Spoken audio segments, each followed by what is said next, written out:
Who the heck is Pep Talks? I'm not gay, but I fantasize about Marco Rubio. Pep Talks. Pep Talks. Pep Talks. Let's eradicate the Kung Flu. I'm literally coming. Pep Talks. Pep Talks. Who the heck is Pep Talk? They want our women. They want our children. Pep talk. Sometimes no means yes. Grab them by the Pep Talk. Grab them by the Marco Rubio. Obama is a racist. Pep talk. I'm literally coming. I'm literally coming. Pep talks. We found weapons of mass Pep talks. destruction. My fellow Americans, it has been confirmed today from Pep Talks that we are indeed all high on politics. Good afternoon. Welcome to Pepeganda. Sorry, I almost called it my other show. Welcome to Pepeganda, everybody.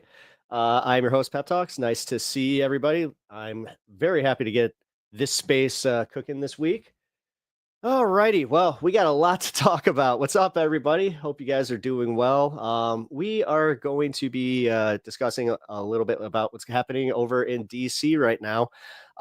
Had a fun discussion actually right before I hopped on stream here, and my buddy made a really good point about how obviously this is to distract about the Epstein stuff, but he was talking about how this was kind of like the test to see if we were going to end up taking the bait, and I think we did. I think that the broader left and obviously the corporate media, everybody took the bait. We're all outraged about it, rightfully so. But he brought up points about Obama using this, and then if this goes past like the 30-day mark, so there's definitely stuff to worry about. But at the same time, we got to try and be as objective as possible. I'm also going to be talking about a little bit of Joe Rogan. Now, this is almost kind of beating a dead horse at this point, but in the last 3 weeks, apparently, he's kind of lost a lot of his audience. The right wing is coming out and kind of criticizing him for just being, number one, and this is the most egregious one, boring. They're saying that he's just boring, which I didn't see that coming. They were saying that he's not getting the same caliber of guests, which they're just starting to now notice that maybe this whole move over to Austin not working out the way that they thought it would. As much as Joe likes to say that he's loving it. But hey, it's kind of nice to see his audience kind of catching up to this. And also, hey, what else am I going to say about this? Like I said, dead horse. So, but we're going to have some fun with it. I like having a little bit of a fun segment. I definitely had a good time last week making fun of Tim Dillon, even though got some attention that was unexpected, but yeah, what do I expect making fun of a guy like that? Also, can I just point out that Tim Dillon, I legitimately do think that he's playing a wrestling character. Like, I know that he's influential, right? Like and this is where I even have my insight into critiquing him, where I was just like, I don't like the way that he tries to play like, I'm just a comedian, guys. Come on, guys. Because that, number one, makes it a little bit harder for me because I am trying to make the yuck yucks, but I also do say that I would like to have, if I can accomplish, changing some minds and getting some people to be a little bit more interested in politics through humor, then, what's the harm in that? But back to the DC thing. So the DC thing is, like I was saying, very serious in 30 days. Now the language around it, him trying saying that he's going to criminalize homelessness, that he's going to, did you guys catch this one where he said, we're going to build tents, we're going to put some tent structures outside the cities, and, the homeless, they'll have somewhere to go, just not here. I kind of felt like it was the ending, or not Cheers. What was it? The whole can't stay here. Oh, God. What a time to have a brain fart. I think you guys know what I'm talking about, though. It's like, or no, it's it's not Cheers, it's Closing Time. By Closing Time. Yeah, it was Closing Time. Holy shit. All right, revoke my 90s card immediately, folks. But like I said, 30 days is where we could start freaking out a little bit, but the homeless stuff is where I'm a little concerned. And then we're also not focusing, like, or at least the media is not focusing on what caused this, on what actually got Trump to just be like, you know what, it's a crime-ridden city. We got to take care of this. Big balls. Big balls. Yes, the big balls apparently was trying to stop a carjacking and got beat up by 5 Utes. And that is why all of a sudden he is now criminalizing homelessness and locking down the locking down DC. And did you also see that he's kind of catching up to the whole like crumbling infrastructure problem, and then simultaneously says, I don't need to fix the Federal Reserve building, we're wasting too much money. It's like, you're being inconsistent in just talking about that one subject in your one presser. Like usually he'll do the thing where like he'll kind of trail off to another subject and then he'll kind of do like the bob and the weave, you know. Yeah, he did it a little early this time. But with all this being said, I actually I found a good corporate media source, and I know it's an oxymoron. But Rachel Maddow had a surprisingly good segment on this that I wanted to watch with you guys because I was pretty impressed by it. So let's take a look. And in Washington, D.C., homicides are down 32%, robberies are down 39%, armed carjackings are down 53%, assaults with a dangerous weapon are down 27%. In Washington, which, by the way, guys, these are historic lows. These are, for any city, this is a pretty good metric. So for him to be doing this at a time where, you know, any other media cycle, we would be praising the hell out of this. Oh,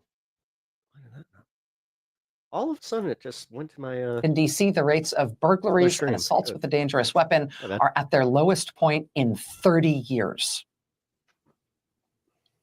Nevertheless, because he's so tough on crime, President Trump today deployed hundreds of National Guardsmen and women into Washington. I also, this is one of those times that you can really see that she is blatantly disturbed by this. And this is, I had this take yesterday about CNN and how watching them right now is scary because they're so despondent with the way that they report on everything right now, where it's just, I equate it to the meme of the dog just, you know, sitting in the house on fire. Just, this is fine. It's that same exact level of energy.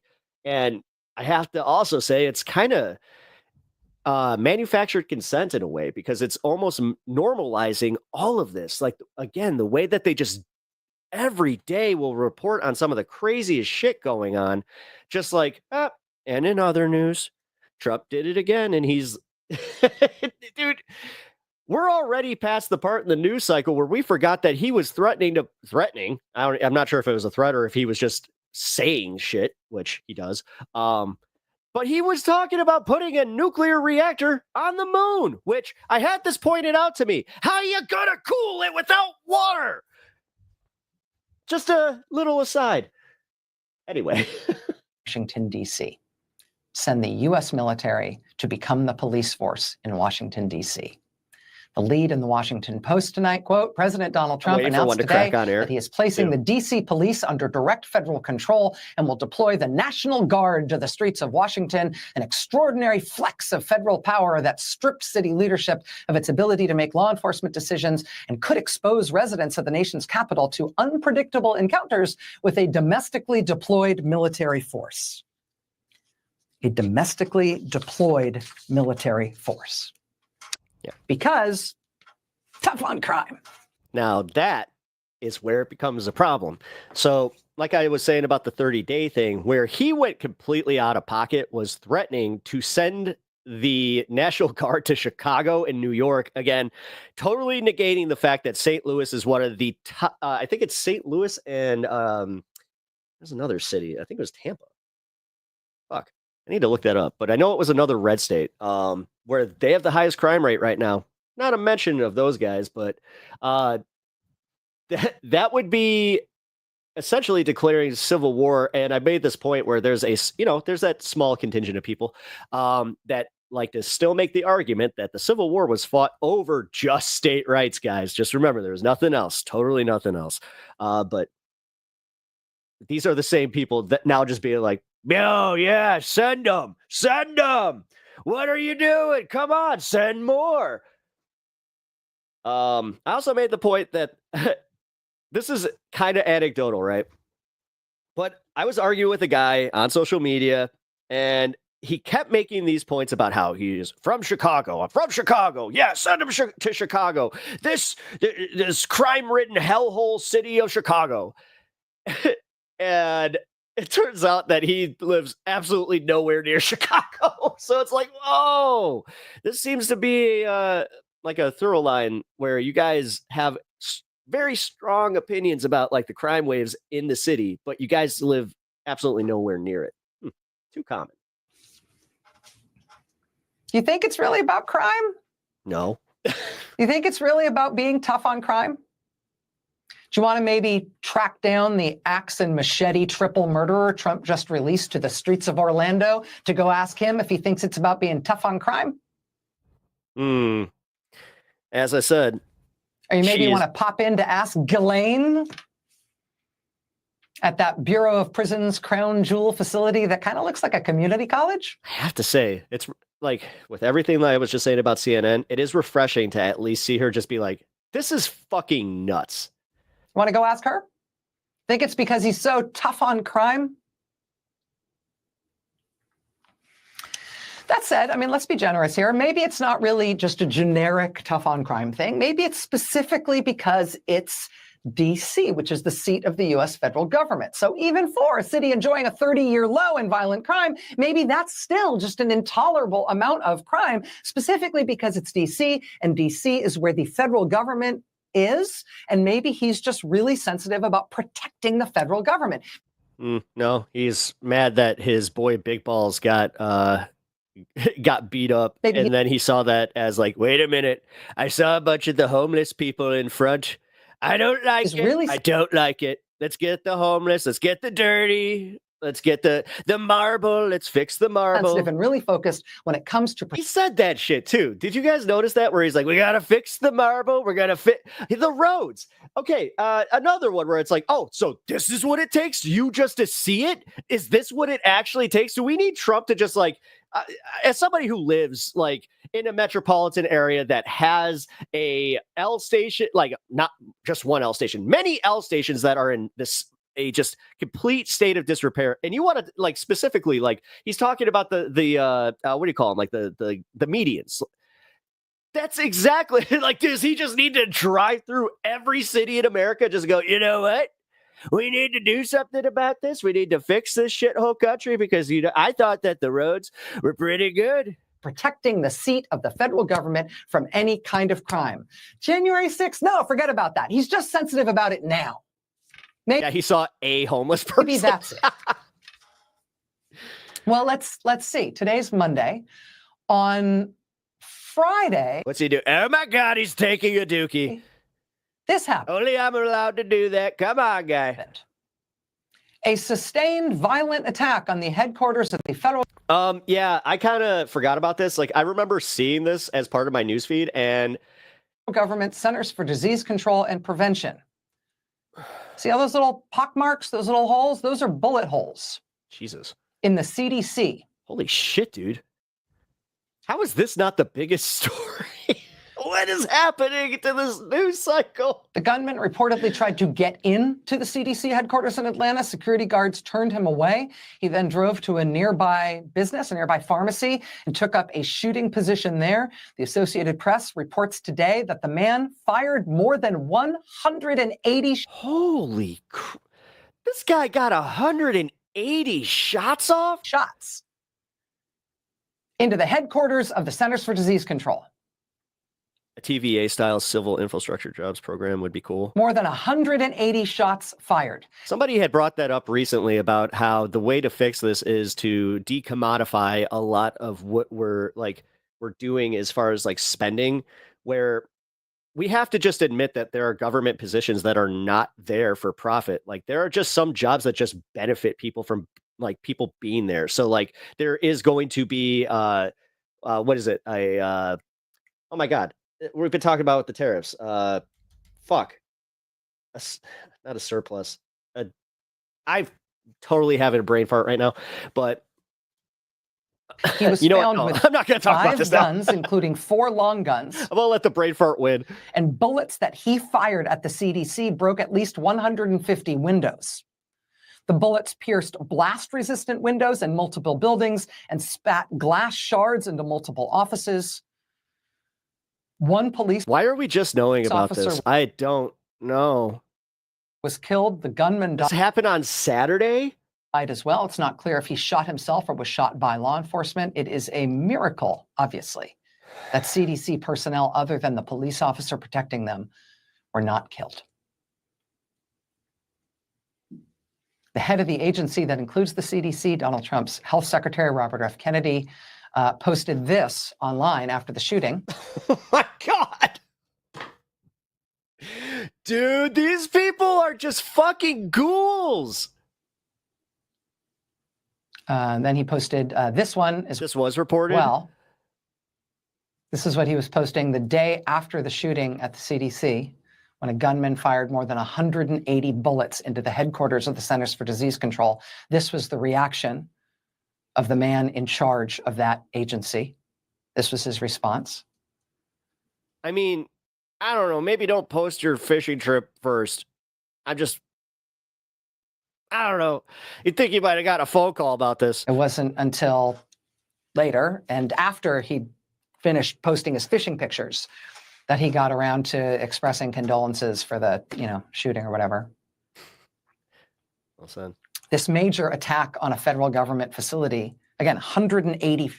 I mean, we're still, Big Balls got assaulted, but there have been two Democratic politicians that were assassinated in a politically motivated fashion in Minnesota that we are still not fucking acknowledging. Shots fired. Trump literally made it a point to be like, I'm not going to talk about it. I'm not even going to, you know what? Why would I even call? Why would I even acknowledge this? You guys are just the evil, meanie Democrats. I don't need to focus on anything with you people. Fired into the CDC. This major attack on a federal government facility has so far garnered. At least with that one, that disturbed some people where they were like, shit. No response whatsoever from President Donald Trump. Yeah, Let alone but again, Big Balls, got beat up. armed response into Atlanta, where the CDC headquarters is. But he did send in the National Guard to Washington, D.C. today because tough on crime. Reasons. You think? Yep. Maybe it's not about crime. Maybe it's not about defending the federal government from threats, right? Maybe it's not about that. Maybe it's not about crime. Maybe it's not about any. Real question here. Do you think MSNBC was actually kind of pissed about this? Because I know that MSNBC has kind of been trying to tame their coverage to go to what CNN was before, like DNC, mouthpiece. But like, I don't know. This seems a little bit more radical than they're used to. Might voice. Maybe it's what you can see with your own 2 eyes. Maybe it's that he really enjoys using U.S. military force against American civilians on American soil and wants any excuse to do it anywhere he can. Dude, he literally did this weird pivot where he made it about trans people at one point, but he's just like, if you spit on us, we'll beat you up. Like, watch what they do, not what they say. Because, given what else he's done on the issue of crime, does it make sense that him sending in the troops for a military takeover of Washington, D.C. is about crime? That's what he said. But what do you think based on what he's done? Because you could also point out the fact that taking FBI agents off of, criminal, like high profile criminal cases to have them patrol the streets to make sure that, homeless Tony isn't sleeping on a bench. Because meanwhile, while he's talking about crime, he has sent in the National Guard and active duty U.S. Marines to Los Angeles as well, right? Supposedly to save that city from protests against. Again, the CDC looks like it does, and there's not a word. And that's a fucking government building. You'd think that he would do something kind of performative. Him. But no, like, this is him just saying, like, I don't care. Was that the Fauci place? You know what? That Fauci guy. Fuck Fauci. That deployment was so inexplicable and so palpably disconnected from its purported justifications that the LA Times reported on a spike in calls to the GI rights hotline, with military personnel telling that hotline they didn't want to be deployed to point guns at citizens. Military personnel telling that hotline they, quote, didn't want to be on the side of being armed occupiers in their own country. The New York Times reported the troops recoiling from Trump's use of them in Los Angeles. In more pungent terms, quote, at least one company commander and one battalion commander who objected to the mission were reassigned to work unrelated to the mobilization. Some troops became so disgruntled that there were several reports of soldiers defecating in Humvees and in the showers at the Oh no, they were waffle stopping? Oh no. Southern California base where the troops are No waffle stopping in the showers in the army, guys. Come stationed, on. prompting tightened bathroom security. That was wow. That became the priority there, is to make sure that they're not shitting in the shower. Tightened Priorities, guys. Priorities. bathroom security. Who waffle stopped again? God damn it. Despite that military triumph in Los Angeles, It was a 5-star shit. I gotta say, it's probably a general. we've now got Trump using military bases now all over the country to hold massive new immigrant prison camps, which he is planning on military bases at Fort Bliss in Texas and Camp Atterbury in Indiana and Joint Base McGuire-Dix Lakehurst in New Jersey. Trump has also expanded huge swaths of Texas, New Mexico, and Arizona into what he's calling, quote, military zones, in which he's legally expanded the boundaries of local military bases into huge, hundreds of miles long territories, where he's now given U.S. active duty troops the instruction and authority to stop and search and arrest Americans on domestic U.S. soil. Wait, what? For real? So it doesn't matter like anymore. They're just doing it to everybody. Watch what they do, not what they say. He wants U.S. military force deployed on U.S. soil facing inward as a show of force to the American people. Yes, he's essentially like every time that he talks about putting the walls up for protecting us, do you also know that prisons, they have fences too. About what he and the government, like the American people really are just so dumb when we cannot like collectively just come around the idea of, hey, you see how this guy's doing these things? Like, and everybody was freaking out about when, you remember his court cases where he was saying, like, if they could do this to me, they could do this to you. If they are coming after me for my taxes, they're going to come after you. This is literally that scenario, except this isn't fucking taxes. This is literally this is military force. Like, are we really deluding ourselves to think that he's not at some point going to try and declare martial law? Like, government can do to you. People in DC are already protesting against it. This was just today. Just as people in Los Angeles protested against. Fox News is going to call that a mass protest, and they're going to call for even more mobilization, even though that looks like, I don't know, a handful of people. When Trump tried it there as well. This weekend, people protested in Los Angeles against ongoing immigration raids and arrests there. Those protests have not stopped in Los Angeles, with or without the National Guard and the Marines there to try to scare everyone into not protesting. People protested in Columbus, Ohio this weekend as well. Hands along High Street, they called it. That was pretty cool to see. Protest in Columbus, Ohio, where protesters lined the streets. I saw this news story where like it stretched on for a few miles. For 8 solid miles. Ah, there it is. Yeah. Protesting against what Trump is doing.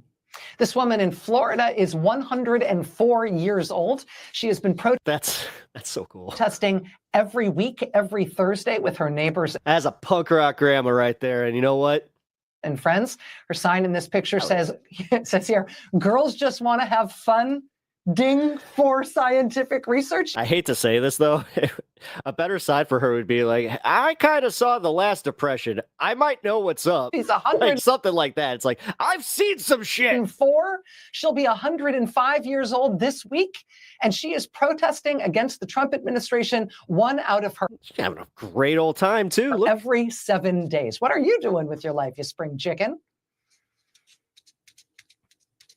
When Donald Trump sent troops to Los Angeles this summer on the absurd pretext that some kind of Make war she outlive Trump. was on, Los Angeles Mayor Karen Bass and other LA officials didn't just protest against it and try to stop it. They also warned. Is that guy, that one dude that had his hand like this on the shield, is he just like, I don't know, is he, maybe he's autistic and he has like a sensory thing where he just needs to touch like the shield? the country.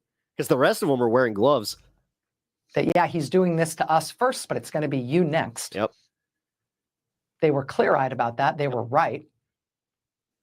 And we clearly are now in the part of the attempted authoritarian takeover where our authoritarian leader just starts trying to turn our own military to face us, the people of this country. And the questions that are equally important in response to that right now are, number one, what will the troops do about that? And number two, what will we do? Well, so far,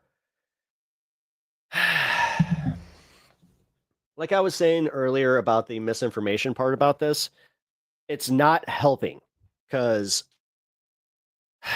you don't want to do the boy who cries wolf with a situation like this where there is established precedent where Obama had done the same thing, technically. Not like as a show of force or whatever, but he did deploy the National Guard into DC for whatever reasons. So, like I was saying, the 30 days is where I'm personally going to start freaking out. And then on top of it, the whole him trying to go to Chicago or any other place. That is, that's where I think that we can start. What's the sweatshirt say? CM Punk. Come on, guy. Wrestling. It's that thing that you're, it's the one nerd hobby that you were just like, that's a bridge too far. Shout out Devil's Advocate Productions for being in chat here. Another This Space creator and also fun dude to chat with. Wrestling. Yes, the wrestling. Well, let's get to a fun segment here. As much as it is something that we should not take too lightly, but the CDC thing. I want to talk about that a little bit for a minute because, I am seeing a lot of people in the comments talking about how they knew nothing about this and how this was just completely off their radar. So how 180 shots, 150 of them, by the way, landing. Like they actually hit the building because they were saying that 150 windows were shot out. So pretty good ratio there. I'm just going to say. And the fact that they had some reinforced glass that was getting that was also broken. That is absolutely insane that a government agency such as the CDC was targeted in this way. And we didn't hear a word about it. You would think that RFK, again, the guy that's in charge of that specific agency would just go, you know what? I may not agree with the mRNA vaccines, but maybe don't go shooting up buildings. You would think. I don't know. What do I know? I'm just the guy on the internet asking questions. Just like too many of us are, man. I mean, I'm about to do a Joe Rogan segment. Come on, man. How serious can you be if you're doing Joe Rogan segments? Great RFK impression. Oh, thank you.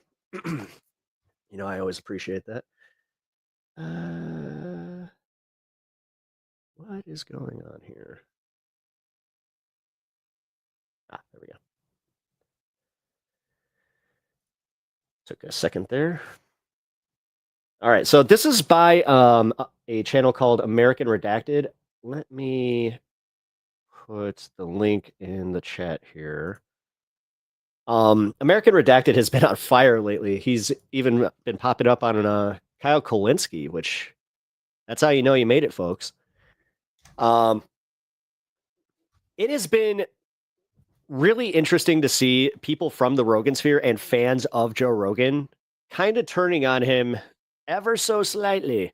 I've already kind of covered that a little bit at the start of the show, but I was just saying, to do a quick wrap up, how the last 3 weeks, Joe Rogan has seen a major fall off in not just viewership, but subs. And it's coming from not having good guests. And also apparently like he's just going full boomer, like old man mode, where the major critique that I've been seeing, like on Reddit, is that he will not let the COVID stuff go. And he just will not shut up about, like politics stuff. It's like the same 4 subjects. And they're just like, dude, I think that he's officially like boomering out. So just have to say, like, I don't really enjoy him anymore. So let's take a look.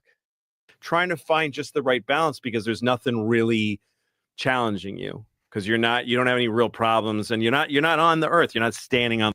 For Louis C.K. to be the one calling him out too, kind of rich. The earth anymore. You're in a bubble where you sort of like, maybe look at how just disinterested I'll try this, and maybe I'll just do protein now, and I'll do, you know what I mean? He's getting away from political guests. And you'll never find a balance, because well, then maybe he'll see like increase in viewership, because that was part of the problem. Like everybody was getting sick of the billionaires and like the people that, you know, were just going on the Rogan show just to do it, essentially, where they weren't having the fun shows anymore and the comedians. And this kind of go like, I don't want to bury the lead here. There's a point. That's not a normal life. That's not organic living. That's not living like a human being, you know? Joe Rogan's podcast seems to have only gotten worse this year, as every time a new episode drops, it becomes increasingly clear that Joe... By the way, guys, how do you like my Temu glass? My sister tried to get me a customized glass, and they spelled it wrong on their end. Drifted into wacko territory. No longer is Joe Rogan the relatable stoner that talks about the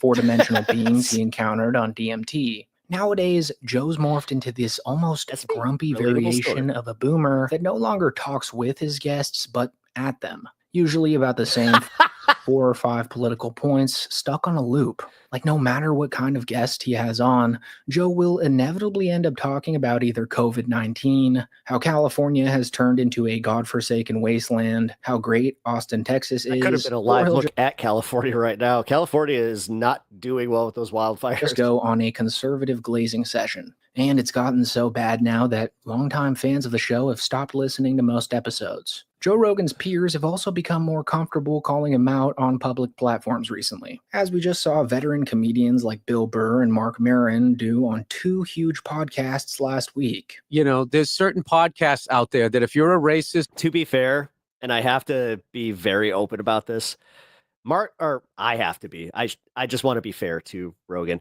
Maron and Rogan have never liked each other. If you're an anti-Semite and you want a softball interview, Bill and Rogan, they were friends at one point. There's podcasts out there where you can, and they will laugh at your fucking bad jokes.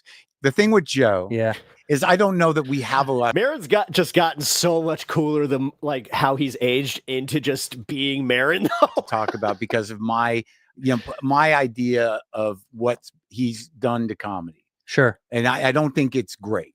But to be fair, Santino's just like, Mark Maron has been Joe Rogan's I think I know who you're talking about.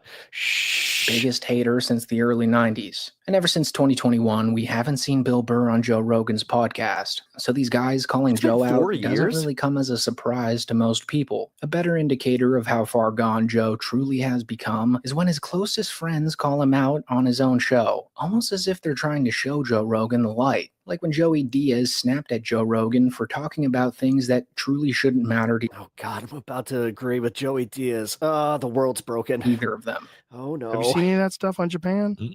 See if you can find anything on the Japanese population crisis. They're having so few children in Japan that, like, in 3 generations, they could be in real trouble.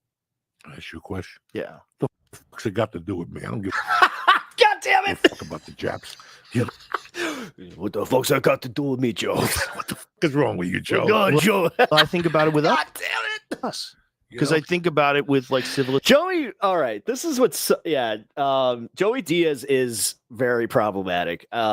He's Civilizations collapse. I think about it, what we've been man. talking about the whole day. His whole history is just. Yeah, but we don't have to worry about that. I know. We don't have to worry about it. I'm saying he doesn't say some funny shit.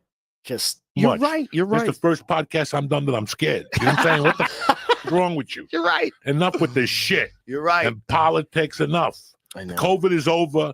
This clip happened around 3 months ago, and if Joe had listened to Joey Diaz's advice, even in the slightest back then, I wouldn't be making. That is actually kind of weird to see Joey still like it's you can tell the people that he truly respects and like listens to. Diaz is one of this them. video. So, as you may have guessed, Joe did not listen. And in the past 3 weeks or so, something I that- feel as if he's become the most out-of-touch version of himself to date. And he's now bending reality based on his own personal relationships. Like on episode 2352 with James Tallarico, when Joe disagreed with his guest about Nick Fuentes being a Holocaust denier. Dude, I'm glad that he's bringing this up because this was like kind of out of pocket, man. Like he was just This thing he that's started defending Fuentes. denying the Holocaust and debating the numbers of the Holocaust are two very different things. Research on this to learn about it, but there's been a lot of stories about these 2 billionaires and their I like this Tallarico cat. control over state government. And He reminds me of one of my old pastors. I say this because, But a big part of the Daily Wire is Ben Shapiro, and Ben Shapiro's very Jewish. well, and Please note that I am not religious. When I say old pastors, I mean like yes, past. these 2 billionaires hosted a meeting with Nick Fuentes, who is a Holocaust denier, and He's got a a lot of Holocaust pushback. denier? Nick Fuentes? He's a denier, Yes. or does he debate the numbers? Well, Is that to be fair, I don't listen to a lot of Nick Fuentes, which is on me, but No, it's not. who Wait funds a minute. Duo That serves, just means yep. that you're Pretty actually odd thing. like you're a healthy person. To push back on Joe, especially since Joe doesn't push back in the very slightest when he has people on his podcast who people actually want answers from, like the sitting president, the vice president, and of course the current director of the FBI. This was wild. The fact that he was in the presence of the guy when Elon dropped this news. Who, if you don't know by now, was sitting 4 feet away from Joe Rogan when Elon Musk publicly accused Trump of being on the Epstein list, to which the FBI director just Dude, his face right. conveniently skated on over. Since we were talking about fake news, Here we go. Watch his face. It's so funny. it's going to come up because it's been going on since we've been recording here. Uh-oh. Elon and Trump seem to be in a bit of a spat. Joe, you want to check the tweet that Elon just put out a little bit ago? Time to drop the really big bomb. Do you think that Jamie was just like, ooh, this is gonna be good? Donald Trump is in the Epstein files. That's the real reason they have not been made public. Have a nice day. Jesus Christ. I'm not participating in any of that conversation. What is between he? Elon Have a and Trump. nice day, DJD. Someone should take his phone away. They're going back and forth about different things. And Yeah. How does he know? Does he know that Donald Trump is in the Epstein files? Or does he have access to the Epstein files? I don't know how he would, but I'm just staying out of the Trump Elon thing. That's way outside What my the lane. fuck are they doing? I know my lane, and that ain't it. I just don't.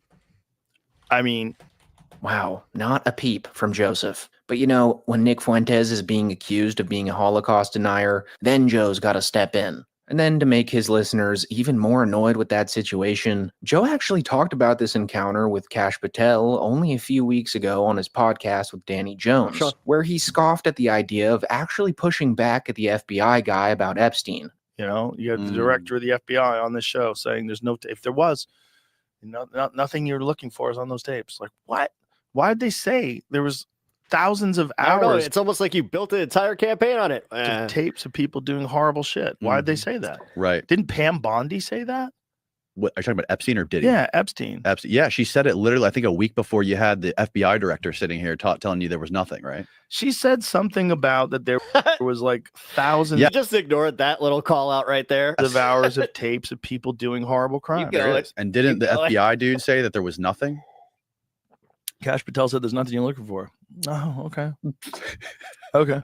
I mean, what am I going to do? I'm going to push back. Right. No, I mean, of course. and I obviously, Yeah, actually, what am I going to do? Am I going to push back? You're one of the biggest podcasters in the entire space, dude, if not the biggest.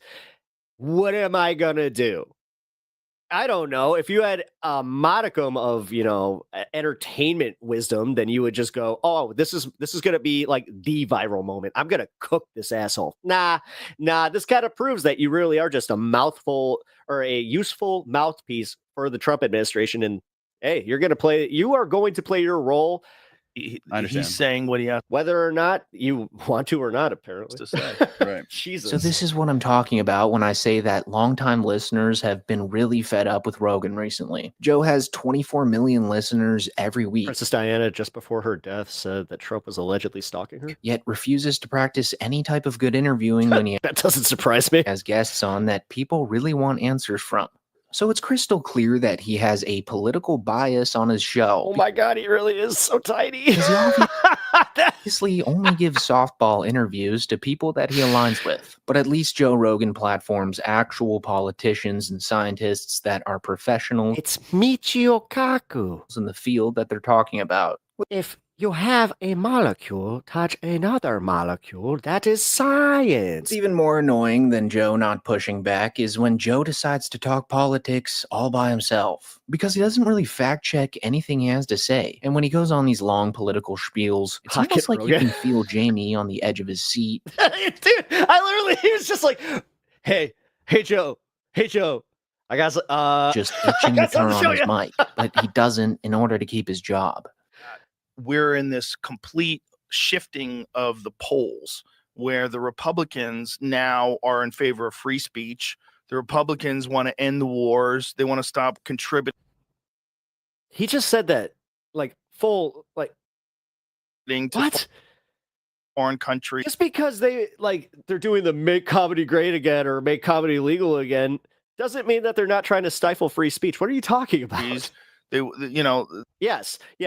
The party of free speech has the president who's suing the fucking media. They want comedy to be comedy again. Yeah, First Amendment, guys. Free speech.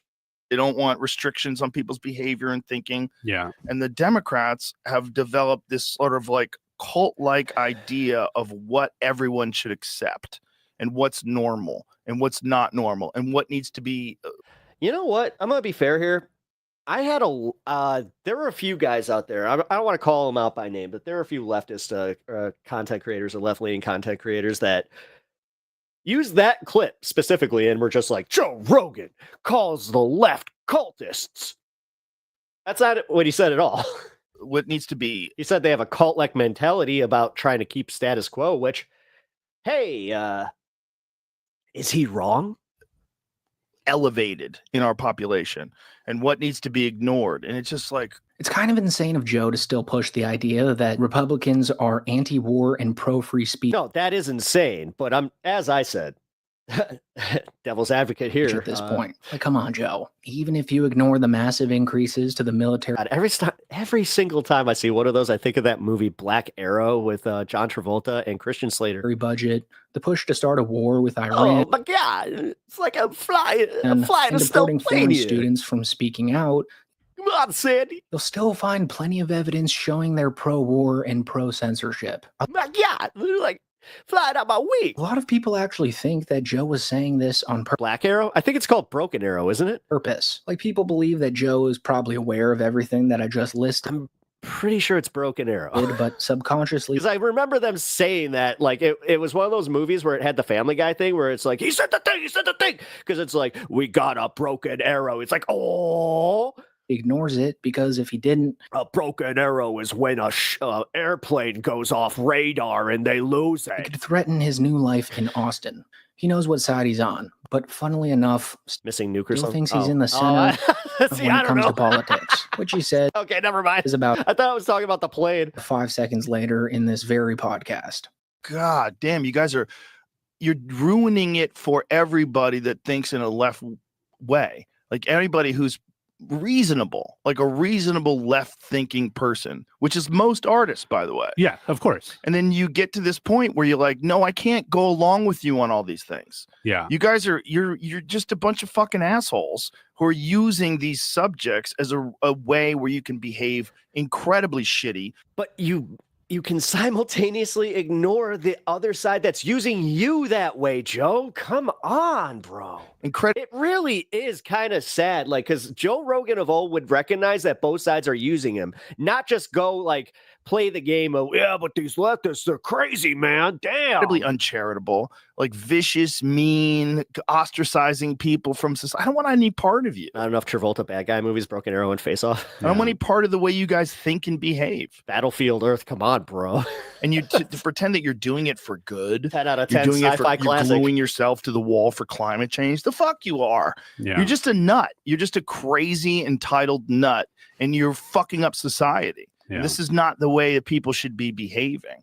And I can't believe it makes rich for you to say that somebody's, people go to the other, and the Republicans are hurting smart. society when you literally do that. Like, God, it really is kind of scary that he can just not process the influence that he has and then do the thing where he's like, I'm just a dumb guy, ask a question. Smarter about it now in this day and age, because they're like, hey, we'll take you in. Hey, it's fine. You come over to us. You could say whatever you want. Comedy's back. It's a big ebb and flow to me. It's like some weird natural. That's actually a pretty good assessment there, Rich. Rich P1K. Joe's head's been a windsock for so long, I doubt he can even articulate a left-wing position outside of free healthcare. Balance of like things shift a little bit to the left, things shift a little bit to the right. But we got to hold the center. So yeah, good call out. Just way too much political jargon from a guy who used to talk about grizzly bears, bow hunting, and the ancient Egyptians' knowledge of the pineal gland. And again, most people wouldn't mind Joe talking politics if he went about it in a level-headed way. But it's almost I don't know. Maybe you got to grow past that stuff. like he's pandering to one side, like he sold out, if you will. But in my opinion, the political grifting Joe's done recently isn't even his worst offense. Joe's most despicable behavior can actually be observed when legitimate, reputable scientists go on the show and disagree. Yeah, this is bad, guys. With any of Joe's various conspiracy theories. Like Joe's handling of the Flint-Dibble Graham Hancock debate was just atrocious. Because even though Flint provided real evidence to back his claims, since he's an actual archaeologist who's been to the sites that Graham and Joe talk about, Joe and pseudo-archaeologist Graham Hancock I actually want to watch that one like on a Twitch stream, like in full. Just bullied and interrupted their way through the podcast. And after that show, believe it or not, Joe actually made fun of Flint-Dibble for having cancer. Looks like Vosh.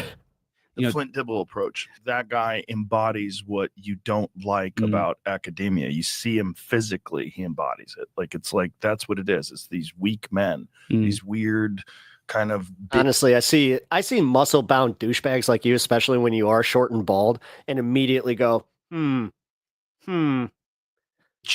men. I think that you're probably one of the most emotionally weak men that I would ever know. Hey there, Joe. I just found out yesterday that you ridiculed my appearance in front of millions of people on your podcast. Here I am. I have had for the last, 6 hours in the hospital to consider this while I get treated for my stage 4 cancer with an infusion. You know that I've been fighting cancer for the last 4 years. You've mentioned it to millions of people on your podcast. What a little man Joe Rogan truly is. And if you haven't watched the whole expose video Flint-Dibble put out about Rogan, I put the link in the description down below, and I highly recommend you guys give that a view because he tore Rogan to shreds. I think that we might be saving that for next week. It really puts Joe in a light that you may have never seen before. Joe Rogan, you're a coward who calls a cancer fighter weak. And mind you, all this stuff about Joe happened in the last 4 or 5 months or so, which is why I think that Joe Rogan is actually at rock bottom right now. Because it's not like any of this is new, you know? But it's become much worse recently. And people speculate that this version of Joe Rogan sprouted all the way back during the COVID-19 pandemic, when Rogan sparked backlash by stating on his podcast that healthy young people don't need a COVID-19 vaccine. But if you're like 21 years old, this fucking advice, I can tell you right now, somebody in my life who was completely healthy listened to this nonsense. And yeah, you know what? Went to a Trump rally of all places, got the big C, and now he has the long C, and he's in trials for, you know, steroids and all these types of things to try and help him get over his symptoms. And you say to me, should I get vaccinated? I go, no. Yeah. Are you healthy? If you're a healthy person and you're exercising all the time and you're young and you're eating well, like, I don't think you need to worry about this. And after saying this, you guys might know that he was immediately criticized by Dr. Fauci, White House officials, and huge media outlets. Then to make things even worse, Rogan contracted the COVID-19 virus that September. In detail, I think about this every time that I get COVID. In a video, what he was using to I've had COVID, I think 4 times now. Combat the virus, which included the infamous horse dewormer medicine ivermectin. And turns out I got COVID. But we immediately threw the You know what I didn't do? kitchen sink at it. All Throw the kinds of kitchen meds, sink at it. monoclonal antibodies, ivermectin, This baby, he could just lay in bed and just fucking get over it like the rest of us. You know, this big strong man didn't let his immune system do what his big strong immune system actually killed the germs. He needed to throw the kitchen sink at it. pack. Meanwhile, I don't trust these vaccines, man. They're like changing our DNA, but I just threw a whole bunch of drugs that I've never taken before that are not proven to do anything against this specific strain or anything. But you know what? Fuck it. Prednisone, everything. So Joe Rogan was lambasted in the cool story media for this, as according to the media, he was effectively spreading misinformation about COVID-19 treatments in a time when people were overall confused about the virus and the vaccine. And this was truly a canon event for Rogan, as he seemed to grow extremely salty about the major corporations that called him out. Like to this very day, he still won't shut up about COVID-19. And, you know, and it was pushed by these multimedia corporations, these huge news corporations. It was pushed by them. It was all nonsense and propaganda, including Rolling Stone and CNN. Rolling Stone had a whole article that was 100% bullshit about people who were waiting in line at the emergency room for gunshot wounds because there were so many people that were getting treated for horse dewormer because they took too much ivermectin. Wow. Total fabrication Yeah. with a stock photograph of people waiting in line in August in Oklahoma. This is supposed to be taking place. A stock photograph of people wearing winter coats outside in line because they're waiting for the fucking flu shot. Yeah. And so it's a lie. It's a lie. And so there's this willingness to lie with no retractions on all the major television networks. Everybody was like pushing this one narrative, and everyone at home was locked down. Yeah. You couldn't go to work. You couldn't go to school. And everyone was terrified because this had never happened before. And we got to see how quickly people who are cowards just attack the others to try to keep themselves safe. It got very rat-like. Shut up, whether Joe Rogan is right or wrong in this scenario, I don't really care, because I, like most of Joe Rogan's general audience, couldn't care less about COVID-19 in the big 2025.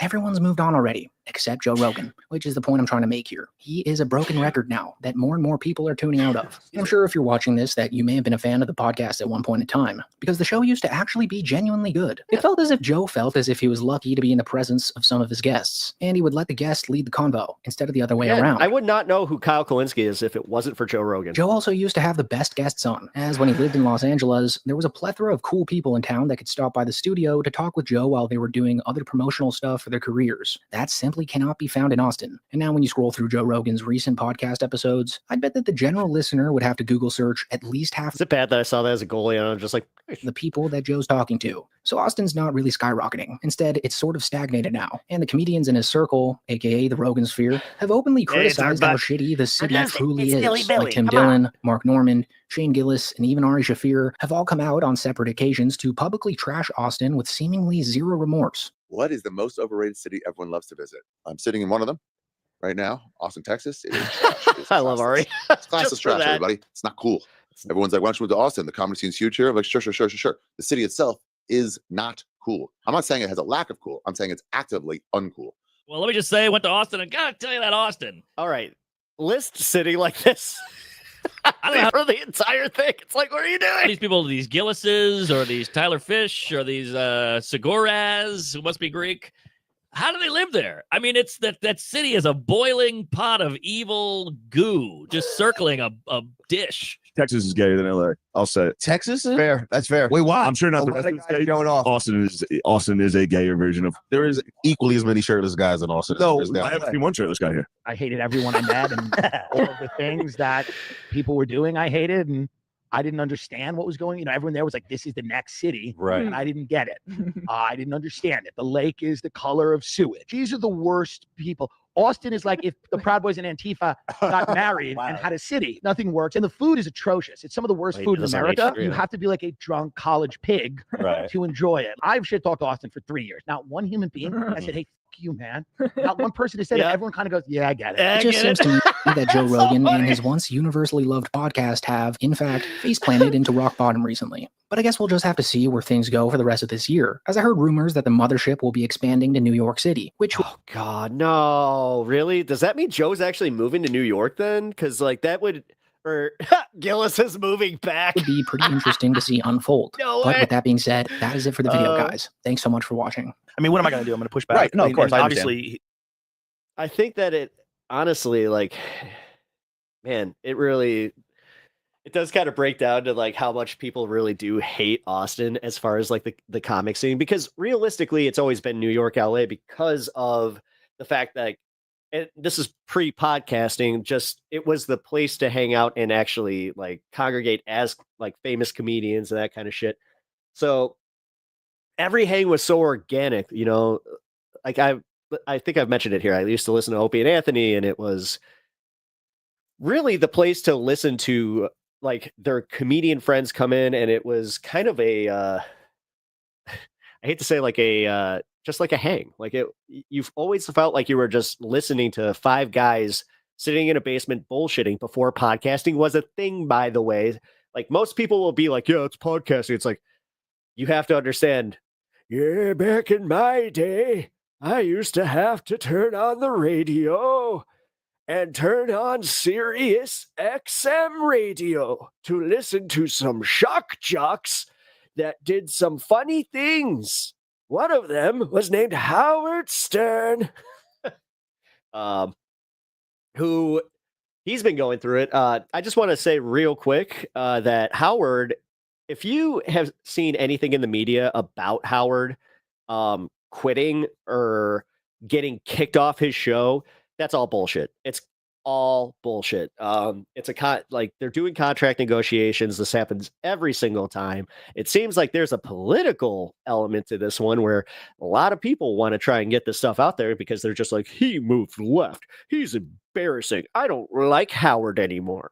And you have the other contingent that like brings up, oh, I don't like this tame Howard. After AGT, he really just he's so tame now. It's like, you do understand that like he had grandchildren, kind of like, it's weird. And some of us were like waiting for this moment where he would grow out of some of that stuff. But I also just recently listened to a show where they had a segment where Richard Christie had to blow bubbles out of his exposed orifice. It was typical Howard Stern, shenanigans. So anytime I hear that BS where it's just, yeah, but you owed Howard Stern, it's like, well, you got it. Also, like the dude is, I think he's 70 something. He's 70 something. He's 70 flurf is how I go with that. Before I used to just like be proud of my age. I used to just be like, I'm 30 flurf. And part of that was because I may or may not have hit that age like in my mid 30s where I started forgetting about like how old I actually was. So I was just like, I don't know. But instead of, saying how old I am, well, we are coming into the back end of the show here. So let's get ready for next week. Yeah, we can expect I like the way that I do this, where I do like a little serious story at the beginning, and then I'll do like a little fun story at the back half. And I think that we're going to do that other Rogan video that he teased there, because why not? I'm flirty years old. Nice, Rich. Nice. But yeah, guys, I really appreciate you all hanging out with me today. Again, welcome to the week of this space. I am very happy to get this up and running. If you guys are going to stick around, I would really appreciate that because we need to know what we can do with our old pal Jake. Also, I'm just gonna say it. Me and Jake, we need to talk some wrestling coming up here. He is a fellow wrestling fan, so I really appreciate you guys hanging out. And yeah, stick around for Jake, and I will see you guys next week. Take care. Who the heck is Pep Talks? I'm not gay, but I fantasize about Marco Rubio. Pep talks. Pep talks. Pep talks. Let's eradicate the Kung flu.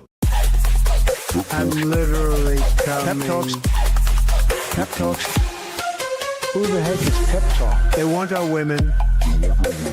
They want our children. Pep talk. Sometimes no means yes. Grab them by the Pep talk. Grab them by the Marco Rubio. Obama is a racist. Pep talk. I'm literally coming. I'm Pep literally coming. Pep talks. We found weapons of mass Pep talk. destruction. My fellow Americans, it has been confirmed today from Pep Talks that we are indeed all high on politics.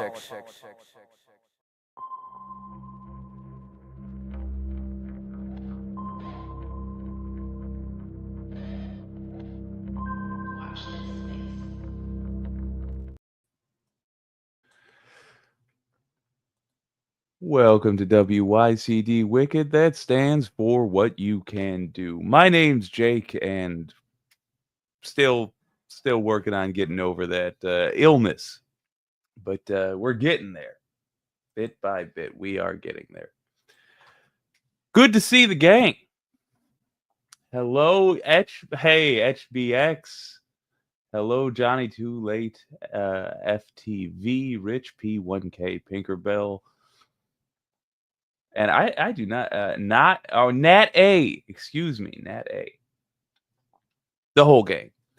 So, today we're discussing a recap of what power you have before it's time to vote, what we should be getting ready for by the end of next year, and where all this could go. But first, we should probably check in with where we are. Where we are as soldiers in the streets. Where we are is troops in DC. And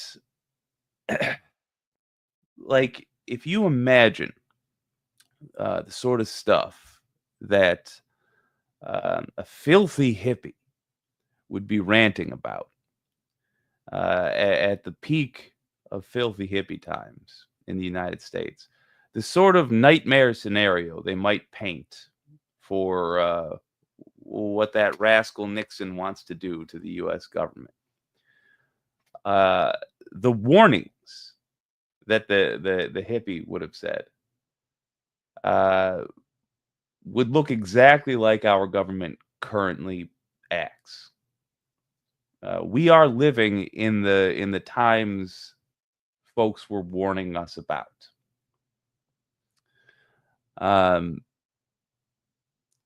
For context, I believe the excuse Donald Trump used to put soldiers patrolling U.S. streets in D.C., or to put in D.C. soldiers to patrol the streets, I believe he used crime as the excuse for that. It's worth pointing out. It's worth pointing out that crime in 2024, I think if I heard Sam Cedar from the Majority Report correctly, crime in 2024 in DC was at a 30-year low. And in 2025, it was on track to be 26% less than that, than the 30-year record low it had just hit. But Trump believes that his voters are dumb, and he is correct. And so in a year when it's time to vote for Republicans or not.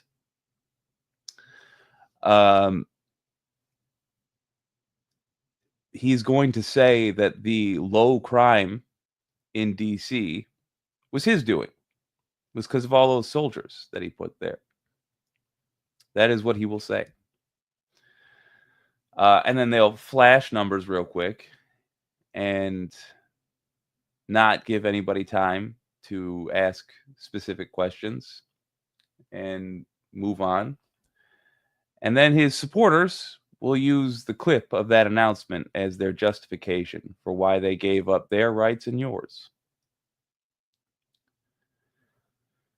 We cannot outmuscle the military, but we also cannot exclusively rely on those with physical power to make correct decisions, because they don't.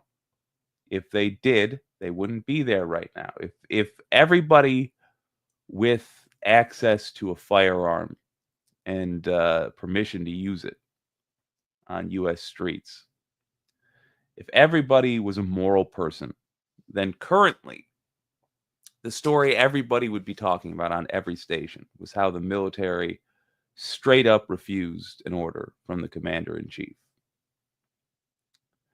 He would have impotently asked the military to occupy a U.S. city, and they would have said no, from their leadership right down to the first classiest of privates. That doesn't even work, because that's technically the second rank, I think. You can get. Anyway, the greenest of privates. There we go. Never mind. I don't know from military. The point being, they would have all said no.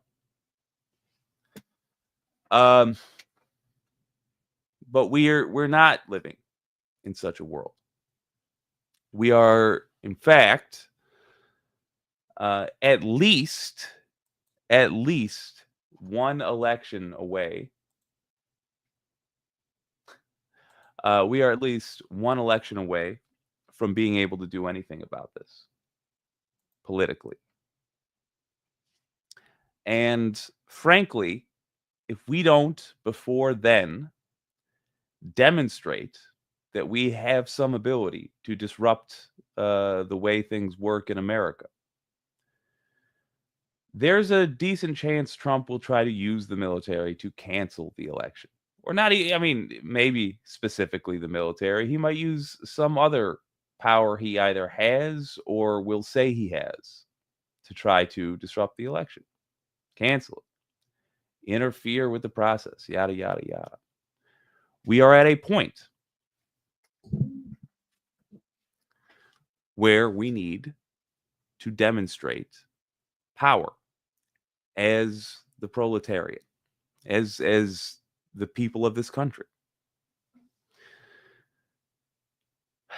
6 months ago, that would have been a darker thing to say than it is today, for me, to say that we need to do this. Because 6 months ago, I didn't see any sort of organized plan. I heard a lot of good ideas from a lot of folks all of the time. But I didn't see any actual structure in place that people could follow, that people could realistically participate in. I'm sorry. I am so stuffed. And every moment is a struggle not to cough.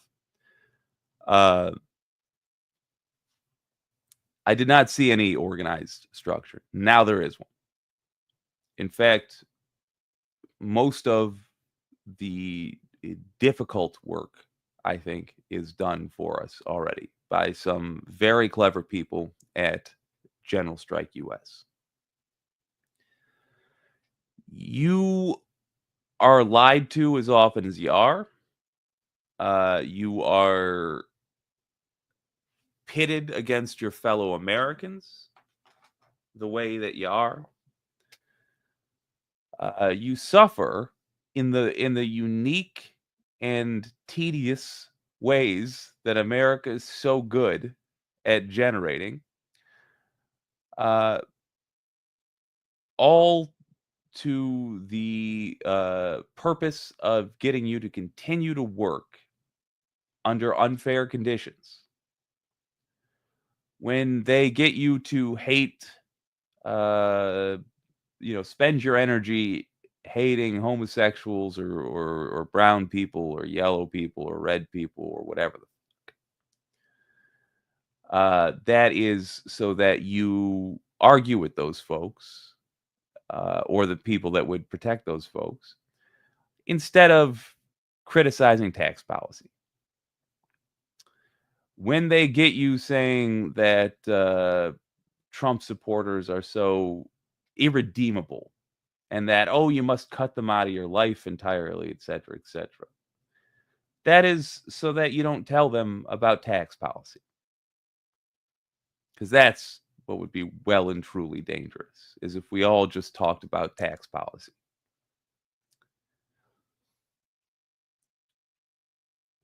It's so that they can take an unfair chunk of your labor. They've overplayed their hand, is the problem. They've asked too much. Trump, greedy little piggy that he is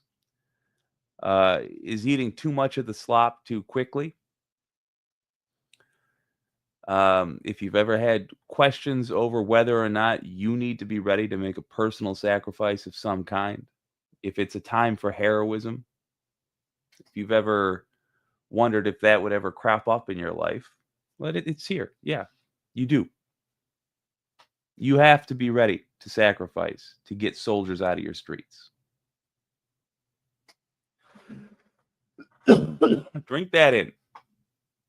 Think about what that means for other countries. You have to be ready to sacrifice personally to lose something,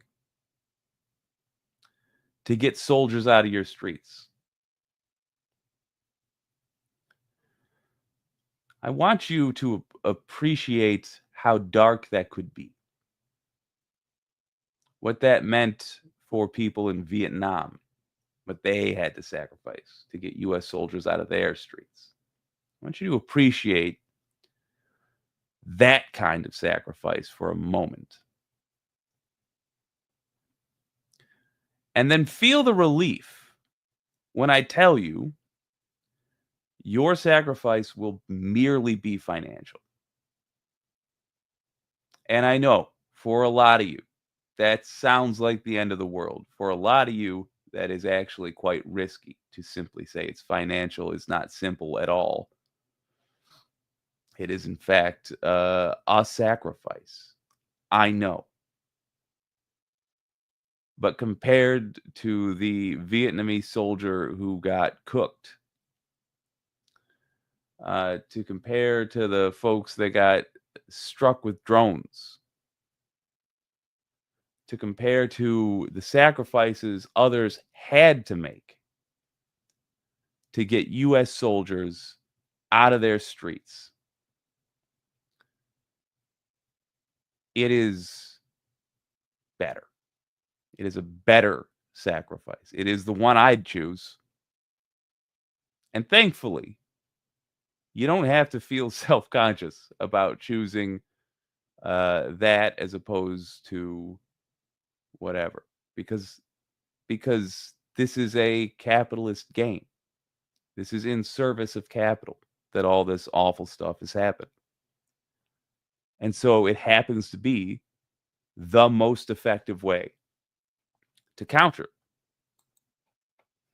the soldiers in our streets, the Gestapo kicking in the back doors of businesses in search of those awful Browns. I don't know what the excuse is even anymore. Do they even bother saying that they think these folks are criminals?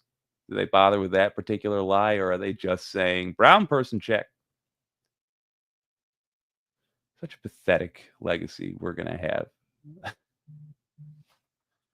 Anyway, your path to resisting this is actually a lot easier than has been asked of others. The most effective way to do this, you should breathe a sigh of relief, because it is not the worst. I mean, I'm not going to pretend like it's not going to suck. It is. But if you want any forgiveness at all, if you want to be one of those asterisks in the history books where they say some of them actually were worth a damn, then you're going to have to hurt a little now. If you want to earn a place of some dignity for the rest of your life, if you want to be able to at least maybe not hold your head high, because ultimately we all allowed this to happen. We all got here together, no matter what else, no matter how you felt about it. We all got here together. But you can sacrifice some momentary suffering for lifelong, again, not high holding of one's head, but maybe somewhat level, somewhat normal holding of one's head up. This is a small thing to ask, to join a general strike, compared to those other things. But I will not pretend like it is a small thing to ask, full stop, because you might lose your job. In fact, let's catastrophize. You might lose your whole career because you lost that job.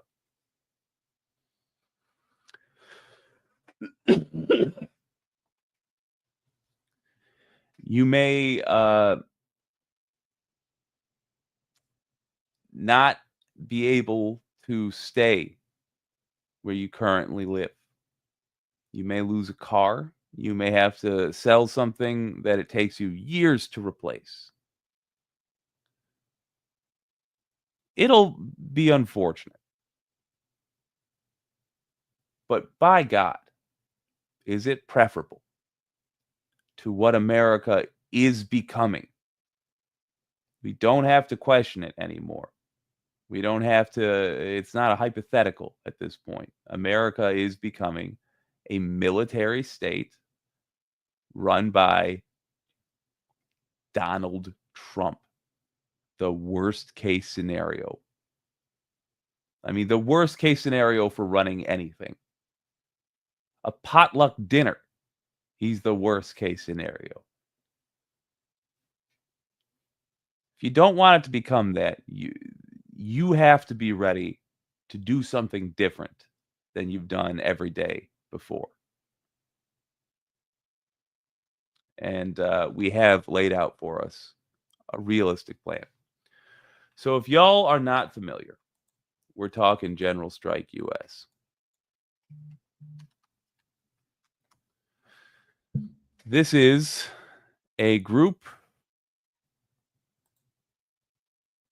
which is, oh, hey, man. This is a group which is added to the stage, beauty. I'm getting better every day. Look at that. This is a group which is organizing to keep one's labor out of the machinations of the oligarch. It's too fancy. Look, they're organizing so that we all strike at once and deny the oligarchy our labor until things change. I think they're going about this plan perfectly, given their timeline. Hey, Pep Talks, by the way. I'm not sure what's going on there, but do let me know in the private chat. They're a group which is organizing to keep our labor out of the hands of the oligarchy until there's essentially a new Bill of Rights. They're doing things in the way that I think is just about perfect, given the timeline we have to work with. They are trying to collect, I believe the math works out to 10.5 million signatures. Let's just call it 11 million to be safe. because we want to overshoot that anyway. Why that percentage? Well, because that is how much they estimate is necessary to demand change as opposed to simply ask for. That is the percentage of American workers by which if we captured, if we got to agree to withhold their labor indefinitely, we would be able to insist, as in the ominous capital T, they, the people in charge, they must negotiate with us in order to get us to release the strike. That's not much, gang. There was 70 million votes for at least for either side in the last election, according to the polls. 70 million votes. Okay, so we need to get 1 out of 7 voters that voted for our side, or just 1 out of 14 voters if we can get these folks to agree that maybe their side isn't being honest with them.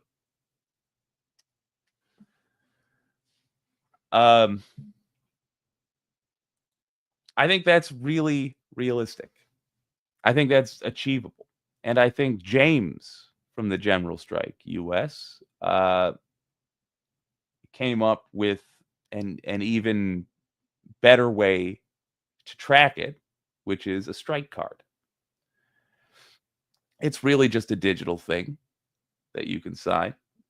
1 second. This is going to kill me if I do that below my nose. I'll do you the credit of switching over to General Strike for a second.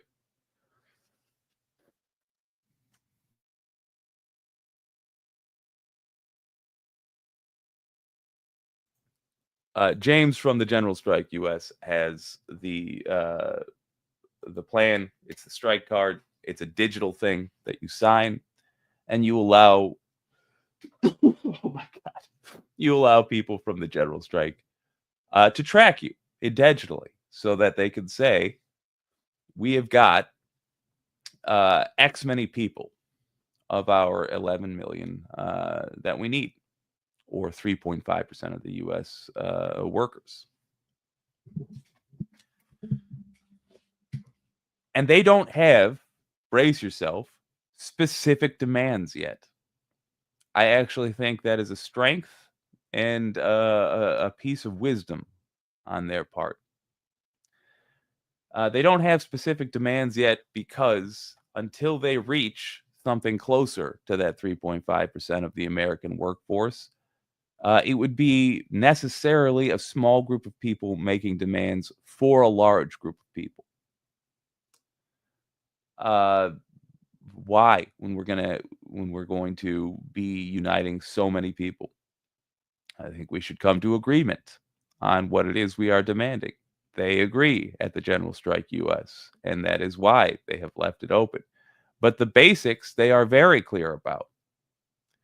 Healthcare in the United States is a game of chance, frankly. And the stakes are you and your family's lives. Working conditions in the United States are brutal. They sap away your life, and in exchange, they do not have to give you a living wage. Brutal, tyrannical, evil. We make billionaires in this country. Billionaires who don't actually accomplish anything. They don't do any actual labor. They aren't worth what you might call anything. And yet they are allowed to have billions of dollars because we refuse to tax them and we let them play games. When you make enough money, you can simply play games with it.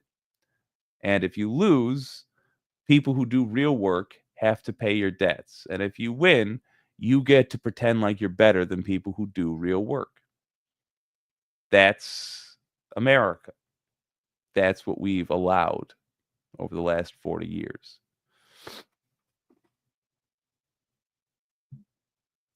So we are attempting now to fight back against this through the best means possible. The General Strike US, they are, however, coming up with that list of demands. And when I say coming up with the demands, I mean they're phrasing this specifically. They are going to make demands for specific changes, and you can be part of coming up with what those are. If you want a say in the very specific things that are going to be that we are going to ask for in the general strike, now is the time to get on their Discord. Go to the website, thegeneralstrikeus.com, sign your strike card, get on the Discord. And if you can't find where you suggest what is going to be demanded, then go ask somebody. Because it's essentially a giant club. It's like the Kiwanis Club or whatever, but it's for folks that are planning to strike all at once. Here's an example of some of the things they're talking about. 1 second.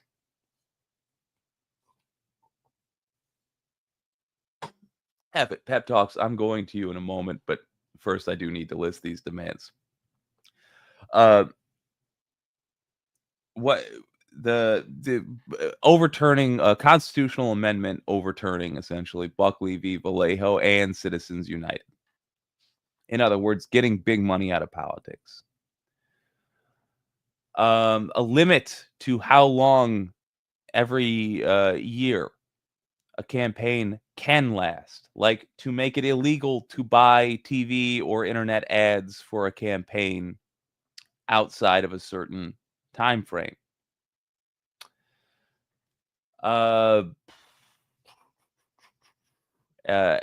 Abolishing ICE altogether.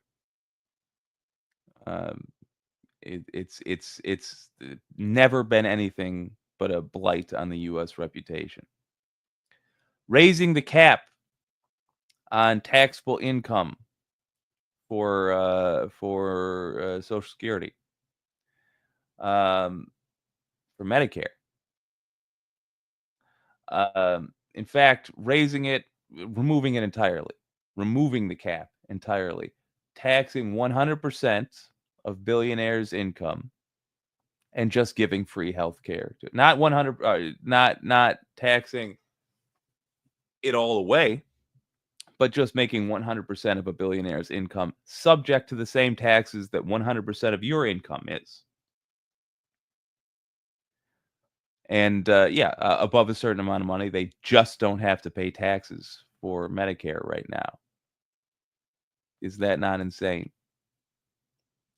And then, providing Medicare for all from that new income that the U.S. government will have by taxing billionaires. And if they don't like it, come. Because they need us.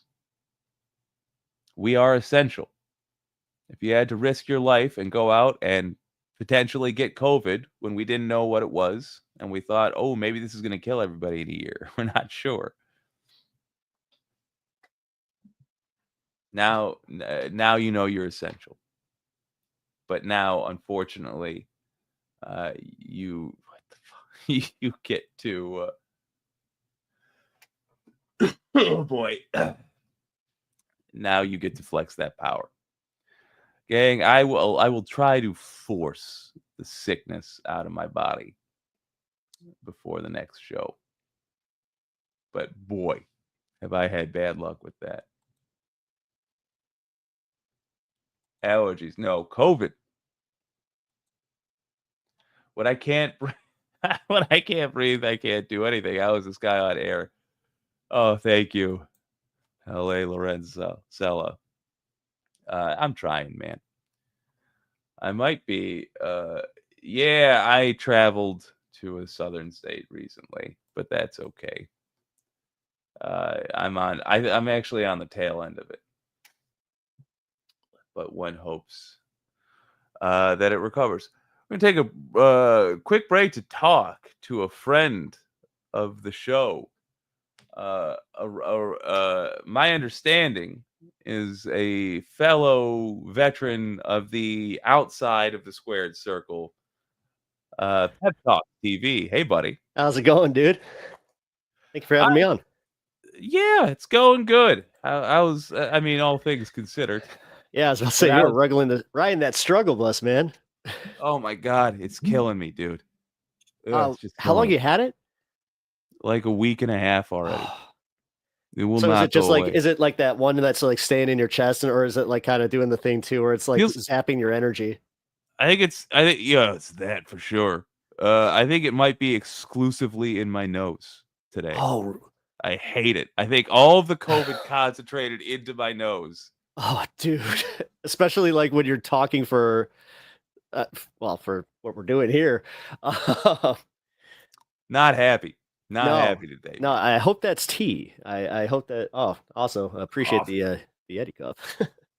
Yeah. Oh my God. Yes. It's one of the. I understand. That's one of the best things. What's up? You're a fan of the old wrestling. Oh, I mean, come on. I was gonna suggest CM Punk for you, brother, because you got the hair. I love CM Punk. I've been a fan since Ring of Honor. So I'm one of those guys. I'm one of the guys that watched good old indie wrestling back in the day. Heck, never yes. stopped.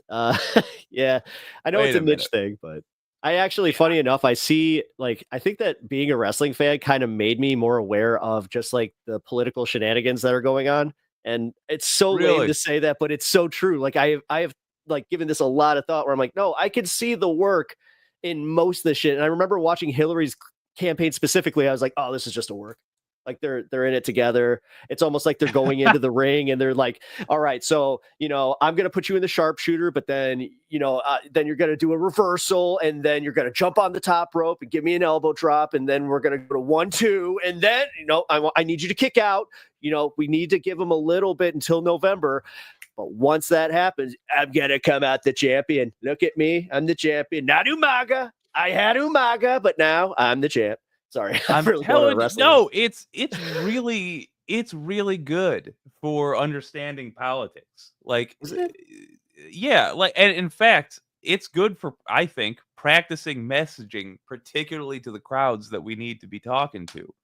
I just heard Dusty Rhodes, like a son of a speech from plumber, Dusty Rhodes. Yeah, he gave some speech before. Oh Jesus! Like it was like 95 or something, but before a Ric Flair match, and he ends up talking about, he's just trying to talk about how he's fighting for the working man. This is for the NWA championship. I know exactly which one you're talking about. Yes, he My talking daddy about was a working man. Yes. You don't know about the American dream, but baby, daddy. He's calling everybody though, daddy. He talks about, oh God, yes, he does. He talks about though how you can work somewhere for 30 years and they give you a watch and then replace your job with a computer. And here we are in the dawn of AI. It's truer than ever. And I just ranted for a half hour. I'm not sure how many minds I changed, but by God, that guy sums up the argument in 30 seconds. Amazing. The thing is, okay, so this actually I'm not sure if you are keeping up with like the WWE and the TKO thing and all this stuff. It has become so soulless because of like all the product placement in the middle of the ring, the commercials. I mean, even if you pay for pay-per-views, you're getting commercials. Like it makes absolutely no sense. And it used to be for the working man. So they're coming to Chicago soon, and I was looking at tickets, dude, for like just cheap seats, they're $125, like to sit in the like nosebleeds. And then if God forbid you want to sit on the floor, $1,700 at the back end. Like, let me tell you something, man. Before this era, I would have said that the 70s was probably the best time to. Nah, I mean, really, it was the 90s. But like best time to be a wrestling fan in terms of like ease of access. In the 70s, I was going to make the argument that like you could go to a local ring and see like a show. Yeah. But I mean, realistically, I think it was the 90s and early 2000s. Well, no, you actually make a good point there about the territories, because the territories was much more accessible, and because they had to run so many shows and do like they worked, I think, every day. Yeah, I remember, and like you listening to could Macho drive Man if you were a about that. huge fan, you could like get a schedule and drive around and like have a week where you saw a ton of shows. NWA, the NWA had guys like that were like deadheads, where they would go and follow like Macho Man's yeah. entire career, and like, you know, they were essentially like dude groupies, where they're just like, you know, I love Randy Poffo. Randy Poffo's the best. Then he I think turns into Macho Man. that sounds fun as hell. But let me tell you, those eras got nothing on today, because despite what you've just said, I think we are in the best era ever for being at least a casual wrestling fan. Yeah. I don't know if you've seen stuff like this. This is PPW. Look at here.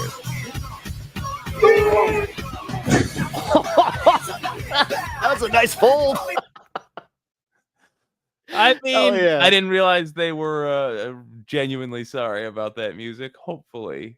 Yeah. Definitely make sure the music is off. But I mean, oh, nice Irish whip. Up. Hey. Hey. We're in the best possible era with this, with the rise of the online tiny wrestling outfits. I just saw PPW and now I'm addicted. So Danhausen is like a big product of this, like the indie wrestling scene, that like he became huge on the internet as like a meme guy. And I saw him at so many live shows, because he was getting booked at almost every indie show in Chicago. And the nice part is I'm able to kind of go see a lot of indie shows, whether it's, you know, AAW. We have another one called PWA. That's not yours. It's actually like it's in a more like rural area of Illinois, but still accessible. And then we have another one that's the MWA, which is, we call it Shindy Wrestling, Shitty Indie Wrestling, and we go there knowing it is shitty indie wrestling. And they're like, we'll start chants, like if there's a "This is awesome" chant, we'll just go, "Is this really?" And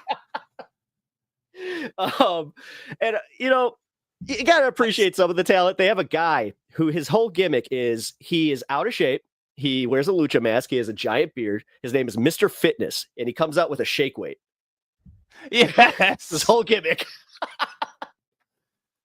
Hey, Donald James X is not wrong, but I want to be like Paul Bearer, you know? Like I want to be the manager, you know, the scumbag manager that comes out occasionally, betrays my own Paul client. Heyman's the all-time on that one. I love Paul Bearer, but Paulie's like after Seth, like he did the Seth Rollins swerve, but like he's a CM Punk, I'm a Paulie guy, you know. Brock, I'm not a big Brock Lesnar guy as far as personally, but his career, whatever. He's the machine or the beast, or like the beast. He's the beast.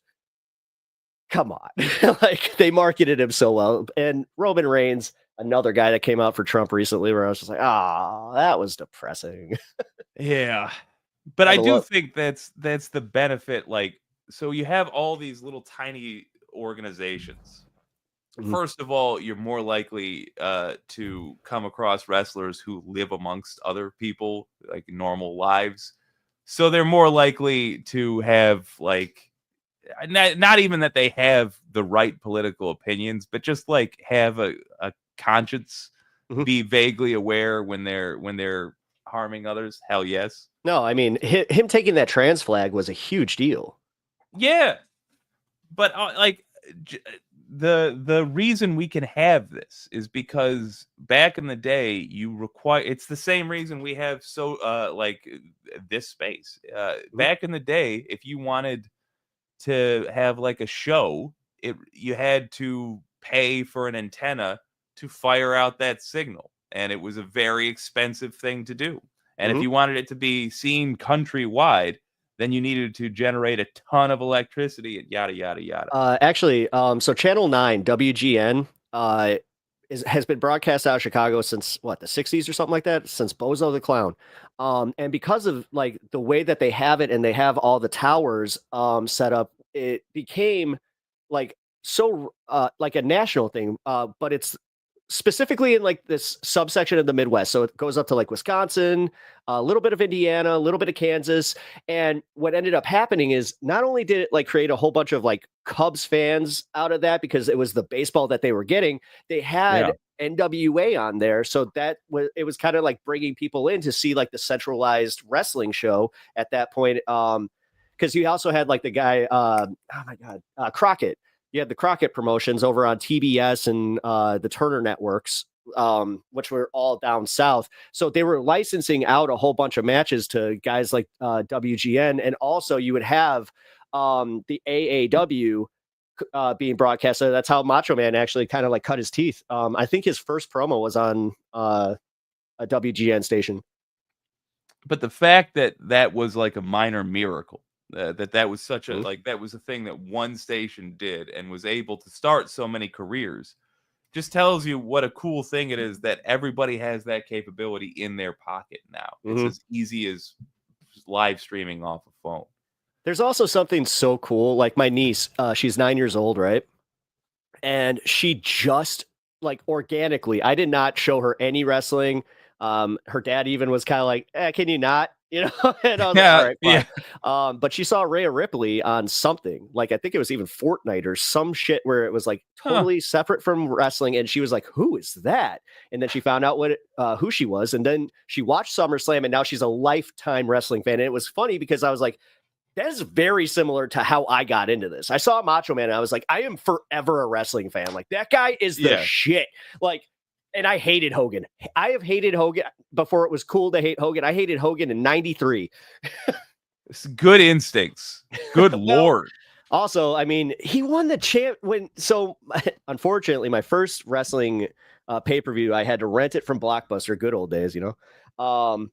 And it was SummerSlam 89 when Macho Man lost the championship, and it was the last time he ever held it. So it was also like, it was such a pivotal moment for me where I was just like, oh, I like the underdog. Fuck Hulk Hogan, he sucks. Dude, first of all, yes. Second of all, for those of you who are maybe not wrestling fans, let me give some credit where it's due. When Pep Talks says he hated Hogan before it was popular, Hogan went to WCW around this time. Yep. And it's not until like 95 that people started actually booing him. But people did start booing him when he came out all the time. But 93, you're still riding high off Hulkamania. It is not. It you is could not argue a Warrior normal did it time. though. You could argue that like when they brought Warrior in, people got bored of Hogan. I think you're right. Warrior sucked. It's so weird to like recognize how bad he was in the ring. Even as a kid, I'm like, ooh. I did not. Really? I didn't. I just didn't notice. Like he never did high flying I was moves. literally just. He never got on the top rope, and I was always like taken aback by that because you'd see like Macho Man. My favorite move in wrestling was the elbow drop. So, like to see that climb, it was like you get the the cheer, and then you're just like, oh, he got that second rope. Oh my god! You know, it's such a simple move, but like you can build off that. I just I hate to say it, the leg drop too. Kind of same thing. You know, you got he did but all Warrior did is he shake the rope.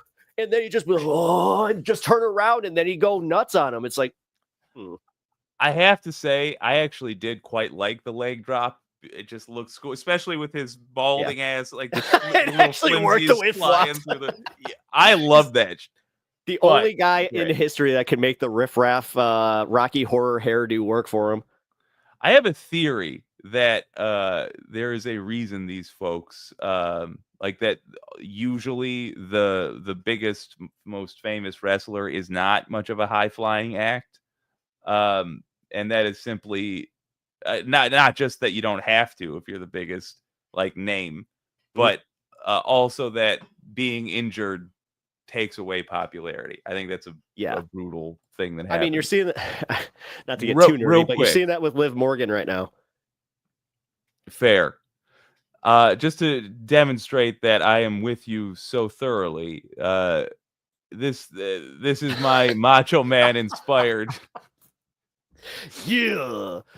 Ooh, yeah. That Being is- a that little is bit our, generous on the bicep part. Yeah. Leg day never skipped Absolutely. in the macho house. Yeah. Yeah, that's our mascot for this thing. That's awesome. No, I have always, again, I've always loved Macho Man, but it was weird to always love a character and then actually be rewarded in the fact that he was a good person. I remember watching his Arsenio Hall appearance where he was talking about doing the children's cancer thing, and he actually broke character where he's just like, because he was doing his shtick where he's like, yeah, Arsenio, good to see you, yeah. And then he asked him about what he was there for. He's like, actually, I'm here to talk about the children's hospital. Yeah, I've been doing this for a long time. I've been giving them a lot of money. I do a lot of charity work for them. I also he apparently did like a lot for dogs. He was really big into like helping out animal hospitals. Like on the road, he would just go and like pay vet bills. Like he was a certifiably great guy. And as I said, I haven't had that kind of reward really since. I hate to say, maybe it's because he passed on before he could have, had some huge scandal or something, or like I like to just think that no, legitimately, he was just that good of a guy. I think so. Like I just get the feeling. I don't have any evidence or whatever, but like he seemed to be somebody who was close enough to the real world in terms of like where his contracts ever were and how little Vince McMahon allowed people like money, allowed his talent to have. I think he was close enough to the real world to appreciate that he wasn't living there. And as a result was a very just grateful, decent person. He just seemed like a decent guy. No, he was. And then on top, my second favorite wrestler is Mr. Jesse Ventura, Jesse the Body. Yeah. Love, and the did you know that I was the governor of Minnesota? That's literally a Jesse Ventura GI Joe as the governor of Minnesota. By the way, oh my gosh, it's one of my prized possessions. I love that planet we live in. But no, for real, the whole thing with Hogan though, and having Jesse and Macho Man talking so much shit that as I grew up, just being like, okay, so he was a certifiable piece of shit that lied about everything, but the union busting. I mean, I do think the union busting was very, very shitty, but also we're not kind of get it. I mean, the thing is, when you look at what was happening with Mania, I to this day, I love Jesse and what he was doing, but maybe don't do it in the middle of WrestleMania 2. He dropped it in the break. They split the show, and he was just like, Vince, I'd like to talk to you about something. And then he comes back, and he's just sitting there miserable for the back end. Because this was the weirdest Mania. It was where they, did this weird call-in thing, or, you had him sitting there like a TV infomercial, and he just sat there pouting, just like, yeah, that he didn't have a plan for if things didn't go his way. You could just imagine that he had this conversation in his head, and he's like, "It'll be perfect," and then it wasn't. That might be his issue because, I don't know. I followed him through his conspiracy arc. The thermite paint. Did you know that they painted thermite paint in the Twin Towers? Which I was like, oh, come on, Jesse. There's so many elements to who he is that could have made my favorite person, but instead it went in this very weird, very sad way. It all went downhill with that one line in Predator. Or he called him a bunch of slack-jawed effets. Oh God, yeah. All right, that yeah. I just deleted that from my memory. Jesus. Yeah, unfortunately, I just watched that movie with my wife, and I was like, oh, I forgot he said a naughty word. Then he spits on Carl Weathers' boot. Oh, he just chucks a whole bunch of. He's doing the chewy. He's just like that.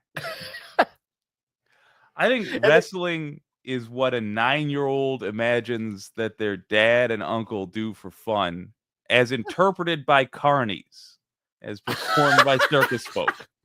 Is that how it was is that how like they took the Greco-Roman aspect that they were just like, no, let's put a work day into this. There you go. And my dad can beat your dad up. I think it's exactly that. I think they're like, well, when dads hang out, it's probably the same stuff we do, except they're talking about adult stuff. Wait, so does it's that like mean that the Sergeant first Slaughter. wrestling managers were technically kids? I think so. Dad, think so. I got a match for you.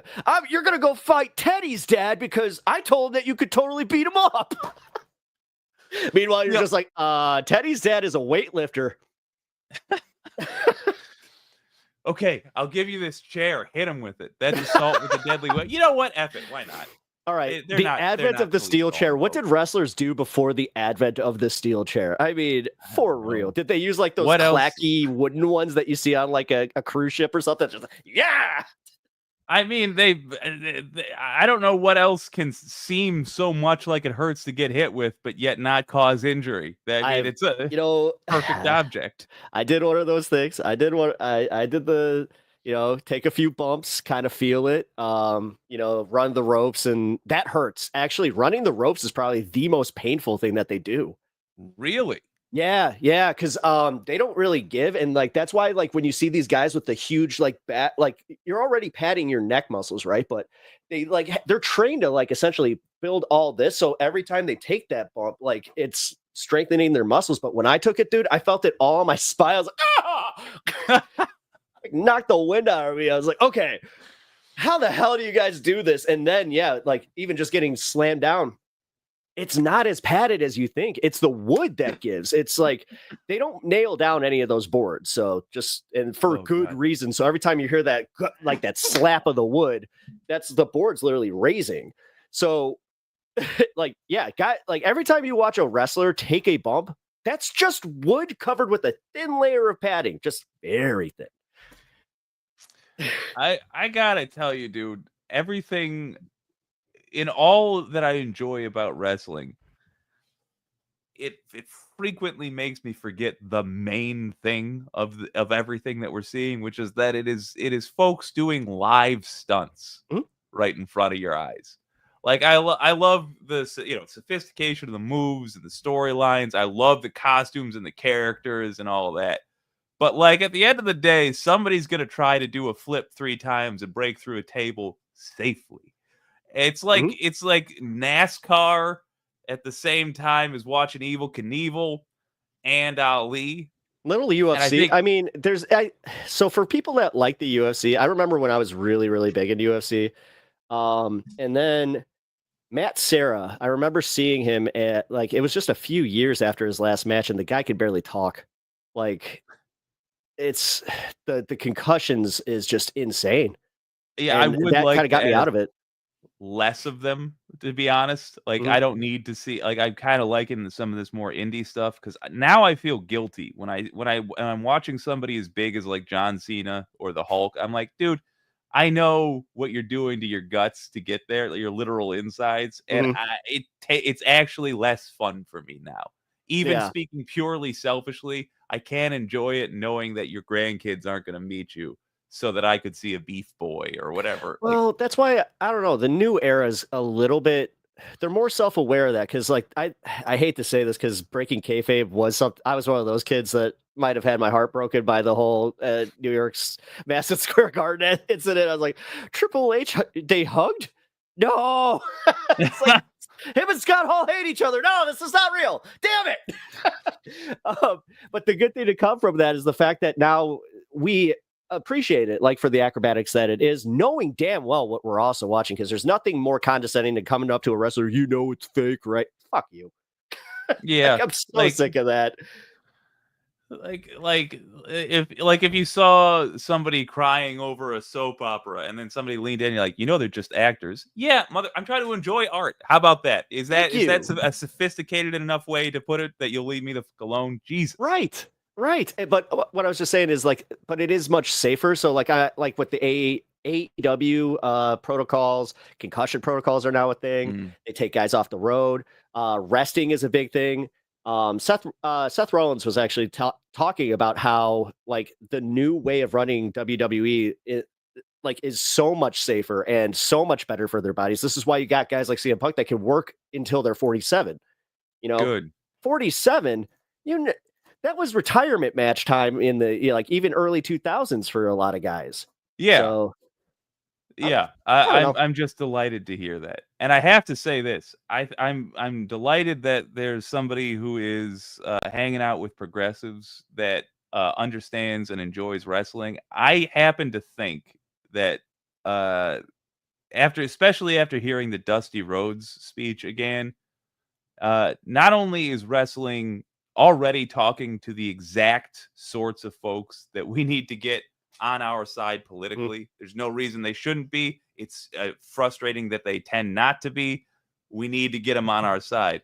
But it's also the most effective way to communicate to these folks. When you have complex stuff boiled down like this. I was about to say, like, most of them think about like just Trump being in the WWE and have associated that with their political leaning now. Yeah. Like, legit. I know, so like there's a small contingent that use like AEW and WWE as like a proxy for right versus left. So it's like you got a bunch of people that call AEW like AE woke, you know, or whatever the fuck, because they have, you know, a trans wrestler, they have, you know, DEI, you know, Swerve Strickland champion. Meanwhile, you know, here you got milk toast, WWE going back to all the, you know, take your vitamins and possibly, I don't know. I don't want to call it like I don't want to even use the word, but you know what I'm talking about. Like they're definitely kind of like promoting some, you know, not melanin. Like, yeah, it's sad. Before we have to wrap, by the way, thank you for coming on and talking wrestling with me. Before we have to wrap, I think we both need to give our take on this. My vote is WCW actually better in the early 90s, but by the Attitude Era, WWF all the way. WWE. First 2 years of Nitro, I agree. Back 2 years of Attitude, of the not Attitude. Oh my God, whatever, the Stone Cold era. No, I'm sorry. Yeah. Like WWE, like they won. They won fair. They and did square. in the end. Yeah. They did. Well, come on, Wolfpack Sting. I knew it was over. Yeah. No, but I really appreciate you having me on, bro. Like this is Absolutely. this was a lot of fun, and also like yeah, the second that you were like, yeah, I still have COVID. I'm like, I can hang. Thank you so much, man. I'm going to transition to the power report now and attempt to make one last serious point. But I hope to peer pressure you into being on one of these fight nights. Absolutely. You can count on me, man. Just hit me up. Yes, sir. Pep Talks TV, folks. Some of the new talent at this space and amongst the most talentedest of those talents. I also saw Devil's Advocate Productions here. Hey, man, good to see you. Hello. Sorry I sound like crap. I'm sick and Midwestern, so that's just how it's going to be.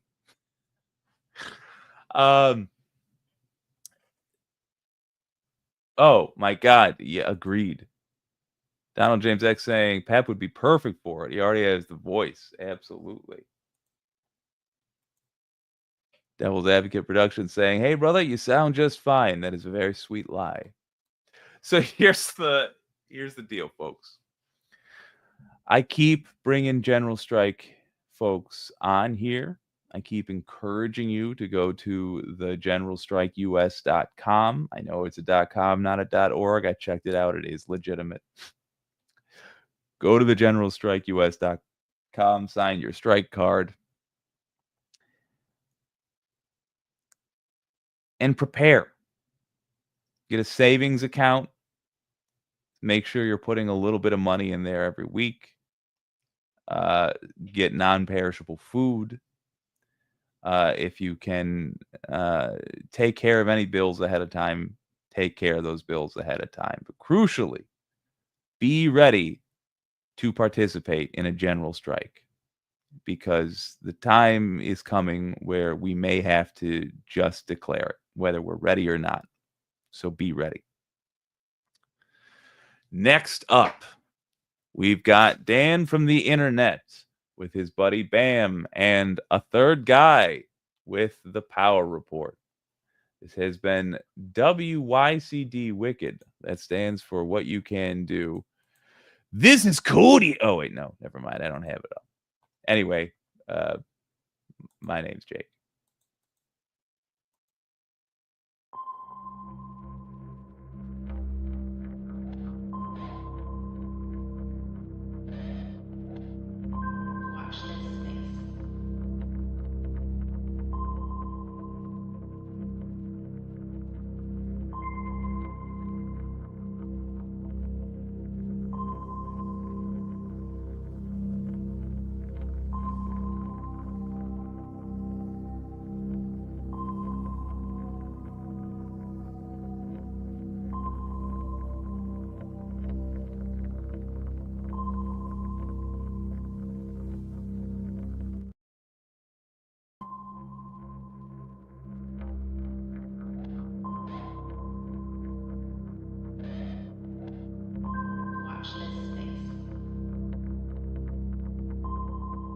That's better. Okay, anyways, this is your Power Report for the 7th of August, 2025. I am getting the new studio set up, so I am pretty bare bones right now. That's all your money's going, man. So I'll making ranking in for the BAM's history of Islam.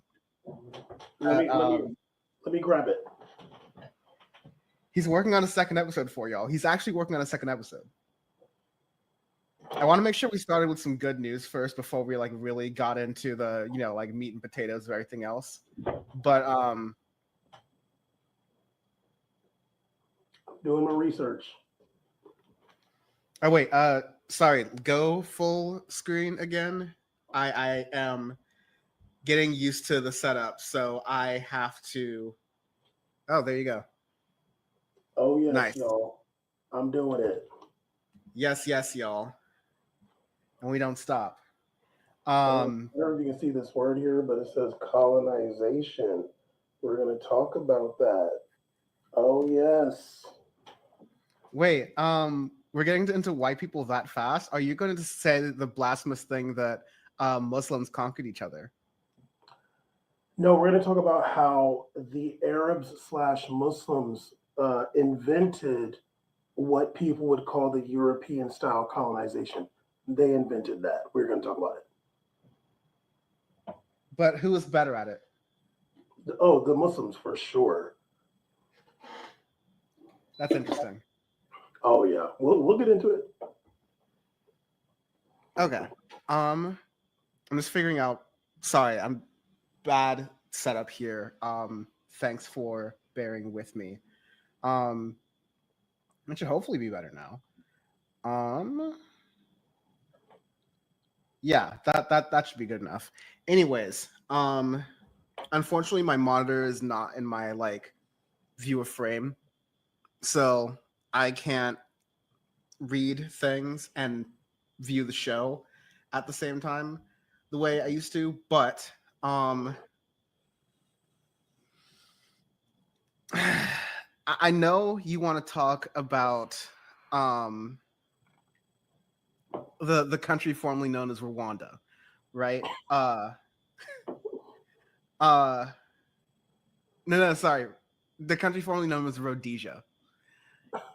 Sorry. The country formerly known as Ukraine. But I feel like domestically there is.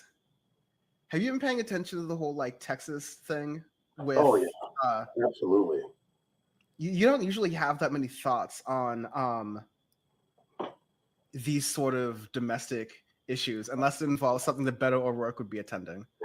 Oh no, this is a big deal. No, I've been on it for sure.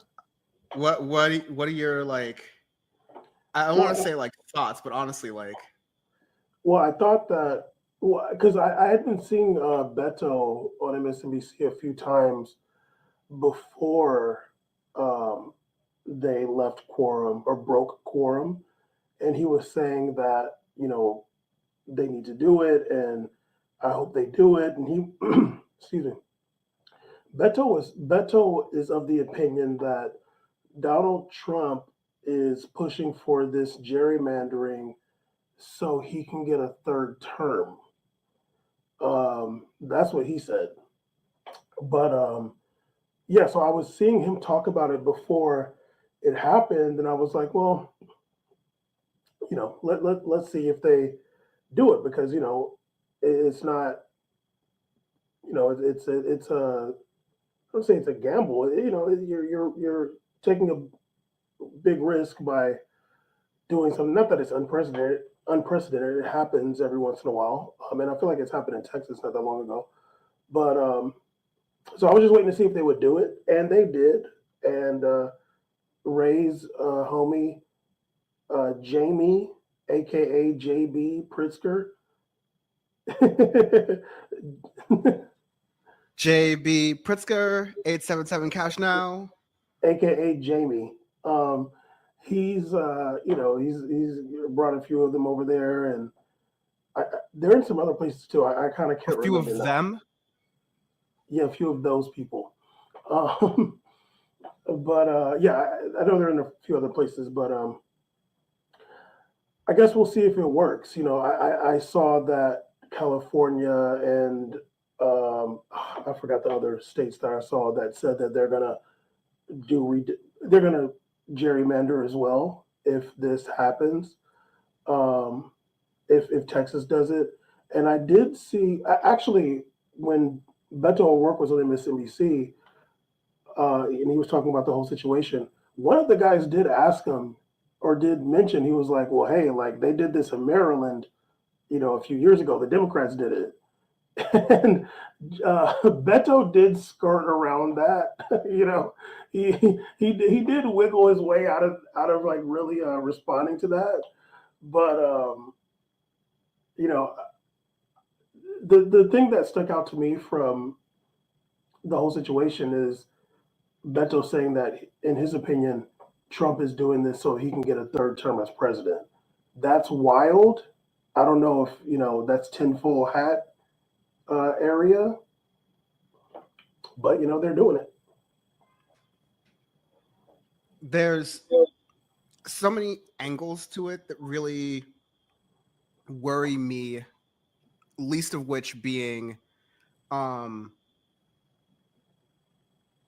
how do I put it, like the precedent that it would set if Donald Trump or Greg Abbott is able to call in the feds or the FBI to round these people up. Like, it sounds like bluster right now, but it always begins as bluster.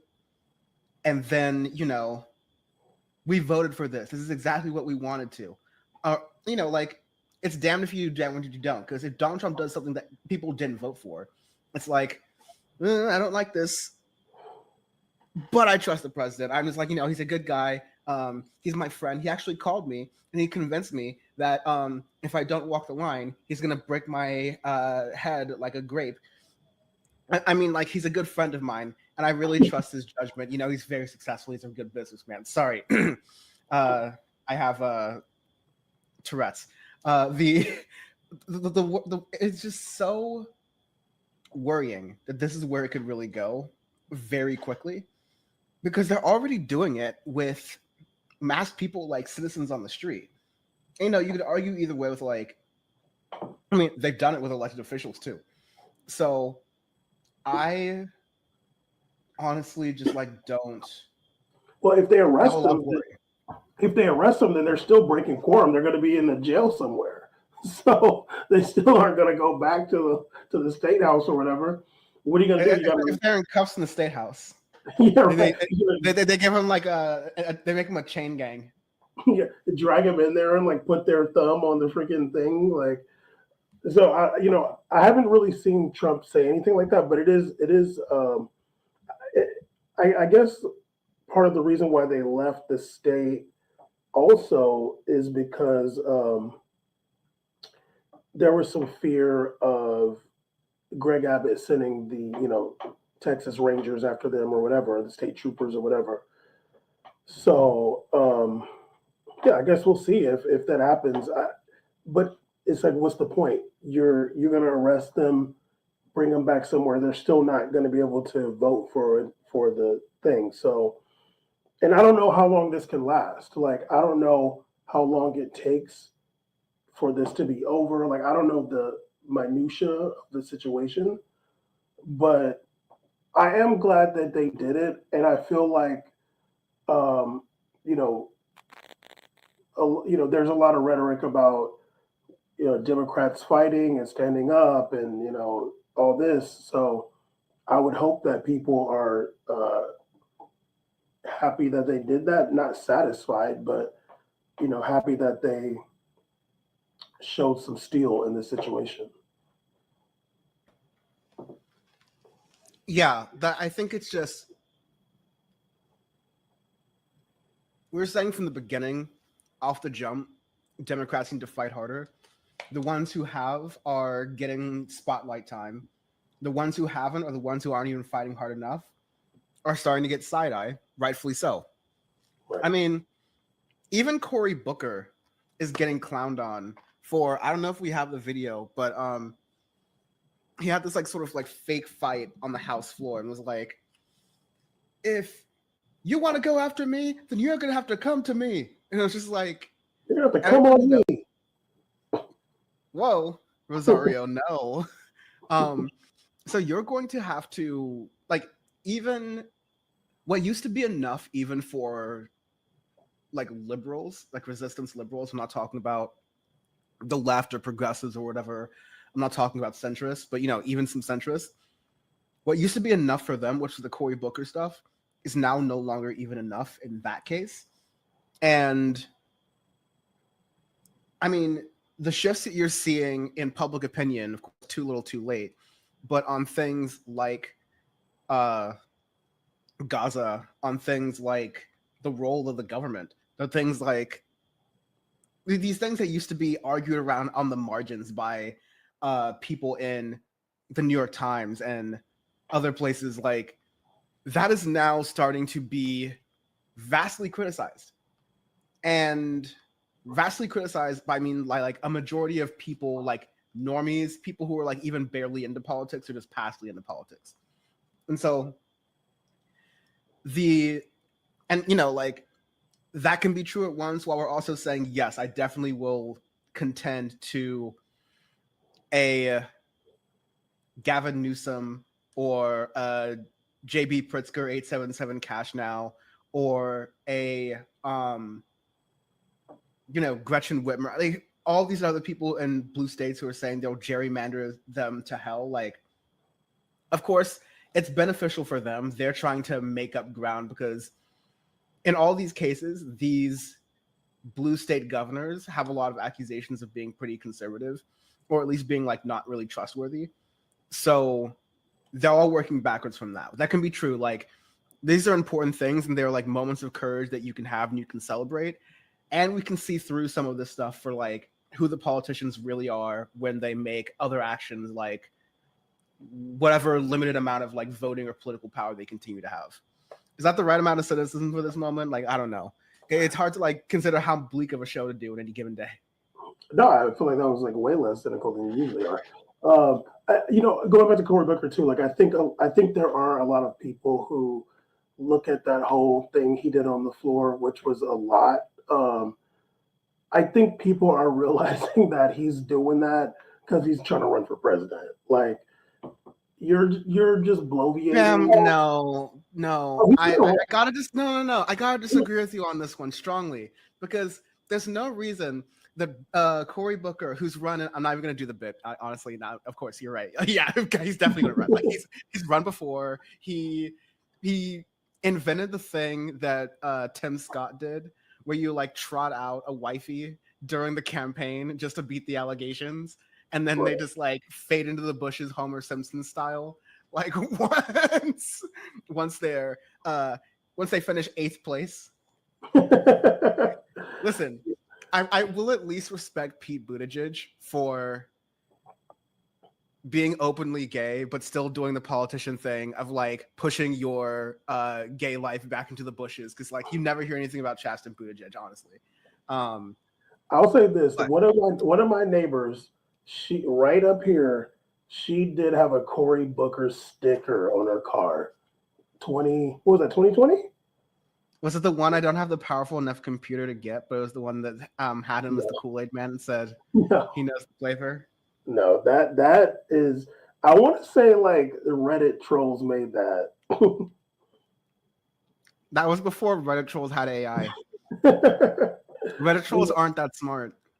She did have a Cory Booker sticker. She finally took it off, but she had it. I was like, "Damn, you were the only one." She was going for him though. I saw some Klobuchar stickers, and I was like, because a sticker implies passion, and like I remember seeing a lot of. You don't see a lot of those cars. The ones with the Hillary like hospital logo from 2016. Remember that blue H with the arrow through it? Yeah. That looked like the universal sign for hospital. Acting like these blueberries making me high. But no, these I know what I'm talking about. But you had a lot of those stickers. Like that I kind of get, right? Like she was like the main candidate. You had I saw a lot of Bernie stickers. You still see a lot of Bernie stickers. But Warren, I'm like, okay, sure. I've never seen any Pete stickers, like especially out in California. That's just like that's no. I may have seen a sign or two, but like a sticker, no. These people drive Audis, they're leases. They're not going to do stickers on their car. Yeah, no, I've never seen a Pete. I forgot about Pete running. Honestly, I've seen more Beto stickers than Pete stickers. On God. Anyways, I took you way off track. And if you want to play the Beto game, sure. But like you were talking about Cory Booker is going to run for president. Yes, and also when Beto was on that clip on MSNBC, whoever the hosts were, they were saying that he should run for president again, and I was like, dead ass. When Beto was on MSNBC, like, listen, I'll give you your flowers in that MSNBC is catching up to like the online left media and where we were at, and like, I'll be generous and say 2021, but in a lot of cases like 2019. Even before the show started, which is amazing. So 2020, right?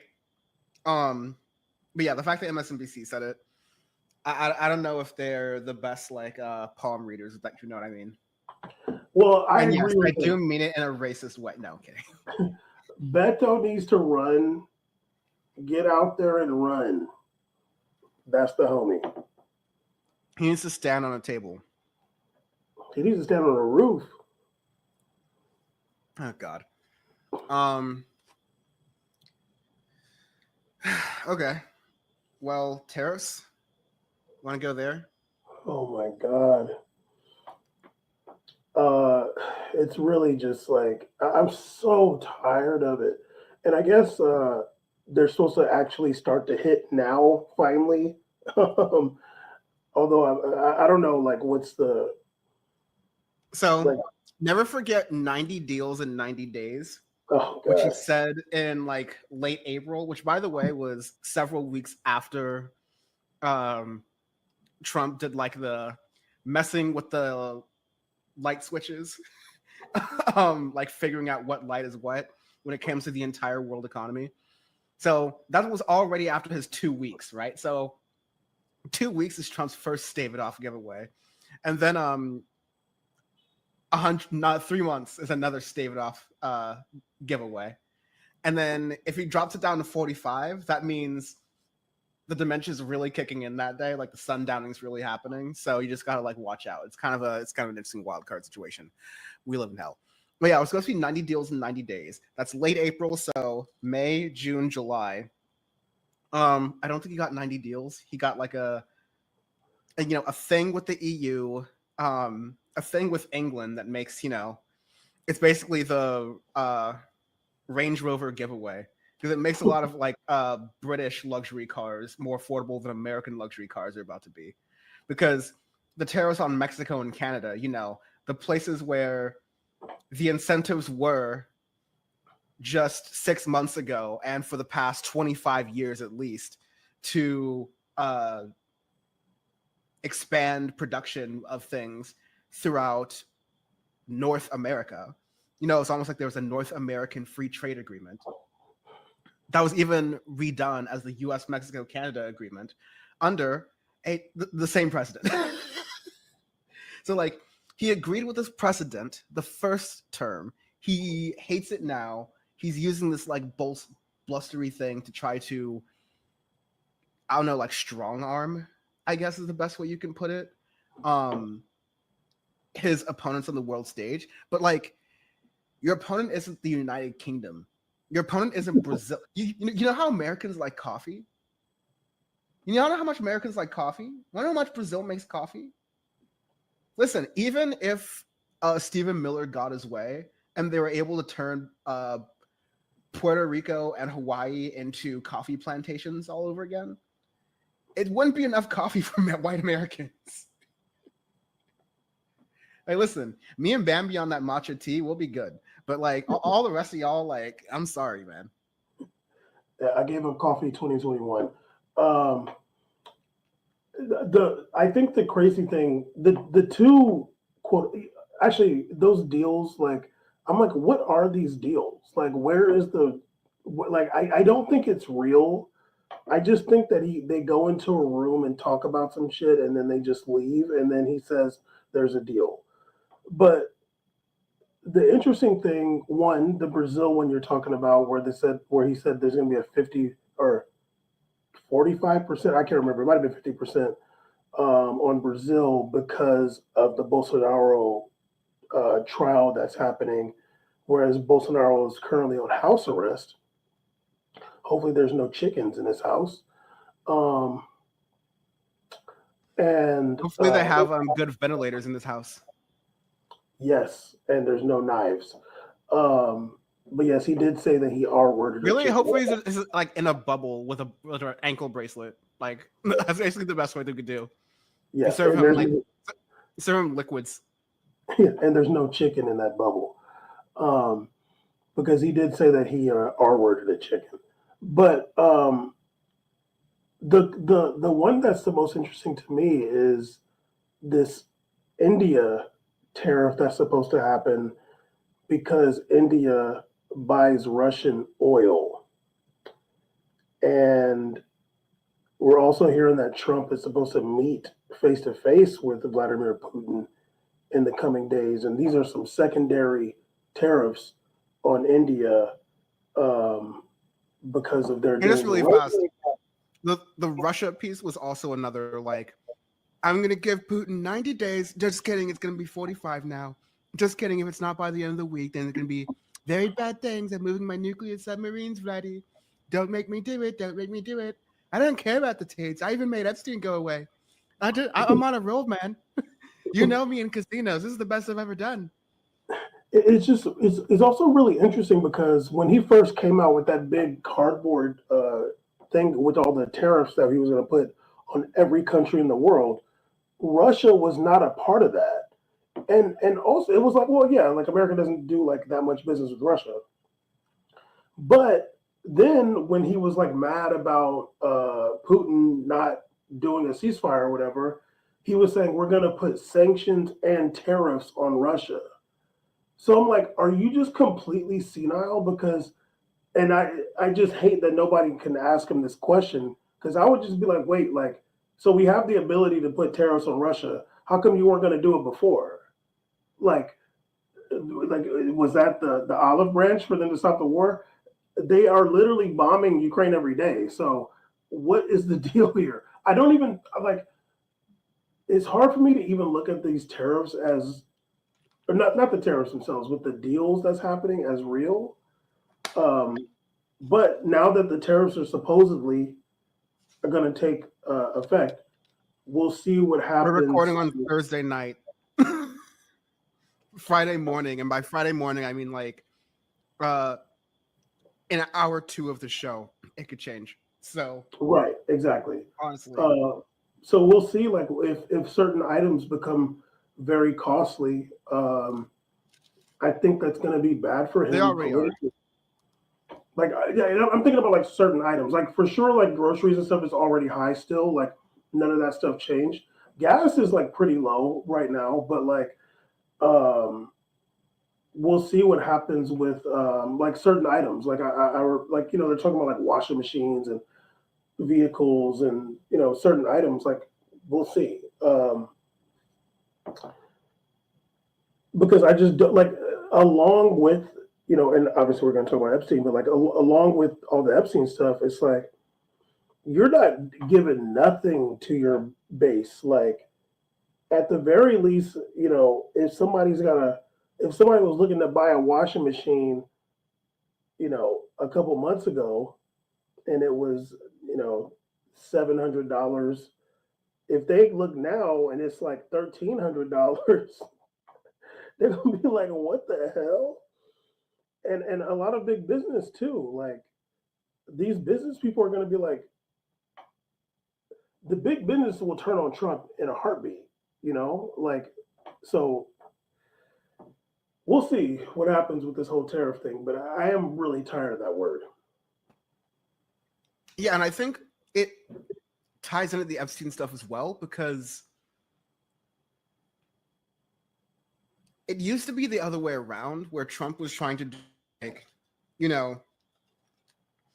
he had hired cranks, but he had hired like self-serious cranks who thought there were guidelines and legal limits, even though they were like, basically saying, well, if you read subsection 2 of the law, I can do whatever I want to. Instead of Trump 2.0 by saying, I'm going to arrest you. I forgot why I was doing whatever I wanted to. Like, we got to really make sure Dementia Don and Donnie Weak Knees or whatever we're doing, continues to catch on. But usually, because again, in Trump 1, Trump was trying to do something serious, or at least his administration was trying to do something serious. And it was like a scandal that was taking away the oxygen away from him. And then he learned that, okay, if I just like run the media and create my own scandals for the Democrats, I can get some of that oxygen back. But the Democrats are out of power. There's no woke to go after. The government doesn't exist. PBS has an OnlyFans. Like there's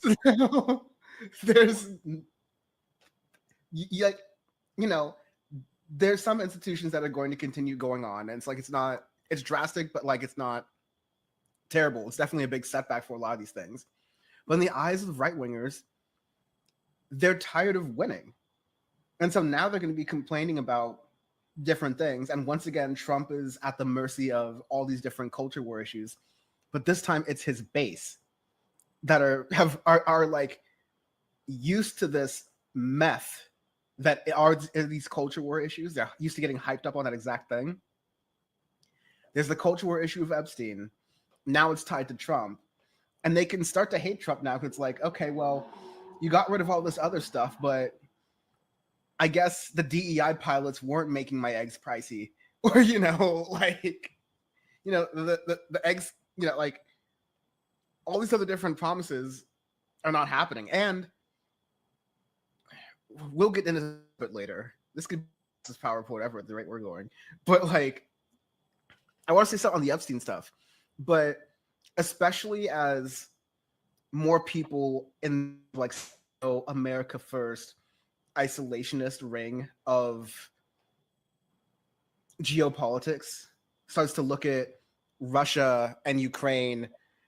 Well, they've always kind of looked at Russia and Ukraine as like why are we paying for this? We should get out of this type of thing. But the more they look at that even further as Israel and Gaza in that case, and the more that starts to have alignment with these liberals and these progressives many of whom have been saying this for a long time, and centrists who are now starting to wake up. he is losing the ability to control the narrative in a positive way on a policy side with his base and also on the cultural side with his base. Like, he would have to arrest Kamala Harris at this point in order for his base to forget about the Epstein stuff. And I'm not even sure if that will do it. It'd have to be Obama. It'd have to be Obama. Wow.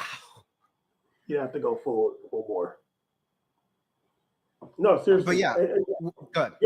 You're right. Like he's. I mean, even Michael Savage is talking about is criticizing Trump for like giving Netanyahu a free reign in Gaza. Like, there's so many people on the right that are critical of Israel policy when it comes Did to Michael Donald Trump. Savage tell Donald Trump to go get trichinosis? I don't get it, but that's how he got fired off of MSNBC. Was Michael Savage had a caller, and it was a prank caller, and he made very terrible homosexual remarks to this caller, and said that he should die of trichinosis from choking on so many sausages. And then he lowers his sunglasses, and the camera slowly pans off screen, and then the commercials happen, and they come back, and it's just regular MSNBC reporter doing the news. Like, he's cut. He doesn't even get to finish the episode. He's gone. And this was like, Iraq War is just starting MSNBC when it was basically Fox. So they were like, dude, too much for us even. What's Rachel Maddow gonna say about this? What's the name? Trump is getting a lot of criticism even for Israel. I don't know. Like, I don't know if he looks at himself as like, it doesn't really matter because, I'm a lame duck president anyway. And then after I'm out of office, like, you guys are going to forget about all this anyway. So I don't know if like that has anything to do with, his current policy. I just look at Donald Trump as like not having any strategy or just flying by the seat of his pants at any given moment. But yeah, like the culture war is Epstein, and he's losing that, and the policy war is prices, and obviously I'm not talking to Trump supporters every day. I'm seeing stuff on the news or whatever, people talking about it, talking to them.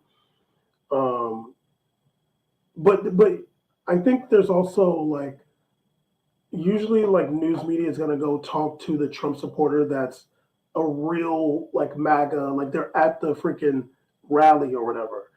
There's like that person, and then there's a person that like, some person that just was like, like the young man voter or like the young-ish man voter who said like, I'm going to vote for him this time because, F Kamala and Biden's old. Like, I wonder like what that voter who's not even necessarily a voter, like they're not going to vote in the midterms most likely, but they like voted for Trump. They got hyped for Trump this second time. Oh, he's going to put money in our pocket. Like, I wonder what that person is saying. Like, does that person realize like the prices are still high, and is like, yeah, I'm like, I got bamboozled, or are they still like riding with him?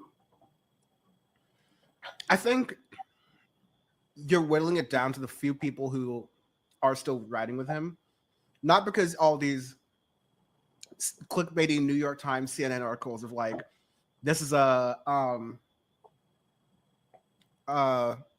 Pawlenty Marjorie Taylor Greene voter who voted for Trump, and this is why they flip-flopped and went from Joe Scarborough to Joe Biden in 2008 as who they voted for. Like people were just like crazy opinions, right? Never mind that. I think the conditions of what people are starting to see and living in, and the fact that there's no real way they can blame a Democrat. There's this extra stuff that's going on. People, political or not, in this country, unless you were like truly his ride or die base, have had 6 or 7 months to find something to hate about Donald Trump. Even if it's Elon Musk, who more people in this country hate than Donald Trump, they can point to that and go like, oh yeah, well that was a bungle. That was a bungle. And now you have the Epstein files too, which is like a big cultural thing we're talking about as well. It is like, I want to transition into this piece here because a thing that's also people are noticing that's kind of starting to get a little universal again is being taken in weird directions based on the party and like the partisan bent. But here is Tim Cook, CEO of Apple. And, you know, like Steve Jobs is given a lot of credit for, you know, innovating at Apple, but the supply chain and the scale of Apple, they weren't really selling in China like that when Steve Jobs was alive, right? Like Europe was still kind of emerging. The global South in general, iPhones were hard to get. Steve Jobs made the supply line. So like, oh, we're going to source this from India. We're going to source this from Taiwan. We're going to source these from South Korea. We're going to source these from the Congo. You can guess what it is. You can guess the dollar amounts for what they pay for labor and all this other different places. But anyways, you get an expensive iPhone that Apple gets to keep a lot of that money and give their workers in California, maybe, mostly their stockholders. But because of that, and because companies like Apple have all of these different connections to all the different parts of the world, they have a concerted, you know, benefit really to kiss Trump's ass in the best way possible. And, you know, Apple's good at marketing and Apple's good at figuring out their audience. So let's roll tape to how he was caught behaving here. Hang on. Yes, please. This bottle was made here in the U.S., California, and this glass comes off the Corning line. It's engraved of one. It was designed by a U.S. Marine Corps corporal, a foreign one that works at Apple now. That's good. He's done well. Designed it for you. And the base comes from Utah and is 24 karat gold. And it sits, I'll take the liberty of setting it up. Wow.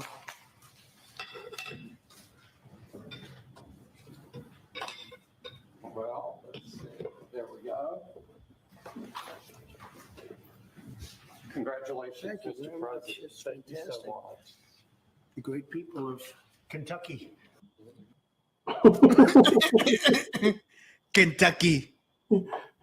He's like, hopefully I never have to go there. Yeah. So yeah, there are people, Apple fanboys, who are like, I can't believe Tim Cook would do such a thing. And it's like, you people pull out skull calipers every time someone sends a green text message. Like, just get out of the way. Sorry, I don't really care. And Aaron Patton, we're not complaining about Kentucky. Would I go there on purpose on like a road trip? We'll have to see for the invitation. I don't know. Caesar's in the queue. Also, Dan, let me say this before I forget. At like some point, maybe like 8, I gotta feed these dogs. So it'll be like a few minutes, depending on how annoying they are.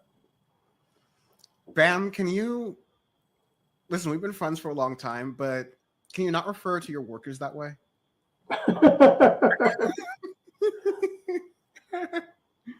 you not refer to your like they're working, making you shoes for you to sell on Vermont every single day, and you're like no. Also, you mentioned Apple, Cobalt, DRC. Just want to let people know who are saying free Congo and all that. The country that owns most of those mines in the Democratic Republic of Congo is China. Okay? China. All right? The good imperialists.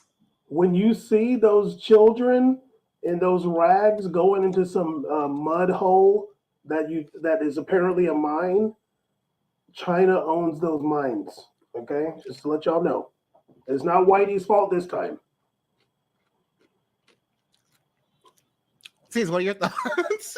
Well, good thing we have Bam here to be the big Whitey defender. We've always needed a gracious, just unapologetically honest man to just come in and be the savior of White. Don't worry, it's me, a black man. I will take the bullets for you. Don't worry, Whitey. Don't worry.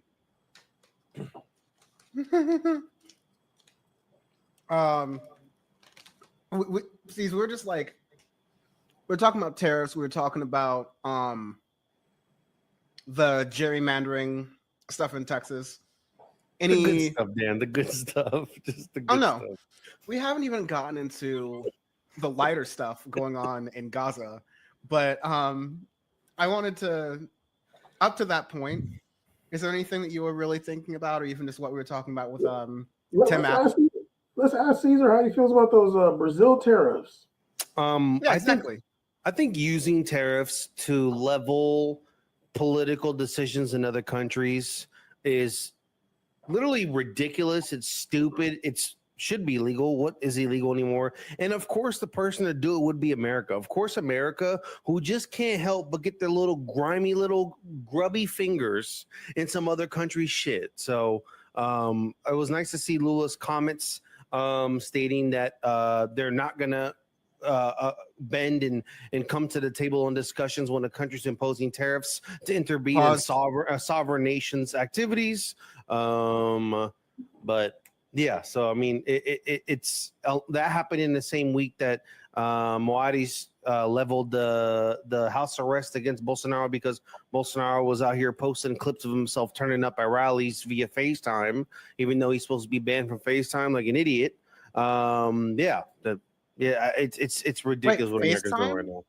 Like, he's doing rallies over. Explain this to me, because like, let me break this down for you, Dan. You're basically in Brazil. Flavio, his son, aka the bitch, rallied his goofy ass base to come and support and demonstrate and protest for democracy on behalf of his dad in the sentencing.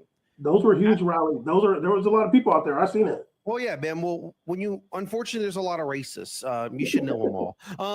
Anyway, so they rallied. Now, Bolsonaro is banned from using social media and basically his phone. So he's not supposed to be using social media because he used his phone last time to influence politicians in the U.S. to intervene. So the government banned him from using his phone.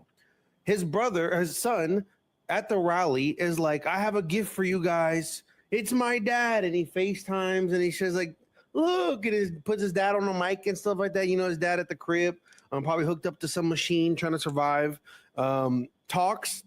And then his team posted on his Twitter account. And 30 minutes later, Bolsonaro deletes it because, it was illegal. And then Moadi said, look, you can't handle yourself. Clearly, you're a man-child. Boom, you're banned from this, and we're taking your phone away. So, yeah, and he got house arrest. So he's stuck at the crib for real now. FaceTime, yes, we got FaceTimes. He should have did the Tupac virtual reality thing like Coachella and just been over there like, fucking dancing or something. No, he had to use hologram FaceTime. Bolsonaro, yeah. He had to use Tim Cook time to get on there. And Dan said that hopefully there's no chickens at his house. Okay, he said he R-worded a chicken. Yeah, I mean, he probably has a flock where he unfortunately does it every week in the back. Probably has a coop right in the back. That's an old banger from before. And he said that's back when he said he'd be mad if his son married a black woman. That was back in those days. That's horrifying. I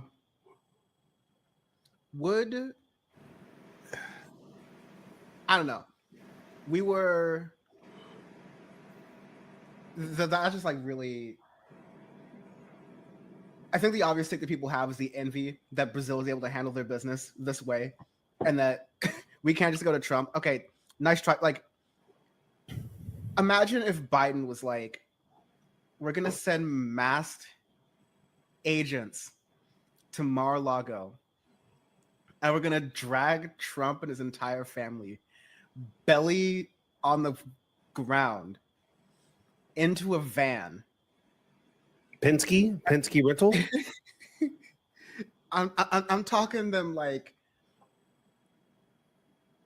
the mail vans that have been decommissioned, the ones with no AC that are just plain white. The right hand joints, the fire, those are fire. Yeah, exactly. But they're not going to be in the front; they're going to be in the back. If Biden had done that and just said, "Hey, no mas, that's it. Like we're done, no more," the Republicans would have had a coup. But in Brazil, it's just like, we have rules, we have standards. We're like not going to do this. There's like a constitutional reasons why they did this, which we should be abiding by.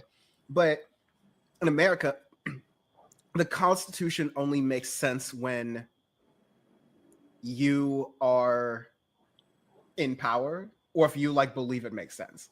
If you believe you can abuse the Constitution for your advantage, you'll either do like what they did in Trump 1, which was, well, we believe in this thing called constitutional originalism, which means whatever they meant in 1776 is what I telepathically understand. Therefore, it's kind of like the word of God. And so whatever I say, don't say I'm wrong. It's word of God. Versus now, it's like the shoot first, ask questions later, and never be accountable version of Trump-style politics. So, of course, I lost the kind of questioning point within that, but it is. I guess I was just kind of getting at it is amazing to see Brazil handle business like that, and also stand up to Trump and saying, "Listen, this is gonna be kind of difficult." Interestingly, America has a trade surplus with Brazil. It's not like a deficit, because that's what the whole tariff thing is supposed to be about. But I'm happy to see Bolsonaro and a lot of other people stand up against Trump for like this. Well, I mean, it's like, I think it's going to be good. It's good now, but if you're going to ask me honestly, I think it's going to have major repercussions for the Democratic Party for Brazil. It already feels very divided in the country, just from sentiment that I've gathered, with the number of people we saw protesting, conversations online, levying this. Lula's trying to circumvent the pricing by having government subsidies on certain really important items like produce and stuff like that that's going to be missed out, or any kind of because I think the tariffs were kind of weird too. There wasn't tariffs across the board 50%, right? It was on certain imports. It was just some goofy. It was a really weird tariff breakdown, and this shit is giving me a headache. I'm mad I have to learn this much about tariffs in my life overall. Already annoying. I know. Later on, we're going to do that whole $15,000 visa thing. So prepare your head for that. Lula said that he's willing to negotiate with Modi and stuff like that and China to do what he can, but obviously it's not that easy. And America is a big supplier, especially of tech for Brazil, tech, cell phones. A lot of our stuff we do get from America. I think that with the next year's elections and Lula wanting to run again, Bolsonaro, I think he can actually run again. I think he can. You can have 3 terms in Brazil? I think you can, yes. I think you can have 3 terms. You fact check me, but I believe you can. And Bolsonaro's not allowed to run, but obviously whoever he endorses will be probably the primary candidate on that side. If America holds this out and Brazil takes blowback and the Republicans there can circumvent this into being something to blame Brazil on, then definitely I think that it'll take a major hit to the PT and the Democratic Party of Brazil. I think the Republicans can definitely capitalize on this, because unfortunately misinformation spreads like wildfire, and it's very powerful in Brazil. So apparently in Brazil, you can only have 2 consecutive terms. Yeah, but you can split. But non-consecutive is limitless. Like the drug. That's why Brazilians are tapped in, dog. It's no limits, baby. Just take a little break, go to jail real quick, post up, come back. Hey, I'm ready. Let's go. So Lula can run again. Bolsonaro's older than Lula. Lula's chilling. I know Lula's running down. He's younger than Bolsonaro. That's how. Come on now. We can do heads, tails until they both die on the same day, like those 2 founding fathers. Lula be doing 7 miles a day, like Bam. Lula be out there working out. But Lula did have that throat cancer. He did. Got cancer? No, okay, that's crazy. I'm sorry. But But yeah, well, I think in the meantime, what the Pete and Lula need to do is build somebody else up. They're not going to do that because they want to run Lula again. Next year, they don't got time to put somebody. It's too late to put somebody up. We'll run Lula like again. a vice president. Yeah, like run Lula again is 5 years, whatever. But like, in that term, like you got to really like work on somebody else because Lula can't run the third time. Yeah. So we'll see. Can I talk really fast before we forget about how the jobs numbers came out? They were really bad. They were revised to be really bad, which is what I predicted the moment the tariffs happened. And like the fact that the jobs numbers are really good and the economy did really well was like, wow, you got the pump and the dump and the lump. I don't know, like they just got like everyone who pump and dump the economy based off of Trump's original Liberation Day thing just made money over money over money over money. But now those jobs numbers got revised, which always happens. But this was the biggest revision in decades. Trump fires that person and it's just going to replace them with someone who's like, oh, you got 11 billion jobs, sir. Once we add all the blowjobs you got, this is an all-time record, sir. We got our first person hired in Mars. It's like, what? How did you do that? Me and Caesar were talking about. I was like, it's literally giving Stalin like, sir, the people are starving in Ukraine. Ukraine. Bitch, you cooking? What? Off to the gulag for you, buddy. Yeah. You telling me shit about people starving? Jobs. Yeah. And with that report, like it was already obviously, I believe the labor statistics, like those people, their job, they're just data nerds. Like they're in there, like get numbers. Like they're all about raw data numbers. That's what they care about. Honestly, they don't care necessarily. Their priority is not to elevate the economy or make it better or worse. They just report data and number statistics. That's what these people do.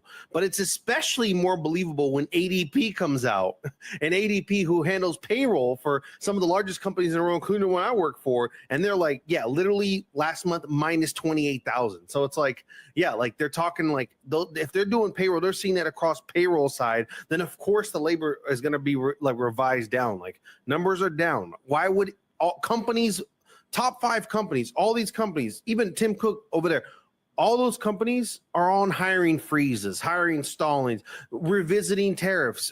There's literally CEOs having conversations, talking about, we don't know the state of things. It's erratic, it's sporadic. So how would that ever be a thought of like, oh my God, the economy is boosting. It's so good. How the hell is it so good? You ask people who are unemployed right now. Number one thing they say, I just can't get it. I can't get something to apply for. I can't sit down for a job. I can't get a job to get for. Or like they're having an extremely hard time after they quit their positions that they hate, find a new place. They're having a hard time. So that does not bode for an economy, it's annoying that we would even have that conversation. Why would anybody think that will shoot? Of course, when the stock market is pumping is because all the billionaires bought at the dump. They bought at the dump and it pumped and they're selling. That's why it's a strategy as old as time.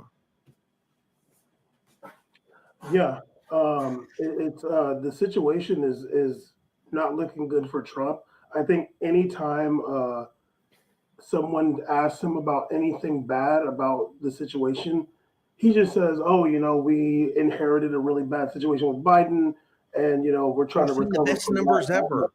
Where are these numbers? He's going to say that in 2028. It's like he's like his numbers people is like the Wilt Chamberlain, like 100 today, sir. Yeah, 100 points. Great. I believe it. Something really quickly about the jobs numbers. Like, Bam is on a doggy style duty. Quite literally, I think. But okay, so Doge was doing all this stuff in the beginning of the year. Government jobs got lost. I think the numbers are fairly accurate. The BLS is reporting. They have been for, decades. But, these revisions happen because economic data comes in very slowly. And I think you're going to see Companies further lie revisions. too. Yeah. No. I had a debate with someone that was like, I trust Google with my data much more than I trust the government. And I was like, If you, it's cute that you think that they're split in some way about this. My buddy, that is Yeah. a working relationship. So, that's a marriage, my friend. So I don't know what you're trying to fight about. It's like, it's okay. Daddy's home. Yeah, your data is free for all, buddy. They are chomping at your data. They're gonna get your healthcare soon too. But my point is that the numbers are going to continue to get worse. Trump just appointed someone to be on the Federal Reserve Board, so that's going to be next in line to be the Fed chair once Powell was ousted out. Yeah, or if Powell was physically ousted or out. I think by any way they can. Yeah, so it's like, what do you want the rates to be, Mr. President? Good for you, bad for everyone else. You got it. Double it. Give it to the next guy. What I mean to say is, in September, you're going to see, like, mark my words, you're going to see the economic data in your lives faster than you see it reported. Because that's when a lot of people are going to start taking their buyouts in the federal government. Yep. You have people who are unemployed, who are busy trying to get, whatever assets from the government that they can while they're running out, while the funds are running out. There are fewer and fewer people to process that stuff. Fewer and fewer people to get the data happening. It's going to be, the tariffs are going to be kicking in, or even the perception of tariffs are going to be kicking in. People or countries switching around what their overall countries switching around who their trading partners are is going to already happen. And then prices are going to keep going up. And then you're going to get more layoffs around the holiday season. You're going to see a flat holiday season because people have less money to spend. And then by that time, people will be saying, oh, we've actually been in a recession since like March or April of last year. Now just all the data is caught up. And then the data is going to really catch up 6 months from that. We're going to be looking at like March, April of next year. And like, I don't know. I'm from Wall Street. I'll start maybe reporting and doing live streams to see if I hear any bodies falling, because like it's going to get really rough out there. I'm curious, especially October. They're talking about September, October is when we'll see the biggest impact of tariffs with shipping lines and pricing. Coffee, obviously, coffee is massively consumed in America. I mean, like, I think we're even underestimating how crazy that is. I can't believe it. I mean, in the past, we used to talk about discussions on whether, the price of gas. There may be discussions about, like, coffee's double the price. Like, what the hell? Like, that's ridiculous, because that's such a common consumption of Americans every day, and it is extremely hard to drinking jet fuel. Like, the people are going to start. Oh yeah, they're drinking gonna be gasoline. on their Monster Zero sugars all day. Monster Zero time. We're locked in. My favorite. Celsius America. Yeah, Celsius and Zen. They literally they can't produce the coffee. Like, coffee is extremely hard to make in America, the beans and stuff. So they're not gonna be able to do. It's gonna be really difficult to even catch up, or even doing something to replace like Brazil and the tariffs that they're imposing from buying coffee from Brazil. So we'll see how this affects day-to-day consumption and other produce, because produce was a discussion before with eggs. So I can imagine it could be similar like that when it comes to like coffee prices going up. And I don't know though. Once again, if Americans are going to spend far less due to economic constraints. But I will say, I think that we'll see residual damage on the increase in Americans' debt, although Americans are higher in debt than ever in history with the introduction of Klarna and Afterpay and companies like that. I think that we'll see it pitfall to real bad levels in the winter if things don't transition soon, because unfortunately, no matter what, Americans will consume. And maybe it may not be at the same rate, but they'll consume. And sometimes even when things are dicey, they go over the top as well too, and they just assume debt. So I think the debt will get pretty bad for sure.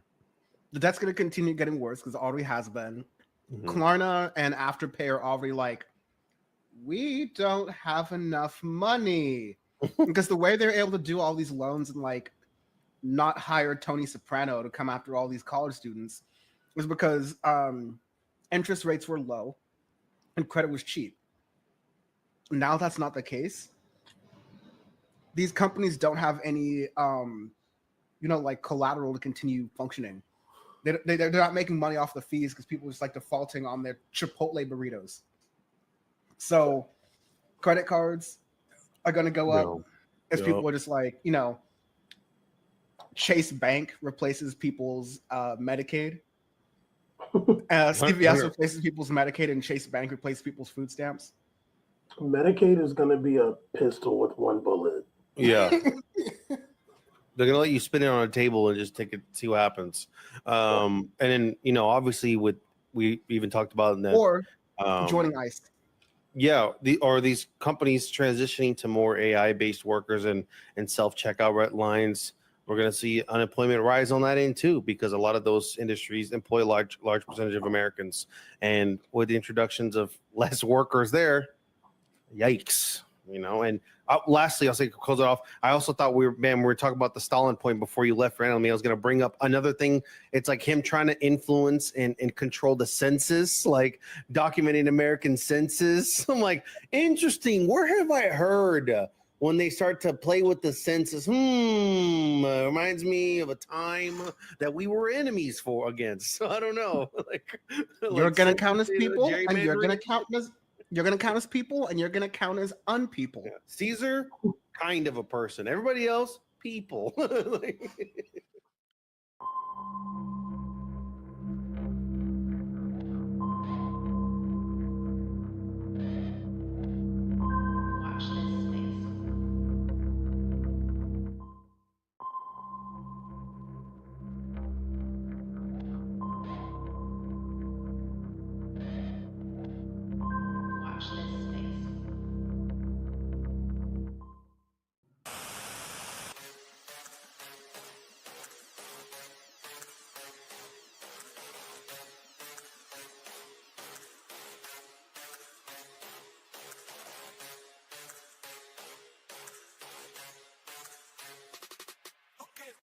Good morning, comrade. You listen to WHIV LP New Orleans 102.3. This is our weekly Good Morning Comrade. Today, we have a very special guest, friend of the show, like longtime buddy, actually. I haven't seen you in person since 2019, but yeah, we have Andrew Porter. What's going on, my dude?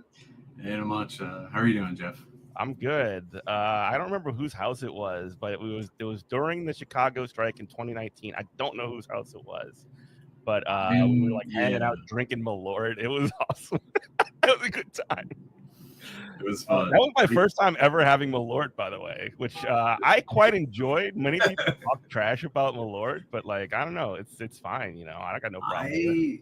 I really don't like licorice, so it's like firmly in the land of things I don't enjoy. But I get it as the bit. Like I understand it's such a Chicago thing. Yeah. And I know that we do have a couple of absinthe bars in New Orleans, and that's sort of, I mean, it's obviously not exactly the same. And actually, Black Penny in New Orleans in the French Quarter, right on Rampart Street. I was just hanging out one day, and the bartender's like, "I'm from Chicago. I have some Malort." I'm like, "Okay, what the hell? Sure." Like giving us free Malort. I'm like, "Hell yeah!" That is the way it should be drinking, for free. Yeah. Anyway, yeah, you are running for the National Political Committee of the Democratic Socialists of America. Folks might have seen our previous conversations that we've had with folks from the Socialist Majority Caucus and Groundwork. I know that you've been a longtime member of Bread and Roses, and now you're running for MPC. You want to sort of start that off, kick it off? Yeah, no. So I've been a member of Bread and Roses since the inception. I'm running for NPC this year for a few reasons. One, I think I'm really excited about how far DSA has come since I joined. I joined back in 2006, so it's been a long time, and I've seen it grow immensely. I really want to be involved in helping that continue. Our labor work has improved immensely, electoral work, but I still think there are things that we can definitely improve on. One of them that I think is really important is amping up like the internal political education that we do, and also providing more support to the youth section as well. I think those are two ways that are going to be really important for, once people join, making sure that they, become socialists and like maintain that perspective, which I think is one of the things that we haven't done quite as well in DSA as, as recruiting people and like training on some of like the mechanical aspects of organizing. Yeah, so that is, I mean, the mechanical aspects of organizing. Can you like get into that a little bit, just sort of like what you mean? Because I know what you're talking about, just for the benefit of our audience. I mean, like people sort of like have this sort of abstract idea of what organizing is, but I mean, you and I both know. I mean, we both come from the union world, and there is a very specific, and very very involved process that goes with it, and sort of we could talk a little maybe a little bit about that and how it applies to an organization like DSA. Yeah, absolutely. I mean, when I'm talking about mechanical aspects, what I mean is like being able to canvas, being able to phone bank, knowing how to cut a list, knowing how to have an organizing conversation with someone. And these are really important skills. Like if you don't know how to do this, it's going to be very difficult to run a campaign, move things forward. But my first job out of school, I worked at like one of the offshoots of the PERGs, and they were also great at teaching you all of this, but there were no politics connected to it. Mm-hmm. So we need to make sure that like the politics are made, and they're just as important as like being able to know what to say once you're in front of someone at the door. Sure. And so that's sort of the core, I guess, of what we're running for NPC for, and as well as the folks that you are running with. Yes. Yeah, that would be one of the things that I want to focus on. Yeah. Cool. And so I guess the sort of like kick us off, when you look at so the DSA convention is coming up in just a couple of weeks. I just like looked at the calendar. I'm like, oh my God, it really is coming up. I've been a delegate to it in the past. Not this time. I'm not involved in any caucuses in DSA. Been there, done that, never doing it again. But like, what are those sorts of things that like when you are looking at convention and the folks that you are working with are looking at convention, what are your sort of priorities when you see convention coming up? Because there's really high stakes right now, considering the sort of like I mean the working class is essentially under siege from the ruling class and the president who is just basically attacking not only immigrants and people who people's First Amendment free speech rights and things like that, but also there are sort of a couple of opportunities and things to look forward to when you see something like I mean, even just a few years ago, the stand-up strike from UAW, or Zoran Mamdani's immense popularity and victory in the primary in New York City. When you see all this happening, how do you look at that and sort like, okay, how does an organization like DSA plug into it? Yeah, I mean that's the big question. So I think there I asked the big questions here. Okay, I appreciate it. There are a few things there. So one. DSA as a whole, I think one of the important things coming out of convention is, I don't know if we're not going to solve this next weekend entirely, but I think we'll have some idea about how we orient towards the Trump administration. Because it's not going to be a settled question until he's gone, but it's something we need to really discuss and work through. And there are going to be different answers as we go around, but like right now, in terms of like my thinking and kind of where Bread and Roses are at is, we're stuck in a really tough position because on one hand, we don't have the organizational and kind of like left strength in order to really fight back coherently against him.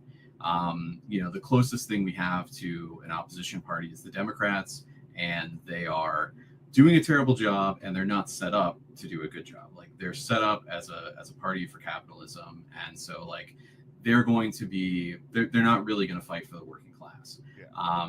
So we're kind of in this tough part where we need to figure out how to resist on the ground where we can, on the particular issues that we can, while at the same time knowing that this isn't the final battle. We need to still be building up all of, the infrastructure that we need, further down the line. So continuing to build the labor movement, even while it's under attack, continuing to build, social society, continuing to build more democratic institutions, all these sorts of things that we can work on, that we need to have in order to continue to fight capitalism.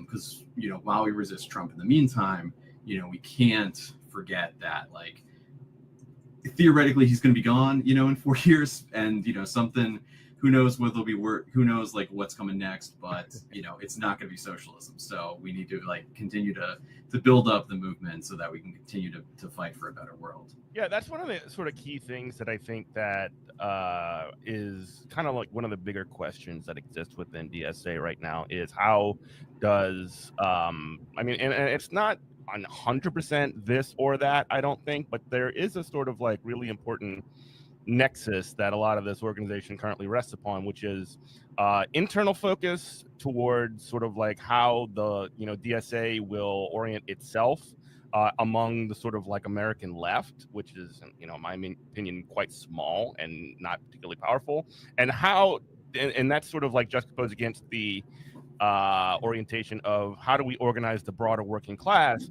and how do we build an organization of people and sort of develop people into that sort of that analysis. And again, I want to say that these two things are not entirely in conflict with one another, but there is sort of it's a major point of contention within the organization how that's going to be processed, I suppose, and refined. Yeah, absolutely. And I think there are definitely people on, like, there's some people in the organization that see basically anything that we're doing internally or any sort of political discussion internally as distracting from the work and, slowing us down, which I think isn't helpful. There are other people who are, too focused on, like, making sure we have the perfect line, and that also isn't helpful.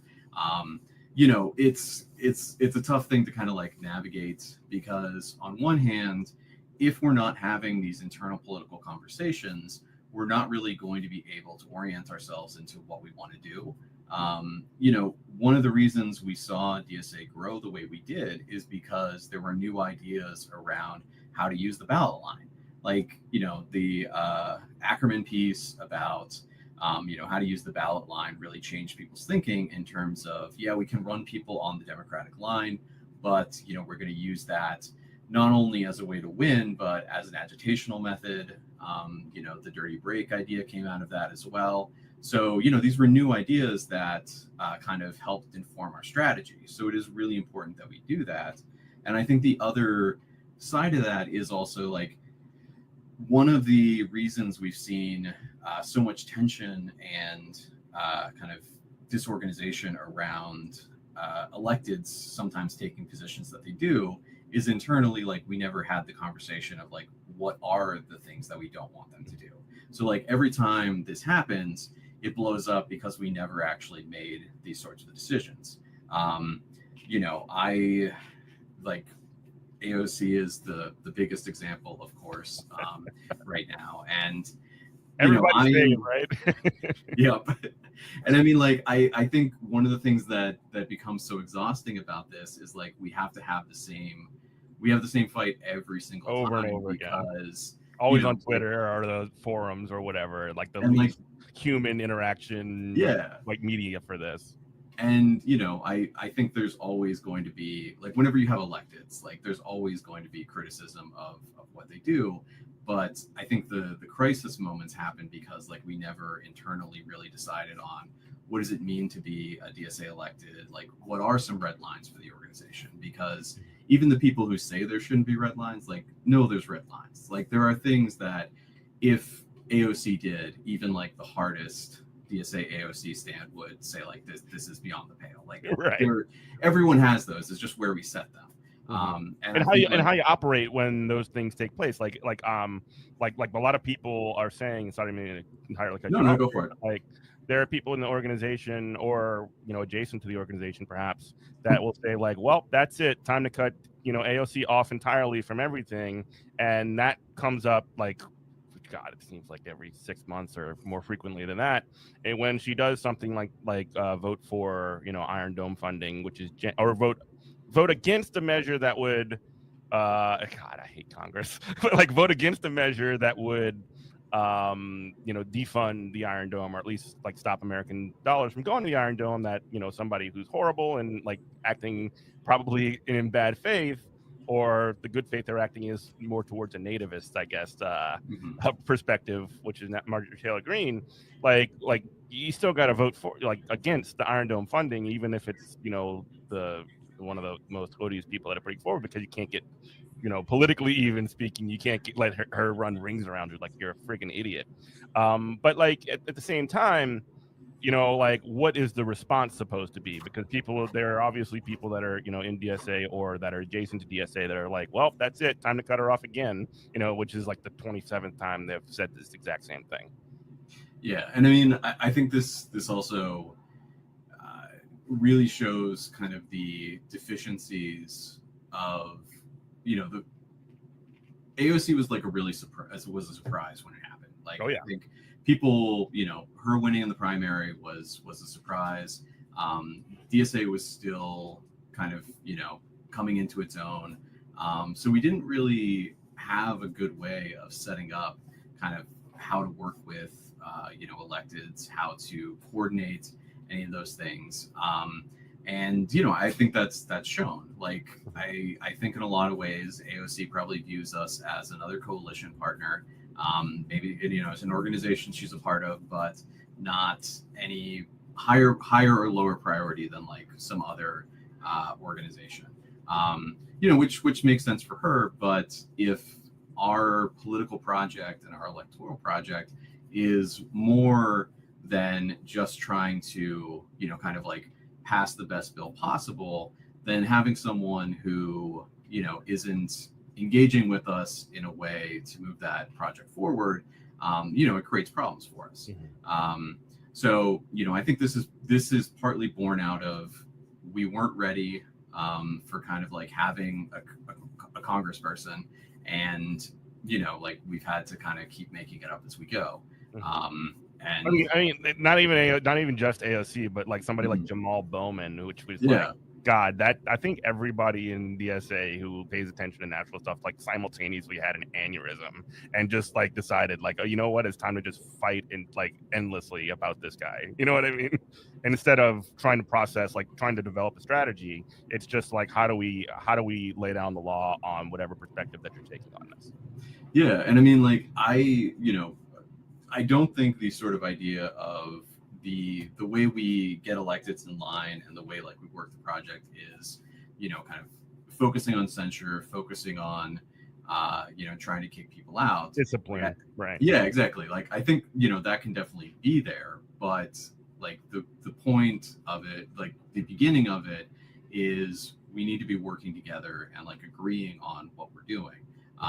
You know, I think one of the things that there are definitely a lot of criticisms and critiques of like the New York sort of social office model, you know, but when it works best, it is, you know, the electeds working together with the chapter in order to coordinate, you know, towards political goals.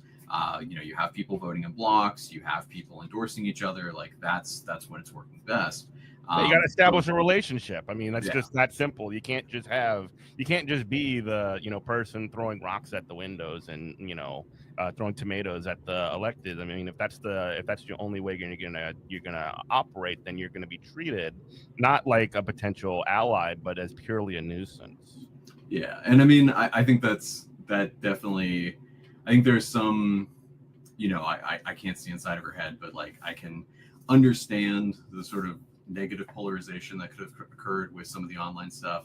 But, you know, the other side of it is, I don't think that AOC has been interested in like sort of creating a relationship as the organization has. It's led to this really imbalanced thing. Yeah, it's giving an opportunity to essentially jettison the relationship with DSA, which doesn't benefit DSA unless you have a perspective that involves not engaging with elected officials. I mean, unless they fit almost sort of like entirely into your kind of ideological like box there, right?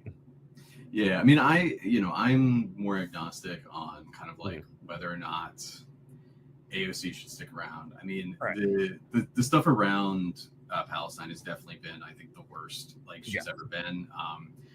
Going on convention, going on like the DNC and saying that they're fighting tirelessly for a ceasefire.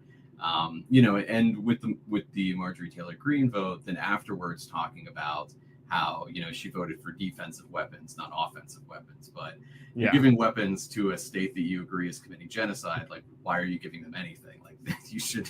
That's kind of crazy. It's ridiculous. So that's. I mean, I think she's kind of been at her worst during this period, and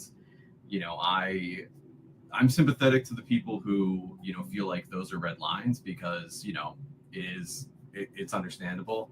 I think it's also just like at a certain point, I think it's more likely that AOC is just going to walk away from us.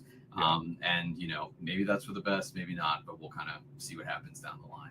Yeah, it's funny, and this is gonna be the last point on this, but like it's funny because she's sort of been the opposite, like the photo negative of Bernie Sanders, because like her rhetoric on this sometimes, except for the DNC comment, has been like at least calling it a genocide. Like it's been generally like somewhat good. I mean, obviously people there are people online that would argue with me with that, but I think it's been probably, as far as Congress goes, better than most. And then when it comes to the policy side of it, she's been terrible. And on the other side, you have Bernie, whose rhetoric is awful, and he's putting forward bills to like stop all bombs from going to Israel. It's just like makes you want to pull your hair out sometimes, Yeah, and like Bernie is definitely 100% wrong on the rhetoric, but at least it makes a little more sense. Like his age, coming out of like the milieu he came out of, like I get it, because I've known people like being in DSA and like being on the left that long. Like I've known people that are like that, and like you can understand it. They're not right, but you can understand where they're coming from. But it's just strain that comes from. Like he's not on his own in that. No. So, but like he does realize like what needs to be done at the same time, which is crazy. There you go, get some sounds of the city. Well, this moving forward, I guess looking forward to some of the priorities that you and your folks have in the upcoming convention. Y'all have a set of proposals that y'all are putting forward. Do you want to talk about that a bit? Yeah, absolutely. So, one that I'm excited about is workers deserve more forever. So last convention, there was a resolution for basically to create a program for DSA, with the idea being that the platform that currently exists is this super long laundry list of kind of every position we could really ever take. It's not very informative of kind of like what we would do as an organization, like if we have power. And also it's really reflective of, the time it was created, and it's so long that it's like contradictory. So Workers Deserve More was the program that was created, which focused kind of more on a sort of shorter term, this is what we would do, like if we were able to take power. The idea with the current resolution is, one, this would kind of fix it as the program for the time being. It would create a committee to update it, to make sure that it stays up to date, and then also develop materials for political education for both internal DSA and then outward as well. So we could put forward, we can push like, look, this is what we want to do. I think that's important for a few things. Like one, having people in DSA being able to fluently talk about what the program is useful for kind of creating shared agreement about where the organization is at, what we want to do. It gives us a good way to talk to people. And then it also, I think, very clearly separates us from the Democrats as well. I think one of the really important things at this point is for us to show that there's a difference between where DSA is and where the socialist movement is and where the Democrats are. I think that'll be really helpful in that. So that's one thing that I'm excited about. Another one is Sean Fain put forward the idea of like big strike kind of. He's the general president of United Auto Workers, but Yes. He was a leader of the stand-up strike against the Big Three that took place just last year. Was it last? No, it was 2 years ago. 2 years ago, yeah. Yeah, that's right. Gosh, time flies. But yeah, anyway, I'm sorry. Didn't mean to interrupt. Just wanted to. No, I appreciate it. Yeah, so he put forward the idea of kind of like a general strike on May Day in 2028. So we've got a resolution talking about building up towards that day. Luckily there's some time in between then and now. And it's partly about kind of like how do we build towards this, big event that we can possibly do, lining up contracts, educating, our coworkers, talking to people about this. But also just kind of gives us a way to begin planning for it now rather than worrying about it in the week before, which is sometimes unfortunately how the organization operates. Let's see. One of the other ones, Unite Labor and Left is a really good one too. I mean, do you want to talk about that? I mean, this was a collaboration with one of the other caucuses. Do you want to talk about that? Yeah. So this was a collaboration with Groundwork, with the idea being that we want to run socialists for president. Partly, it's about bringing together labor groups as well as like DSA and hopefully other organizations as well to back someone to run for president in 2028. Whether that person we want to run them in the Democratic primary because that's kind of where they're going to get the most eyes. And it's to put forward like an explicitly socialist perspective, and ideally one that's backed by labor as well. One step of this that is interesting is this convention. We've invited a bunch of unions, other organizations to be at convention, partly to see what's happening and also to like try to cohere and build relationships as well. So I think this is hopefully like another way that we can continue to build those alliances. It's not the first time either that we've had labor president at convention. I remember it was what year was it that Sarah Nelson gave a absolutely amazing speech at that was 2019 in Atlanta. Yeah, she did the solidarity is a force stronger than gravity, and I was just like, yes, let's go. Yeah, she was awesome. I think this year the keynote is Rashida Tlaib. Which is another banger. It's gonna be a banger. She's like, I don't know, there's just something about her. I mean, remember when she had first gotten sort of brought in and like sworn in Congress or whatever, and she just like said I will uphold this oath or whatever, and let's impeach the MF-er. I'm like, and she's been one of the most like solid folks on Palestine as well, and she's a longtime DSA member. Yes. Yeah, and she's actually, I think that is kind of like an example, like a counterexample somewhat to AOC of like, she is a member of Detroit's DSA, like she, is in communication with the chapter. So there is much more of like a direct connection between the chapter and, the elected. She was even at the convention recently, at their convention, like not only just to like, be the congressperson and to talk, but also, she was voting as a member as well. So was actually engaged in the life of the chapter, which was really exciting. So yeah. One of the other ones that is personally just exciting for me is the proposal to launch a member-led design committee. So I've back in 2014, 2015, there was the creation of the Left Caucus, which was the first kind of real caucus in DSA since I don't know, possibly ever. But it was a bunch of people who had either come out of the youth section or were new to the organization and wanted to like see it grow, make improvements. Kind of the platform that the caucus went into the 2015 convention was a few things. Like it was around endorsing the BDS committee, getting rid of the honorary co-chairs. There was one other one, but then one of the ones that we did have was having a coherent graphic design, for the organization. A style guide. Yes, that one didn't pass. So hopefully we're able to finish the work and finally, put the left caucus to bed. Yeah, and if you remember, in 2017 when DSA exploded, and shortly after that, there was just everybody and their mama was making a DSA chapter logo or whatever, and they were all over the place when it came to style. We also got super lucky because we had literally just updated the website a couple years before that. I don't know if you've ever seen the old one, but it was real bad.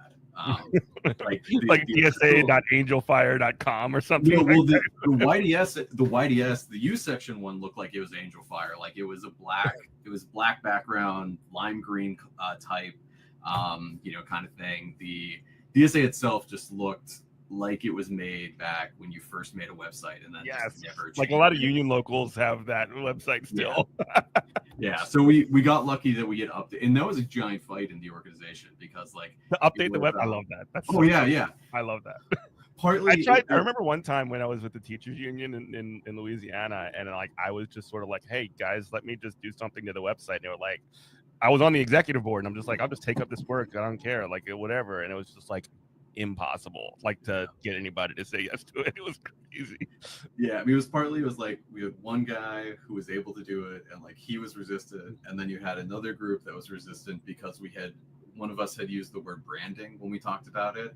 So it's well, branding, that's not socialist. We don't need to worry about that. It's I don't disagree with you, but if someone comes onto the website and it looks like it hasn't been updated since 1990, they're going to assume we don't exist anymore. Yeah, this is something that you need to do.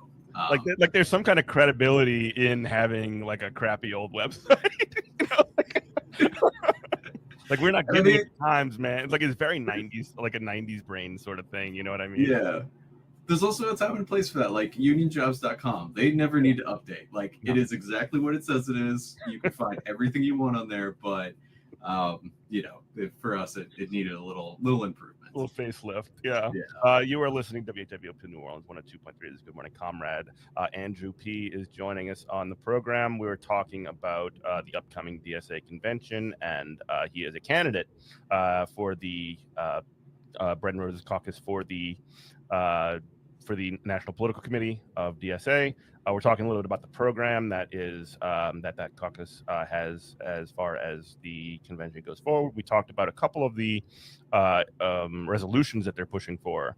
Do you want to talk about any others? We talked about workers deserve more. We talked about working class leadership. We talked about Unite the Labor and Left. Are there any others that you wanted to sort of mention, or we can move on the design committee? Your favorite. Yeah, so there is for working class leadership. One of the things that we've Bread and Roses has been really pushing for a while, and last convention we put forward the paid co-chairs that went through. There were also stipends that we had pushed for. When the budget crisis hit, those were gotten rid of, understandably. And so we've brought forward a resolution around stipends. It doesn't say exactly when they would go into effect, but the idea that we want to put forward and really believe in is that we want leadership to be available to anyone, partly by making sure that if people are able to get some stipends, or if you have paid leadership, then people are able to dedicate more time. They're actually able to focus entirely on the project, which would be really good. And the little bit, one of the things that we've seen is this was rolled out to YDSA, and it made a huge difference. It wasn't a lot of money, but it made a huge difference in the amount of time that students were able to dedicate to organizing and to working together. So I think at the at the NPC level, it would be good. I don't think we need stipends for every single NPC member, but I think there are some things that it would definitely make sense for, the person who is the secretary and keeping all the meeting minutes. That's a big job. That's a lot of work. Exactly. Yeah. So it would make sense for that person. Some of the commissions, like the National Labor Commission, National Electoral Commission, if we had paid leadership there, we'd have people who are able to dedicate a lot more time to the project, which would be exciting. And also, it's like something kind of a principle that we believe in, so we wanted to bring it back. Get paid for the labor that you do, even if it's for an organization that you believe in. Like, you might have to take time off of work. You might have to do, you might have to make sacrifices on, the sort of your, day job end or whatever. And even if that wasn't the case, you should still, if you're going to do labor, you should be compensated for that, and more, and not just to say that, like, in more, like the work that you're doing isn't valuable, and like the socialist movement and a lot of the labor movement is built on volunteer work, but essentially, like, when it comes to taking so much of your time, it does have to make at least a little bit of sense. Yeah, no, and there are people who are going to be barred, from being able to spend that amount of time if there isn't, correct, if they can't get paid. So, like, we want to make sure that those people aren't barred from leadership. So that's another one. There is the staff relationship question. So the idea being that, we kind of want to better define, like, what is the role of staff in DSA. I think one of the things that has been really pushed for a while is the idea that staff is this sort of apolitical, kind of people who just do like the nuts and bolts of things. And, the resolution is partly about, like, look, the staff isn't apolitical, like, they can't be, they're people. Most of them are members of DSA. So, like, how do we deal with that without, one, we don't want to, stop staff from saying things, like stop them from, having a union, organizing, but, how do we actually acknowledge the fact that they are political people and, like, a political entity within DSA, and, kind of puts more power in the NPC's hands in terms of, like, directing staff, kind of making it, because those decisions are also political, like, where do staff spending its time on? These are political questions. So, like, moving a little more of that power over to the NPC so they can better direct, like, this is, the political direction we're taking. So this is what staff should be working on. I have a follow-up on that, just so that, like, I don't want to. There has been some controversy around the role of staff, like, over the past several years. There was a controversy where many of the staff were laid off due to the budget crisis that happened a few years ago, and the DSA staff union was a part of that discussion. Has the DSA staff union had any kind of comment on this? Are they supportive of this? I haven't seen them make any comment either way. So I think we'll have to see. But yeah, I haven't seen them, like, address it. Yeah, I can see it going both ways, and, like, I don't want to speculate, but I can definitely see it going a couple of different ways. Be it they, don't want to have that be, those parameters defined, or that it would be clarifying for them to define those parameters and make it more clear what they, should and shouldn't be doing, and what is and what isn't appropriate. I'm just curious as to, and that's a, different conversation for a different time. But I'm not trying to, like, pit, you. And I don't know the staff union position on this. So as far as I know, there isn't one. I think the other part of it is, like, the resolution would also encourage DSA to hire DSA members from within, and, like, people who have been involved in DSA. Because we've seen, I think most recently there was discussion around a few different staff positions, and people from outside the organization were brought in versus internal candidates who had a lot more connection, kind of, like, knew the organization better. So I think, it makes sense to me that, like, if people who are in the organization are going to be better at being staff, because they understand the dynamics a lot more than someone, like, we're bringing in from outside.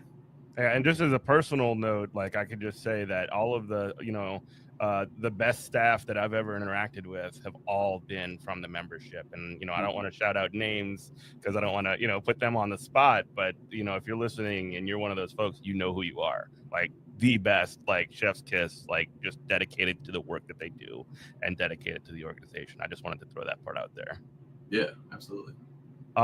Anything else on the proposals, or do you want to sort of get into maybe some of the folks that are running with you, or anything else that you wanted to kind of get to? Yeah, no, let's talk about the other people on the slate. Sure. So who we got? What's the lineup? Well, first, you're starting 5 in the bench. We're Alex P from New York is running for co-chair. So there are only 3 people running for co-chair right now. It's Ashik from Groundwork, Megan from Breadstar, and then Alex. Ashik and Megan are returning. They were the co-chairs for the last 2 years. The part Can of the you reason talk about what the role of co-chair is? Yeah. All right, just so that because this is something that is not always necessarily clear to especially our radio audience. Mm-hmm. Yeah, so I mean, like, co-chairs were passed the last convention. The idea being that, we wanted people who were paid in order to spend most of their time promoting DSA, kind of being the outward faces of the organization, and partly, do internal work, but a lot of it, we hoped would be kind of spreading what DSA is about, appearing publicly, doing a lot of those kind of things, because one of the issues that we had during kind of Bernie and post Bernie is our national director was focused entirely internally, which made sense because we had an organization to run. There were a lot of things that were being decided, and we didn't have like really people who were people representing DSA that were out there kind of like talking for the organization, or kind of being able to go on various media platforms and spread the ideas. So part of this was like, okay, so let's set aside these roles in order to focus on that. And part of the reason Alex is running is I think the co-chairs, it's the first time we've ever done it. I think they did a decent job, but if you look at kind of the amount of kind of outward facing work that they've done, it's a lot lower than what we envisioned the role would be. So Alex is really committed to making sure that that the co-chair is like as outward facing as possible, that we're using this to communicate to people, to bring DSA to more people, and to make sure that like our ideas are out there as much as possible. So I think that's one of the really exciting things. So sort of a public face of the organization is what you're saying, just sort of outward facing, because I mean, again, in the sort of intervening 2 years, that executive director that you mentioned has hence resigned from the position. So that crutch can't exist anymore. They can no longer be the face of the organization in the same way. So that means it's on either whoever replaces her, or I would prefer. Nothing against Maria. I think she was amazing for a long time. I hope that's not a hot take, but regardless, I would prefer if that person was elected by the membership or the convention. And that's another one we can maybe get into in a little bit. The one member, one vote, but maybe not. Maybe we don't want to talk about that. But I know it's we can talk about that after this. But I suffice to say, however this person is selected, be it by the convention or by the membership more broadly, it's a good thing to have that person be chosen by one of those two things. Yeah, absolutely. And like person or people, I should say. Yeah. And like Michael, who is like the current, he's kind of doing the national director job, but isn't the national director, but it's kind of like performing that. He's been doing he does awesome work. But I agree with you that like the person we want to be the public face of the organization should be an elected position and someone that the organization has voted on. Because I think that's one sort of different responsibility than kind of doing the internal management of the organization versus kind of like putting the ideas forward. So Alex is running for co-chair. I'm really excited about that. We've got Haley, who is another person that's running for NPC. She actually was DSA staff as well. So I think we have 3 people running who were DSA staff at one point. Myself, I was the youth organizer back in 2010 to 2012. Haley was a regional organizer. So she worked there. She's currently a staffer for a union. So, she's worked a lot with unions. She's done some really exciting electoral work as well. And so, yeah, I think she's going to be really great. I've gotten to know her more over the campaign. Her analysis is like spot on. She's really good at keeping people on task, which is always helpful. Then being a union organizer will do that, right? Yeah. No, it does help. Then we've got Serena, who is from Texas.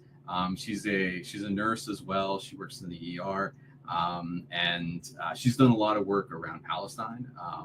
Houston has a surprise. I didn't know this kind of before, but has a surprisingly large Palestinian community. So there's been a lot of work that she's been doing down there. Austin does? No, Houston. Oh, Houston. I beg your pardon. Yeah, no. It was surprising for me. Yeah. So not only is she like a rank and file union member, but she's done a lot with Palestine. She came in through the youth section, so she knows YDSA as well. So that's really exciting. Ella, who is she was in San Francisco and East Bay DSA. She was actually like the first East Bay staffer. So she was like local staff. She's worked with, then she was like the co-chair for a while. She's a librarian. So again, another rank and file union member. And, she's done a lot with electoral. She's done a lot with political education. She's done a lot with like just managing and kind of running a chapter. So she knows kind of the nuts and bolts of how to do things. So I think we've got a really exciting slate this year. Who not only I think like politically, are on the ball and like have good ideas, but then also have kind of proven themselves as being able to, run the things that they're in charge of, which is important. Yeah, being able to do the job that you're elected for is super important, I would say. You are listening to WHIVLP New Orleans 102.3. This is Good Morning Comrade. Jeff, joined by Andrew P. He is running for the not co-chair, but for the National Political Committee of the Democratic Socialists of America. We're talking a little bit about convention and sort of what's at stake and what are some of the priorities that someone from his perspective sees. Just to sort of like, sorry, I got to drop the hot matzo ball here, but the one member, one vote thing, it is essentially, can you outline in your view what this, fairly controversial this controversial resolution put forward by another caucus, and sorry to make a comment on another caucus's deal, but also, but there's so much discussion around that, and I feel it's very, very consequential. Not a resolution, a constitutional amendment, and why, like what? Just can you describe it first, and then we could sort of get into the pluses and minuses of it. Yeah, so I think there are a couple. So one of the things about one member, one vote is they're like different sections of it. So there's one of them where it would be one member, one vote. So everyone in DSA would vote on the National Political Committee, would vote on the co-chair, which would change it from the way it currently is, where the convention votes on these positions. There's a one member, one vote around national endorsements. So the entire organization would vote on national endorsements, and those are the two biggest ones. They're two separate amendments, or they're two? They're two different resolutions, because like the one for the NPC is a constitutional amendment, and then the other one is a resolution. Gotcha. Because there's nothing in the Constitution about how we do endorsements. Sure. That's a very important distinction. I'll just say that. Yeah. So I think the logic behind it is sound, and I think the problem that they're trying to solve is important, in that the connection between national DSA and a lot of people in chapters isn't very strong. Either people don't know what's happening in national, they just ignore it, or they feel it doesn't matter at all, and so they just they're disconnected. And if the point of having a national organization is that we are working together, we're uniting these struggles. It's not helpful if no one pays attention to what national is doing. And just to put a point on that, I mean, like, again, I've been a member of two different chapters. And I've also been involved at various points with at least I've been a delegate to convention. I've also been attempted in 2 different states to build sort of a statewide organization, and the difference between chapters is like you would be gobsmacked. And one of the things that I constantly it drives me nuts, quite frankly, but we'll have like a march or something happening, sort of like the big Palestine march that happened in Washington, D.C., or even things that happen a little bit more locally. And like there's no singular DSA banner. It's just a bunch of like locals marching by themselves. And I'm just like, why the hell does where's the sort of like internal organizational, like basic, like walking behind one single banner solidarity? Like what the hell is going on here? You know what I mean? Yeah, I mean that is a definite problem. Drives me nuts, dog. Like seriously. Yeah. So I mean, in my mind though, the one member one vote doesn't really fix this. Like I understand the logic behind it, but I don't think it really solves the issue that we're trying to get at. So like for example, the NPC one. I think the NPC kind of constitutional amendment, I don't think that's going to pass just because it's a much higher threshold than will probably be reached.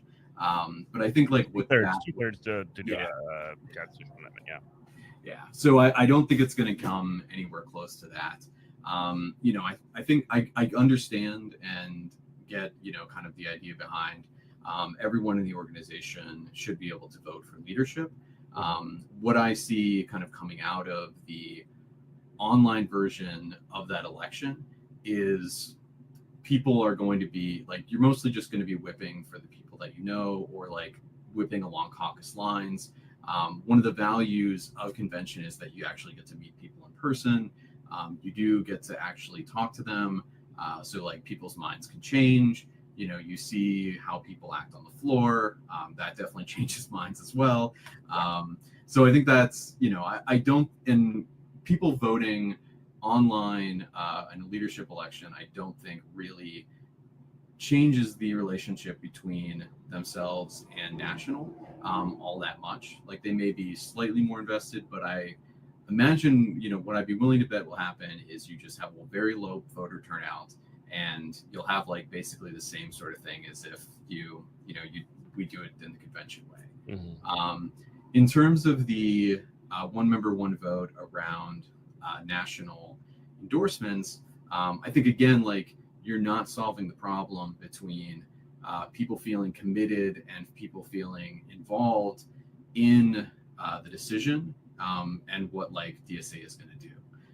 So there's been a lot of left parties in Europe that have done a lot of they've done a lot of online referendums. They've done a lot of like online voting in order to try to like bring more people in, and what it hasn't really worked very well. Honestly, like you have members who are kind of paper members that will vote on things. Then you have kind of the leadership, and it really hasn't become a more democratic, more vibrant organization because of this. I think one of the best things about DSA, about the convention, is like you do have that time to meet people. You do have that time to talk and actually deliberate over issues. And I don't think the online voting really helps with that very much. Like another thing is, I think Detroit is a good example of kind of where online voting hasn't done what they've desired it to do. So some of the people who are in Detroit DSA will talk about, we will approve these campaigns because no one wants to vote no on something. So you have like these things that are approved, but then it wasn't approved because people really wanted to work on them. It was because, you were sent a link that asked you to vote yes or no on this campaign. And then you end up like not having like the people that are actually committed to doing the work on it. So it doesn't really change the amount of engagement that people have or connection to the work that they've done. So, I mean, in my mind, I don't know how we solve the national problem yet, but a lot of times, like the local issue with this is, and this does connect to national as well, but it's like am I actually going to be involved in any of the decision making? Like, you know, if as a member, like, am I going to be involved? Like, can I actually engage in that? Is my work meaningful? Is another really important thing. And, you know, is the chapter or local, you know, like, good to be around? Like, does it have a good culture? Like, these are the things I think that actually bring people in. You know, people are pretty, you know, in a lot of ways, like, people are smart. If they don't see that their work is worthwhile or going to be useful, they're going to spend their time elsewhere. We all have limited time, and like, there's some lives, obviously. Yeah, and you know, there are some sickos who would love to sit around for 5 hours, you know, coming to consensus on something, but most people are going to say, like, is this worth it? And unless the answer is yes, like, they're not going to come back. So I think, like, part of how it's worth it is you see that your work is, you know, making a real impact in the world, but also, like, do you get a say in how that work is done? You know, I think one of the values of DSA is that we get to teach democracy. You know, when you go to work, you don't have much to say there. You know, one of the reasons people feel so disconnected from politics is there's no real say in that. And DSA needs to be different. And like, that's one of the important things and one of the ways that we make it more attractive and like actually keep people around. You know, how we do that is, you know, kind of a process question that we'll need to work on and refine, because you know, there's kind of no one perfect way in order to do decision making, to do democracy. But you know, the important thing is, like, do the people who are there get to deliberate together? Do they get to decide on things, and then, you know, do they carry it out? You know, how that looks, you know, is going to be different at different times. But I think the one member, one vote is trying to solve an important question and solve an important problem. I just don't think it's the way to do it. Sure. So just kind of coming down on, coming down to the last 5 minutes of the program, you know, just find, you know, give folks sort of your like last words. Not say your prayers, Wabbit, but like, you know what I mean? Just sort of last sort of case for what you're seeing towards convention, and where can people find more information about you know, yourself and your slate and your caucus. Yeah. So if people want to learn more, they can go to redandrosesdsa.org. There's a page for the convention where we have all the resolutions that we've put forward. It actually doesn't include everything, because we had a lot of members that were involved in like the consensus resolutions around labor work and electoral work, and a few other things, but that'll have all the resolutions we're putting forward kind of as a caucus. You know, it'll also have, we voted on kind of what resolutions we want to support, which ones we're proposing, so we'll have on there as well. You know, I think this convention is going to be really important. We are, you know, we've got some important like internal questions to answer about how DSA works, but there are a lot of really important political questions that I'm excited that we're getting to talk to as an organization. You know, we'll have a better sense of kind of what is our orientation towards Trump, you know, towards the Democrats, towards labor, you know, and I think we'll have a lot of exciting work to do in the next 2 years coming out of it. But I'm really excited to see like where kind of the political pressure points are as well. You know, you can kind of see them already forming around some of the issues, but sometimes some things will surprise you. So I'm excited for that as well. Yeah. And where can we find information about yourself and also Bread and Roses? Yeah, so you go to breadandrosesdsa.org. That's the website that has the Twitter, all the other various social platforms. That has a link to the call, which is the caucus publication that has info about all the NBC candidates.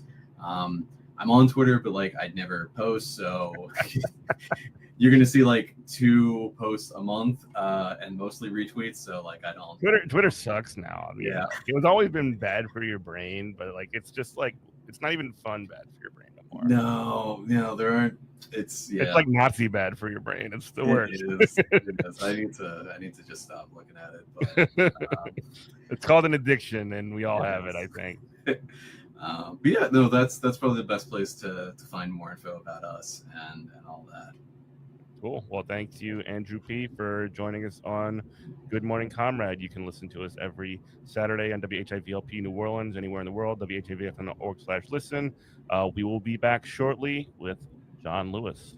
Thank you so much, Andrew. Thank you. Appreciate it. All right.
I repent. Just kidding. Hi, everyone.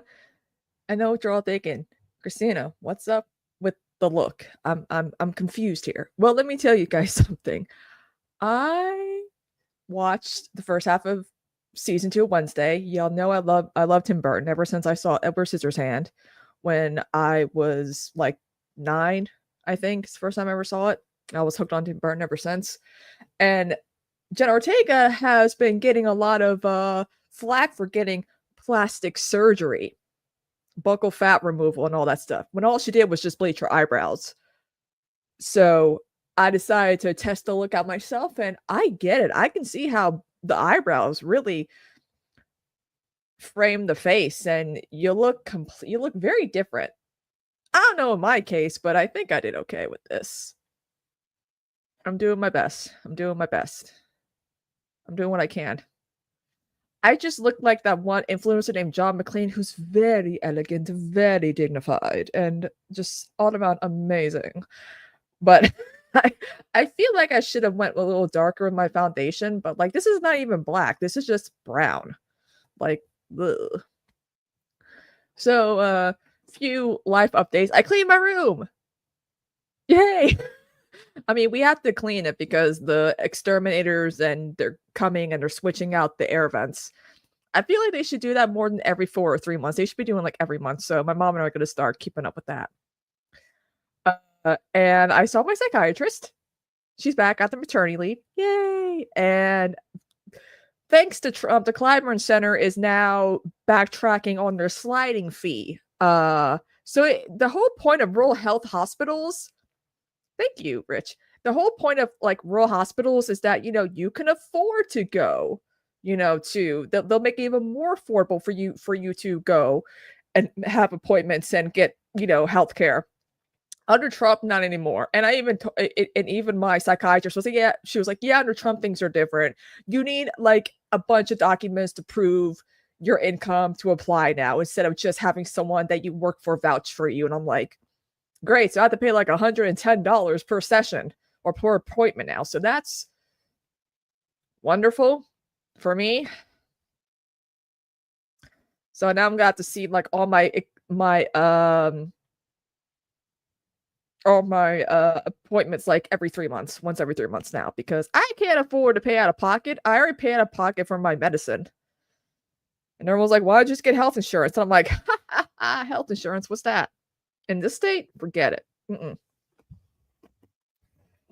Speaking of health insurance, I want to promote something real quick. So y'all know I live in South Carolina, right? And abortion's pretty much illegal, as y'all know. And I mentioned this before. I want to call into Majority Report and promote this, but here's a link to the Palmetto State Abortion Fund. We are in desperate need of funding for a lot of, those who need abortion, underage those who are underage, women who can't afford to go out of state and whatnot. So I thought, just promote that for a minute. And also too, a few things I want to talk about. Regarding it's only been 10 years and marriage equality is about to go out the door. I mean, this is probably the shortest civil rights thing we've ever had in America's history since the Supreme Court became a thing. Let me know if I'm wrong, but I'm pretty sure I'm correct. I mean, 10 years, we had a good.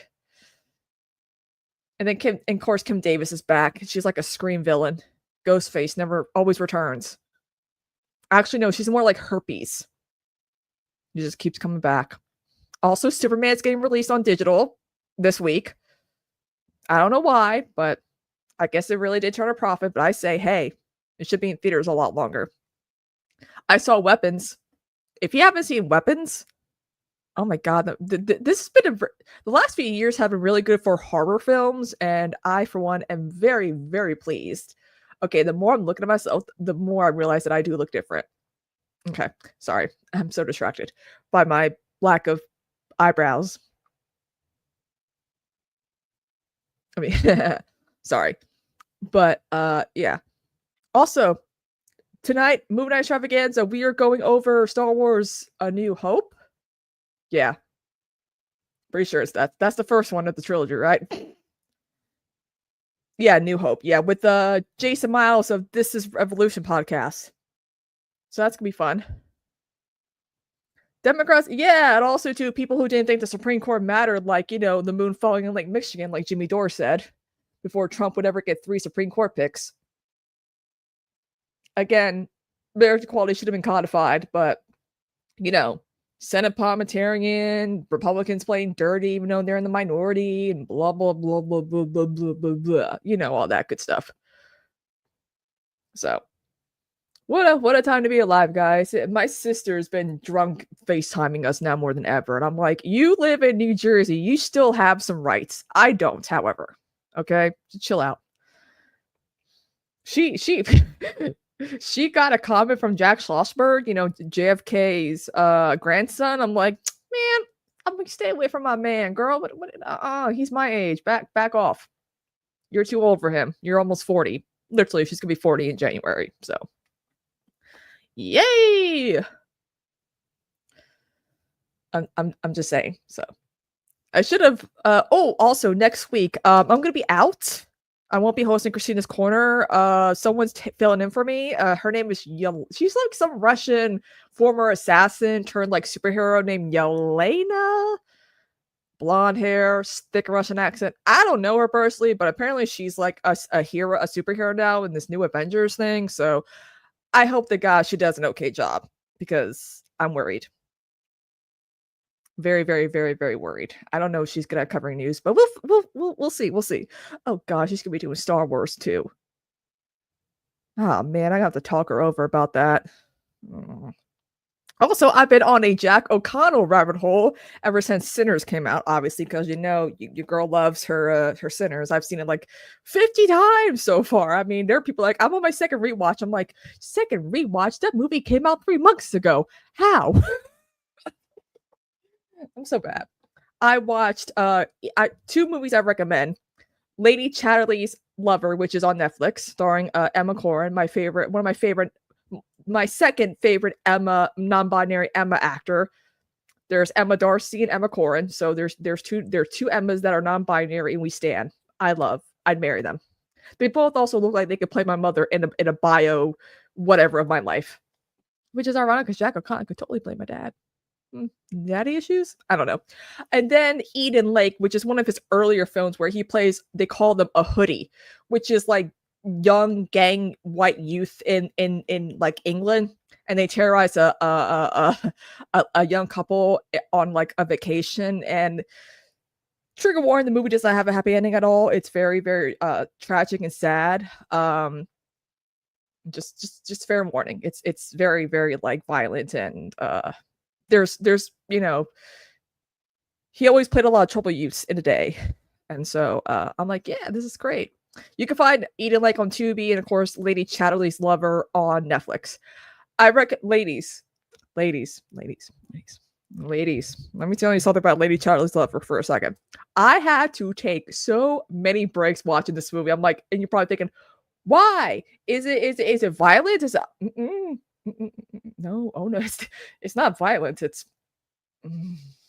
a bit horny. I mean, I was like, I laid on the pause after like a sex scene. I was like, oh my lord. I'm like, god damn. Like the first half of the movie is like, oh, she's struggling with her husband who's, disabled and handicapable, and she finds love with a worker, and then things just affair scenes after, and I'm over here like, okay, I need to take a break. I gotta take a cold shower. What the hell? But I have a letterbox, so I'm finally reviewing.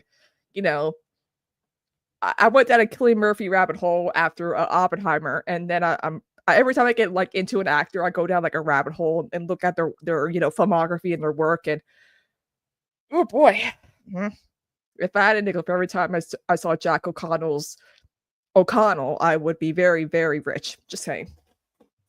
But anyway, how are you guys doing? I hope you are doing well. I just got done dog sitting, and I'm gonna be dog sitting again, which is why again this Yelena Belova, I think her name is, I don't know, is gonna be filling in for me next Tuesday. So that should be exciting. Yay! So let's talk about the Supreme Court thing, because I'm super depressed about it. I mean, we all remember where we were when it was announced that the Supreme Court was like, yes, marriage equality, let's go. I didn't think it was going to happen, but it happened. And just a reminder, guys, it wasn't Obama changed his mind because of his daughters. It was actually Joe fucking Brandon who convinced him, like, yo, I'm Catholic, but even I'm like for, let people love each other, man. Let people, wait, where's my son? Wait, here we go. Okay, these are the wrong type of sunglasses, but here we go. Let people love each other, Jack, or Barry, or whatever the hell Joe Biden called Barack Obama. I don't know. I'm so bad right now, guys. And it's not, Albert. That is not even a long time. 10 years. I mean, 10 years ago, I was going to be, I was 21, turning 22. And look at me. I've gotten so old. Do you think Big Balls deserves a presidential medal of freedom? The fact that Benny Johnson did not call him by his real name, and he just called him Big Balls. Also, who gets? I'm like, he's a twink. What twink can handle getting his ass kicked by a bunch of 15-year-old girls? Honestly, come on now. Like, dude, come on. You couldn't handle a bunch of 15-year-old girls, and now DC is under martial law. Because I literally was like, why is DC under martial law? And they're like, oh, because of the thing that happened to that Big Balls guy. And I'm like, or that kid. I mean, he's like 12. And I'm over here like, that's why DC is. I'm like, so homeless people did not attack him. A bunch of 15-year-old girls did.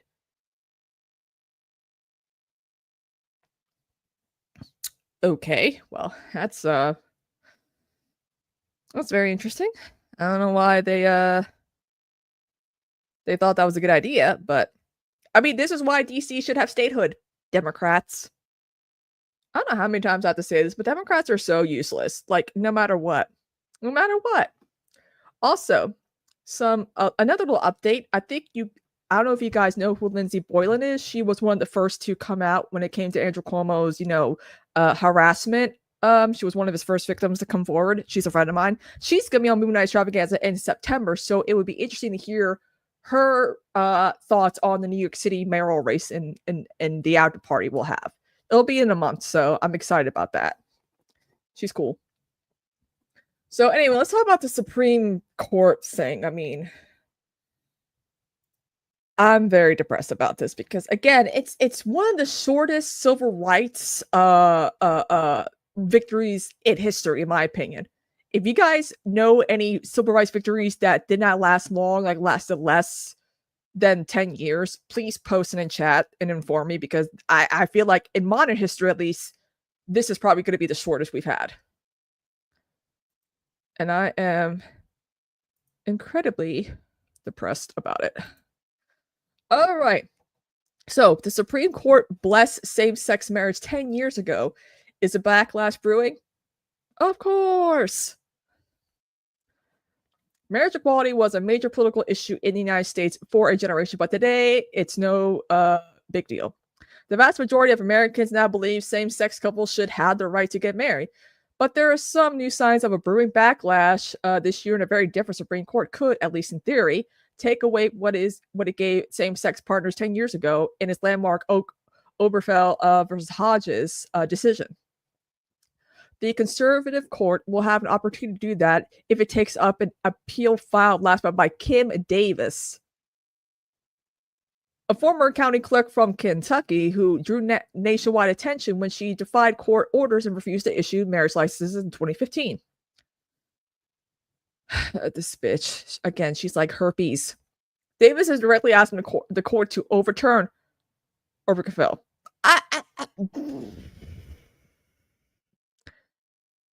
Oh, Jesus Christ.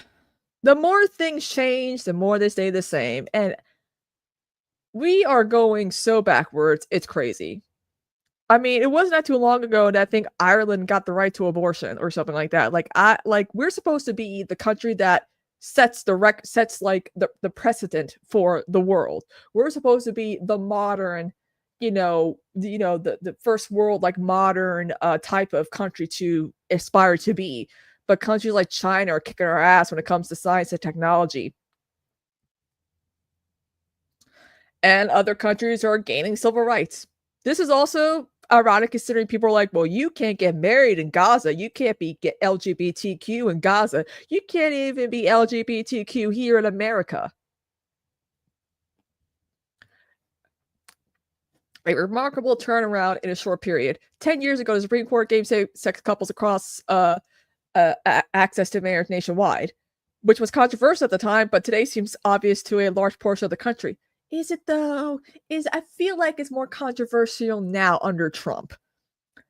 17 years ago, in 2008, California voters voted to ban same-sex marriage in their state. It's California, the progressive beacon of America, everyone.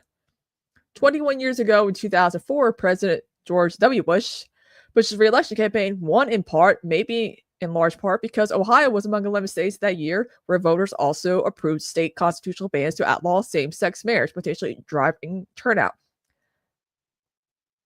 Loving Me, Virginia is definitely going to be up next. Clarence Thomas better get ready for his hypocrisy. That year in CNN's presidential exit poll, just 1/4 of Americans thought same-sex couples should be able to legally marry.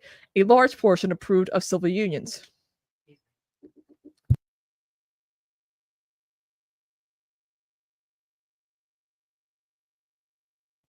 Okay, sorry. Anything happens on this space, including my mom coming in. 29 years ago, in 1996, a Democratic president, Bill Clinton, signed the Defense of Marriage Act, which defined marriage as between a man and a woman. President Billy Jeff, same dude who is technically, according to a lot of people, the first black president because he played the saxophone on Arsenio Hall. But today, a decade after the Obergefell decision, close to 70% of Americans approve of same-sex marriage, according to some polls. The country has done a 180. It's been transformative for so many people to be able to have a family that is recognized as a family under law, says Mario Bonato, who argued in favor of marriage equality before the Supreme Court and is senior director of civil rights and legal strategies at Glad Law in Boston. The decision changed lives for millions of Americans. Bonanno said they can file taxes together, get health insurance together, and plan for families together. In that regard, it strengthened marriage in the U.S. and get divorced together. Like, seriously, like, I do not understand why, when it comes to this issue, conservatives think of sex. They think of, perverse actions and depravity and all that stuff. And I'm like, it's just for beneficial purposes. Taxes, healthcare. If people want to be as miserable as straight couples, why not? You know what I'm saying? Like, I just never understood the argument against, it's, sanctity of marriage and it's disgusting and it's this and it's that. It's like, it's just for the benefits, my dudes, my ladies. Like, I don't what you can't be arguing about, like, you can't use the Bible as your excuse because the Bible is pure fiction. It's like when people use the Bible to justify Israel's right to exist. I'm like, that's fiction. Also, Jesus was a Palestinian Jew, so what do I know? Opposition to marriage equality has never been part of President Donald Trump's populist political message. I don't know about that. And it has gone largely unremarked that his Treasury Secretary Scott Bessent is a married gay man. Not for long. Bessent is the first openly gay married man to be appointed by the Senate in a Republican administration. But while Trump has no issue with same-sex marriage, there is a brewing backlash among religious conservatives. Southern Baptists, at their annual meeting this month, called for the passage of laws challenging the decision. Symbolic resolutions calling on the court to revisit Obergefell have been introduced in at least 9 state legislatures. Efforts to create a new legal class of marriage, covenant marriage, based on conservative religious teachings that would be between a man and woman and make divorce more difficult, have sputtered so far in Missouri and Tennessee this year. I know an elderly gay couple who moved from California to Tennessee to be close to family, and I think they're regretting that now. For context, House Speaker Mike Johnson entered into a covenant marriage in Louisiana. Davis, the clerk who asked the Supreme Court to overturn Obergefell and an appeal filed on July 24th, has framed her case in terms of religious liberty. Okay, well, but here's the thing, though. Other religions that can be made up and actually be consistent of a real religion could say that same-sex marriage goes under their religious liberties, that they have to be able to perform same-sex marriages too. Like, they cannot discriminate. This is just crazy. I mean, I feel like the Church of Satan is going to have a few words about this. If there was ever a case of exceptional importance, wait. If ever there was a case of exceptional importance, the first individual in the Republic's history who was jailed for following her religious convictions regarding the historic definition of marriage, this should be it, Davis told the justices in her appeal. The court will decide this fall whether to hear Davis's case or let stand an appeals court decision that ruled against her.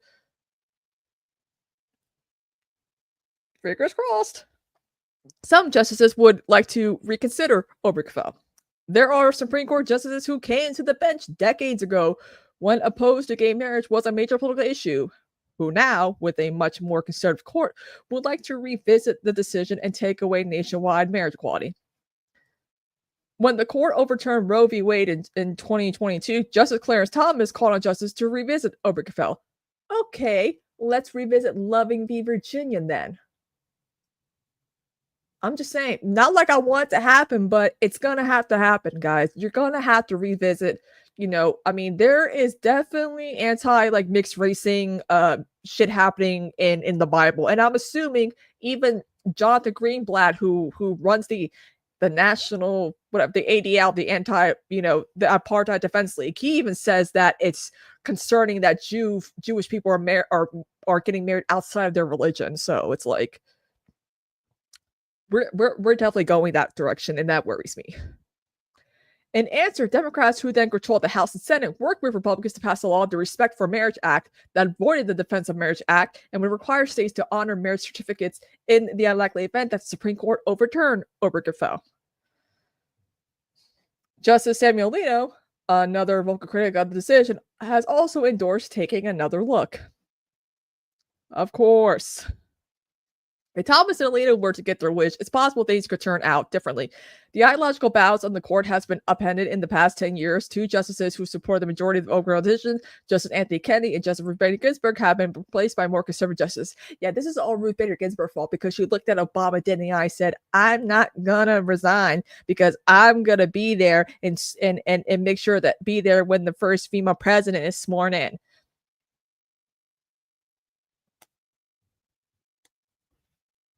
How did that work out, Ruth? Are you still kicking it? Oh no, wait, you're dead. Okay, I get it now. Selfish pride. But conservative does not necessarily guarantee a vote against gay rights. It was Justice Neil Gorsuch who replaced Justice Antonin Scalia, who wrote a more recent landmark decision that extended federal civil rights protections to LGBTQ people. Neil Gorsuch is very weird. If you look at his record, he's just very fascinating to me. He has sided with Thomas and Alito on other decisions related to the LGBTQ plus community. Again, very, very conflicting type of character.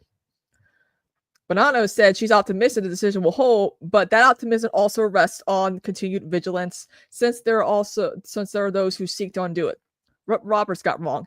In opposition to the Obergefell majority, Chief Justice John Roberts predicted that the court's action could actually mobilize opposition to same-sex marriage. Better to let states vote in favor of it in time, he argued.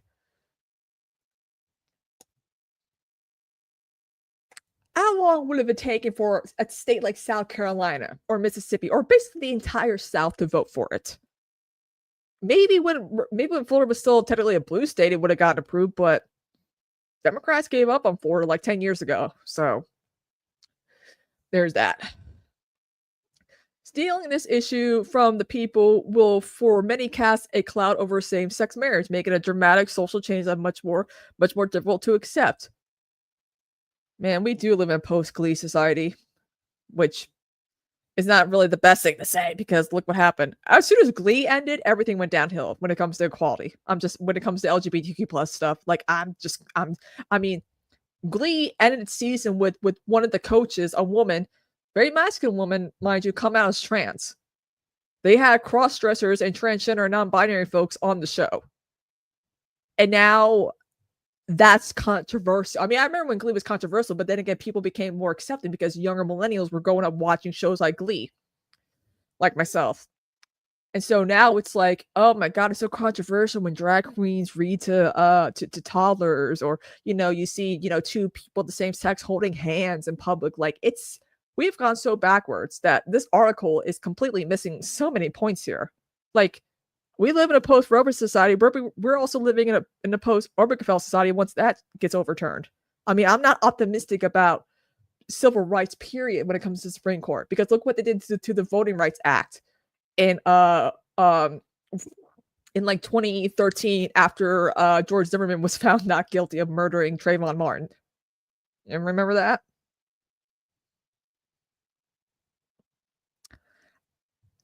Pepperidge Farm does. He was wrong. According to public opinion surveys, marriage equality is now the norm, although Gallup polling has shown Republican support declining over the past 3 years. A peak of 55% in 2022 to just 41% this May. Live and let live. Kristen Soledad Anderson, a Republican pollster and CNN contributor, wrote for the New York Times about polling she conducted with a coalition of GOP pollsters for the organization Centerline Liberties. Republicans remain very open to the idea that the government should not be in the business of meddling with or punishing people because they are gay or lesbian. What about abortions? She concluded. But that openness does not extend to the entire LGBTQ community. I wonder what part of the community she's referring to. Anderson wrote, which was clear from how much Republican candidates, including Trump, focused on trans issues during the 2024 election.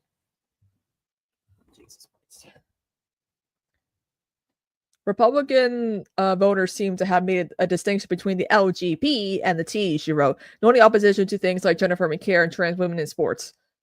Also, we're now seeing LG without the B now. We're not, like, it's getting to the point where even bisexuals are on the chopping block, and I'm over here like, the hell did we, what did we do? I'm just living my life, being attracted to men and women. Like, I don't, what the fuck did this is the problem with these like grifters in the LGBT community, the detransitioners and the conservative gays and lesbians and all that, who don't understand that the whole point of this community is pure solidarity. Look at what happened in Stonewall, for God's sakes. That was a riot where trans people, binary folks, bisexual folks, gay, lesbians, they all gathered together. It did something amazing. And it's like these people are still very young and don't know their community's own history. And that's depressing. Reasons for optimism. Okay. I asked Bonanno if she sees any corollary between the very long fight for marriage equality and other LGB rights and the current fight for trans rights. Oh my God, I hate that they're separating this already. I don't like it. What I see is that it was easy when people didn't know gay and lesbian Americans, bisexual Americans, to treat them as dangerous outsiders. Again, why? Do people not know how gay as hell ancient Greece was and ancient Rome was? Like society, like everyone's like the Roman Empire was cool. I'm like, it was gay as hell. What are you talking about? And I feel like that's what's happening with transgender people now, where so few people know a transgender person or have a transgender person in their family. It is, in fact, a small minority of people. Yeah, why are we focusing on a small minority of people who just want to live their lives? They don't want to be the center of attention. I'm sorry. They don't. Like, they fight in their local communities for rights, and maybe once in a while a story will get national news. Like, remember when Caitlyn Jenner finally came out and she was on the cover of Vogue or Vanity Fair, and even conservatives were like, damn, she's hot. Look at her living her life, blah, blah, blah, blah, blah. And look how far we've fallen, that even she is just not, she's not a role model for the trans community at all. Because she still holds Republican views.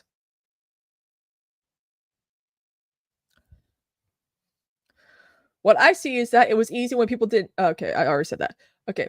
Aggressive legal actions by states regarding trans rights today do somewhat mirror efforts to limit marriage rights years ago. But Bonanno said she's an optimist. When you get to know people, it can be the beginning of a process and just sort of awakening to this idea of, okay, that's just another person. Americans, she said, tend to help one another once they get to know each other. CNN John Frisk contributes to this report. I don't know about that. I'm not completely sure about that because excuse me, wait a minute. I got a cough. I'm not really sure anymore, considering how divisive the LGBTQ plus community is because of these divisive grifters who are just in it for themselves and want to call out other members of the community. You know? So there's that. I don't know. What do you guys think? Are you guys optimistic about, you know, maybe marriage equality will be saved? And like I worry. I the last few years of my life, I just haven't been that optimistic. Between Republicans getting everything they want and Democrats not doing a goddamn thing to fix anything, it's just like, why even bother? Why even bother at this point? Like, I mean, my sister argued, she was like, the reason why Democrats aren't doing so great is because there's not like a leader. I'm like, yeah, they're not grooming young members like Republicans are doing. You know, they're grooming the next leaders of the GOP. But then again, no one, once Trump is out of office, they're actually going to be screwed because no one can level to that charisma and buffoonery that he has, you know? And so most of the action is being done by activists in their communities. You know what I'm saying? Like, I tell my sister, I'm like, the activism that's going on in a lot of communities is what's you know, doing it. But Democrats refuse to you know, they refuse to, you know, reach out and, you know, be helpful or guide us through this. I mean, even Chuck Schumer's approval rating is down because I think John Oliver did a whole like segment about him, about like Democratic leadership under Trump, and you know, Chuck Schumer ain't doing shit. Which is to be expected. I mean, what do I know? I'm just, you know, some stupid streamer and podcaster. I don't know. Now, I still can't believe Benny Johnson was like big balls.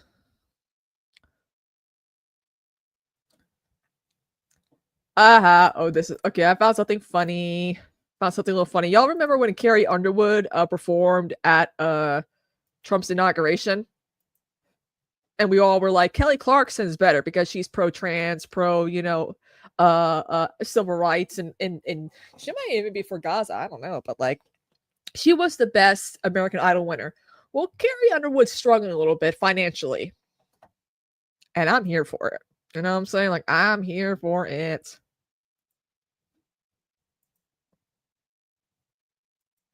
So, following her performance at Donald Trump's inauguration, Carrie Underwood's reportedly having trouble keeping up her farm. She's getting no sleep because she's up at the crack of dawn taking care of all these animals. She's shoveling hay, weeding, fertilizing, harvesting. And then there are repairs that never end via Radar Online.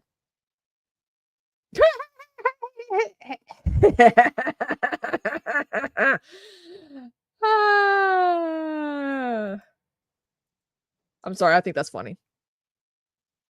I'm sorry, but to me that's funny. It's like you don't go and perform for Trump. You just don't. It ruins your career. I mean, look at look at Ice Cube versus Ice-T. Granted, Ice-T does a propaganda show, Law and Order SVU. We all know that.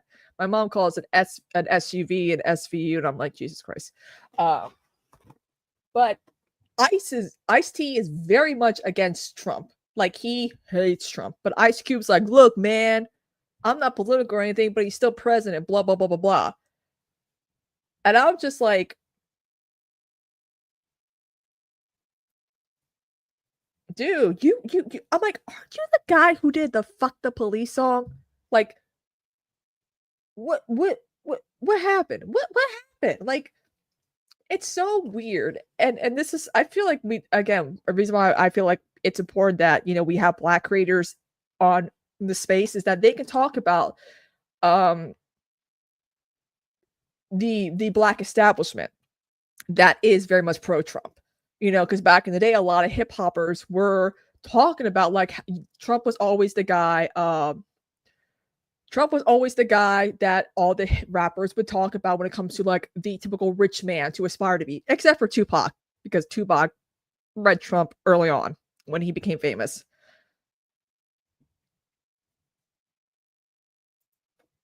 Yeah, exactly. Exactly. So, I'm just saying. But it's like the same thing with the pardoning Diddy. Like, Trump's considering pardoning Diddy, and I'm over here like, okay, first of all, you want to lower the age of consent to 14 and make 14-year-olds be able to get married and go to adult prisons because you care about saving the kids so much. And now you want to pardon someone who did God knows what to innocent women?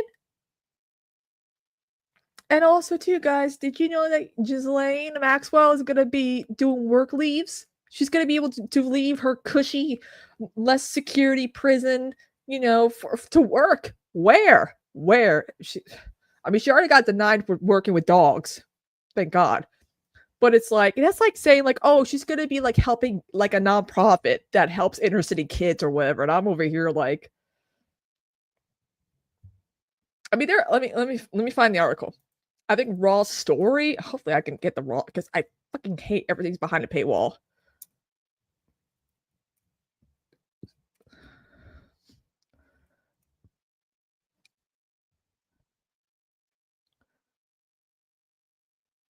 Let's see.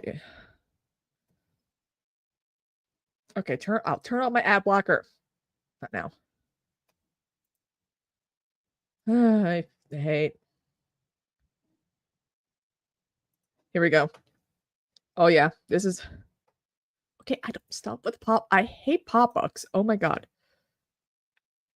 Oh, really, Latino? Yeah, that's good. Okay, but yeah, it's this is. Oh my god, guys, I can't.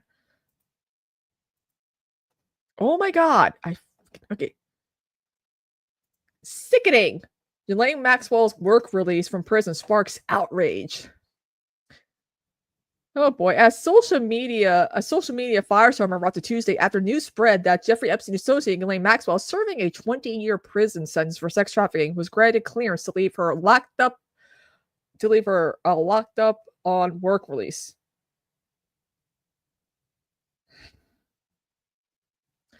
Ghislaine Maxwell out on work release is a sickening thought, wrote Twitter user Rogue POTUS staff, because of course, who has nearly 500,000 followers and runs the Substack blog Americans Anonymous.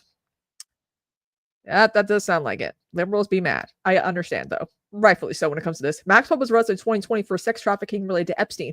Not only did she traffic, people forget she participated in the acts of what Epstein did to these girls. Stop just saying that she gave him the girls. She also took part in assaulting and raping these girls. Like because she's a woman? No. Women are capable of doing horrible shit to women too.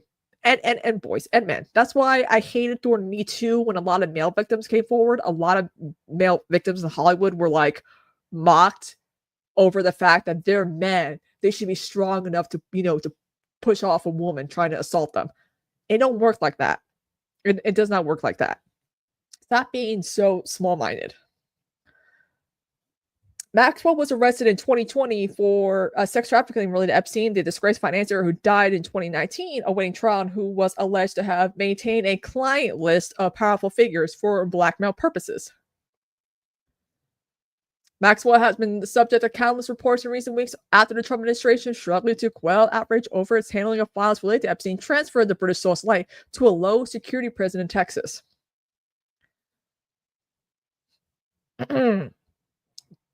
That's not helping the Epstein stuff going away, dude. You should know this. Are you that stupid? And according to documents obtained by podcast host Allison Gill, she is also eligible to leave the prison regularly on work release. If I were in Texas, okay, any of you in Texas, and Ghislaine Maxwell is easy to recognize. She's got a very distinctive feature: dark hair, big brown eyes, kind of short, dark hair. If people see her out in public, all bets are off on what happens next. She now gets to leave the prison, wrote Doug Wall on Twitter, a self-proclaimed supporter of the Democrat Party with more than 63,000 followers. Just 24 hours after talking tough on crime, the Trump administration is now giving Ghislaine Maxwell permission to leave her low-security prison for work assignments. Does this sound like justice to you? No. Other users noted how similar Maxwell's work release arrangement was to that of Epstein. He was first in prison back in 2006. Despite the FBI having identified at least 40 potential minor victims of Epstein in the mid-2000s, the agency's investigation was closed after Alexander Acosta, then a federal prosecutor in Florida, granted Epstein a deal that saw him plead guilty to just one count of prostitution and be sentenced to just 18 months of prison and be allowed to leave prison on work release for up to 12 hours a day. Guys, look up Alexander Acosta and Pam Bondi, Florida. You might see some Epstein stuff there. Just saying. Dubbed completely unprecedented by critics, Acosta said he offered Epstein the generous plea deal because he had been told Epstein belonged to intelligence. Oh, he's Mossad? Good to know. That's still not good. That the matter was above his pay grade and that he should leave it alone. He never identified who told him to back off further prosecuting Epstein. I could probably name a few people right now, but I don't want to end up in the bottom of a river. Trump assault on pedophiles, wrote Dee Dee Watson on a social media consultant in Trousers, more than 100,000 followers on Twitter. Ghislaine Maxwell is being granted the privilege of leaving minimum security prison for work assignments. Release the unredacted Epstein files. Yes, libs, let's go. See, I read, and Rolling Stone did an article about this, how the left cares more about like issues regarding sex trafficking and pedophilia than the right does, which makes a lot of sense considering what we know about conservatives and how they view about ages of consent, crime, just sex crimes in general, what I'm saying. Like it goes, conservatives do not care about protecting kids. They just don't. They never do.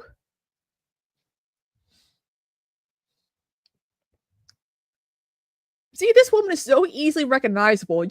I'm just like, if someone sees her out in public, she did not, do the thing to herself. Oh wow, look at, wait, is that oh, that's not cat. I thought that was cat turd for a second there. Okay. I would have been like, wait, what? He's anti what? Okay. Some of these are pretty good. Some of these are actually really good. Some of these tweets. I love liberals when they tweet stuff like this. It's like, yeah, they could be annoying like 95% of the time, but there's their 5% where we're like, yeah, you get it. And that's it to this story. But yeah, that's I'm sorry guys, but the fact that this is not helping Trump out at all. Like every post I see on Facebook from some conservative who posts like some stupid like AI like like Trump story about him saving a puppy or whatever, everyone's like, this is bullshit, this is AI, but also where are the Epstein files? Like it's disgusting that conservatives. Oh, thank you. It's a nice wig.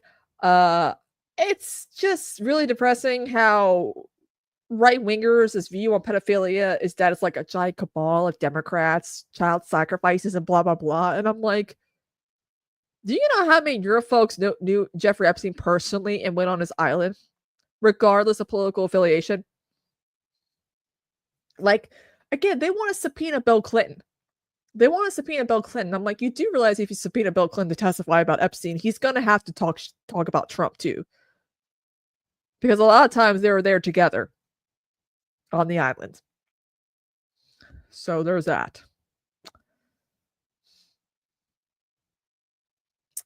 Anyway, I mean, I'm not saying anything. I'm just saying, like.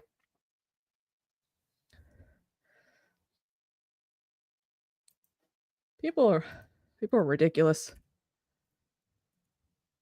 People are so ridiculous.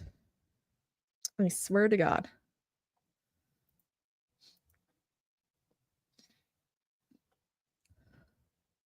Oh man, my tweet about that Julian Maxwell thing is kind of funny though. Not gonna lie, it's getting some traction. Man, no one on Twitter likes my bleached eyebrows. When they're not bleached, I cover them in foundation. So.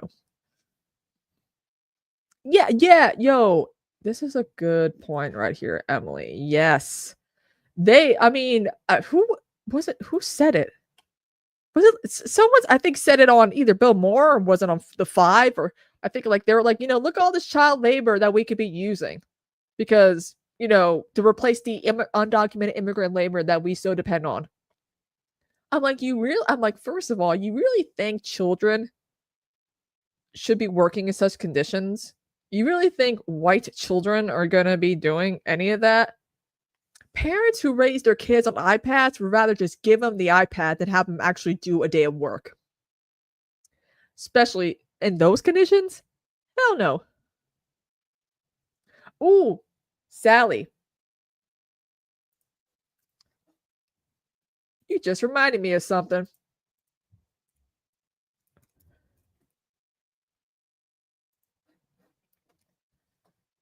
Ooh, News 12 Augusta. That's actually my whole that's one of my news stations. Also, too, guys, I don't know if you heard, but there was a woman in North Augusta, which is technically within my town area, first to radio out the WASP, and then some woman went missing after a hit and run and lost her memory. But she was gone for like 2 weeks, but then they found her and she's claiming amnesia, but apparently that's a lie. She's just trying to get out of getting charged with leaving a hit and run. So she made national news. What a time to live in my area, am I right? Radio at the Wasp Nest. Wasp. Freaking lady went missing and claimed amnesia. I'm like, this is like a soap opera. Honestly, those would make some good soap opera plots. Radio at the Wasp trying to, infect the town. A very ambiguously like evil character does a hit and run and claims amnesia so she doesn't get charged. General Hospital writers, call me because I can write better material than you.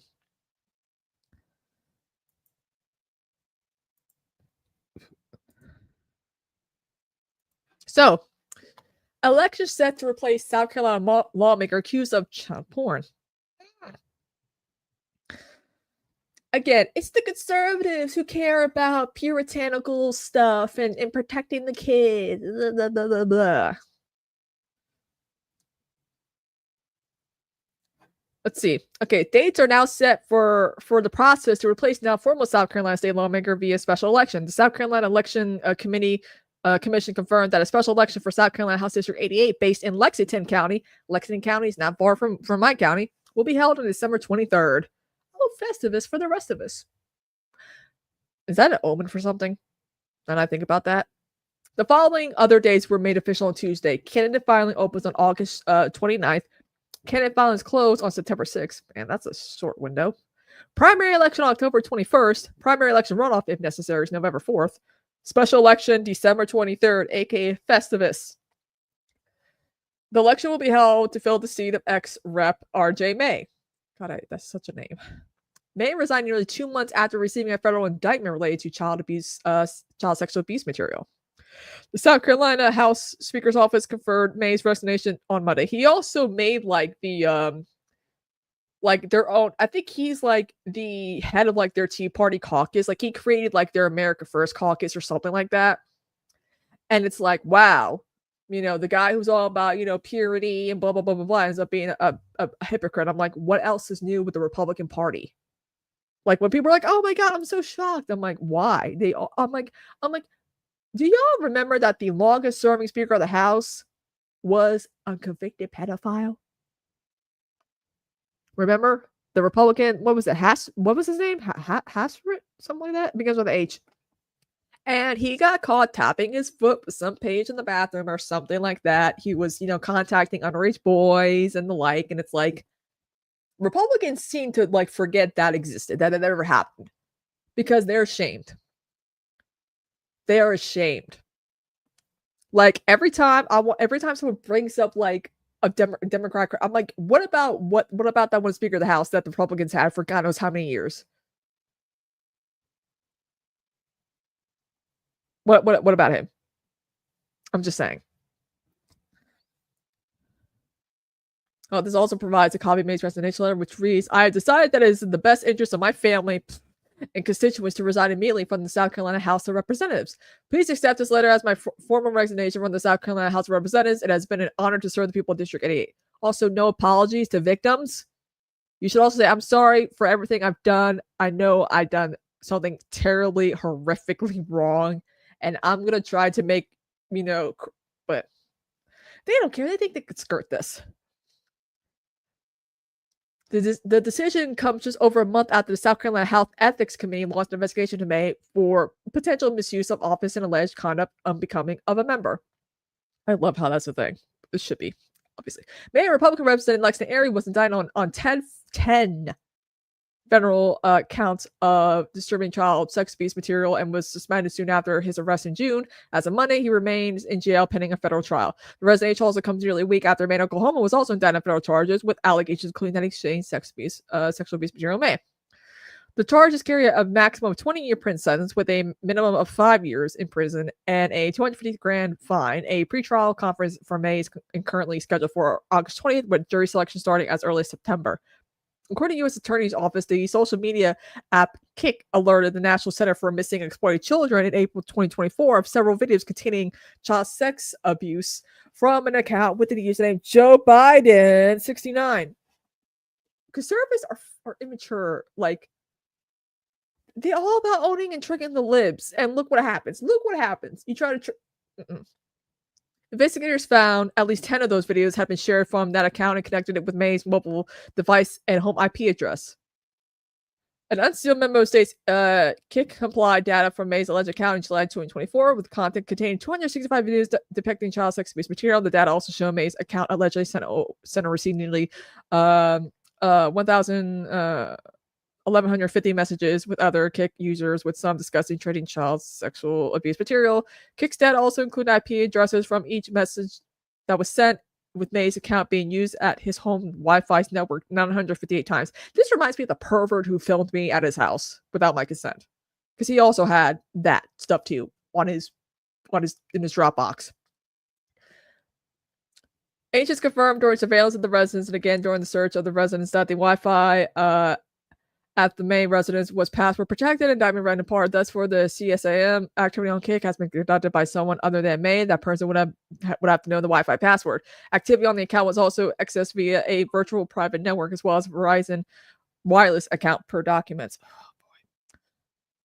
But yeah, this is long. I have to go get off soon. But like, this is just disgusting. This is disgusting. How many times do we have to go through a, traditional family loving conservative and they come out being a freaking sex pest.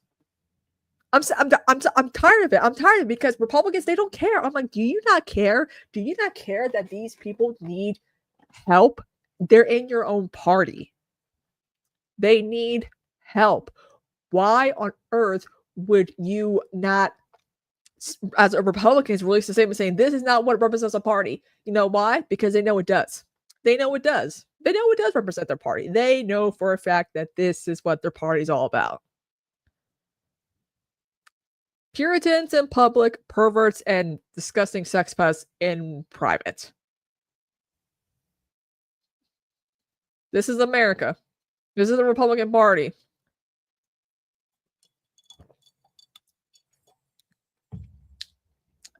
Oh my God, Sally. Yes, Lauren Boebert needs to look after her own family. Yeah, her son abused a kid or something like that. Like, it's crazy. Like, it's just so funny. Like, I feel like Democrats care more about religion and like family values, believe it or not, than Republicans. It's a fact. Like, it's a fact. I'm tired of people saying Democrats are these like, you know, sexually deviant people, and I'm like, most Democrats are above the age of 60 in office. What are you talking about? Like, I can't. I can't with these people. I can't. Like, every time, like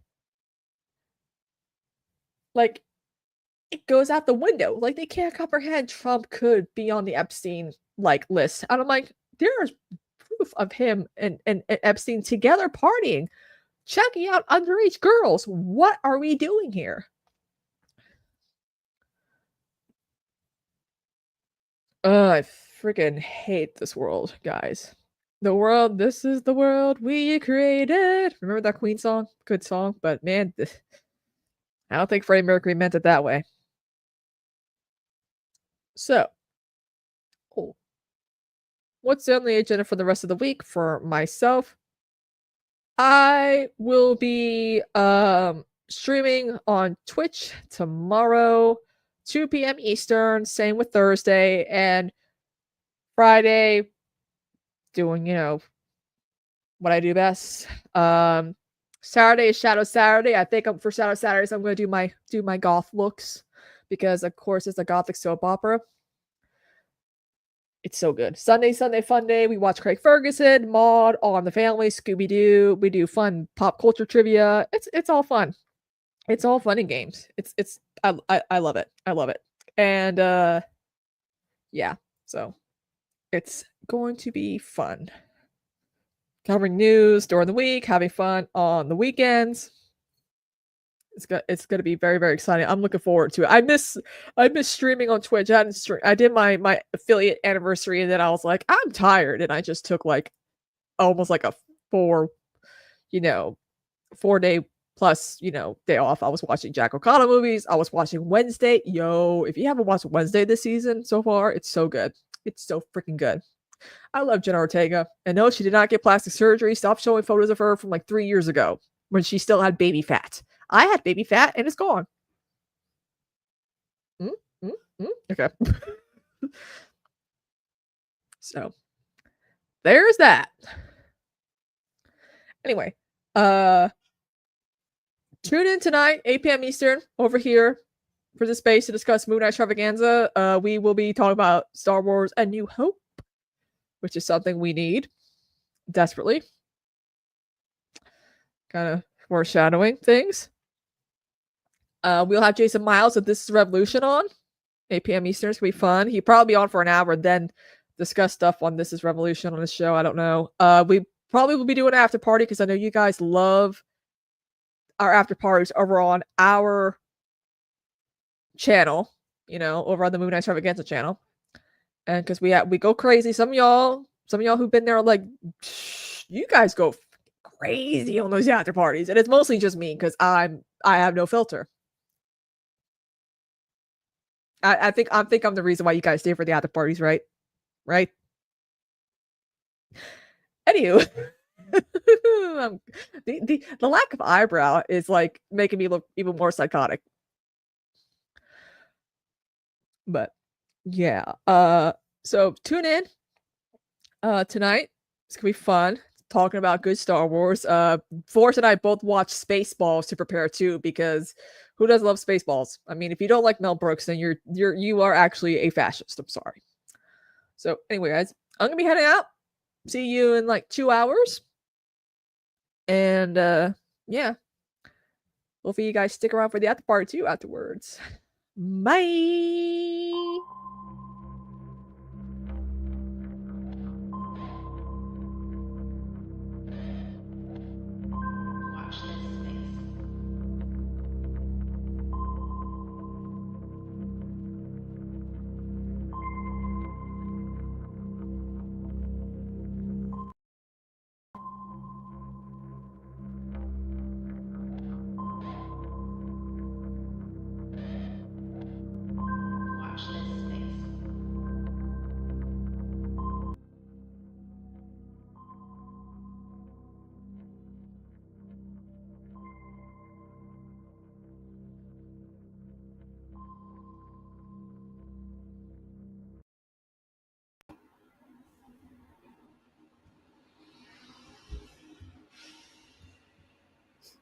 Hello, folks.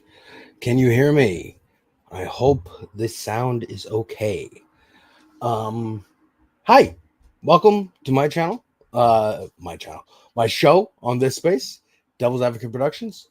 Follow me on YouTube, Twitch, Blue Sky, Twitter.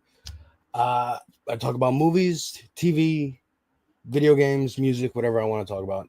And today we got a fun show. I got a couple topics before we get into the main topic, which is going to be 90 Day Fiance and Love is Blind. With my lovely wife, who is off screen. Hello, disembodied off-screen wife. Disembodied off-screen wife, the debut. But first, I want to play this clip of Kristina reacted to last week's epic South Park episode. And I just wanted to play this clip of her response. Because if you don't know, South Park season 27 is happening. They did episode 2 last week, and I made a review, and it's great. And the episode is very funny of her. It's her leading ICE, going around arresting Mexicans and whatnot, and shooting puppies, because that's what she does. So she, and also sometimes her face will melt off and crawl around. So this is what she said in response to South Park's portrayal. Yeah, it never ends, but it's so lazy to just constantly make fun of women for how they look. Only the liberals and the extremists do that. If they wanted to criticize my job, go ahead and do that, but clearly they can't. They just pick something petty like that. Yeah, it never ends, but it's so So obviously, yes, they did, make fun of how she looks, but they focused on the fact that she's directing ICE and leading everyone around on these fucking Gestapo-esque, just Gestapo raids. Truly. So yeah, that's Kristina's response there. I wanted to point out, and I didn't know this until today, seeing this tweet. Mr. Chow says on Twitter, one of the first jobs that Trey Parker and Matt Stone, creators of South Park, had in Los Angeles was working for Dennis Prager, a guy who they thought was so stupid they based Officer Barbrady on him. I did not know that. I love Officer Barbrady. He's a staple of the show. He's the idiot cop. Clearly, they've not been fans of cops since the beginning. But because of the Trump administration threatening to partner with PragerU, the conservative-based education company is already making AI content that the Trump administration wants to implement in schools. So, we know a teacher who might be worried about this being part of the curriculum. And yeah, they if they hold a grudge, they hold a grudge. So I wouldn't be surprised if they do bring that up, considering they worked for them. I had no idea about that, and I am a fucking huge South Park The next, that leads me into another piece of entertainment news here. Relating to South Park only in that South Park, Matt and Trey love Star Wars. This has to do with Star Wars and The Mandalorian. Gina Carano won her lawsuit, or it was settled, that they've come to an agreement with Disney Lucasfilm, saying that Disney is going to work with her in the future. So she was on The Mandalorian, and I know you don't like that show. You know what? Yeah, I really didn't. I really because the Baby Grogu memes got you before really you even did. saw it. And They really did, I though. understand. But so she was a character who was like she was from Alderaan, so she was in the rebellion Okay. and was like a soldier. And then the last we saw her character, she's like, all right, I'm gonna join the New Republic as like a marshal, an official marshal, and was gonna have her own show called Tales of the New, I don't know, some new show that was gonna expand on like that side of the Star Wars universe, in the post-Endor, Mandalorian timeline. And so, she said some shit on Twitter, and Disney was like, no, never mind. And let me remind y'all what she said on Twitter, because I had to be reminded. So she said, actually, let me make this. Ooh, no. Which is the one I'm looking for? Not that. Not that. You having trouble? That one. Gina Carano's. This is from 2021. No, it's a repost, but oh no, it is from last year. This is from February of last year. Gina Carano is suing Disney and Lucasfilm over her firing from the TV show The Mandalorian with help from Elon Musk. Yeah. So she got him to fund this lawsuit because it's against Disney and they hate Disney. The MMA fighter turned actor, by the way, who played Cara Dune in the Star Wars series, was accused of denigrating people based on their cultural and religious identities on social media in posts that were called abhorrent and unacceptable from Disney. She used her online presence to share a post that implied being a Republican is similar to being Jewish during Nazi Germany. Really? Yes, she did. This was in like height of COVID. That's a choice. Include ridicule mask wearing during the worst days of COVID and spread conspiracy theories about the 2020 election. So this is why Disney was like, fuck you. Never mind about your show. We'll have like one line of expository dialogue in The Mandalorian season 3 to explain where you are. And that's it. And she has since been making movies with Ben Shapiro's The Daily Wire. The way my jaw just stayed in place. The movie was like, she was a prairie single mom on the prairie. It's one of like one of those shows on Great American Family. Oh, dude, we'll do That's another a whole episode. show in and of itself. Yeah, we watched the Great American Family movie. Just for shits and giggles. You know what? Why I will not? show y'all the the YouTube page.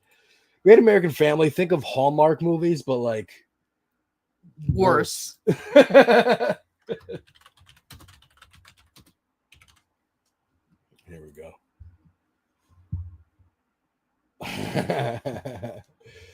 Yeah, here's a teaser for an upcoming episode with my lovely wife.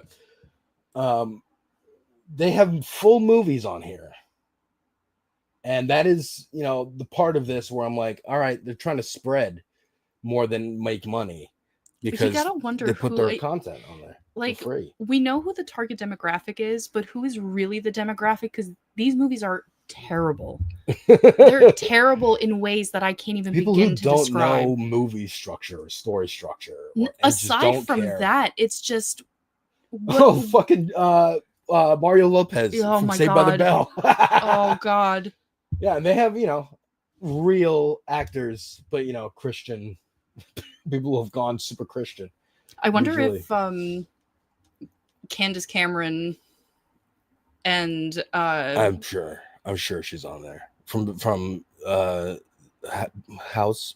What's it called? Full House. Full House. She was in Full House. She was on Full House, and her brother was on Growing Pains. Kirk Cameron. Right. Kirk Cameron. He's got a bunch of shitty movies. Yeah. Thank you, Bo. Yes, Kirk. Mario Lopez has given up. I mean, damn. Yeah. He's given up a lot. I mean, and he hosts stuff. I think he? a little bit. Yeah. Yeah, here and On like New Year's and shit for like ABC or whatever. But you got to pay them bills in between the between New Year's gigs. How do you rebrand yourself at this point? I don't know. But that mention of Jews during Nazi Germany from Gina Carano brings us to the next piece of weird news that I wanted to bring up. Grok, the AI bot on Twitter, got deleted, like period, for a little while. So meaning Elon was like, oh shit, let's delete the robot so nobody can see what it said. But they got APAC tracker, great follow.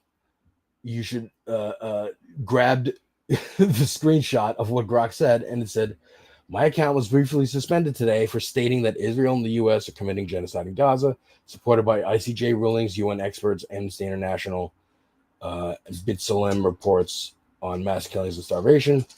Follow updates, reducing my political correctness filters. I guess Mecha Hitler was not the line. Yeah.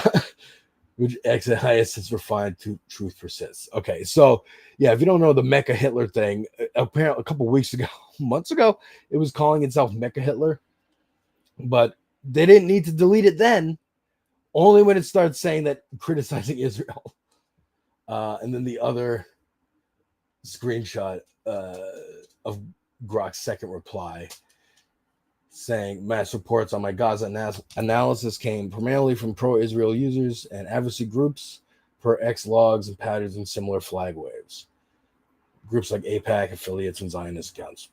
So, the people flagging it, of course, are pro-Zionist. This is no big surprise. It's just funny, Elon's big free speech bullshit. Like, free speech is South Park. Free speech is Eminem. Free speech is being able to say whatever the fuck you want, and you don't go to jail. You don't go to jail because of it. Like, that's what it is. You can still be called an asshole.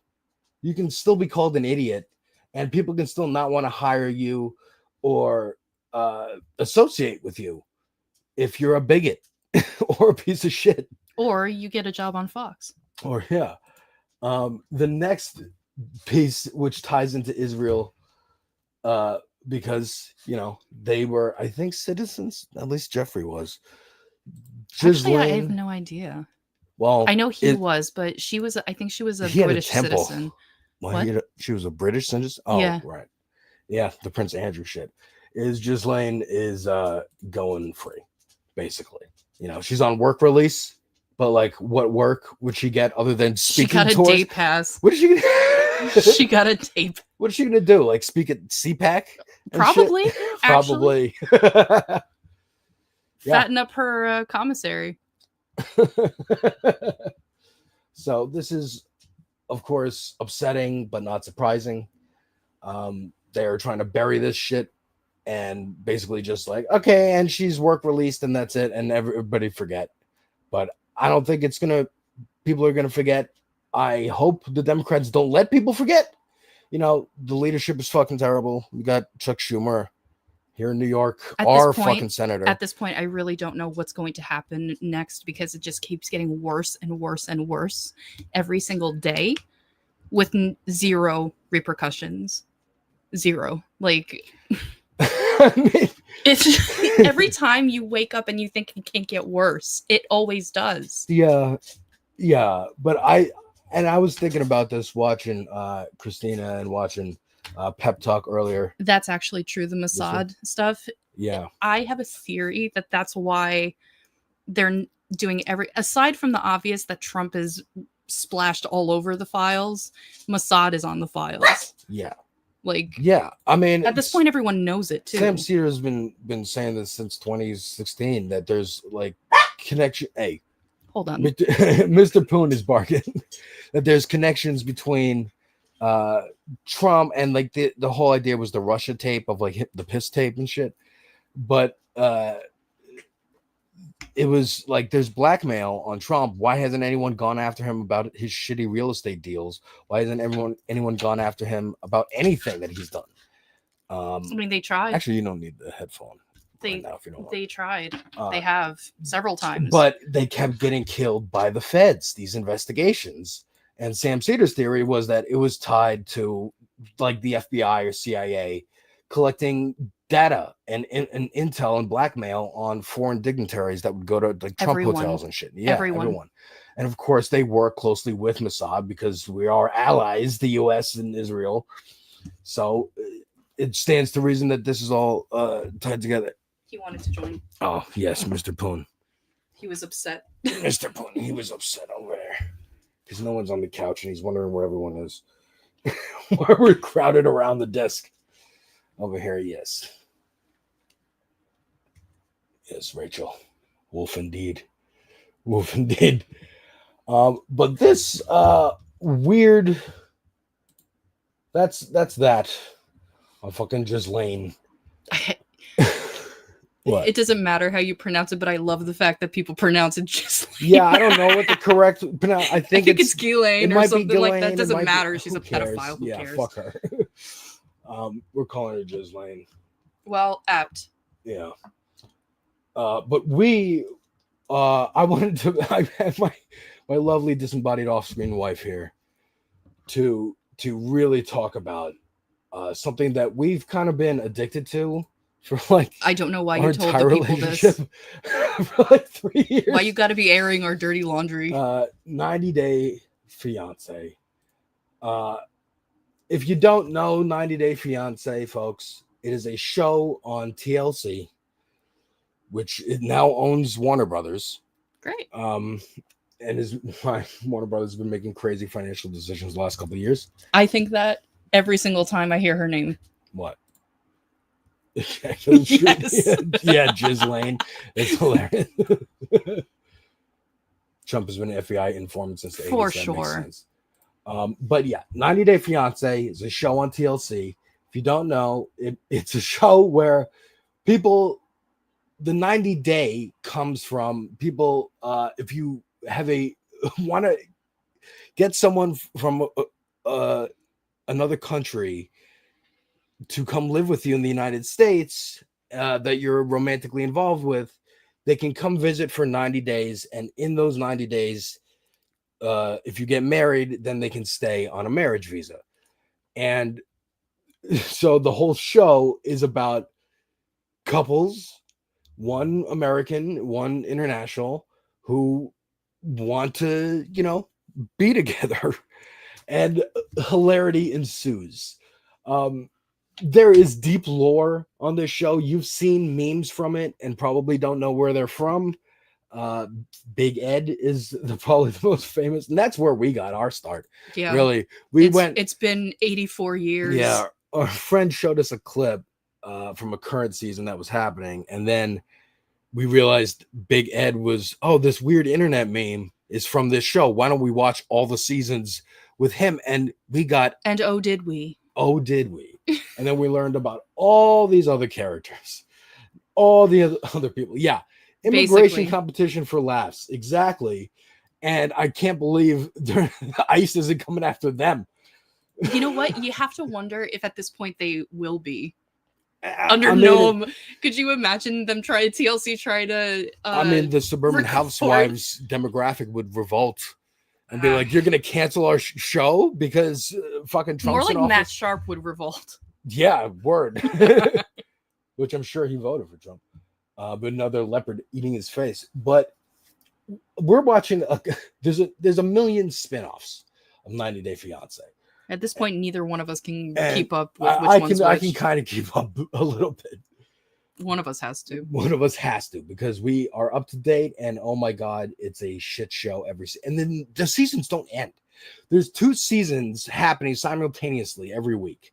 one on Sunday, one on Monday. Yeah. And when one ends, a week or two will go by, and then another one will start on that day. Not and even then when a the week. other one ends, yeah, Not even a week. not even a week. They just all blend. They just forever ad stack. nauseum. It's crazy. It's good programming, just from a television producer standpoint. But we're watching a show called Hunt for Love, which is a brand new 90-day spinoff where they take some characters, some people from the 90-day universe who are currently single, and throw them in a resort with some like extras that they clearly just cast to be, here's some NPCs. possible love. Yeah, like NPCs, literally. To guys and girls to be date and intermingle with the 90-day people. Except the worst part is they didn't even tell them that No, it was a they bunch of didn't. 90-day people. They just put a bunch of randos in It's with really like funny. people who have been on 90 Day for season after season after season. And they've all been like sleeping together, and they've all got Yeah. history together, and these randos are just like trying to integrate. Yeah, it's because the first 2 episodes, they all have masks on. Why doesn't Big Ed have a neck? Yeah, That is a great question. We've been Yeah. debating that for how many years now? I mean, At least 3. Yeah, really. Our anniversary's coming up. Do all of the 90-day fiancés speak English? Some don't. No, Not all of them. not all of them. They speak enough to be able to, well, Not all we'd of say them. enough to be able to It's communicate, terrible. but like they don't communicate. They try to use, some people use like fucking Translators on their translator phones. apps for the whole relationship. But like during the entire show, during the whole relationship, imagine like if you and I couldn't even talk. Yeah, it's crazy. Like, how do you get far enough to say, "Hey, let's start a whole expensive immigration process"? Yeah. Even though we can't communicate And it's on all a basic level. Yeah, and it's all based on people meeting on apps and online. One character was actually like I forget his name. The names and stuff will blend together, but there was the dude who was doing it before the internet and were like trying to date in Ukraine. Trying to date chicks in Ukraine. He had like a .net He had a .net and he had of like his own. Like he he used had to a get dating magazines. profile. It was probably in the back of pornos. No, he didn't even get magazines. He got laminated catalogs of women Yes. from the Ukraine. To foreign dating. It was crazy. And he would like literally pick it out like a And scholastic they put him on the catalog. show, and it was clear because sometimes they'll have this where one person like is trying to meet the other person, but the other person's clearly a scammer. But we're just watching it dawn on the person, or not, that Or the not other even a person whole is a scammer. Not even a scammer. You remember that one girl who was like, "No, I just straight up am using you for money." That Russian Yeah, chick. yeah. I forget her Anfisa. name. Yeah, Anfisa was her name. Anfisa. Yeah. Yeah.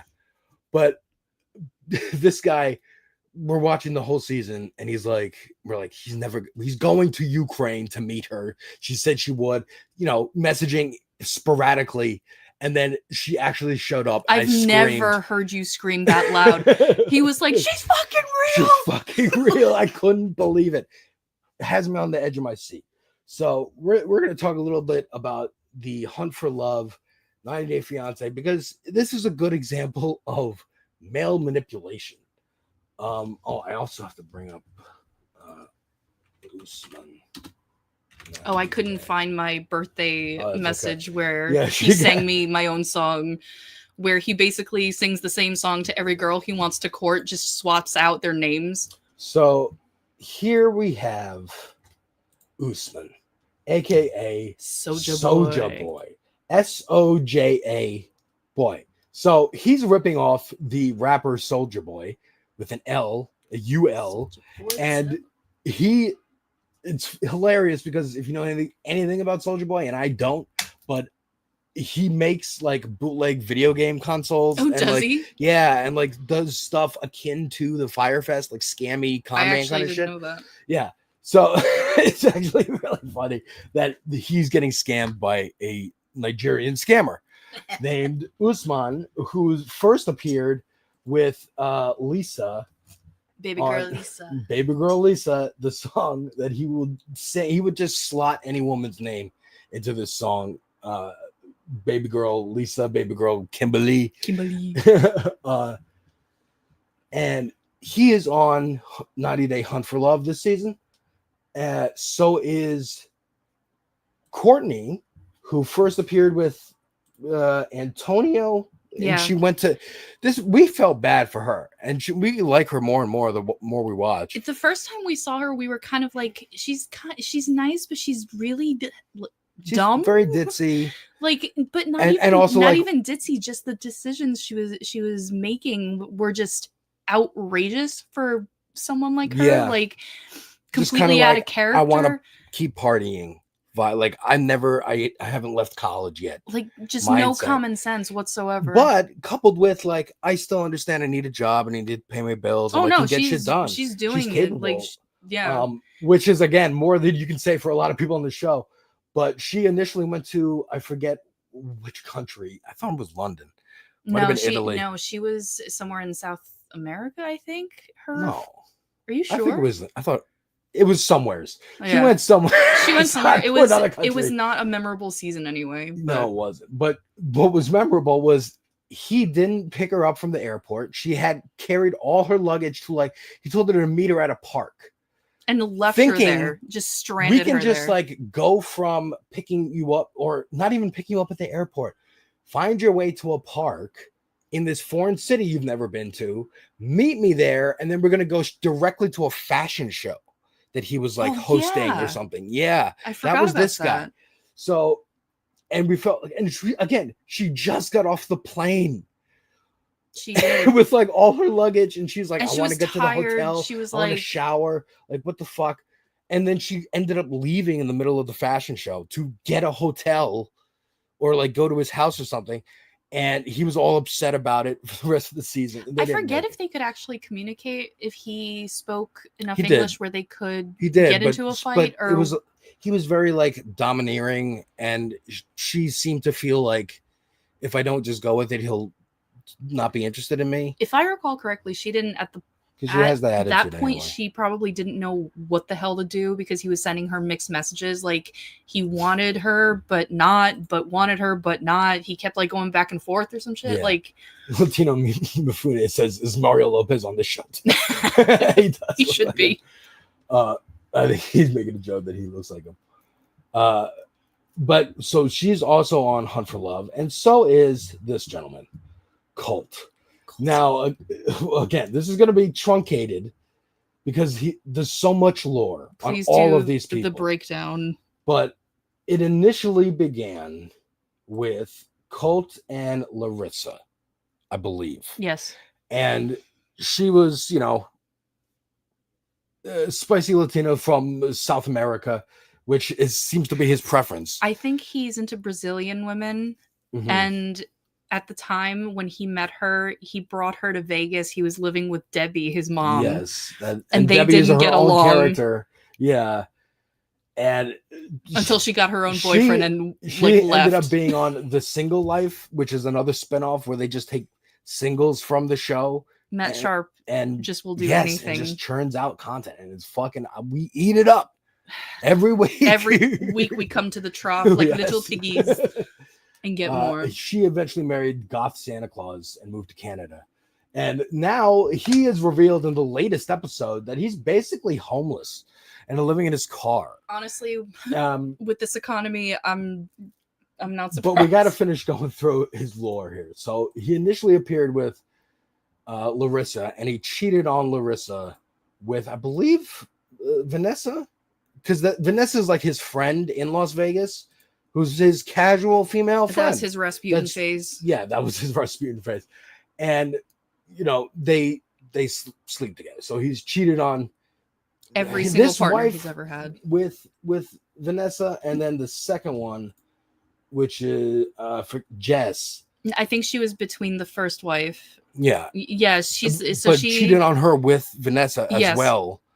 And then It's a running eventually trail. just proposed to Vanessa by saying, what was it? You want to get You wanna get married? Just on a pier somewhere. on a Want to pier get married? on a dinky little grimy pond.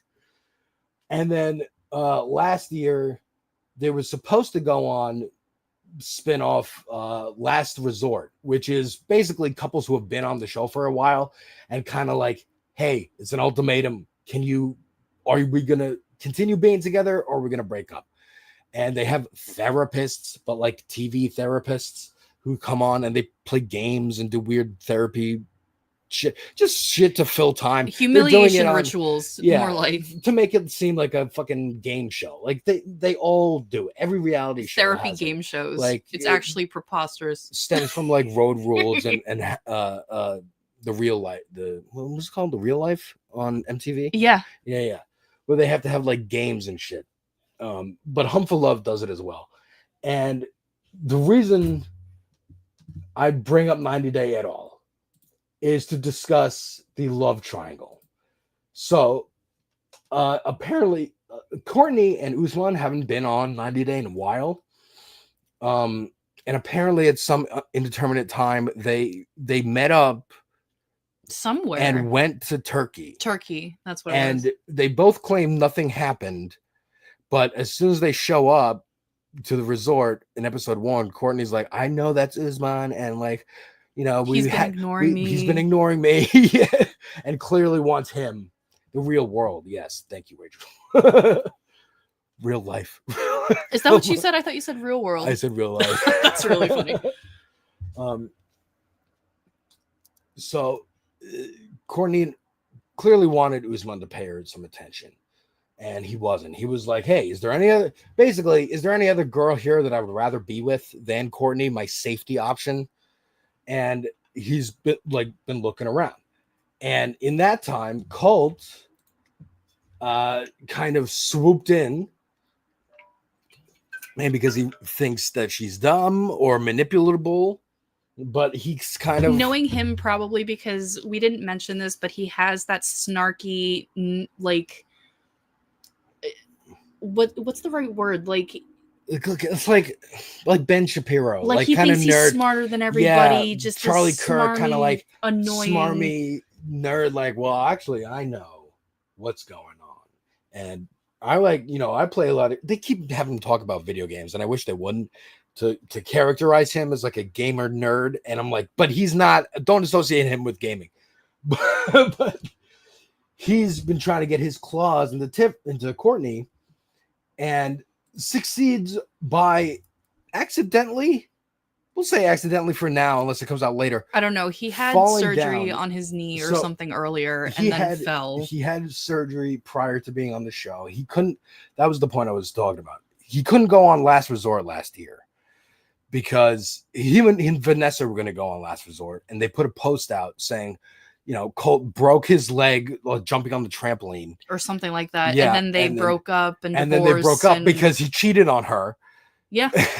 Again, with someone else who's not Vanessa because, it has to be just by process of elimination. It can't be Vanessa. And then is now on this Hunt for Love show. So he falls here at the resort and fucks up his already fucked up knee. So they go to a hospital. They have to fly him to another hospital because the one close by doesn't have the right, equipment to work on him. And she feels guilty, which I think is why I'm like, it might have been on purpose. She took on and I think he noticed that, which is even worse. He noticed that she's like this because she's one of those people who feels guilted really easily and then turns on the caretaker role. Yes. And that's exactly what happened between them. And I think he capitalized on it the second he recognized that about her, because she's this party chick, whatever, but she's also really sweet. Yeah. And she'll help funny. you. And don't tell her any secrets. Don't. But... yeah. Still. But yeah. She's really funny. It's not in bad faith. She's just a funny girl. Yeah. People are multifaceted. But so he capitalized on it. He took advantage of it, and she's been taking on his care. And it was because they were hanging out that day, and he had walked her back to her bungalow. It happened outside of and her then, room. yeah, so she felt like, oh, if it's my responsibility because I was with him, and I called 911 and went with him to the hospital and all this stuff. And she'd been doing it for like the entire however many weeks. So now he it's had been a there. couple weeks, and we've seen the attachment and how and of course this whole time, again, to bring back the characters here, Usman has been trying to get her to go on it. At this point is like, It should first of all, probably- he asked out someone else to make her jealous. You should also probably mention that Usman has a penchant for older women. Yes. Which is his entire thing. He up was until this literally point. just trying to marry an American and come to America. Yeah, Like, for sure. That's what he wants to start his recording contract. He which- does, but he also mentioned that he doesn't want to leave Nigeria. Yeah. I don't think, because he's Yeah. got like a whole pad down So he there wants and to, like he wants to recording do- studio and whatever. He wants dual citizenship, Probably. Which again, get your bag. I don't care. Like, these women were actually awful anyway, especially Lisa. I think she's in jail. Yeah, she was horrible. Yeah. But Kimberly's kind of funny. Kimberly was funny and nice, but she had like very again. obvious attachment issues Yeah. and like what is it? Boundary problems. Yes. So he's been asking. It's gotten to the point of like, all right, I'm kind of focused on Courtney, and at least I can't let Colt take Courtney. Yeah. And that's where I wanted to have our discussion about, like the misogyny, the patriarchy of him. Colt is one of Like, the worst offenders next to Big both Ed. of them, yes. I mean, this show is an entire showcase of terrible people. That just point blank period. That's a fact. But the men that come on here are just plain horrible because they're all misogynistic and they're all in their own way versions of each other from different places at this point. And I would like to point out another couple. We're not going to talk about them right now, but Shakina and Sarper. This is a case where she has crazy internalized misogyny, like Yeah. off the charts, because he will treat her like shit. And then when she brings her sister, her friend over, he will treat her like shit and treat Shakina like shit in front of her Yeah. friends. But Shakina will defend him as he's hurting her feelings, as he's abusing her. It's crazy. I've never seen anything like it. And then defend him to the death at the tell-alls at the end of every season. But to jump back here with Just to answer Bo's question, yes, this is reality slop. yes, it's reality slop and it's great, and we can't get enough. Oops, I accidentally closed this picture of her. And Colt. So Colt's thing is it's a good dynamic to show like the range of misogyny and patriarchy here. Colt's way, like Usman straight up goes up to Colt, right? And again, like this is Colt and this is Usman. Okay. Usman goes up to Colt and is like, I'm better looking than you. I'm more man than you. Like literally says, I'm more of a man than you. And why would Courtney want to be with you? And is like clearly threatened by Colt, and Colt knows. That's why he's smiling. This show in and of itself is a fascinating psychological study. Yes. Just on different personalities and different dynamics, but especially how deeply ingrained misogyny is in general. Yeah. In everyone, even the women. Yes. And the sexism. And yeah. it's awful. It's awful. And like the way It's awful. I fucking hate it. they each try to go after Courtney in their own ways, right? Colt does it through feel sorry for me. Like Jerry on Rick and Morty. Like Jerry on Rick and Morty. He's just a leech, like a malignant tumor. Yeah, an emotional vampire. Yeah. Whereas Usman tries to be the macho guy. I'm the rapper. I'm the, international multi-talented artist, whatever he says. You remember when Kimberly got him that giant nameplate? Yeah. In diamonds? Yeah, he had a giant. She spent like a month's nameplate. salary He got on a it or grill something. too. Yeah. Yeah. She got him a PS5. Yeah. And just the way this dynamic has played out, Colt wins in this competition for He Courtney's does, love by being sly and by being Yeah. manipulative and just and knowing how to play it. Yeah, it's Crazy how he does it. And because it makes my skin crawl just spoilers, watching it. spoilers for this season in this particular instance, Courtney and Colt do end up together. Like, you found that out, right? Say that again. Courtney and Colt ended up together. They did. Right. They ended up together, and because she was still taking care of him by the time they were back home, Oh, because really? I think he broke his knee in Mexico, and then like a week and a half, 2 weeks later, they were going home. Yeah. And so she went back home with him to take care of him, even though he's homeless. So let's say he that's what went I mean. to her house Yeah, or that's something, the right? drip of information that he does. Like, I know when to Yeah. tell her that I'm homeless after His she's tendrils emotionally just, like, invested one in at a me. time. Yeah. Yeah. And so he went back with her. She took care of him. He somehow managed to cheat on her, and he left her Yeah. after all of that, and after pursuing her aggressively. Yeah, Like, that's crazy. So and this is that's a the big repeated spoiler is that he won the competition, and I don't think he only cared about it to prove Usman wrong. Yeah. He didn't even really care about Courtney. He's just like, whatever, you're probably like the most easily manipulatable here Oh, for sure. at the resort. Because he did try other girls, and they were like flat out said, I don't want to go on a date. No, because he's gross. He's gross. Okay. Look, physical attraction is a thing. It's okay to talk about. He's a gross looking man. All right. Like, this is him a couple years ago. That And yeah. it hasn't gotten better. This was him. We're not gonna body shame here. Yeah, but, we're not. But and there's a clip of him dancing that's in the intro of the show that's hilarious. he's and just not because of his body shape, neck just beardy, his like awkward dance is hilarious. No rhythm ass having. But like Courtney is it's a hilarious picture of Courtney.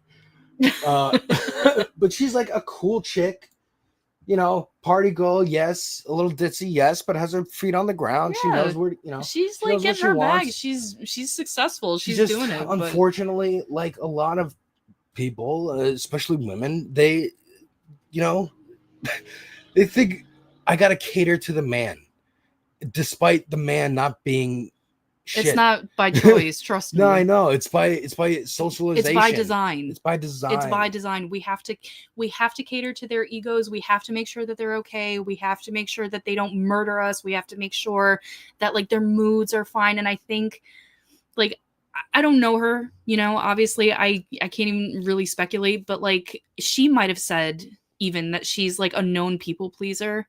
So she said that she feels like she has to do that. Right. So but still she also said while they were in the hospital, she's like, I'm falling for him. Like, even though, I know that he's homeless and I know that he is unemployed and I know that he lives out of his car and he's an asshole and he's had multiple exes who have been cheated on. Yeah. Still, she felt the need to be like, no, because it happened outside of my bungalow, this is now my responsibility. Yeah. And I have to take care of him. Which then puts you in a position where like you're so close together and it's very intimate because you have to change his bandages and like cater to the wound and whatever. And suddenly before you know it, like months have gone by and you're in it. Yeah. That's how a lot of abusive relationships I'm can sure start. because the last episode what was it, last night?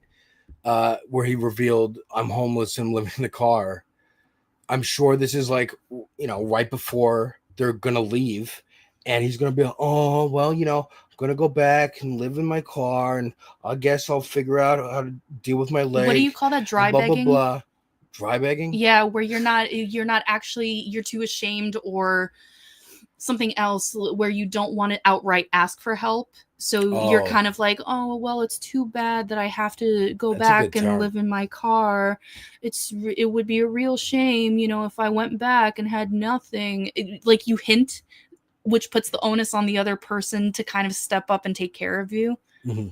It's a manipulation tactic. Yeah. But a lot of people also do it because they feel Because they awkward. feel bad. Yeah, They're good people. Not in this case, It's though. taking advantage of good people. Not in this Yeah. case. He is malignant. Yes. He's just So we'll see how the rest of the season unfolds. But like we said, apparently they end up together, and he cheats on her, and she leaves.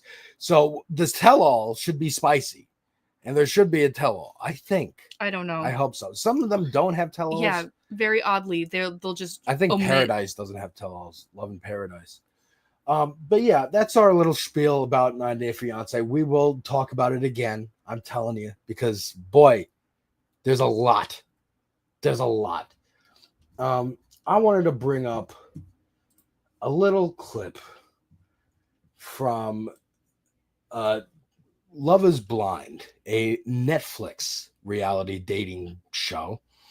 And I'm going to play this. I am not going to play all of it because I don't know if Netflix is going to flag us. But two, I only really want to talk about two people. And this is from the last season that happened, which was in Minneapolis, I think. Boring. The whitest version of this show ever. Or this is season 8. But here is the trailer for that.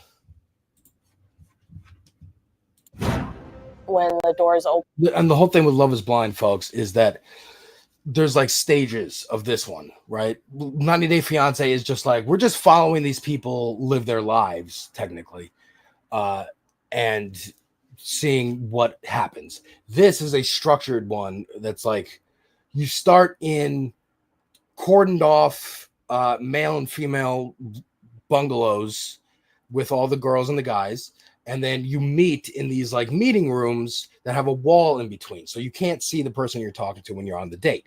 It's And like the whole blind point, dating. blind Speed dating. It's blind speed dating through a wall. And in the course of it's like 10 days, you pick who you want to marry and propose to. Yeah, you can't even go on a date. You propose have to before you propose. see them, and then you have a meeting area where they meet, and there's the big reveal, and and sometimes they don't make it past that, and someone's like, I am not attracted, and it's not gonna work. And then they're whisked off to a honeymoon, like resort destination, and spend like 2 weeks there in honeymoon land and get to meet the other couples who made it there. Which is crazy work if you think about it, because you just meet somebody and now, you have to sleep together. Your first date is your honeymoon. Yes. That's crazy. It's a social experiment. It's psychological warfare. It's a sped up process of 90 Day Fiance. Because they actually had a controversy with the first. They have had several Netflix controversies. and TLC.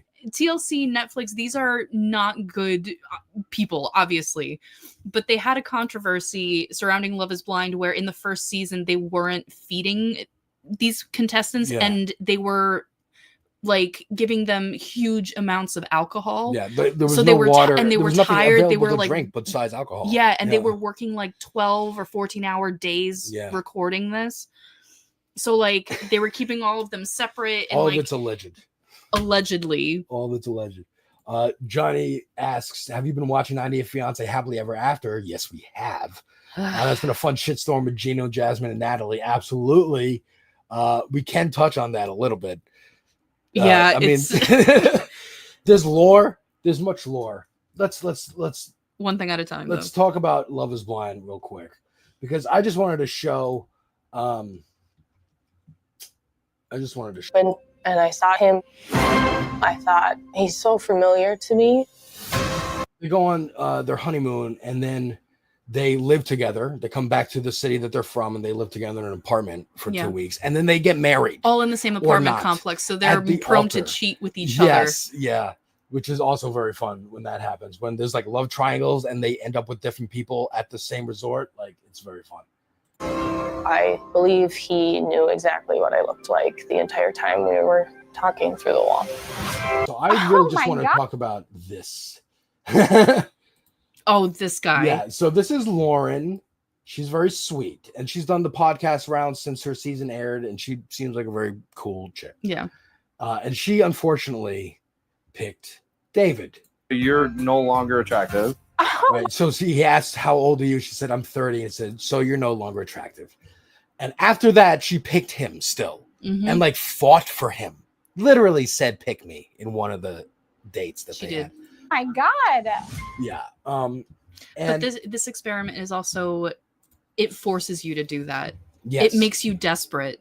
because you want to stay on the show. You want to but stay on the also show. You want want to to really be genuinely find somebody. You do, but whatever. I'm not going to go. No, on a no, tangent. go ahead. No, what I was just going to say was that like they make these people desperate for each other because it all like time warps in these places. Like you don't go outside for breaks or anything like that, so you don't know how long you've been in there, and you've been going on date after date, and you've been talking to the same people over and over, and like when you find out that you're between like two people in the running for somebody that you like, and the producers are probably like pushing them to be like, well, you got to pick one like right now. So like everyone becomes desperate. Yeah. And like women who would never touch these kinds of guys would. Yeah, because even in the post, like in the podcast stuff that we watched of her, she's like, yeah, watching it back, I'm like, why the fuck? What did are I you pick this doing? guy? Yeah. What are you doing? But you feel like the producers are, pushing you. It's so many and factors. You want to, you're genuinely looking for somebody. Maybe run out of options, or felt like you have dating apps and just like friends of friends or whatever, and you're like, well, I don't know, I'll go on a TV show, I guess. And his whole thing, Dave's whole thing, was he found out Lauren. He kept saying that Lauren was like the kind of woman that he should be with because he was such a womanizer, and that he doesn't do that anymore, and he doesn't judge women by their looks anymore, and all that shit. Despite saying you're 30, you're unattractive to her in the pods. My lap is getting very warm. Yes. He's a very warm boy, Mr. Pune. Yes. But his manipulation was he found out somehow that when they got their phones back, his texts were blowing up saying, oh, this girl that you're with on the show dated someone that is like a friend of a friend of a friend that you know. And he's like a seventh degree of separation, and he bugged out. He bugged out and was like, someone else I vaguely know, or someone I know who knows someone who has touched her. Yeah. And so I can't touch her because then she's sloppy, damaged. she's goods. damaged. She's so gross. Already used. Why are you dating right before you come on the Yeah, show? like, and she's like, I didn't know I was gonna get picked. Thousands of people are sending in resumes and headshots. Like, to did you this expect TV me to show. not have a life before Yeah. you? What the fuck? And he's like, well, I haven't dated for like a full year before going on the show because I was preparing. Blah, blah, blah. It's like, Yeah, yeah, right. Well, and someone that calls him on it, the other girl who's in the triangle, was like, so you haven't had sex in like a full year? And he's like, well, and it's like, yeah, Well, dude. yeah, I have. Well, but, but it doesn't count, man. Like, it doesn't count because like in my mindset grindset was that I'm looking for my wife and that I'm going to be on this show in a year. So that's just another kind of manipulation. I'm now Lauren feels like she needs to like They also don't answer feel for these herself. people entirely before they come That's on. true. So like they don't. There's been, like I said, there has been Alleged. many controversies with Love Is Blind specifically, but like this guy was one of the people who had like extensive background problems. Like, was he? I think so. I think he had like weird shit. I don't remember anything about him. No? No. It was maybe Am I other getting him girlfriends. confused with There was the another guy guy with kids? I am. Yes. Again, these shows run together and it's like in one ear, out the other. They're roller coasters. My bad. It's okay. But jumping back to 90 Day Fiance, Johnny brought up Gino and Jasmine, and I want to show you Gino and Jasmine. So this is Gino. Gino? So this is Gino, and Gino never takes He off. looks his like hat. Elmer Fudd. He looks like Elmer Fudd. Yeah, everyone take notes. Take notes. You will be tested on this in the coming weeks. Gino looks like this. And this is Jasmine, who is from Panama, and he talks from like this. Panama. Panama. 'cause he's Jasmine from Michigan. Panama. And Jasmine, their story began a couple years ago. It was only like 4 years. 84 years ago. But it feels like a long time. He went down to Panama. He went down to meet her. Panama And she clearly, with all his hats. She would scream at him. Remember when he gave her the toothbrush? He gave her a toothbrush for Christmas. As a gift. As a Christmas present.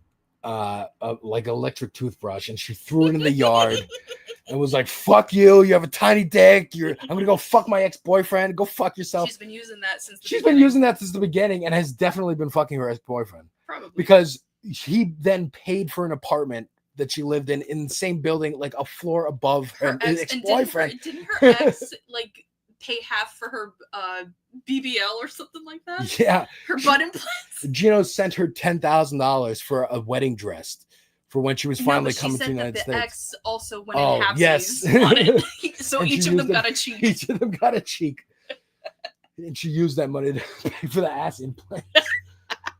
But in the latest saga, that is Gino and Jasmine, they were on The Last Resort, which I brought up earlier, that Colt wanted to go on but couldn't because he broke his fucking leg on a trampoline. And they recommitted to each other with the caveat that because Gino isn't having sex with Jasmine, and his claim is that Jasmine is too angry and they argue too much. Yeah. Which, yes, she is. These are all facts. Like, these are all things that happen. But he can't even muster at least like any kind of affection, like hugging, kissing, No, nothing. he can't even Won't look even at her sleep at in the this same point. bed. And that was the whole thing. She wanted affection. And they were on The Last Resort, and she said, "Okay, well, I want an open relationship then, and I want to be able to fuck someone else." Well, the therapist was like, "Well, I'm in an open Yeah. relationship. Maybe The that's." And then therapist. the light went off in her head, like, "Oh, like I can open my marriage. Like Yeah. that's a thing." And she went all in on an open marriage the second she found out And that was an said, option. "Well, there's my friend at the gym named Matt, who is my friend at the gym, and I go only to my the friend gym at the all the gym." time, and I have him in mind for this open marriage." And again, tried to drip feed the information, but it was so obvious what she was doing. She's not as sly as Colt. No, not at all. But Colt isn't even sly. No, It's he's just a lot not, of but- people don't notice it because they're too busy feeling sorry for him. Yeah. And that's kind of how Gino operates too. People feel sorry They're for all him. Jerry's. They're all Jerry's. There's a lot of Jerry's on this show For for real. sure. But so they open the marriage, and she immediately is in bed with Matt. They go to the tell-all, and I don't know if there's a screenshot from the actual tell-all, but like the condition of the open marriage was protected sex, and she showed up pregnant. And now this is like on Instagram, like she has the baby, like she has a baby with this other guy, Matt, her gym buddy, that she just is having an open marriage with, and it had to be Matt. Yeah. No one else. Right. She insisted on him. She insisted on him. I was under the impression that he didn't even really like her that much.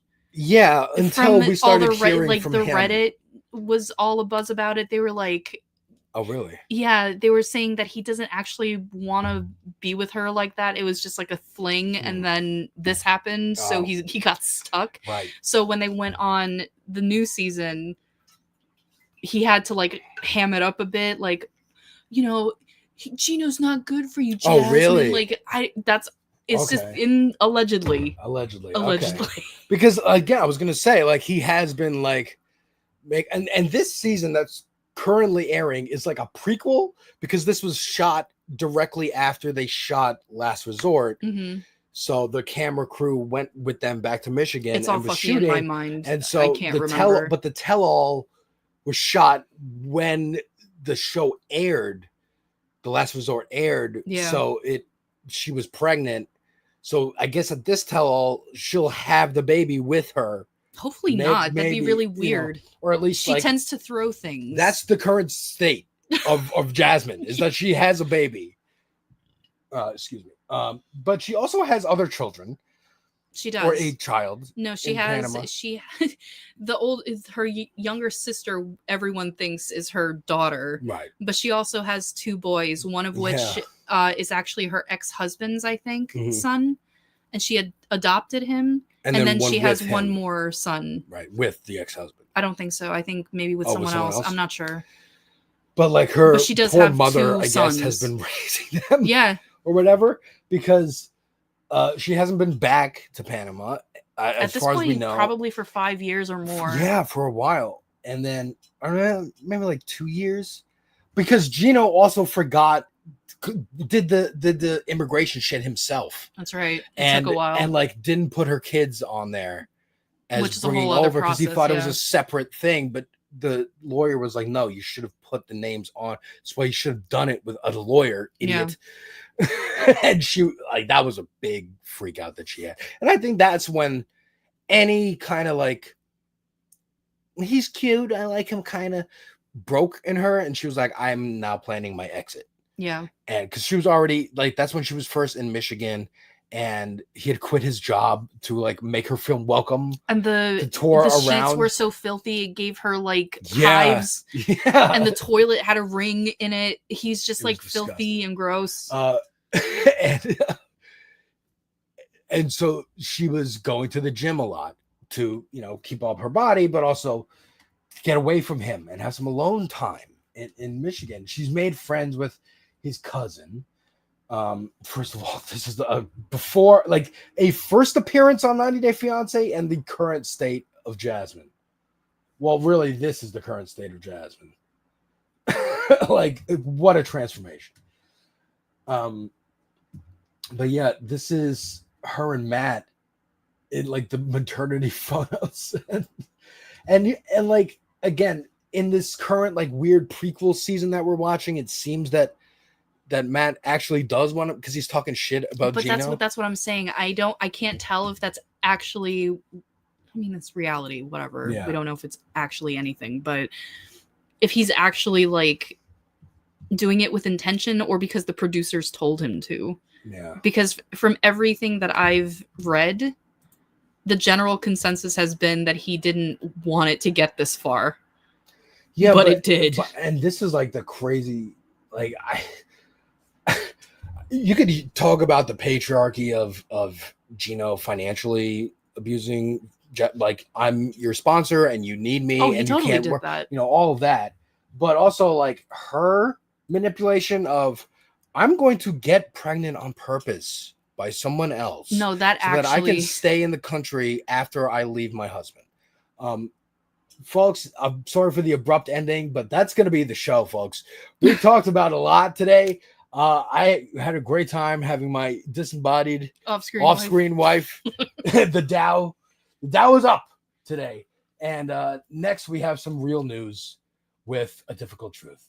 So follow me on all the socials, YouTube, Twitch, Blue Sky, Twitter, and have a very nice day, folks. Have a nice rest of your evening.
in a world where we get so caught up in the day-to-day, just keeping your head down and how we can survive.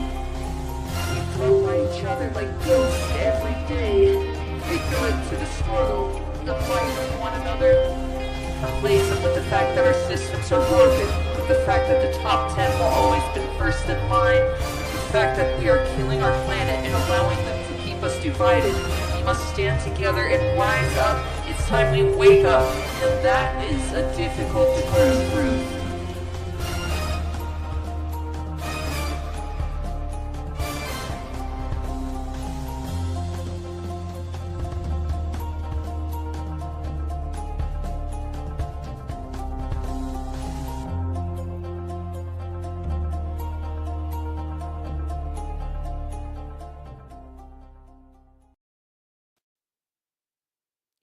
Welcome, everybody. I hope everyone's doing okay.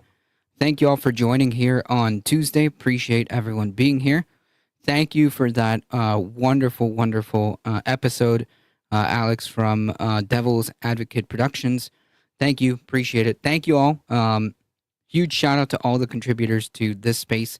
Folks, it's the top of the hour. Once again, thank you for being here. Thank you for your support. You guys are what makes this channel go. Thank you. If you want to support the channel, please keep doing what you're doing, folks. Spread the word far and wide. We're here Tuesdays, Wednesdays, Thursdays. There is live content. There is syndicated content. There is something for everyone. So spread the word, folks. And thank you. Etchbox, Johnny, welcome. Let me just close here.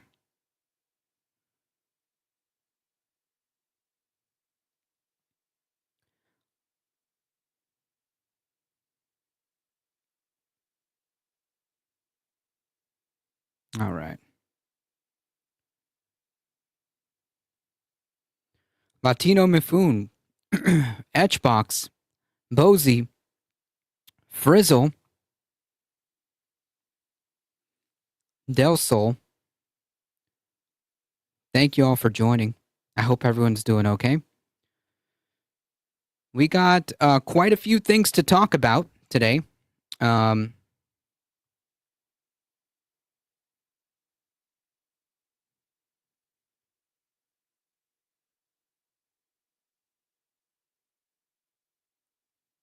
Let me just move this out of the way.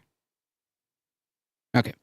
We have lots to talk about, folks. As most of you have probably already seen, Trump has decided to deploy the National Guard, although it is unclear what they are actually going to do there other than project a show of force. Trump at this time has taken over, temporarily taken over the police in Washington, D.C. And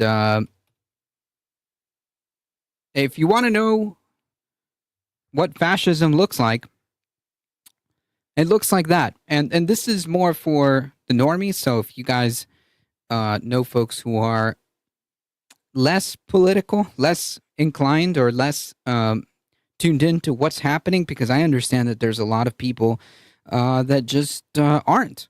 A lot of people are too busy working multiple jobs just to make it by, just to get through the day.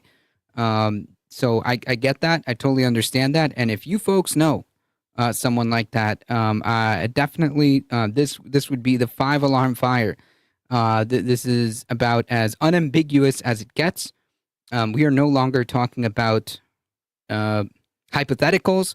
We are no longer talking about hyperbolic statements or anything like that. This is here now, and it's happening right in front of our faces in the Capitol.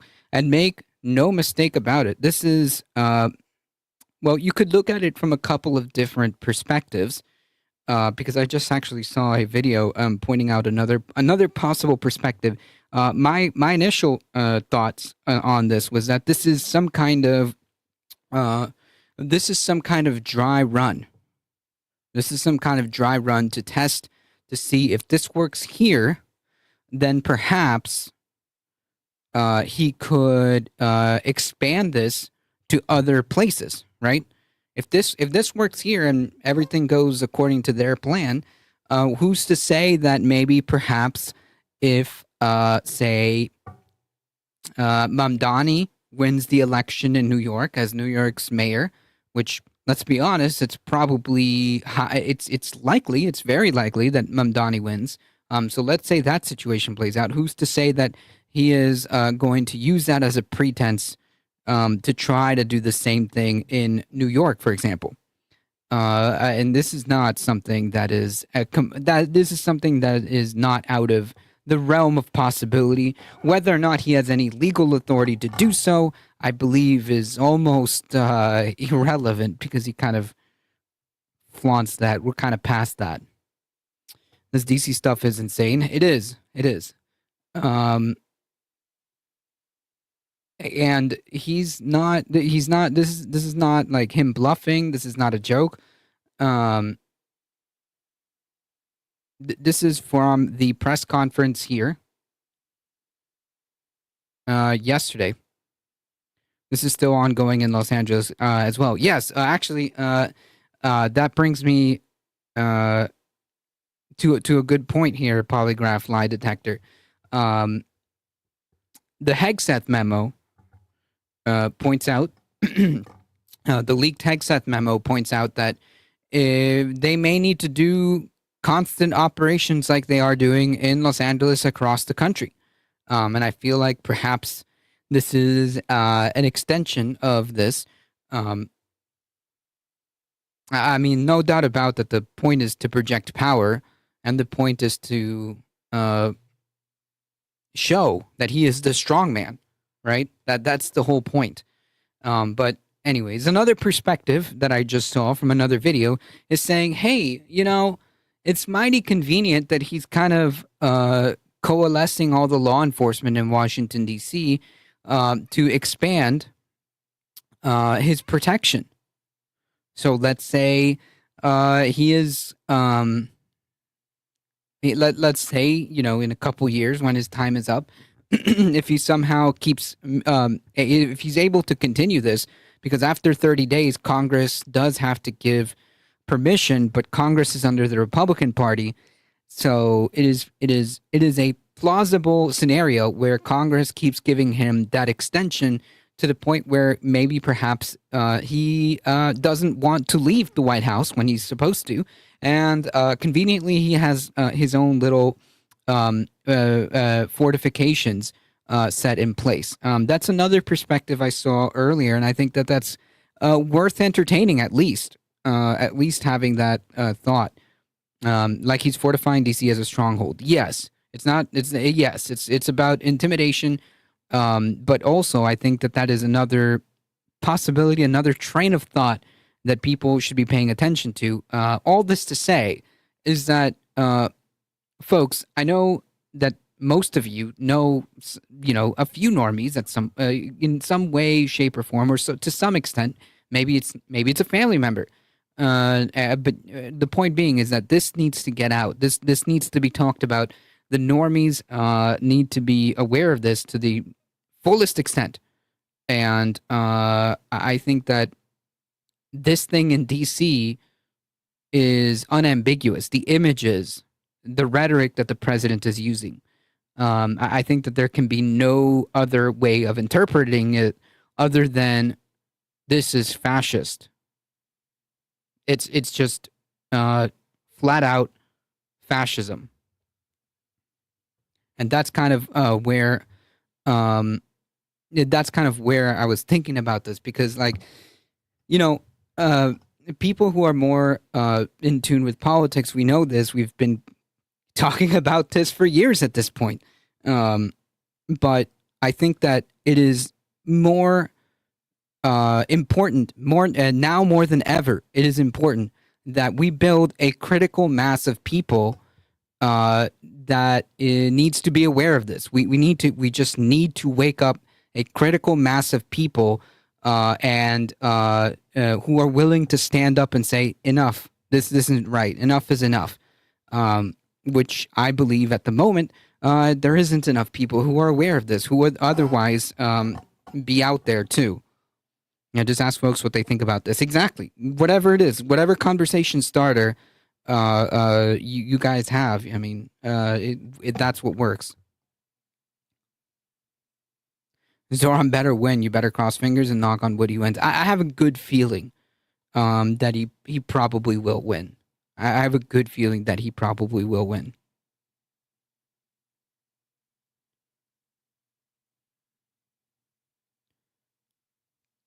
And to kind of piggyback off that, let's see if we can use this right here.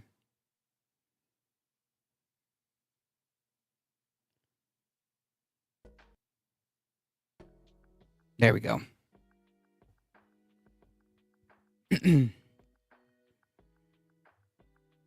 This is the massive crackdown on crime that hundreds, by the way, hundreds of officers have been deployed on this. 23 total arrests on this, folks.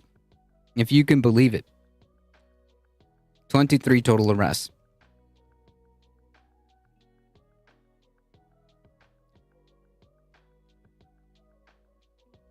About 850 officers and agents took part in a, quote, massive law enforcement surge on Monday night and made nearly 24 arrests.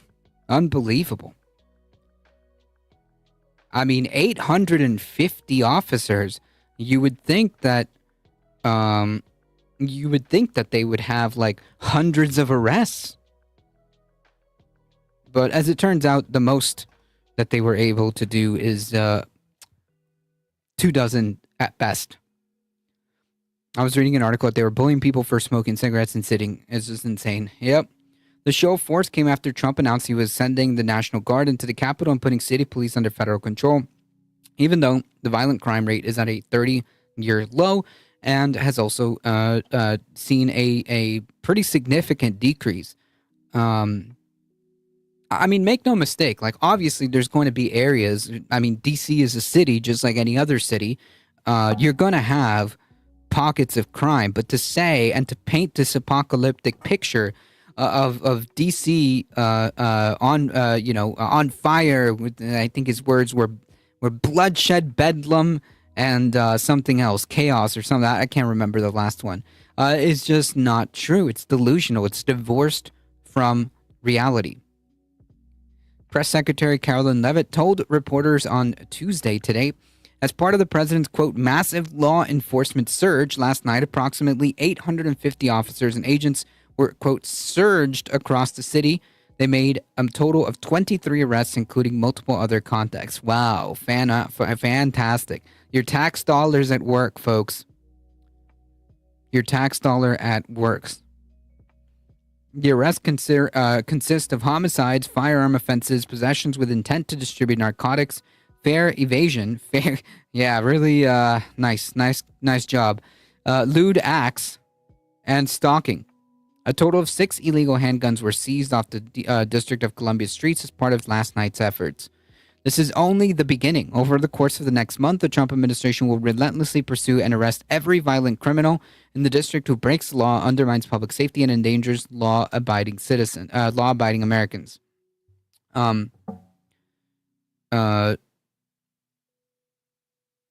Yesterday, one of my chatters said something I think that we should probably use going forward. This is not really about law enforcement. Not really. This is about order enforcement. And I think that is a pretty spot on way of kind of depicting this. Fair vision. That's what, like $5? Yeah, serious crimes here. Like evading fares. And I suspect that out of, like, let's be honest, okay? She claims, of course, it's very difficult to believe what this administration says, but she claims that there was, like, homicides and stuff like that. How many of the 24 of the arrests were actual homicides? Like, one? Like 1, maybe? Assuming that she's telling the truth. And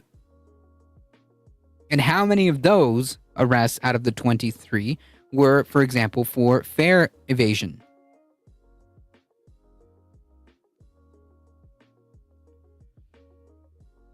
It's not order. These are arbitrary exercises of power and body chaos. Yeah, I mean that's a good point.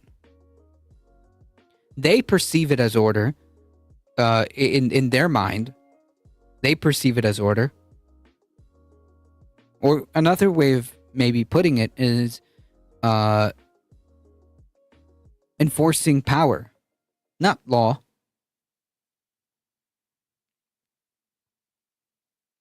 Levitt used the briefings to argue that opinion polls show broad public backing for the crackdown on crime, and the Democrats and the media are out of touch. Okay. I would like to see some sources on that. In a bizarre interlude, the first question went to podcast host Benny Johnson, who delivered a monologue about crimes he had suffered during his 15 years as a Washington, D.C. resident. Yeah. Benny Johnson. To any reporter that says and lies that DC is a safe place to live and work, let me just say this. And he said, looking at Levitt, thank you for making the city safe. Yeah, I'm sure that the 23 arrests really did that. Johnson followed up by asking if Trump would consider giving the Presidential Medal of Freedom to Big Balls. Yeah, an actual statement, by the way.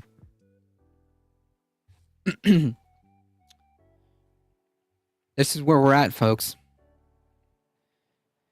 This is where we're at.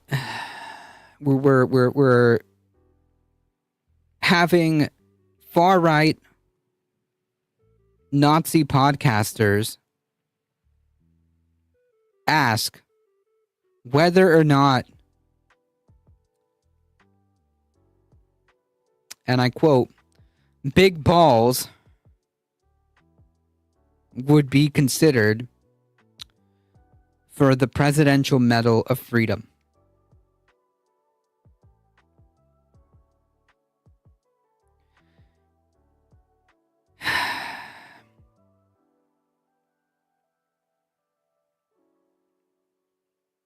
For context, the alleged assault on Edward Big Balls Karstein is what became the catalyst for all of this, by the way.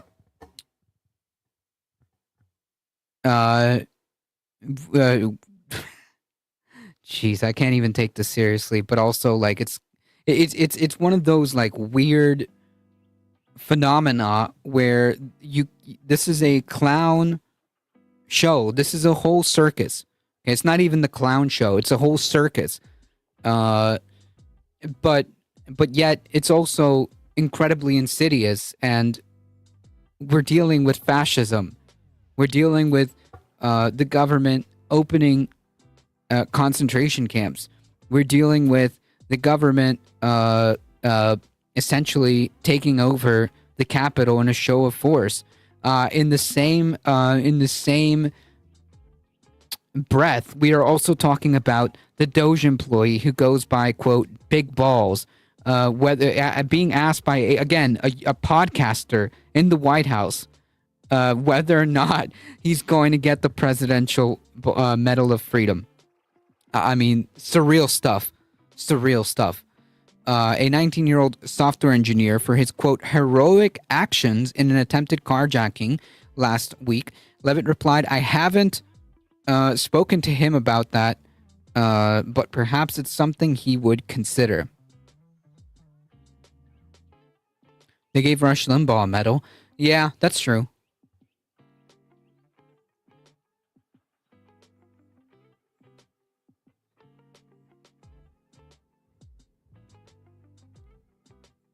Raid? Oh my goodness. Welcome in, everybody. Welcome in, Raiders. Folks, if you haven't seen us before, this is this space. If you enjoy your stay, make sure you hit that subscribe button, like, comment, share, do all the things. And folks, if you don't like this particular show, that's okay. This space has a variety of different content. It is a working class media collective. So there is something for everyone. I guarantee it. I guarantee it. So hit that sub and check out the multiple different hosts that we have, both live and syndicated. So definitely there is something for everyone. So hit that subscribe button.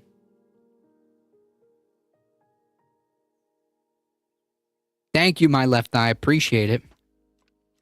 I hope Big Balls gets the medal just for the lulz. What a time to be alive. Yeah, I know that it's kind of surreal, right? Because like we're literally dealing with fascism at the same time, and it's like we're talking about, because all of this is a catalyst. All the alleged assault on the alleged assault on Big Balls is what the excuse is, the pretense to all of this. So it's kind of mind-boggling that this is how this is the timeline that we live in. The press secretary also told reporters that homeless people have the option to be taken to a homeless shelter and offered addiction or mental health services. If they refuse, they will be susceptible to fines or jail time. These are pre-existing laws that are already on the books. They have not been enforced. This is coming off also off the back of President Trump's statement, essentially threatening homeless people that they should leave or else. So are we giving medals for Big Balls now? No, just the Big Balls. I mean,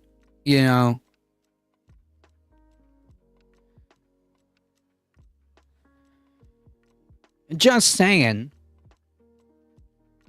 The Nazis did the same thing too, by the way.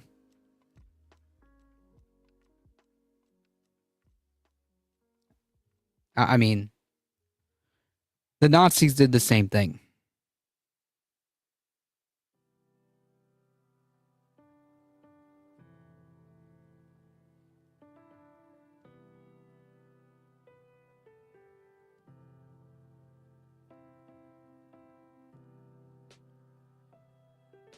Trump's intervention has been widely condemned as an authoritarian power grab, which it is. I mean, like, unambiguously, it is. Because, like, the pretext that was being used is nonsense, okay? This idea that DC needed this authoritarian power grab is nonsense.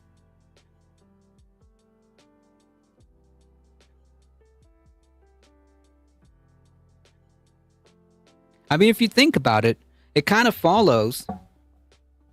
It kind of follows the Nayib Bukele playbook, right?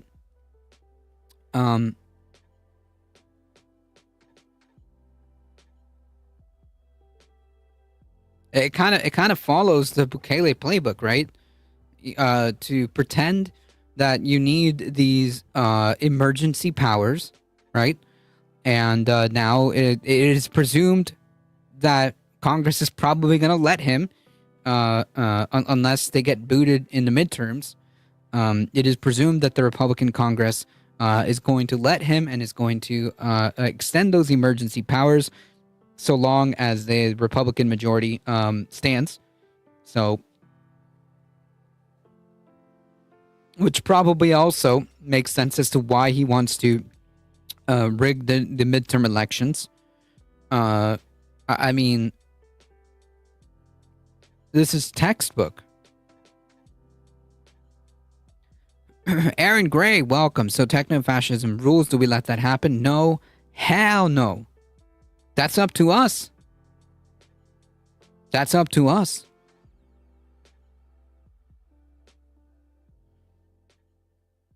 Has been widely condemned as an authoritarian power grab. that undermines the autonomy of Washington, D.C.'s local government and seeks to distract attention from public political problems such as the Jeffrey Epstein files. Yep. Earlier, Mayor Muriel Bowser, the mayor of Washington, D.C., pledged to work, quote, side by side with the federal government as National Guard troops arrive at their headquarters in the Capitol. This is just nonsense. Nonsense.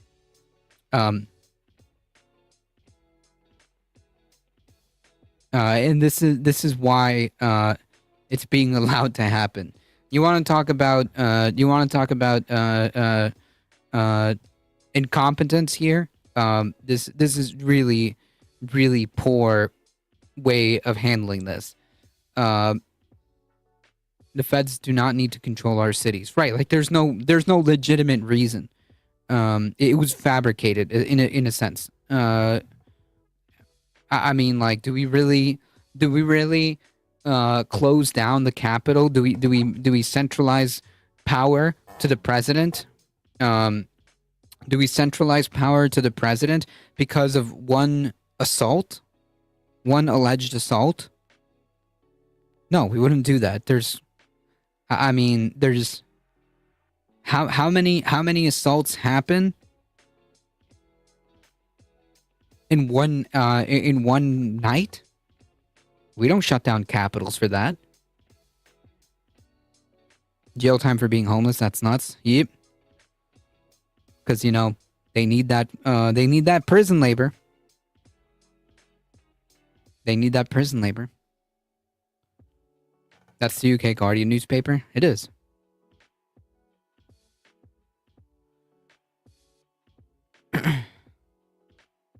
And her response initially was, I think was pretty good. But it didn't take very quickly.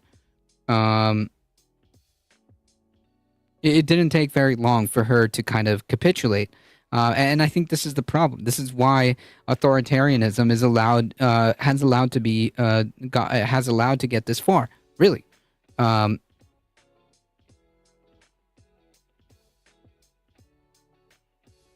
Quote, what I'm focused on is the federal surge and how to make the most of additional officer support that we have, she said, the mayor.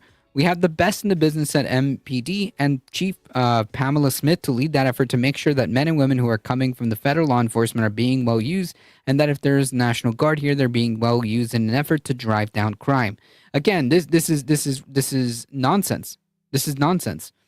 So how we got here, or what we think about the circumstances right now, we have more police and we want to make sure we're using them. I mean, this is egregious to say that. Full well knowing that the point of this, again, is not really about law enforcement. Okay? Not really.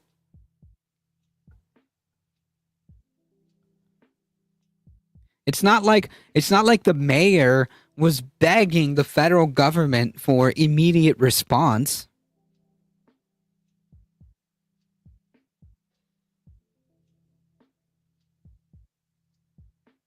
It's not like Washington, D.C. was overwhelmed and overrun with crime. That's just not the case. The data doesn't bear that out. In fact, we know that crime has been decreasing. She knows that.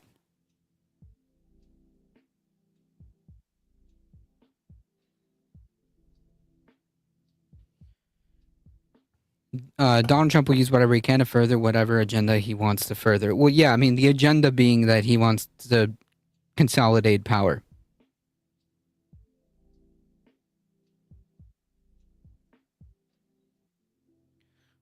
Hans, welcome. Stoked to catch the show live. Appreciate that. Welcome in. However, other Democratic mayors across the country have adopted a different tone, warning Trump against expanding his law and order power grab in major cities. Trump told reporters on Monday yesterday, we have other cities that are bad, citing the Democratic strongholds of Chicago, LA, and New York. And of course, you have Baltimore and Oakland. You don't even mention them anymore so far. They're so far gone. So again, I mean, like, this is telegraphing what's coming, right? Or what he thinks, or what he's going to try to do next. Liars have no scruples. It's inherent.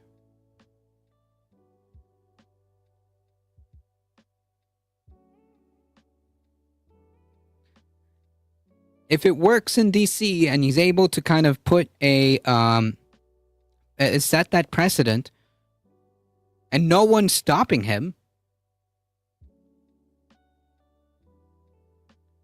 then it stands to reason. Why not? Why not? Why not do this in Chicago? Why not do this in LA? Why not do this in New York?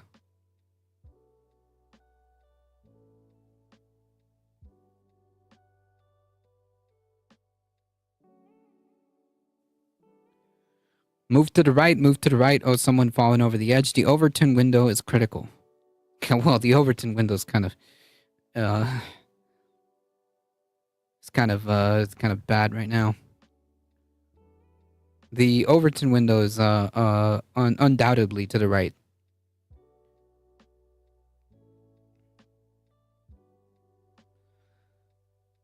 It's a big, diverse country. This is an extinction burst of a dying ideology. Yeah, and a dangerous one. That's a problem. A dangerous one. That has no problem with using violence.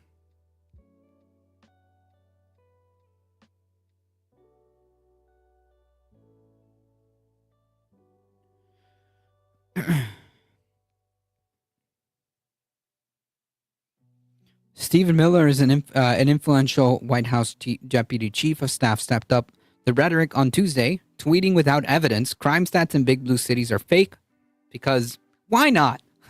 You know, this is the pretense, right? The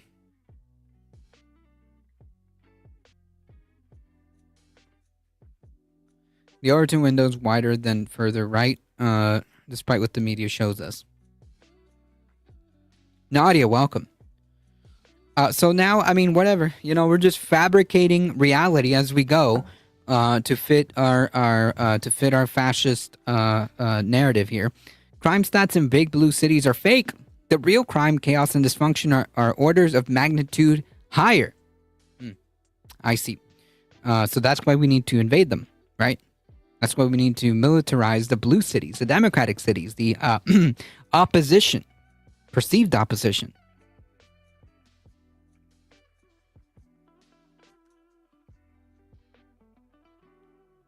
Everyone who lives in these areas know this.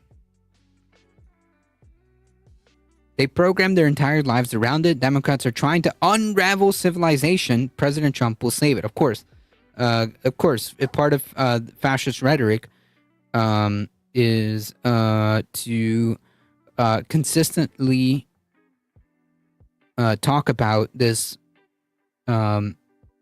existential threat, right, to the nation. Existential threat to civilization as we know it.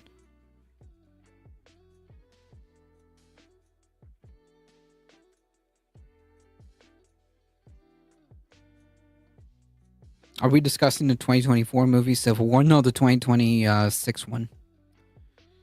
All 5 cities named by Trump are run by black mayors. Most were outspoken in denouncing the president's move.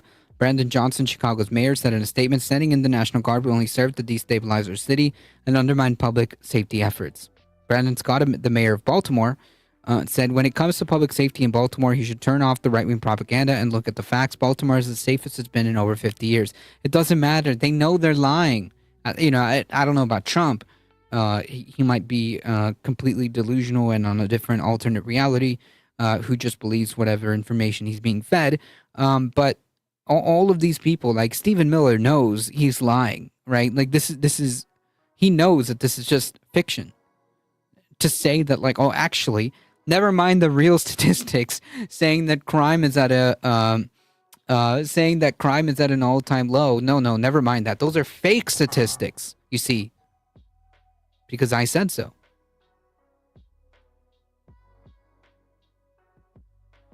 Who do they consider uncivilized? Black and brown people, 100%.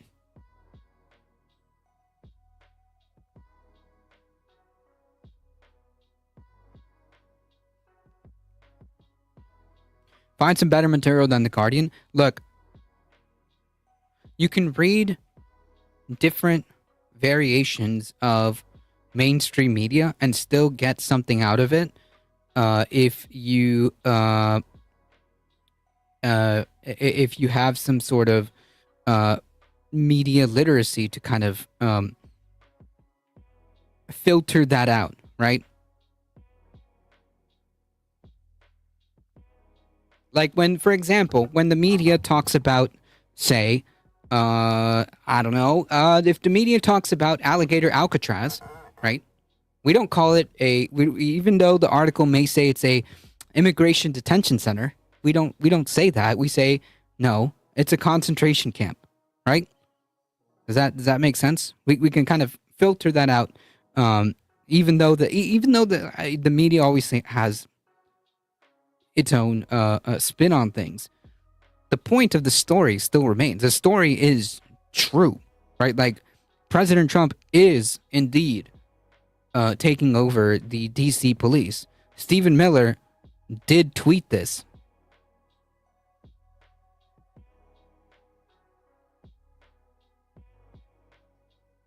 If that makes sense. The Guardian's a good newspaper on some levels, but I think they lost it on that article. They really don't know how to frame the material without making it as rather than an intelligent spin. Yeah, but that's our job, right? that's kind of our job. We got to make sure that the story is on point. But we have to interpret it, because all we have mostly, besides independent media and most of the media that normies read, most of the media that normies read are this. Crime is a code word that right-wingers use to stand for the presence of wrong people, or otherwise people straying from what the right thinks their place is. Yeah. We got to unspin the narrative. Yes, we got to unspin the narrative where it needs to be unspun.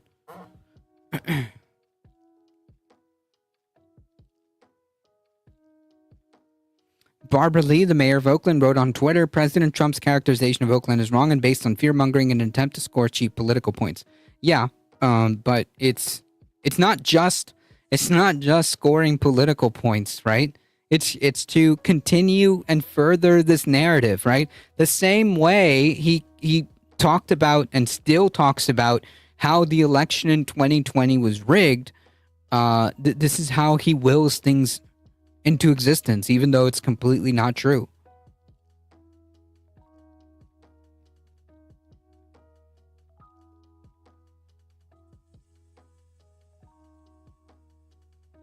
Judging by how things went in California and less than enthusiastic showing at Trump's royal parade, I would say morale is low when they know they're being used as a reality show prop. I mean, yeah, I would hope so. Karen Bass, the mayor of LA, where troops were sent earlier this month in a crackdown on protests, posted another experiment by the administration, another power grab from local government. This will be performative. This is performative. It's a stunt, and it always has been and always will be. Yeah, but the stunt is real. Just to be clear, right?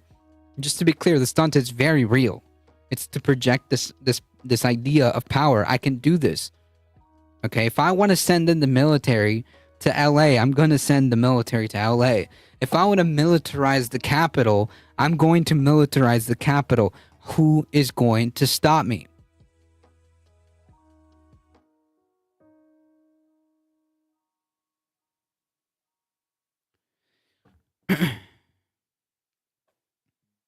It also helps to find foreign language sources. Language barriers are relied on to bottle people into information silos. Running things through Google Translate can help dredging foreign text media.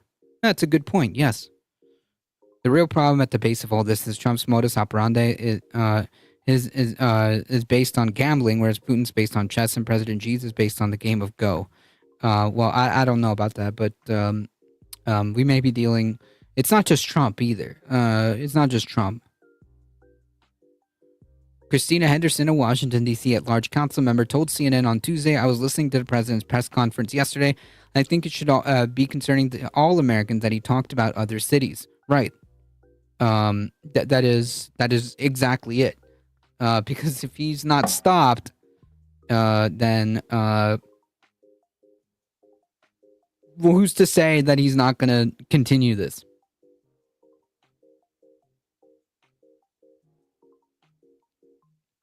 Trump basically uses social and political fuzzing, which is a hacker technique of throwing randoms at things. He's just on a very long leash. Yeah, it's Project 2025, yes.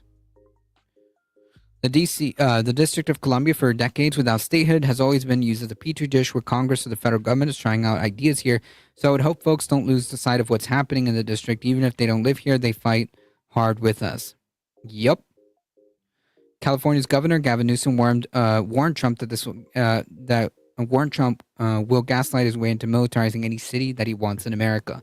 J.B. Pritzker, the governor of Illinois, insisted that the president has absolutely no right and no legal ability to send troops into the city of Chicago, so I reject that notion. He added, you've seen that he doesn't follow the law. I've talked about the fact that the Nazis in Germany in the 30s tore down a constitutional republic in just 53 days.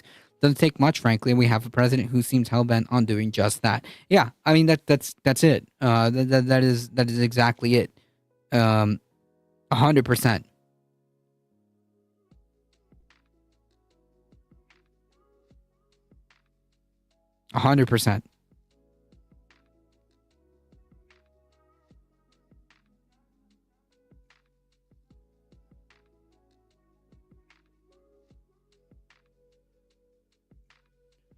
Using the powers invested in me, blah blah blah. I can do whatever I want. Yeah, I mean, like the legality, the power that he's using, the power that he's using, right, is a real law. It's just that the pretext for the use of the law is nonsense. It's just this faux performative. It's just this faux performative of like, look, it's legal. Here's the law.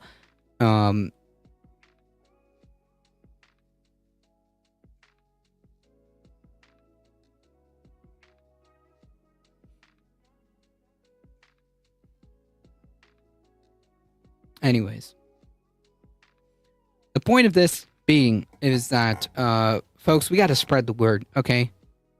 We have to spread the word as much as humanly possible. Talk to everyone and anyone about what's happening here. This is about as unambiguous as it gets. Seeing the National Guard in the Capitol, seeing the president talk like he did yesterday, which actually, I mean, these are his words. I mean, this is about as unambiguous as it gets. And we're here for a very serious purpose, Something's out of control, but we're going to put it in control very quickly like we did on the southern border. I'm announcing a historic action to rescue our nation's capital from crime, bloodshed, bedlam, and squalor, and worse. This is Liberation Day in D.C., and we're going to take our capital back. We're taking it back under the authorities vested in me as the... From who or from what, it's unclear. President of the United States. I'm officially invoking Section 740 of the District of Columbia Home Rule Act. You know what that is? Nope.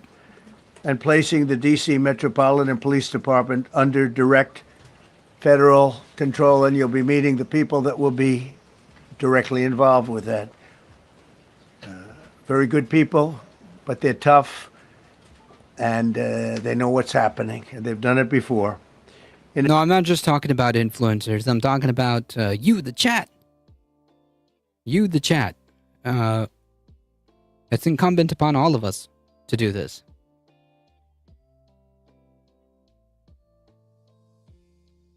In addition, I'm deploying the National Guard to help reestablish law, order, and public safety in Washington, D.C., and they're going to be allowed to do their job properly. And you people are victims of it, too. You know, you're reporters, and I understand a lot of you tend to be on the liberal side, but you don't want to get mugged and raped and shot and killed. And you all know people and friends of yours that happened. And so you can be anything you want, but you want to have safety in the streets. You want to be able to leave your apartment or your house where you live and feel safe in going to a store to buy a newspaper or buy something. And you don't have that now. The murder. Yeah. And we're here for a very serious. Yeah, you can't do that anymore in DC, apparently.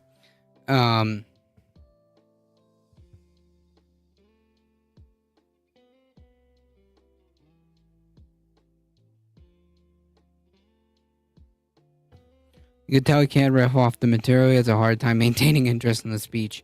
Yep.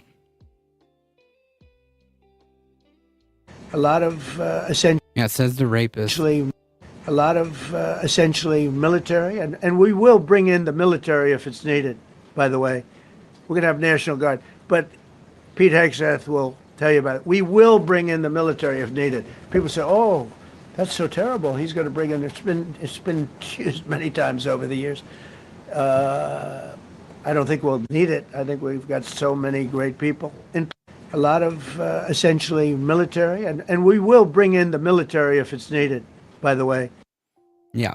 So, I mean, this needs to be circulated and talked about as much as humanly possible with as many people as possible.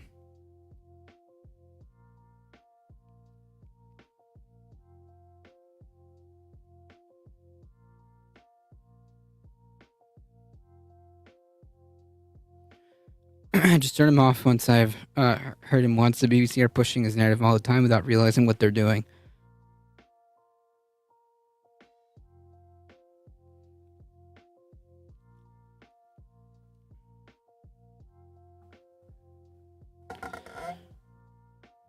All right, folks. Shifting gears here. I think we have time for this story here.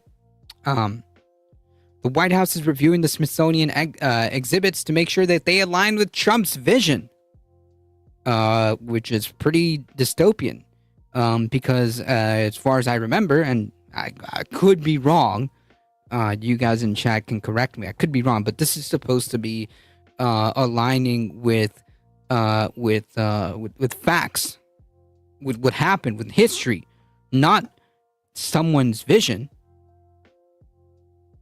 When you visit a museum or a historical building, I presume, right? You're not doing this to see what the vision was of one president. You wanted to see what happened.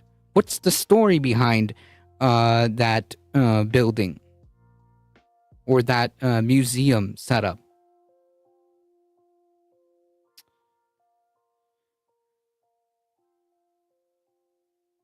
But in a truly Orwellian,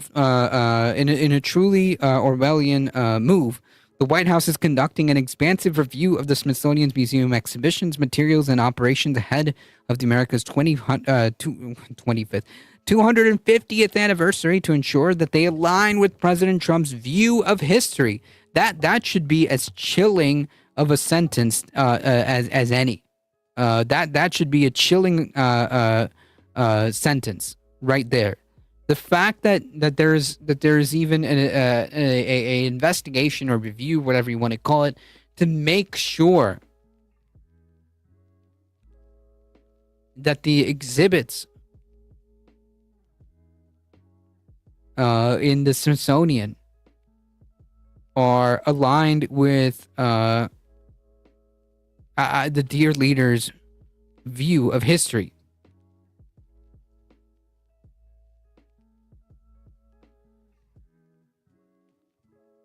What if the dear leader's view of history is completely divorced from reality? Which, spoiler alert, it is.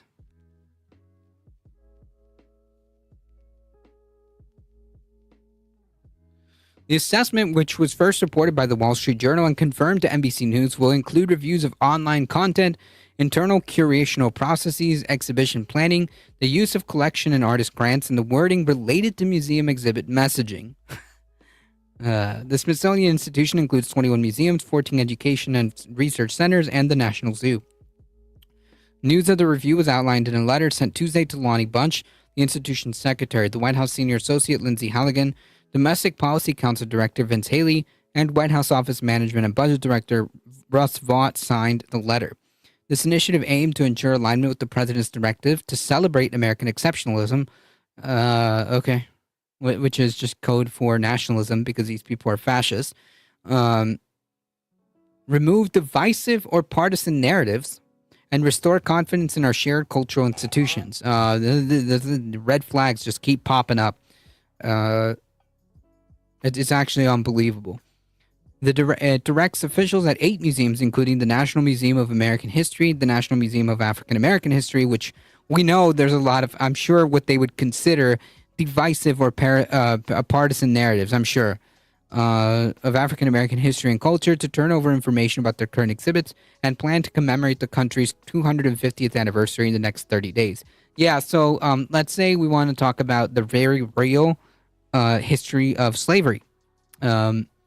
I'm pretty sure that will I'm pretty sure that Trump's vision will take some umbrage with that. Within 120 days, museums should begin implementing content corrections where necessary, replacing divisive or ideologically driven language with unifying historically accurate and constructive descriptions across placards, wall didacts, digital displays, and other public-facing material.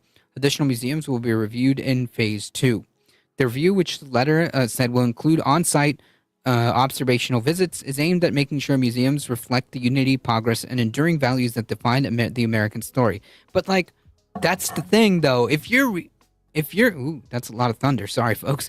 If you are reading history and you find yourself feeling good and feeling proud, you're not reading history.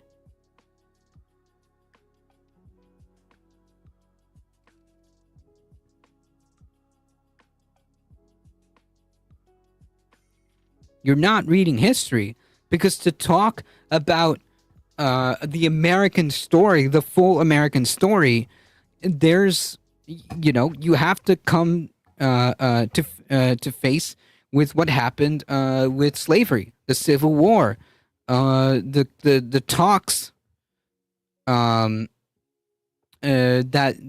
even the colonies before the Revolution had about slavery. The part of the American story is the genocide of indigenous people. Part of the American story is the Japanese internment camps.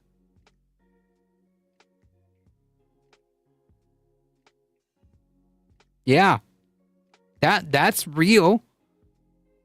That is objective reality that happened. That is not partisan.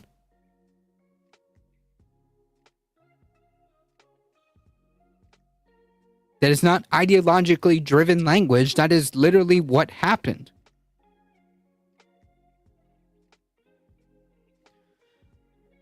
And reflect the president's executive order calling for restoring truth and sanity to American history, which is Orwellian as it gets.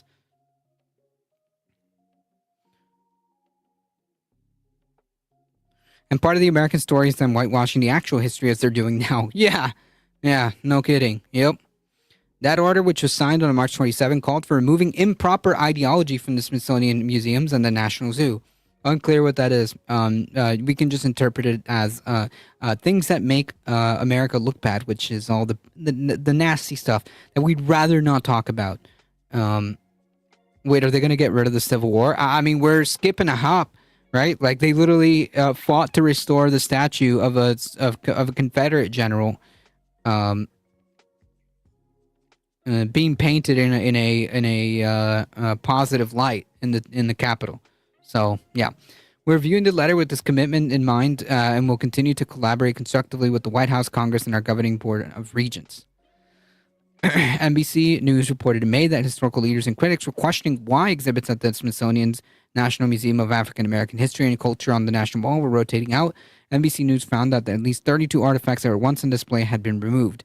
Among those items were Harriet Tubman's Book of Hymns, filled with gospel songs she believed to have sung while she led enslaved people to freedom through the Underground Railroad, and the narrative of the life of Frederick Douglass, the memoir by one of the most important leaders of the abolition movement. Ah, yeah, I see. Hey, I get it now. That's the divisive ideological language. I get it. Yeah, it's the politically divisive or whatever partisan. Oops, sorry. The partisan language. Yeah, I get it now. I got to get rid of that. Got to get rid of that. Of course. Talking about famous abolitionists and having their books removed. Yeah, it makes total sense. We're taking over the city in every country. Thank you for your attention in this matter. Evidence of racism, in other words. Yep. They're going to make mentions of, remove mentions of evolution. I mean, if it contradicts Donny Boy's concept of American history, that's all game. The Smithsonian National Museum of American History also recently made headlines after it removed a placard referring to Trump from an impeachment exhibit, sparking concerns over his influence on the culture institution. Mention of his 2 impeachments was restored to the exhibit after criticism of the removal. So he tried, which incidentally, that was a very big deal, by the way, for a president to be impeached twice like that. That is objectively a big deal and part of now of our story, and apparently that hurt his fifis, so he tried to get that removed. But anyways, yeah, this is as Orwellian as it gets, and it is a deeply disturbing story to read, because essentially they're just destroying facts. They're just destroying reality to fit that narrative of American exceptionalism, kind of like how the Nazis did, to portray this great Aryan German history as they see it in their eyes. And it's as dystopian as it gets.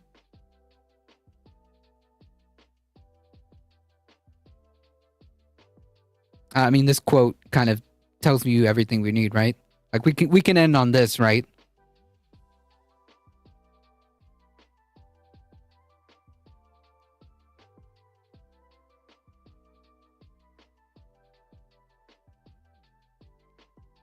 We can end on this. Right there.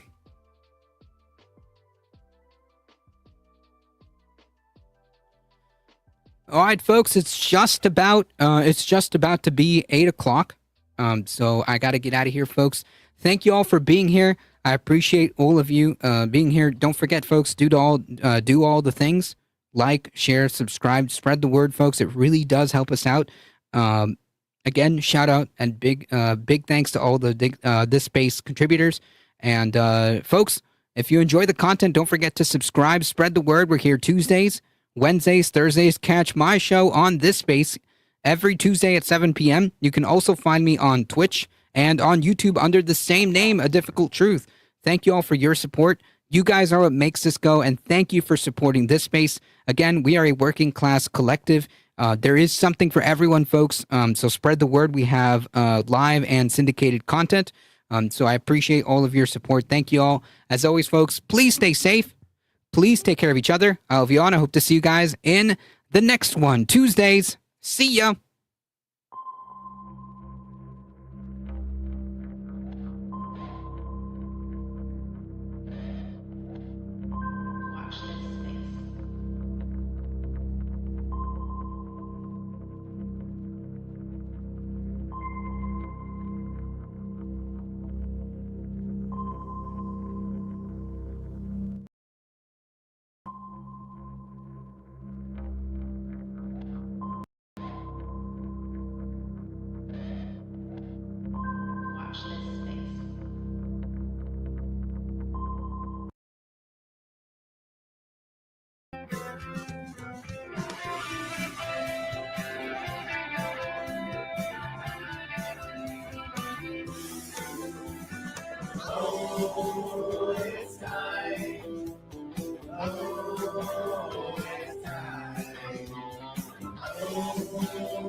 Now that's a name I've not heard in a long time.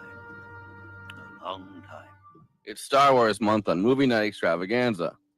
Tonight we're starting with the original Star Wars, A New Hope, the only film in the Star Wars original trilogy written and directed by George Lucas, who would take a step back from the actual on-the-ground directing after this movie almost killed him and passed the reins, while acting as the producer and co-writer of Empire and Return of the Jedi. George Lucas started out directing with a sci-fi movie, the ill-fated THX 1138, which wouldn't be recognized as a cult classic until after Star Wars. Then followed up with the enormously successful American Graffiti. Both films have been produced by Francis Ford Coppola's American Zoetrope. A New Hope was inspired by multiple sources, borrowing liberally from Kurosawa, especially The Hidden Fortress, and inspired by Lucas's desire to make a Flash Gordon movie, which he couldn't get the rights to. Lucas was also inspired by the work of Joseph Campbell after reading The Hero with a Thousand Faces and wanted to make a modern myth, as well as the Vietnam War, which George Lucas had sought to join as an Air Force pilot, but been rejected from because of his love of auto racing had left him with dozens of speeding tickets, and then he had been declared 4F after a medical examination showed he had type 2 diabetes. Even so, by 1977, it was clear that Viet Cong had been on the righteous side and the American Empire was not, and George Lucas based the rebellion on the North Vietnamese resistance. You did something very interesting with Star Wars, if you think about it. The good guys are the rebels.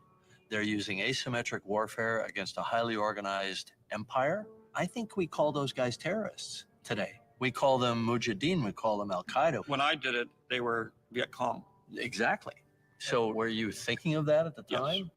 After shop beat around to Universal, United Artists, and Paramount, Alan Ladd Jr. finally bought the 13-page treatment and made a deal to finance Star Wars at Fox. Initially only a $150,000 deal, it would get to be renegotiated as soon as American Graffiti opened and had been nominated for 5 Academy Awards. The screenplay went through 4 drafts before becoming a 300-page long script that would have to be turned into a trilogy of films. We'll go over alternative castings in the episode, I'm sure. The Star Wars stars Mark Hamill, Carrie Fisher, Harrison Ford, Alec Guinness, Kenneth Baker as R2-D2, who would also star in Time Bandits and be in The Elephant Man, Amadeus, Labyrinth, and Willow. Anthony Daniels as C-3PO, who was the only actor to appear in 11 Star Wars films. Peter Cushing, not CGI this time. Peter Mayhew as Chewbacca, and James Earl Jones and David Prowse as Vader. Hello there. Come here, my little friend. Don't be afraid. The cinematographer was Gilbert Taylor, who had worked on A Hard Day's Night and Dr. Strangelove. Gilbert Taylor and George Lucas would famously feud, Taylor not listening to George Lucas' suggestions, and George Lucas moving the camera and lights himself. Lucas began Industrial Light and Magic, the visual effects company, because Fox no longer had one.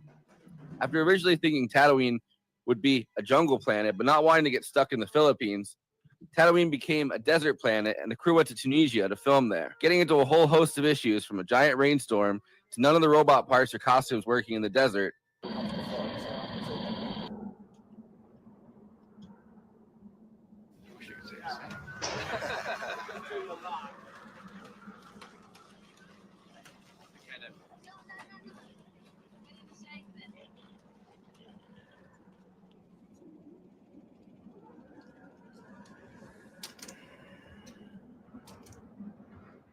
Most of the film was shot in England, in Elstree Studios, which is why so much of the cast is English. The British actors, however, did not take the film seriously and thought of it as a children's film. It got bad enough that Alec Guinness apparently begged to be killed off as Obi-Wan and claimed that's why he dies at the end. It was also shot in Guatemala for the Yavin 4 rebel base. You don't need to see his identification. We don't need to see his identification. These aren't the droids you're looking for. These aren't the droids we're looking for. One of the most quotable and definitely the most parodied film of all time, A New Hope began Luke Skywalker's saga as he took on the Empire and trained to become a Jedi, from being a pretty whiny farm boy on Tatooine. His professed dreams to leave the sandy planet and join the rebellion become real when he finds a message inside his new astromech R2-D2 droid looking for Ben Kenobi. Help me, Obi-Wan Kenobi. You're my only hope. His aunt and uncle are killed, and it launches Luke, Obi-Wan, C-3PO, and R2 into a mission to find a ship in Mos Eisley. Mos Eisley Spaceport. You will never find a more wretched hive of scum and villainy. A ship piloted by Han Solo and Chewbacca, to hopefully return the droid to Princess Leia on Alderaan. Come with you to Alderaan. There's nothing for me here now. But Leia is actually held captive by Darth Vader and Grand Moff Tarkin, not CGI, on the Death Star. The post-production process was similarly stressful. George Lucas's then-wife, Marcia Lucas, was one of the film's editors. A version of the film without any of the visual effects was shown to his friends and family, many of whom did not understand the film at all without the effects. However, the Fox executives loved it. On a budget of $11 million, Star Wars, A New Hope was not added until 1981, made $775 million at the box office, beating Jaws as the most financially successful movie ever made at the time. You can't win, Darth. If you strike me down, I shall become more powerful than you can possibly imagine. Before I introduce the panel, please like this video and subscribe to the Movie Night Extravaganza YouTube channel. Then hit that bell to get notified whenever we're streaming.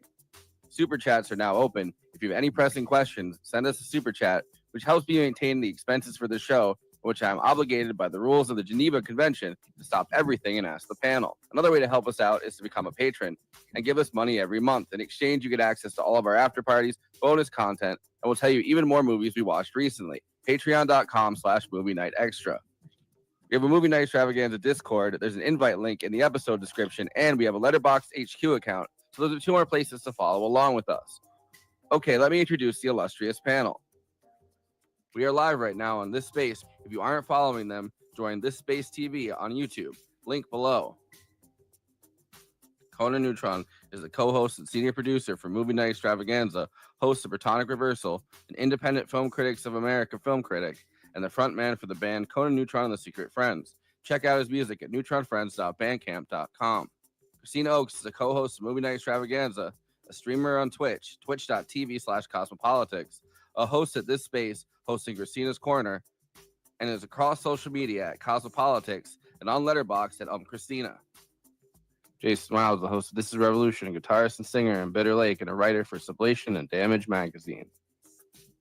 I, of course, am your host, Forrest Miller. I find your lack of faith disturbing.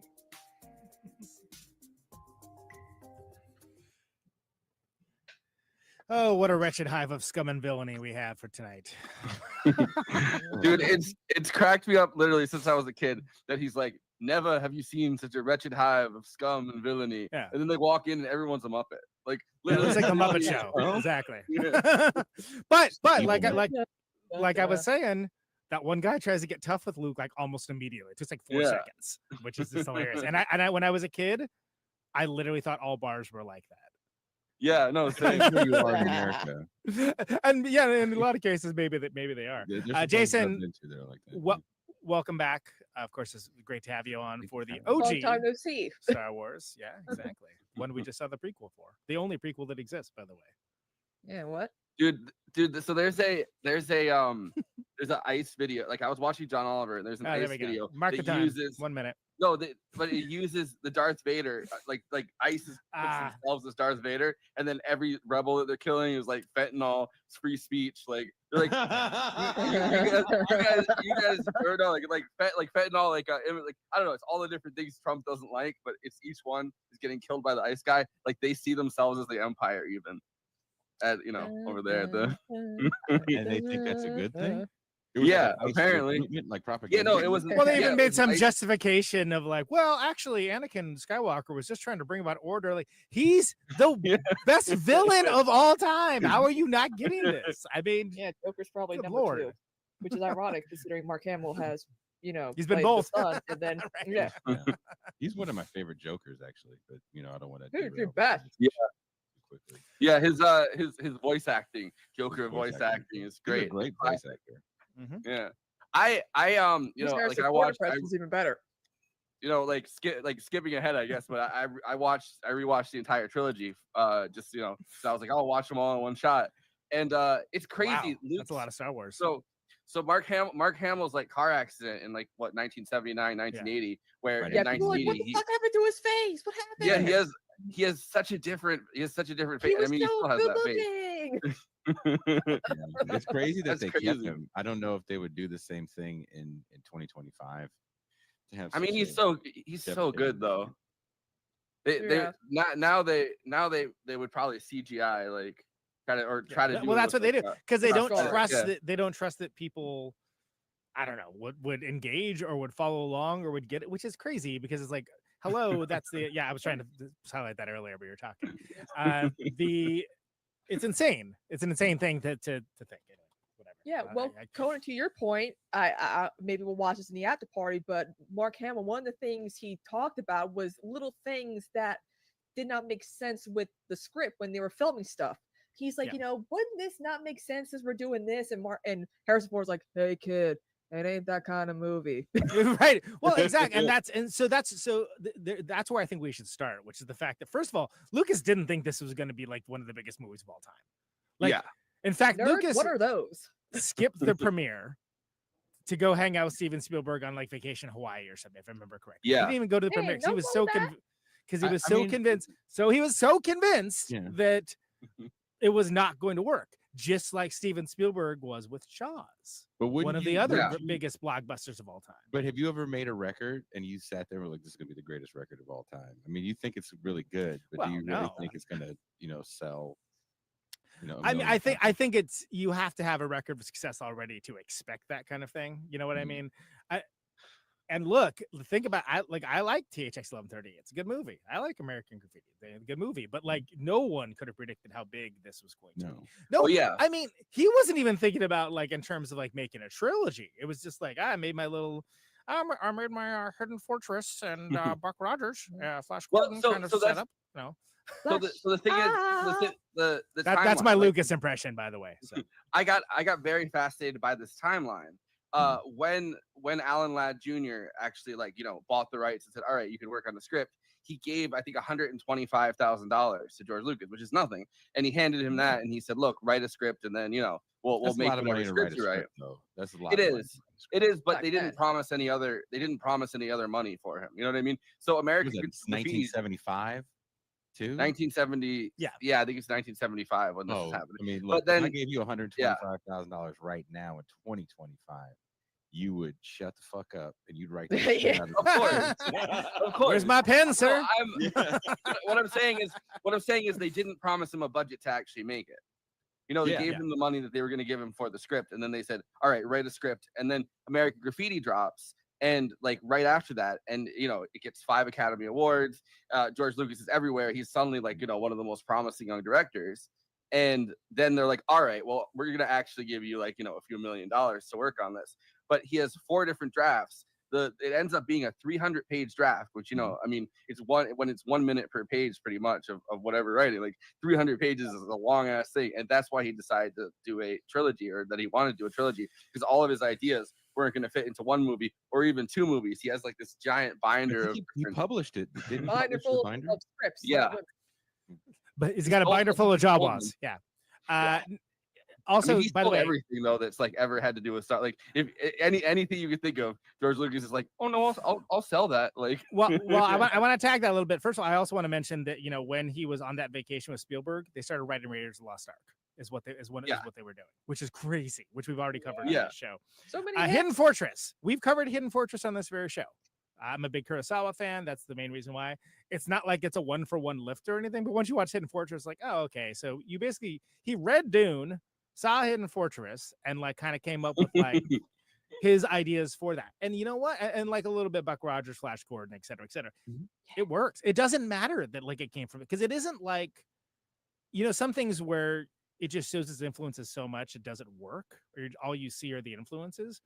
Yeah. He successfully made something that transcends the influences while still embodying all of them, which people still are trying to figure out. I mean, for a while he was still trying to figure it out, frankly.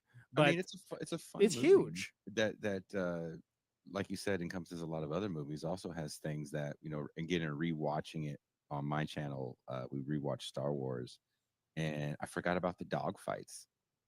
Even though that's a major part of the film, but reading about how he wanted to put these World War II style airplane dogfights in this movie, for me as a little kid, I didn't watch those old serials growing up. Yeah, so. why would you? You're not like 70, right? Well, and you hit on a good point. It's the first time we really saw space depicted in this manner, like this exciting, again, like aerial dogfight style of space, which that's actually not scientifically accurate. Shut up, nerd. Yeah, we get it. That's but it's not that kind of movie, kids. It's not that kind of movie. Yeah, kid. exactly. Yeah, and it works so well that it became the template for a long time. And think about even stuff like Last Starfighter, like all of the 80s, like Sons of Star Wars, to a certain degree. Tron, Not to mention the Backstreet Boys, but Larger Than Life music video was very Star Wars and Blade Runner influenced, especially Kevin's whole thing. He was like in space. Are they a new sponsor? What are we doing? Maybe. Check out them at the Sphere while you still can. Anyway, it actually a lot of the 80s. music, yeah. Well, no, the 80s thing I wanted to tag on to that. David Lynch actually got really pissed while he was working on. I mean, he was pissed while he was working on Dune, just in general. But while he's writing Dune, he was getting really pissed at George Lucas because he felt like so much of the stuff he envisioned in his mind or wanted to do is like all stuff that he, George Lucas had already done for Star Wars, but not in a. Yeah, but he was like this is the same. This is so much like Dune, and I want to do all this stuff, and George Lucas already did it. But I mean, didn't Jodorowsky use people that did the what do you call it, Conan? Where you have the cartoons for the movie? I can't think of the word for it. Animatic and not Animaniacs. That's what I was gonna say. See, there we go. I said the words, and now we got to do the thing. Later went on to work for Star Wars and Aliens. Were working with Jodorowsky on Dune, and didn't he hand over everything to David Lynch? Or no? Animatics. Jodorowsky never acted. All right, look, I'm a noted Jodorowsky hater. Honestly, I don't really like his stuff, and I think he's way overrated. He never made his goddamn Dune. He never made it. The conversation was never real. Concept art. About it.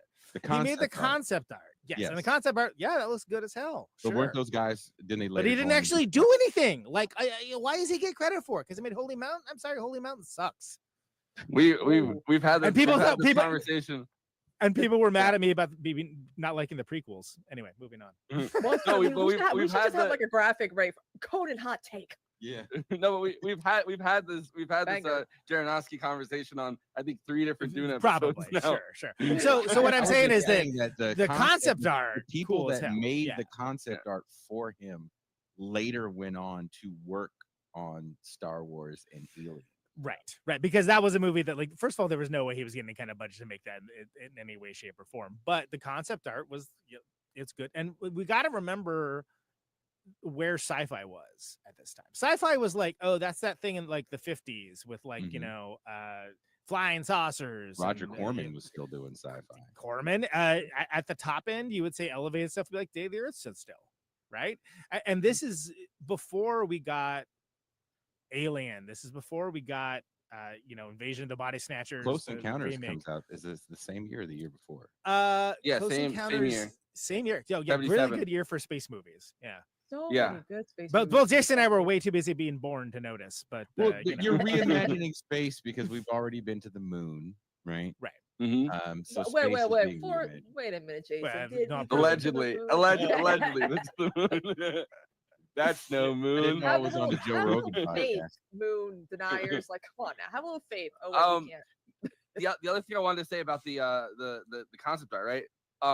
Ralph Bakshi, who did the original version. Heavy metal. He did so much stuff. He did heavy metal. Yeah. He did Fritz the Cat, right? I mean, he was animation was his whole deal. Wizards, Fire and Ice. So the first Lord of the Rings. The first job in the film industry of any kind that George Lucas had, he worked for Bakshi. He was he was working on the titles with him. So I think the concept art kind of thing, he got a lot of the ideas coming out of that side of it too.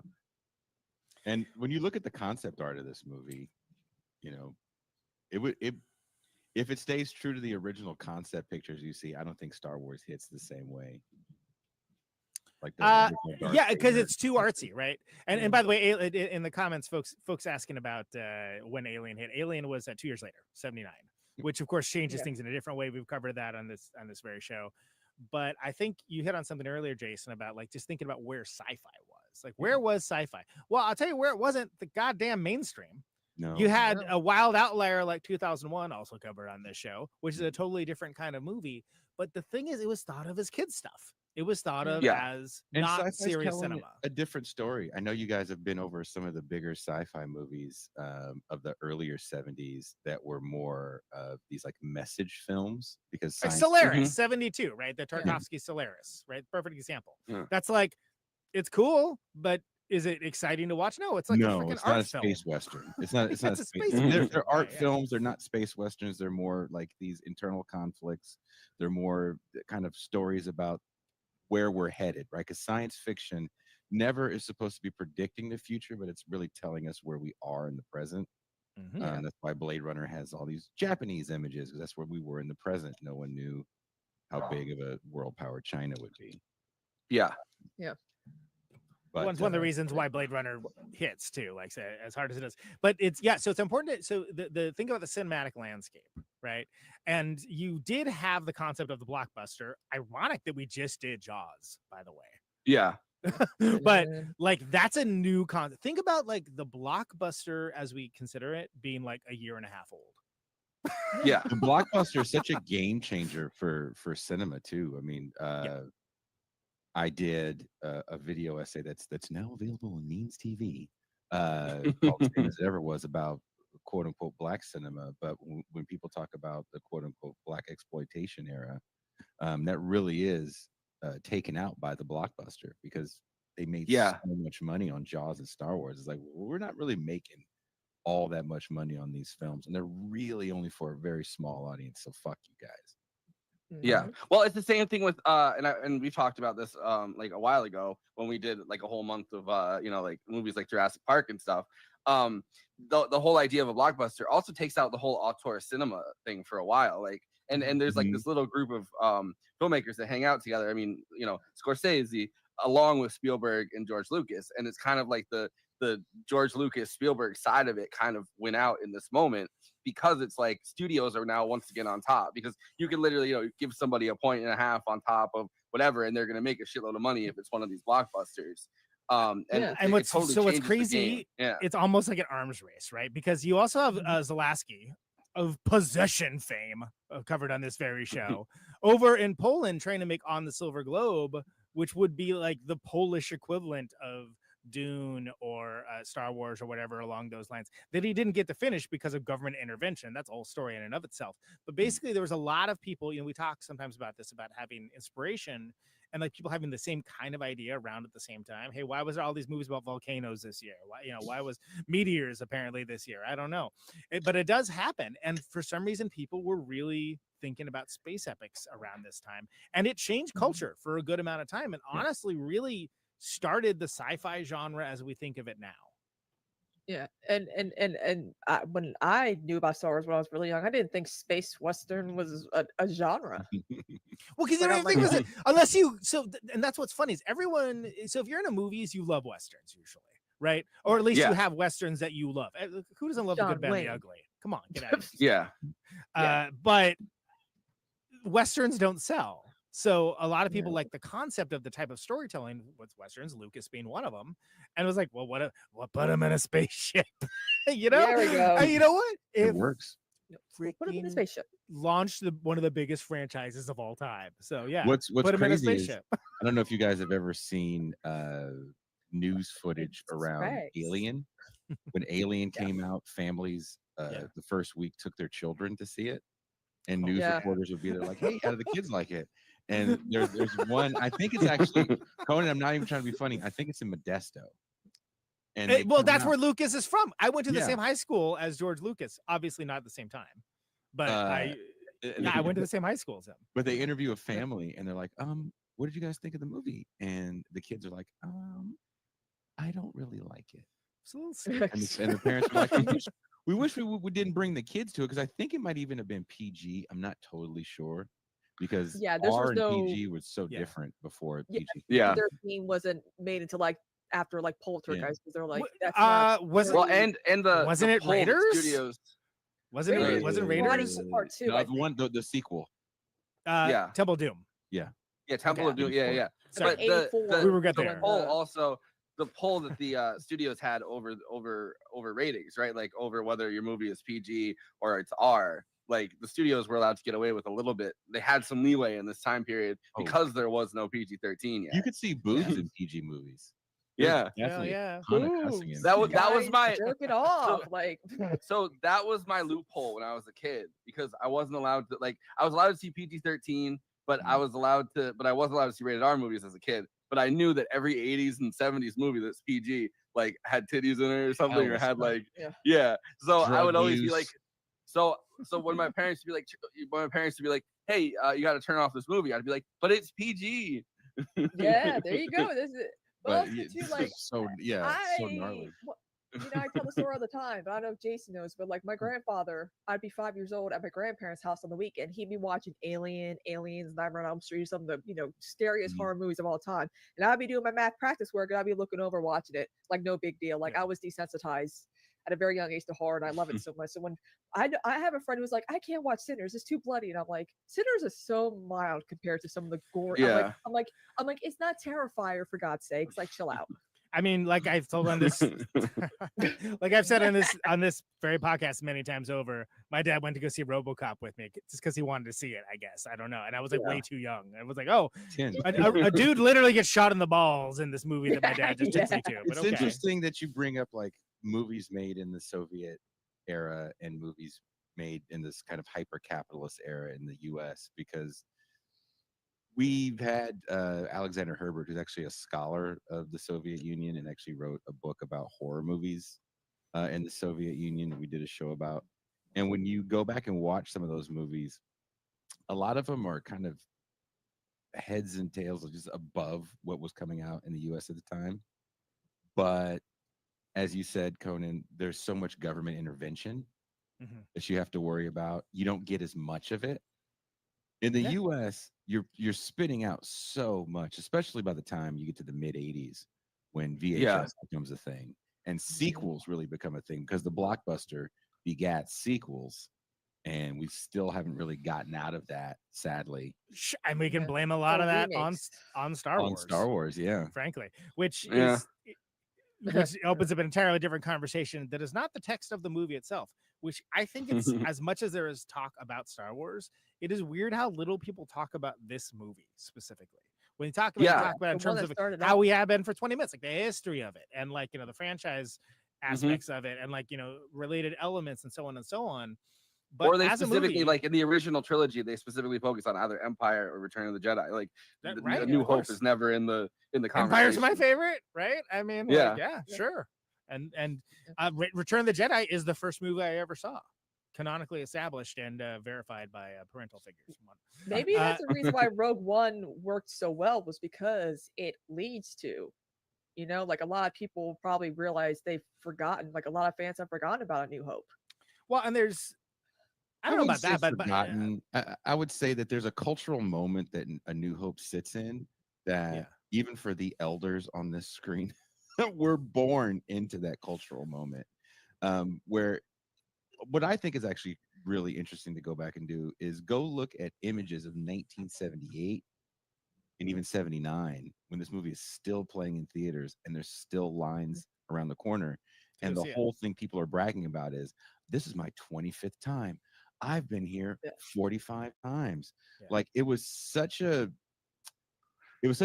new thing for people to take in that by the time it hit television, that was, you had to be home for that as well. That'd be something real interesting to look up to see what the numbers were that Star Wars did when it finally hit network television. Because even that was like must see TV to watch the original movie because it moves really well.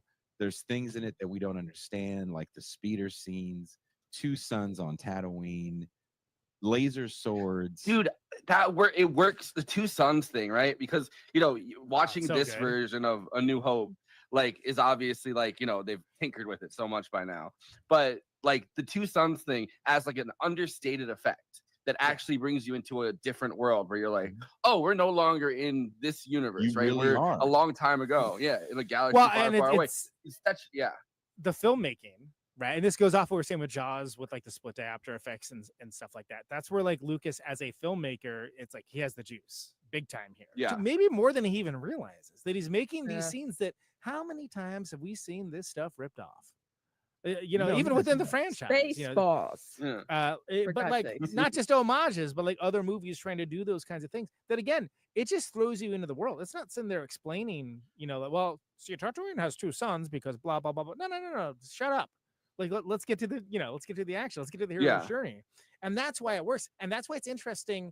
This time I specifically chose to watch the special edition, which I've gone back and forth when I've watched this about watching the despecialized version and the special edition. This was huge for Jason and I. This was like it was crazy how huge this was. In the same way that the hype. Yeah. Yes. We're like, oh my God, Lucas was back and there's new scenes. It's was that the 97? Yeah. Was that the 97? 97 re-release? Yeah.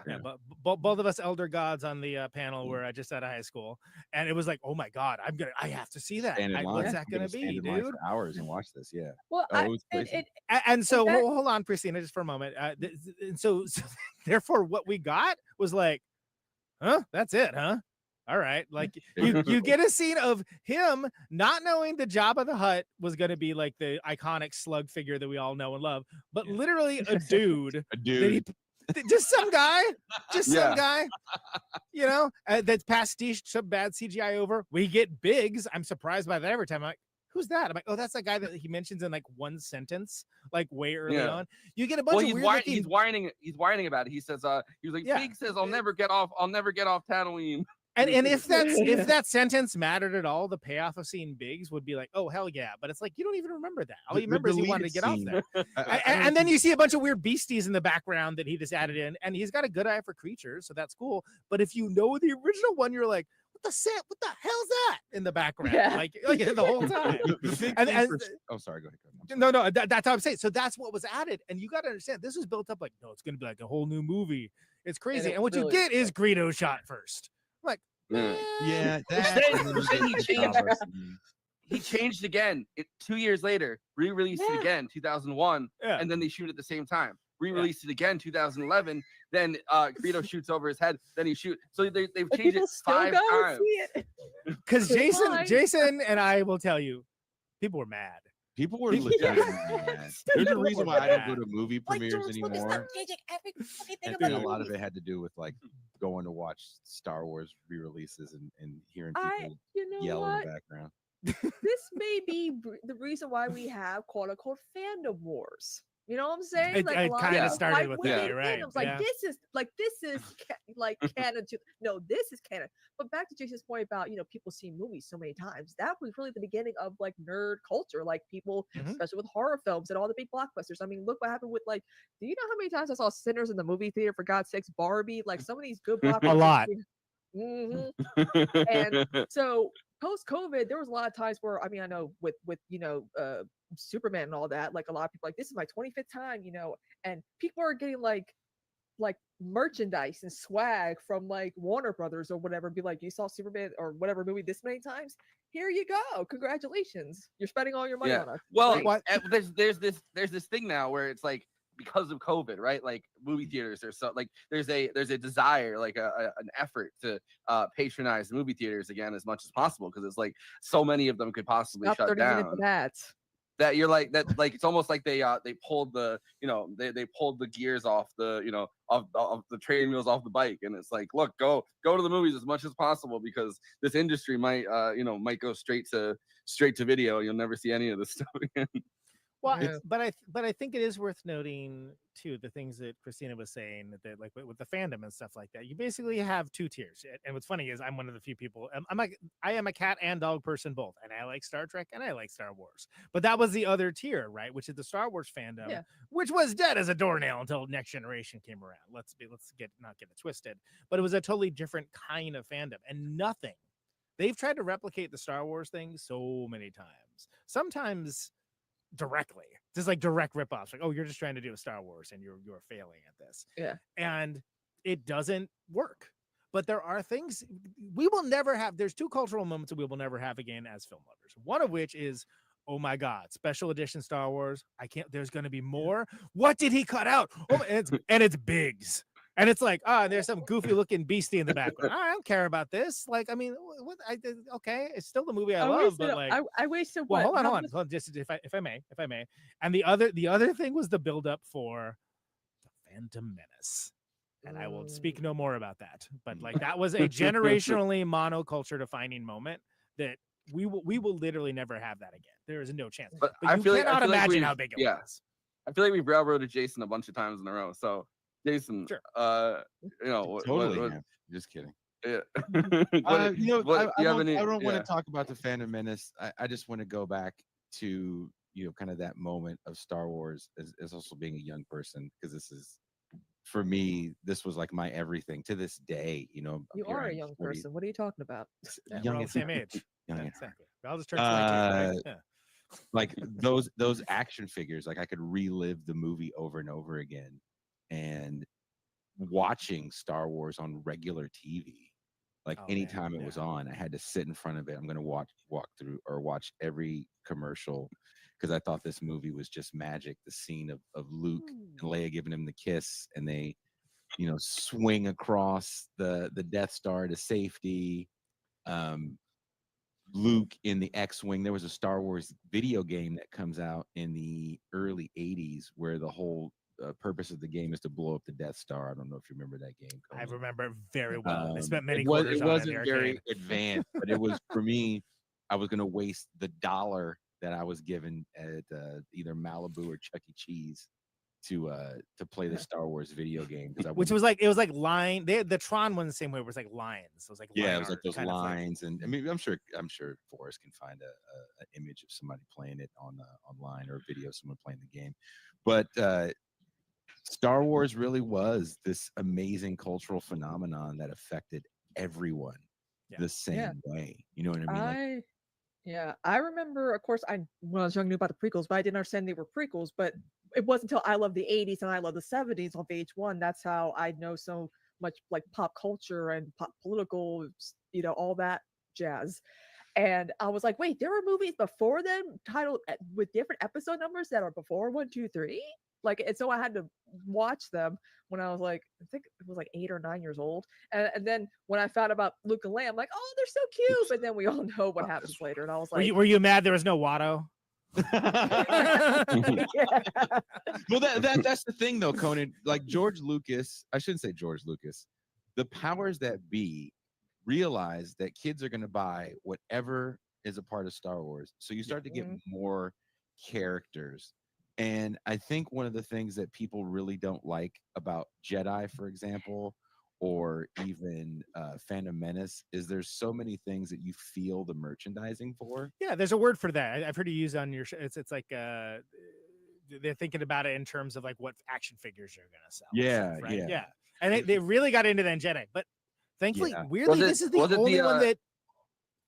This is the only one that doesn't have that.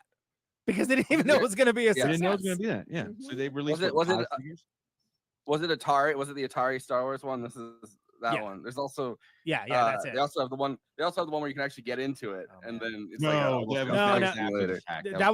was way later, and I wasted so many quarters on this thing in this picture. Man, this thing right here. So Forrest and Kristina, I know this looks like the stupidest video game to you guys, but no, I know it. I know that handle. If you like. I'm waiting for older kids to get done playing so I could lose in 15 seconds. Yeah, get blown up immediately. Yeah. I have to tell, I have a confession. I played this game. You know why? Because I used to clean for a house. They were making the film, particularly the husband was very much into Star Wars, so he had that very. Really? Wow, that's awesome. Yes, he has it in his house, and I was like, "Can I please play this? This is work." He's like, "Yes." I'm like, "Okay, cool." So I remember. I think these started popping up. I think these started popping up in the 90s because of the re-release. But I remember a lot of places when I was a kid. When I was a kid, I remember also a lot of places had the pinball one where the Death Star is in the middle of it. And so I remember playing that a bunch of times at places where they'd get the old pinball machines going. Another thing that happens right before the re-releases and around the time of Phantom Menace is they re-release the action figures. And I was a collector at the time. they made him buff. So if you know anything about the '94 figures, that's the buff Luke. Yeah, instead of like look like Skinny Bones Jones.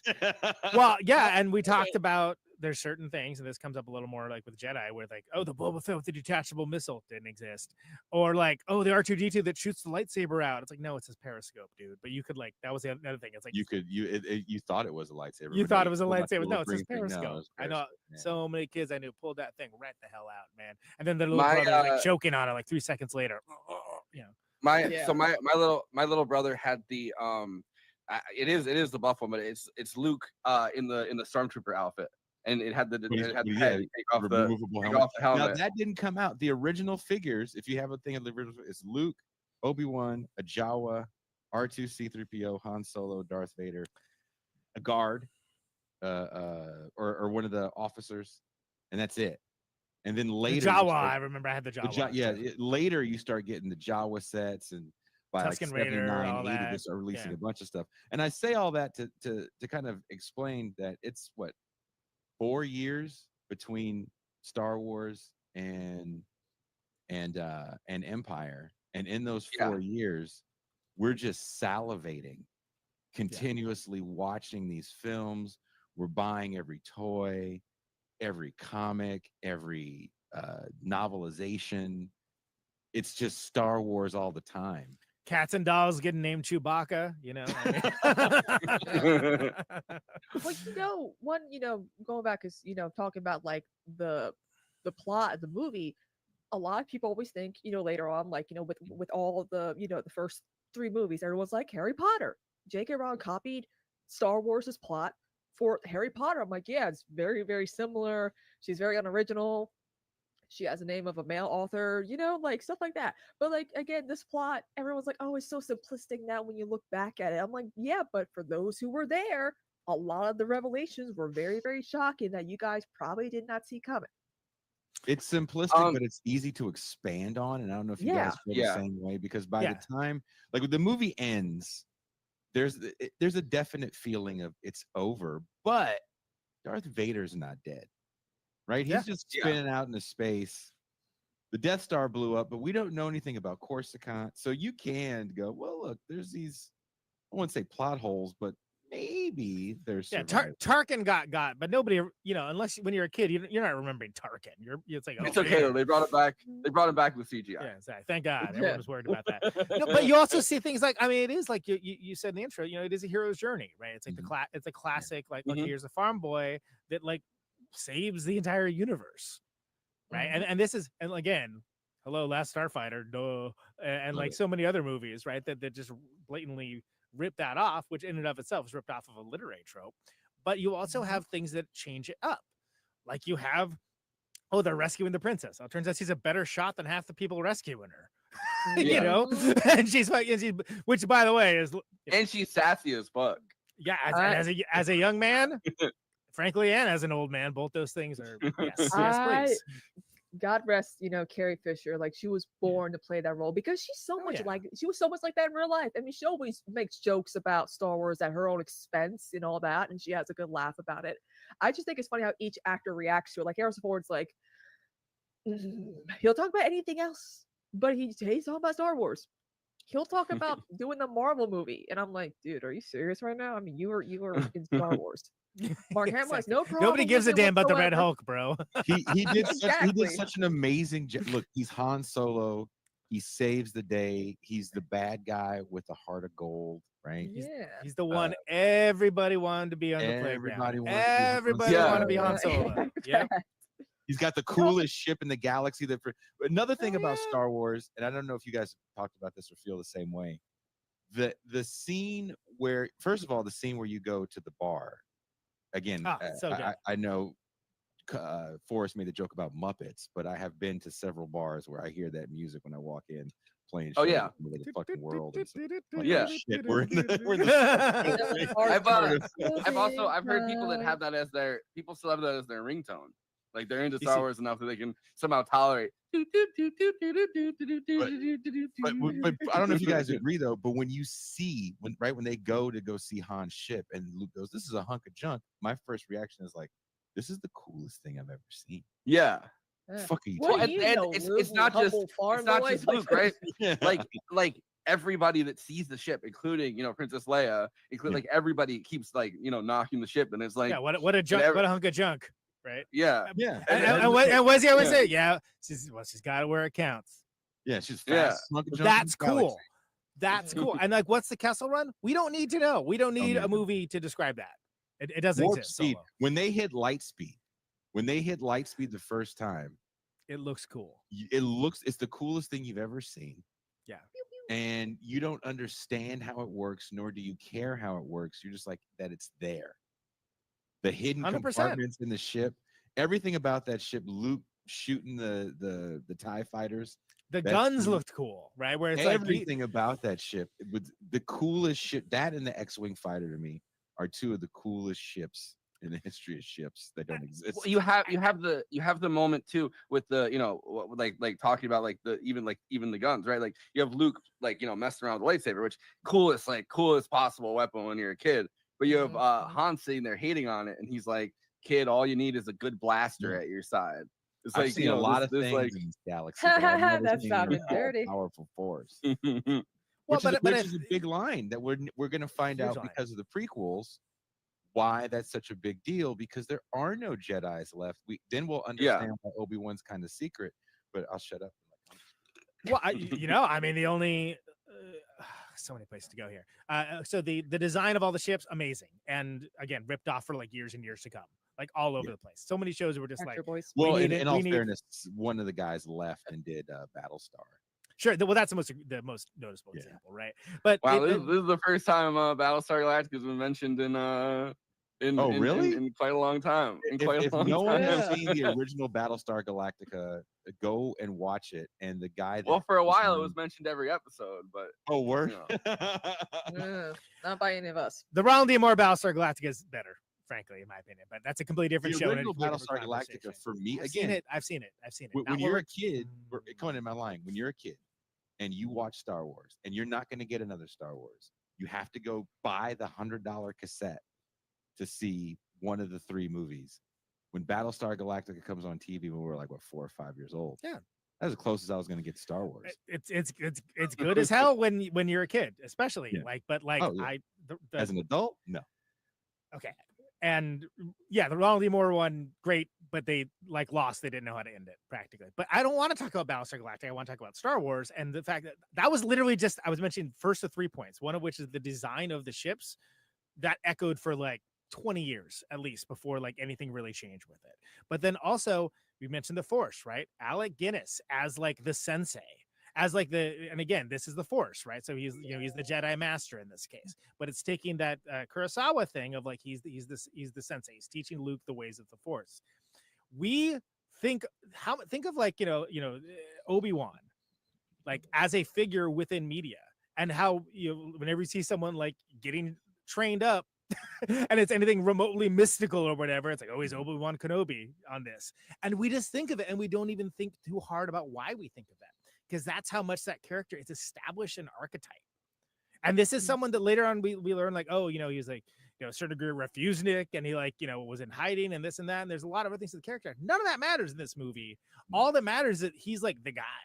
He's the guy that has the secret juice, is gonna this floppy haired kid who runs around on this desert planet farming moisture is gonna get to learn the ways of the Force and save them MFing universe. Well, and that matters, and that's huge. And when you think of I grew up in a really, I did not grow up in the Bay Area. I moved to the Bay Area when I was 17. I lived somewhere that was not cool. I lived in the Kansas of California, I lived in the Central Valley, right? The Tatooine. The Tatooine of California, yeah, for sure. That'd probably be Palm Desert, but yeah. Conan, boy, his scene hit so hard for Conan. When Luke's looking at them 2 sons, that was Conan walking out on a March afternoon when it's 115 degrees. I know, I'm just trying to farm this moisture out here for myself. No, but that's real. And how relatable is that when you're a kid that wants to get out of where you're at and go be where cool stuff is happening? It's still fucking relatable to someone. Still relatable right now. Today it's relatable. Yeah, hell yeah. Let's go. No, so I wanted to say your point about this being the Obi-Wan being the sensei figure. Toshiro Mifune from the Kurosawa's like prodigy was going to originally be Obi-Wan, but they couldn't make that work. Can you imagine to Shiro Was it a race Mifune- thing or was it a timing thing? I think both. Well, not race, but language, right? Like I think it had. He wasn't a really strong English speaker. I know. Gotcha. Yeah. Like that's a talk about sliding doors, man. That's wild. To Shiro. Yeah. Yes, look at Obi, amazing. But how it did almost it culturally change? makes more sense, right, than being an old English dude. Because the thing is, there's so many English dudes in here because they filmed it in England. Yeah. Better to have everybody, Irish, nobody would in probably appreciate it more.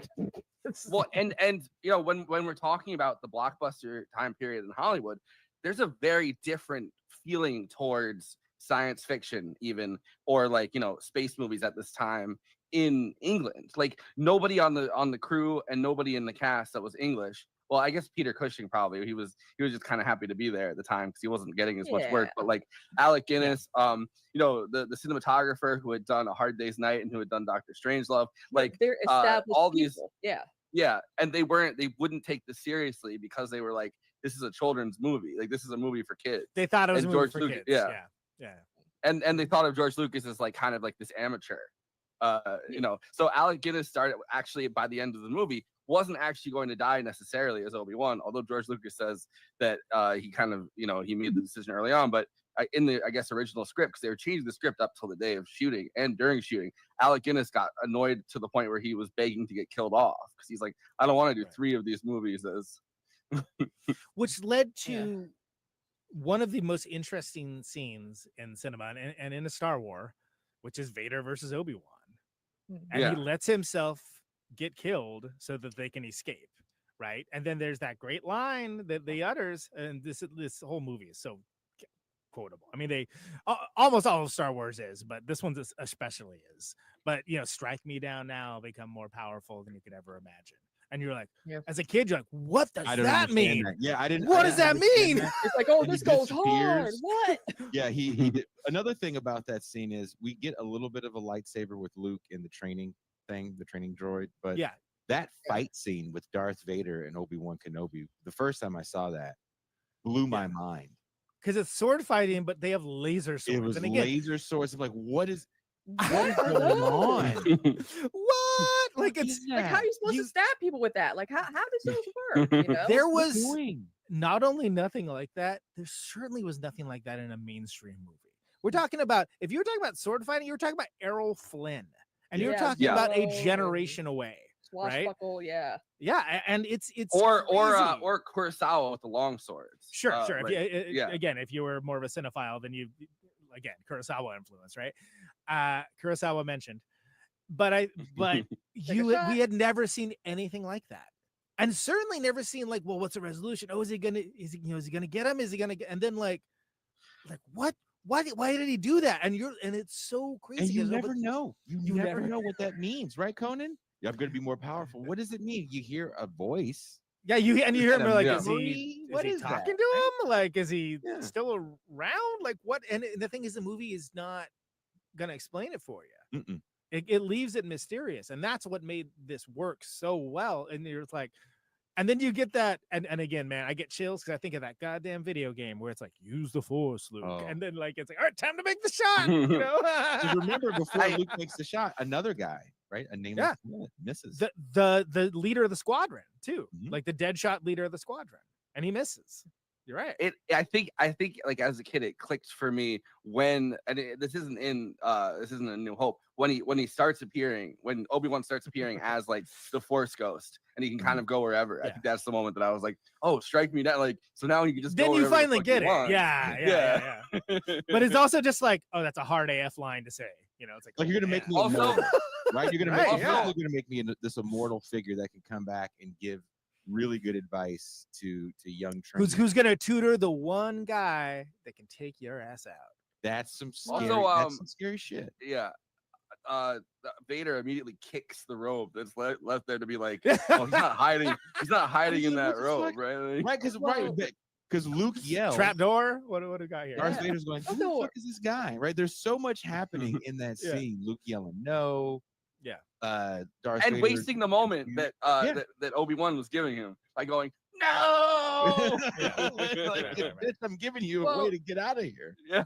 we never talked much about Darth Vader and that character's creation because there was a lot of behind the scenes about like, do we do something different with his voice or not? Because I've heard a lot of the behind the scenes footage, and they're like, this guy sounds goofy. We need someone who's intimidating, who has resonance in his voice, and who better than Sir James Earl Jones? Well, didn't they both pass away? I know James Earl Jones passed away, but also the man that actually played Darth Vader died a little bit.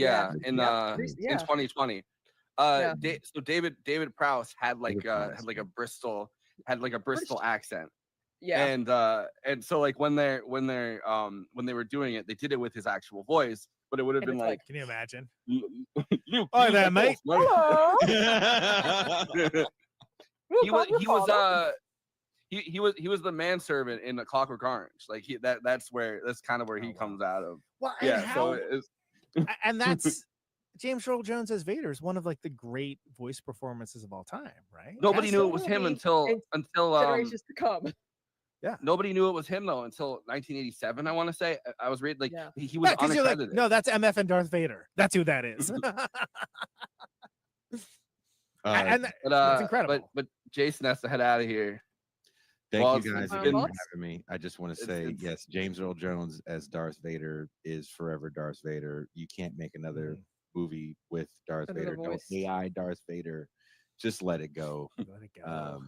Hearing him as Darth Vader in the Obi-Wan series, it choked me up a little bit. I don't know if it did the same thing for you guys, but again, this is the movie that creates a legend. The legend of this. It's an important movie for us that call ourselves leftists. You know, there's something to be said about grand narratives for galvanizing people. Hope, you know, let it be an intoxicant, and this movie kind of sets you up for that. So. Yeah, well, it's interesting. Right after covering Jaws, like this and Jaws are both, you know, at the time the two biggest blockbusters that anyone had thought of. Both movies that have this like left-leaning politics to them. Very different way. Well, you know, it's great to have you on, Jason, for these. I know you're a deep thinker on a lot of things, and that includes Star Wars, and I appreciate that about you. Also, we're the same age and annoyed by the same things, and I appreciate that too. Peace out, Conan. I'll see you soon. All right, later, brother. By the way, how great is it to have gone in depth on Rogue One? And then, like, you see that line, that throwaway line of, you know, many rebel agents died for this, and you're almost like, oh, I feel like there should be like a moment of silence or something. We just saw a whole ass movie about that. You know, it's like, ooh, yeah, they sure did, boy. That was tough. Watching, you know, Rogue One puts, you know, New Hope, you know, in a different perspective. It's like, oh, we know so much now. You know, like, well, because the whole time they're being real casual about these plans. Like, people like literally had died for these plans, and they're like, "Oh, we'll just put it in the R2 droid, and I'm sure the R2 droid will make it to Tatooine, and then the R2 droid it'll find Obi-Wan Kenobi. Like, there's no way it won't." And then it immediately gets picked up by the Jawas and like, you know, put on sale, and it's like, I mean, of course, like the Force is, I guess, in action, like, you know, the and if that red astromech hadn't been malfunctioning, you know, it's C3PO pulls the cord out of it because and again, which is why I will hear no C3PO disparagement in my life or in this show. Darth Miles. Because 3PO may be hilarious, and as one half of the Rosencrantz and Guildenstern of Star Wars, they're always at all these events in the background. Like, he's a lot smarter than he lets on to be. Have they not thought of that though? With it's like a gay icon too. That would be exactly. That would be a cute dude. I hate it of those two. You know, R2D2 and CPO doing their own like commentary, doing the Star Wars. They did do a show called Droids that was a cartoon. It was not really that good, if I remember correctly. Disney. No, this is like 85 before any of that stuff. I don't remember anything about it, and that's bad. It reminds me of I hate it. What I do remember is that the opening theme was Stuart Copeland of The Police composed it. That's what I remember. First, I don't know why I remember that, but I hate it so much when C3PO gets to the thing. He goes, this oil bath is gonna feel so good. Again, gay icon, man, and I'm not even kidding. Like, it's sort of, you know, like, and the idea that, like, having droids that have this kind of personality too, because it wasn't like it's the first time we had seen mechanoids or androids or robots in pictures, but like, you know, they were these irascible characters in their own way. Yeah. And very funny. Like, yeah, they're just talking shit about each other the entire, like they're every just single time, sitting there, yeah. and you can't even understand what the one's saying, but they're still, but you get it because it's like a Laurel and Hardy bit, right? You know, and it's like, it's like, oh, that was vulgar. They have that bit on so many, right? They have that bit on so many like from Chewbacca to Art. Like it's the same bit where someone where like they make a sound and then it's like, all right, calm down, don't get your head in a mess. You know what I mean? And the character understands it, and we as the audience don't, but we get the meaning, and that is so effective. It's so effective and works so well, and it works so well, especially with R2D2 and C3PO. Again, look at the trash compactor scene, which I just want to address as being amazing and incredibly effective, and right down the line for like serialized adventure movies too, by the way, where you're like, are they going to be able to get out? You know, are they going to be able to do it? Tune in next week. Conan, that is the exact scene that Mark Hamill was talking about on Seth Meyers when it came to inconsistencies, like with the plot of the movie or whatever. And that's where Harrison Ford was like, hey, kid, it ain't that kind of movie. I mean, who cares? It's good as hell. And then you see, and like R2 saves them at the last minute, but then you hear them all celebrating, and then C3PO's, oh no, we're too late. They're death screams. And like, that's hilarious too, in a different way, because he's so prissy and sort of like, he's like a little autistic. He's like a little autistic. You can't really tell the difference between like like a human laughing and a human crying. He's like, I don't want to. We're too late. I was losing it, and I've seen this movie so many bloody times, and I was like, God, that is so funny, and it's so funny because it is, especially if you're a kid. Right, dude. I've been thinking about this all day. The Hamill's line delivery of the power converters. I was gonna go down to the Tashi station and get some power converters. Yeah, right. Exactly. And it's like the specifics of what's being mentioned matter less than the tone, which is like, this is just some hayseed, you know, on a planet. Yeah. That later on we find out is like, you know, the son of the most powerful Jedi ever known to, you know, in modern times. But sorry.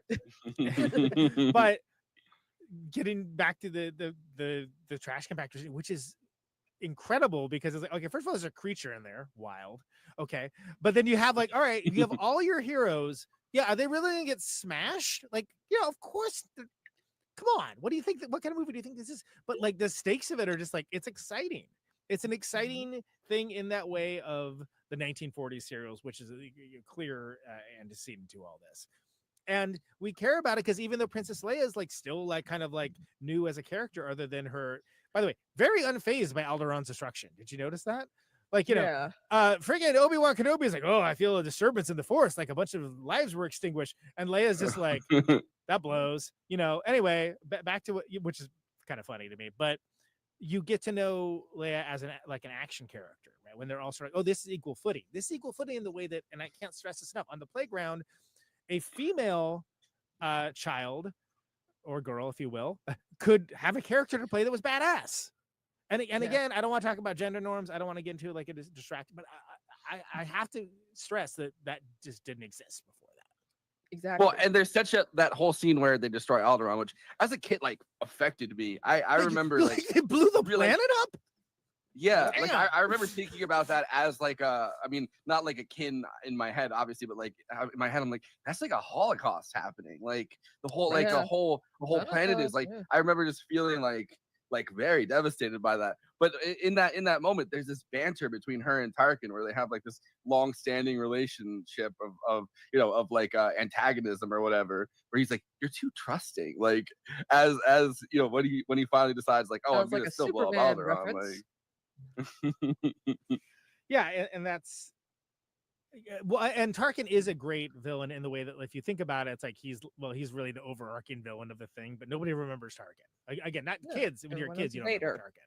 Everyone knows Vader. You know why? Because canonically, Vader, one of the greatest supervillains of all moviedom. Well, I have a fun fact. Gary Whitta remembered Tarkin. Damn right. And what he wrote, Gary wrote the scene with Vader smoking everybody in Rogue One, which is like maybe the best scene in the movie too. That ice. I wonder how he feels. I wonder if he's seen the ice propaganda thing. He'd freak out. I better say. I love his. I love his his threads is just you can just watch him reply to people and be like, yo, fuck Donald Trump. Well, since we're still talking about Vader, the best thing about is the voice box device. And for those who don't know, the first time the voice box was ever used in a film was The Phantom of the Paradise, pre-Carrie Brian De Palma. In the scene when Winslow becomes the Phantom, Swan, the record producer, gives him a voice box type of device. And when didn't you just watch Phantom of the Paradise, or didn't you just? That's why that was another reason I was watching like stuff that was like pre-Star Wars, like that was connected and influenced with around this by time, it. And then I was like, yeah, and I was telling my Twitch community about that. I'm like, that you recognize that thing? And they're like, yeah, that's the Darth Vader thing. I'm like, yeah, this is the first time this device was ever used in a movie, and it was inspired for what Vader would use to speak. And the mask as well, although the mask is less obfuscated and in the shape of a record, which is also cool as hell too. But yeah, Phantom of Paradise, yes, it is indeed wild. I do love like that it. movie, though. We got to cover it one time. It's along the same lines of Rocky Horror Picture Show, but kind of hits different too. Yeah. But I think that this is the design of Vader, right? And we just don't even think about it because it's, again, this is something you could show someone in any country like a picture of Darth Vader, and you're like, oh, it's Darth Vader. Yeah. Show them a picture of like Joe Biden, they'd be like, who's that? But like, oh, it's Darth Vader. My grandpa? Darth. You point to Joe Biden. Darth Vader. Well, the Pentagon is being bombed, right? Too soon? Anyway. But this film. But we gotta understand, with the summer blockbuster, this film produced Hollywood legends. Of course, we gotta think about that. Do you want to talk about the all stars. casting stuff? Do you want to talk about the? Yeah, so we much could have had. There is so like when I was looking, I was like, oh my god, this is just too much. But again, with Alec McGinnis, he really did not want to be connected to these films, and I would say that. Imagine Toshiro Mifune. I mean, we've all seen freaking. He's great, but it's night and day. Right, everything is different. There's also like there's a very different which I really love, like every Kurosawa film I've watched, whether for the show or like, before the show, like every Kurosawa film I've watched, I love. But there's a different style of very theatrical acting that goes along with those samurai movies that I don't think necessarily translates. I mean, literally, because it's Japanese, but like literally, like translates, in a form to the way that American audiences expect. Like each character is almost like a stage character. Yeah, it would be very different. So give us, Kristina, it's your bit. So give us the broad strokes of some of the possible futures we could have had. Yes, let me actually have a little stunt double factoid. Little interesting. Stunt doubles were not used for the scene where Luke and Leia swing to safety. Carrie Fisher and Mark Hamill performed the stunt shooting in just one take. I mean, which is crazy. Those were different times. Harrison. When you think about Harrison Ford, that motherfucker always be doing his own stunts too. Like I mean, with Raiders and all that. Well, too. Harrison Ford, he had been in the conversation previous to this, but he'd been like kind of smaller parts. Like he had been in stuff but smaller parts. But it is weird. I mean, Mark Hamill, including American Graffiti. American Graffiti, of course, which is literally a place in Modesto where I grew up. But it doesn't. Modesto mentioned. Yeah. Take a hit of meth. That's the most anyway, that's the most that's ever been mentioned in a podcast. Right? When it comes to the giant characters, Peter Mayhew and David Prowse were given a choice as to which giant character they wanted to play, Chewbacca or Darth Vader. Mayhew wanted to play a good guy, and Prowse wanted to play a bad guy, so they ended up playing the matching characters. Great. Which makes sense because can you imagine him going? Oh by the way, I wanted to bring this up earlier with Jason, but so do you know what the Wookiee vocalizations? Do you know what it is? No, if I knew, I forgot. I think it's a mix. It's like, so Ben Burt that did the it's a great name, but Ben Burt that did the sound effects was experimenting with a bunch of stuff. It's 4 bears, a badger, a lion, a seal, and a walrus, all pushed together into one. That does sound like that. Yeah. Was it like one person that came up with that? Because whoever that is, I hope they had a rich career full of life. And Ben Burt. Ben Burt. So okay. Ben Burgess. Ben Burgess. No, he's the guy that did sound designer and film director. He did the we've talked about him before. Oh, Making Waves. He did Making Waves. That great documentary about Wall-E. He's the guy that came up with Wallow. That's right. Wallow. That's right. But he also did he also did That's the like he also 1,000 did years sound ago. design Did that show. for Yeah. E.T. He did the Conan. sound design for Invasion of the Body Snatchers with the at the end of it. He did start Man, the having eyebrows was- 2009 Star Trek, and he also did everything in Indiana Jones, Wow. Well, including A lot of fun King. fact, I'm pretty sure you guys know this little casting fact. Dennis Lawson, his name is misspelled in the credits as a different version, spelling it as Lawson, who played Wedge Antilles, is the uncle of Ewan McGregor, who would later on play a young Obi-Wan. Yeah, I do know that. He's also he's in Local Hero. He's like one of the main characters Yeah. in Local Hero, which is great. That's a Yeah. great movie that technically least speaking has Ewan been covered McGregor by likes this it. show. But Yeah, I mean, at least Ewan McGregor appreciates being played playing Obi-Wan Kenobi. Alec McGinnis. I'm just saying, that's Obi-Wan Kenobi. Christina, do you want to switch off one for one, because there are so many names. there's in so this. many. Yeah, we Yeah, can yeah. rattle them off. So I'm looking through a few. I could start with Luke. It's on the Wikipedia page. It's under casting. There's a Okay, huge, perfect. like, Because it's a I'm huge looking at section. IMDb, and that's just So too much. you want me to do I'll do Luke, and then you could do the Carrie Fisher Princess Leia one. Yeah. Okay, so Luke, this is it. Robbie Benson. I know Robbie Benson. Okay. Someone else Robert Englund could have been Luke. What? Yes, Freddie. Yes. He did audition. He convinced Mark Hamill to audition. Wow. And that's how he got the role. Yes. Oh, I remember that now. It is coming for you. Wait, seriously, like it's. So William Catt, who I don't know. Oh, he's the prom date of Carrie and Carrie. That guy. Yeah. Kurt Russell. As Luke? Kurt Russell. Yeah, as Luke. I would see you be a Stone Cold gift for Han, right? Han. Yeah. Yeah. But this is And- 77, so Yeah, and Charles Martin Smith, who was his breakout role was American Graffiti. But I don't think George Lucas wanted to keep working with the same cast, everybody from American Graffiti. yeah. Okay. All Kurt right, Russell. Yeah. Kurt Russell was the one that's like, huh? Really? I mean, he would be more of a, not really a Luke Skywalker type, in my opinion. Well, not everything as we think of the character. So give me a totally different take of the character. Yeah. Imagine if Robert Englund had gotten the role, there would be no Freddy Krueger. Like, it's amazing how career paths move along. So do we have all casting for Carrie Fisher for Princess Leia too? Jodie Foster auditioned. Wow. Karen Allen, Okay. Amy Irving, who was in Karen Allen, of course, Raiders. Yeah, Karen Terry Nunn. Jodie Foster. Jodie Foster actually got the role, but had to turn it. She was the one that actually had to turn it down. Jodie Foster as Princess Leia. Wow. Yeah. Wow.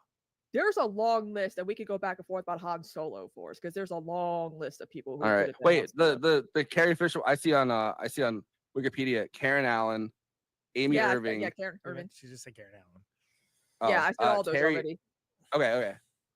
Yeah, but Amy yeah, Irving, her mother recently. I forgot her mother was also her mother in Carrie. She recently passed away. But like, yeah, I mean, Jodie Foster getting the role, and she had to turn it down. And there, maybe she wouldn't have done Silence of the Lambs. Maybe. I mean, yeah, that's insane. So I know also George Lucas didn't intend for Anthony Daniels to be C-3PO, but like one of the Stan Freberg mentioned that it should be different because originally C-3PO was like apparently characterized as a used car salesman. like that's how the voice was originally, and then so like a James Woods a la Hades and Hercules type of situation. Sure. Like, what are you doing? And so they did a pass on it with him as like a snooty British butler, basically, and that's what led to the gay icon. That makes more sense, though. Oh, absolutely. But I mean, can you imagine if we had like, hey, everybody, what are we doing here? Kind of like C-3PO. Oh, we're doing a Star Wars. What's happening? Here's a ticket to buy. Here's some money. Go buy Star Wars. Right. They had 30 actors. Would play him. They had 30 actors audition to do the C-3PO voice. That's crazy. One of them was Richard Dreyfuss, and another one of them was fucking Mel Blanc. Oh my God! Really? That's amazing. So good. Hey, Wow. what's up, Doc? Can you imagine? Wow. Well, yeah, Uncle Owen walks up to the C3PO unit. Hey, what's up, Doc? that reminded me, and I want to say it, but we had to say goodbye to Jason. That James Earl Jones originally, Lucas wanted Orson Welles, but he thought that his voice was going to be too recognizable. And Orson Welles, Yeah. you know, he would have done it. That man needed money around this time. Yeah, James Earl Jones hadn't become a household name yet until he was revealed to do Star Wars, and also too he gave Mufasa, the Lion King. Like, you know, he's known for like two iconic characters. One's a villain, and one's, you know, a dad who, you know, a great dad. Anyway. Okay. So the Han Solo thing. So one person that actually they wanted to cast, and they said, I want to cast you, and then ended up turning it down. Al Pacino as Han Solo. Hey. Well, then was it? This was the basis of a bit on Saturday Night Live, right? Because like if I remember, then it was like, oh, like here was the alt castings, right? And we had like Christopher Walken and then the maybe it's a comic, maybe it might be a Pat Oswalt bit that Nick Nolte was like in the conversation as well. Yeah. Here's James Caan, Chevy Chase, Robert De Niro, Richard Dreyfuss, Chevy Chase. Wait, Bill just Murray. pause for a second. Oh, and Bill Murray. Chevy Chase as Han Solo would have been so fucking weird. It really would have, because he would have everyone would have hated him, because from what I hear about how he's backstage, everyone fucking hates him because he just doesn't have man. Everyone hates Chevy Chase. Just the guy I hate talking about him. Jack Nicholson, Nick Al Nolte, Pacino. Burt Reynolds, Kurt Russell. Can you imagine Han Solo? What the hell is Robert England? It's crazy. I know you already said this, Kristina, but it's crazy. Chevy Chase, Steve Martin, Bill Murray, all in the conversation. Those are three. What if all three of them were dueling? They could have all three been dueling Han Solos. Yeah. They could have done like the three amigos. God, guys. It's like the three amigos, but they're So Burt Reynolds, who turned down the role, De Niro, who turned down the role, Nicholson, James Caan, who turned down the role. Crazy. It's funny to hear De Niro and turn down a role. Especially these I don't days. know. You how much you want to pay? I don't know. And he's like, I'll pay you 15,000. I don't. That's a little light. That's a little light. So I would imagine this all casting Star Wars, right? Where you have Toshiro Mifune as Obi-Wan Kenobi, and you have Robert De Niro as Han Solo, and Kurt Russell as Luke, and you have C-3PO, the fast-talking used car salesman. Yeah. It sounds like Spaceballs, frankly, but anyway. That's what I was just very much thinking. Like, well, you know what's interesting? I swear to God, if we ever do the Three Amigos, I will beg my friend John Hoffman, who created Only Murders in the Building, to get us the contact of Steve Martin and Martin Short, so we can do that film with like the two of them. That would be so fucking. Look around for your local credit card commercial. You can find them. Yeah, I literally be like, "Yo, Steve, you were offered the role of Han Solo in Star Wars. What was that all about?" I think about like Rashomon though with Toshiro Mifune, where he's like that. Yeah. He does that whole. But they find Obi-Wan in the desert, and he's like. Well, I mean, look, the dude's got presence, right? Even without, and again, but it's so different, and it's a different kind of presence than Alec Guinness provides, and it's just so wild to think about. And again, I'm going to reiterate it: the Obi-Wan character as this archetypal, Western sensei figure. That like we just think of it as anytime you see him when training, like it's homage so many times, right? It's like I mean, look at look at the Karate Kid. Yeah, I downloaded this and I'll play it in the after party. But so to get Alec Guinness to like not talk shit and to just like chill the fuck out. Originally, his deal was he got 2% of whatever. Like they gave him 2% of the gross to be in the the first. And at one point, chill the fuck out, Alec Guinness. I'm imagining the RZA saying it, by the way. Yes. Yo, Alec Guinness, Bill Murray, chill the fuck out, both of you. Again, at Besides, least Bill Murray is props to you, Bill Murray McGregor, is- for appreciating playing such a character, because I guess he knew there was such a a weight and Yeah. legacy behind Oh, it. I mean, his uncle was Wedge. Sure, why doesn't he? Yeah. They get they get the RZA to be Chewbacca. Hello but he's there. still Chewbacca. Like he's still Chewbacca in the thing, but Oh like my in in the God. Chewbacca costume, but Yeah. it's his voice. So he's like, "Yo, Han, Han? what the fuck we doing, Han?" Fun little interesting fact. Glee season, I think it was season 3 of Glee, believe it or not, did a Star Wars Judy Garland like Christmas special mashup episode. I where they not kinda remember mixed that show existed. But the Chewbacca made a brief cameo. They got Peter Mayhew to come into the Fox slot to do one scene of him telling Artie in his Chewbacca voice, you got to do the Christmas special, Artie. You got to do it. And it was like they did like a special mix of Judy Garland's Christmas special and then the Star Wars one. And I'm like, how the hell? That was did like they so get when Peter when they Mayhew? first got YouTube up and running. Yeah. Still, the Star Wars Holiday Special was like the rare, it's still like impossible. That was one of the big gets when it came to YouTube. So- because they're like, so- yeah, So I have a VHS of it right over there, first of all. Yeah. And secondly, the documentary that they made about it features heavily friend of the show, Bonnie Burton, Yeah.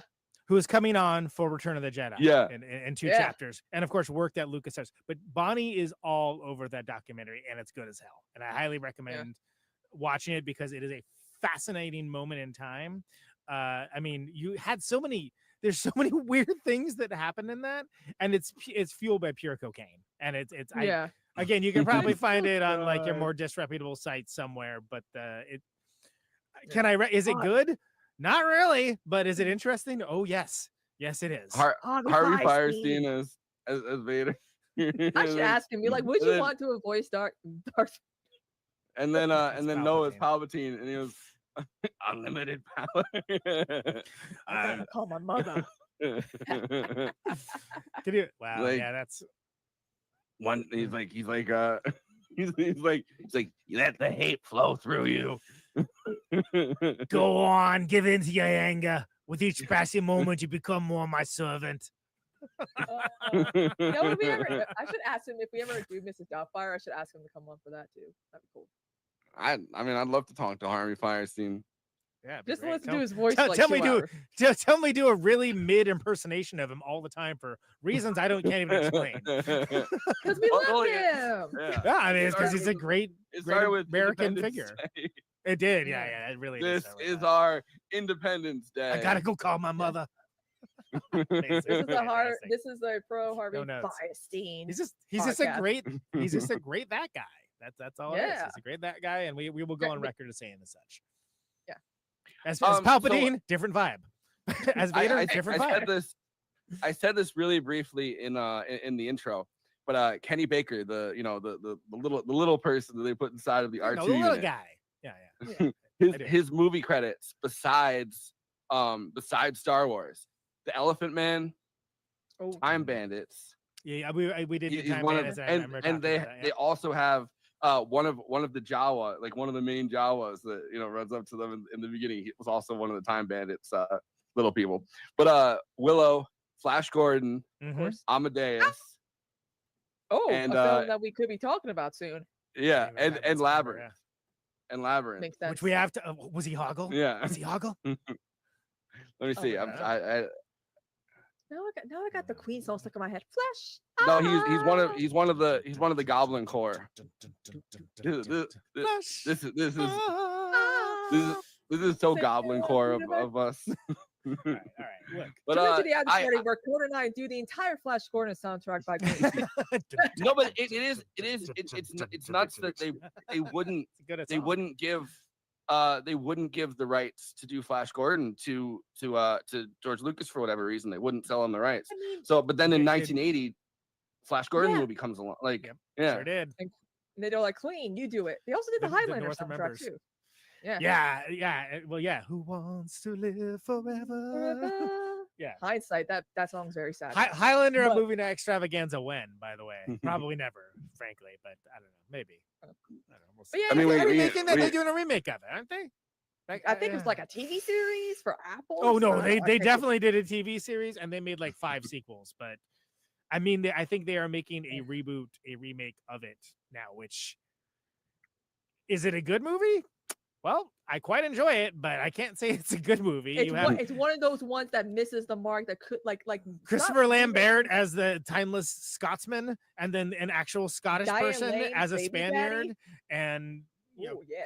yeah, I mean, there's a lot going on in Highlander. But The Flash Gordon movie though, De Laurentiis project, which of course so is Dune. Wait, Nandor De Laurentiis from Staten Island, New York, the vampire. Yes, that is who we mean. Okay, back to Star Wars: A New Hope. So sorry, so we have the X-wings are amazing. The dogfight scenes are fantastic, right? You have the TIE fighters, which are sort of like the quintessential like bad guy. Like these guys are so bad that like they don't even have the ability to like bail out of these things. They're just like disposable practically, right? Mhm. And that tells you everything you know about the Empire as well. I guess originally they were supposed to, but they just never got around to it. All that works so well. Again, we do have sound in space. Canonically, there is not any sound in space. Shut up, nerd. And we have like just from the beginning the Star Neil deGrasse Destroyer. Tyson. I know. put him in the garbage can. You have the freighter moving. You're like, oh, here's this big ship that's coming towards the planet, and then in frame you have a bigger, like the biggest ship you've ever seen in space. Afterwards, how cool every single time. It got ruined for me by Spaceballs, where the ship just keeps going and going and going. By the way, a remake impossible. There can be only one. See what you did there, Matt. We should do Spaceballs just for like a bonus episode for patrons only, just so I can just talk about John Hurt's cameo in the. It's a really good satire. The quest for more cash. Hello, my honey. Hello. Yeah, that's right. And they got John Hurt to do it. The search for more money.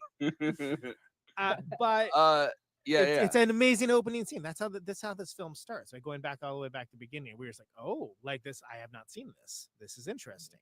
You know, this is cool. They're doing cool stuff with Horizon, and that's after. By the way, have we not talked about the titles? You know, the John Williams. Well, I meant to say this. When we were talking about this early on, when we're talking about like the difference between the two sci-fi things, where it's like there's a different kind of science fiction, right? Like light on the science, heavy on the fiction, essentially. Yeah. But the like a long time ago in a galaxy far, far away, takes you into a split, I guess, in the universe where it's like this is not a future movie. This is not a movie that's predicting anything that's going to happen. This is its own. Enough. Yeah, it's a space western. Like and it immediately like gives you that like and just that title, right? So differently than anything else because of that. Yeah, just with that simple sentence, a long time ago in a galaxy far, far away. Amazing. And then you get the crawl, right? The crawl of like here's the backstory, and here's presented in this way that you also like probably haven't seen unless you watch a bunch of 1940 serials. Great. You know, amazing. And again, that's the only time you get it. You don't get a character explaining, well, that's Darth Vader, and he's the oh my god, fine, Fuck, there's three Han Solos, by the way, that we didn't talk about. I'll rattle them off. Sylvester Stallone, John Travolta, Christopher Walken. I did mention Christopher Walken, but it was no, super quick. It was right around Greece too for John Travolta and after Welcome Back, Connor. So that's that's the only time that's the only time that they would have ever tried to look at John Travolta as a possible. Back when he had hair. Yeah, Christopher Walken actually has given interviews about auditioning for Han Solo. Well, which he Han did Solo. that. I did the Kessel run in 12 in 12 process. Well, if you remember, there was that movie called Brainstorm where Natalie Wood. You've heard of the Millennium Falcon. She's got to where it counts, kid. He did do a sci-fi movie called Brainstorm with Natalie Wood. Right, they were filming it right when she died. Well, she was murdered by Robert Wagner. Let's be real here. But, Christopher Walken was there. Well, yeah, because apparently they were having an affair, so that's why. That's right. Anyway. He was there. That's right. Robert, I hate to tell you, I'm sleeping with your wife. What good is reward if you ain't around to use it? Look, Christopher Walken, though. All right. But I yeah, just, amazing. It was, you've heard of the Millennium Falcon, and he's like, no, should I have? It did the Kessel Run in 12 parsecs. Amazing, great. I'm here for it. It's a totally different movie, but I'm here for it. Look, Everybody gets bored sometimes. Oh my god, we should do like impressions. We should do little clips of us doing like, what if this movie starred these people? We just do the impressions. That sounds like Patreon content. The problem is that the time to do it is so sometimes you gotta like build up to it and have it be in the moment. But anyway, we're before we Jabba, I was just coming to find you. Dueling Watkins, right? That's remember. Oh man, remember we had dueling Dennis Millers when we had Fred Fisher, Andy Kindler on. Yeah, that was a proud moment in my quote unquote comedic career. Dueling Dennis Millers with Andy Kindler.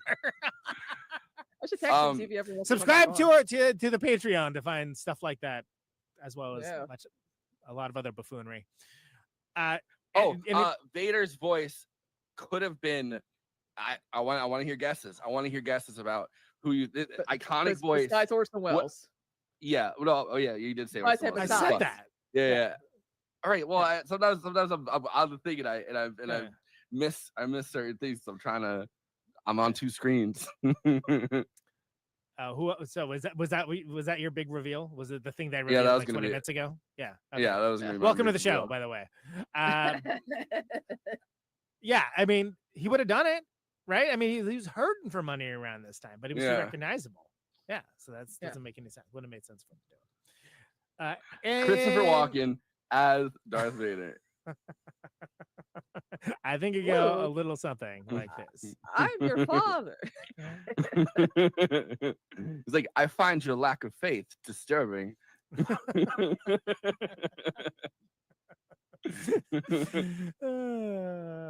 Right. Well, Rodney Dangerfield.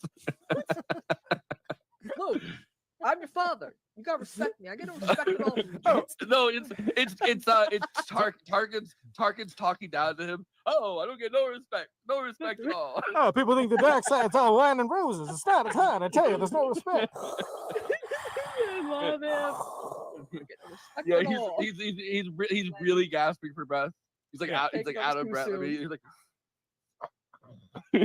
oh, my wife didn't give me any respect. You know, she said I'm going back to the boo.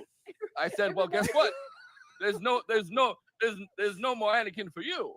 It reminds me of when, because Robert Williams was doing all those impressions in Aladdin, and he does a Rodney Dangerfield. It's like, I can't believe it. I'm losing to a rug, and I'm like, wait a minute, I know that one.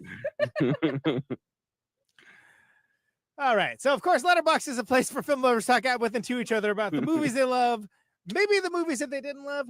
Maybe just want to talk about the quote unquote PowerPoint transitions that happened in this movie. Guess where they got it, dudes? Guess where they got it from? Of course, all of this is best expressed succinctly. It is a bottom-up democracy. Everyone gets to have their say. They get to chime and opine about all the films, not just Siskel's and Eberts of the world, but is best done in the short format piece, which are then collected weekly for this bit that I present on screen for Forrest, Kristina, and our lovely friends to react to, respond to, laugh at, and with. These are the Letterboxd one-liners for Star Wars: A New Hope. Let's go. My favorite part of this film was when old man Obi-Wan Kenobi does a completely unnecessary 360 move during that one lightsaber duel. That shit was so funny. That man has so much swag. That's more than a one-liner, but I'll take it. Yeah, well, yeah. I love this Spaceballs thing where every time they're playing with lightsabers, they switch them out for the stunt doubles for whatever. So you have like you have Bill Pullman and suddenly a different guy. He does a backflip and then it's Bill Pullman again.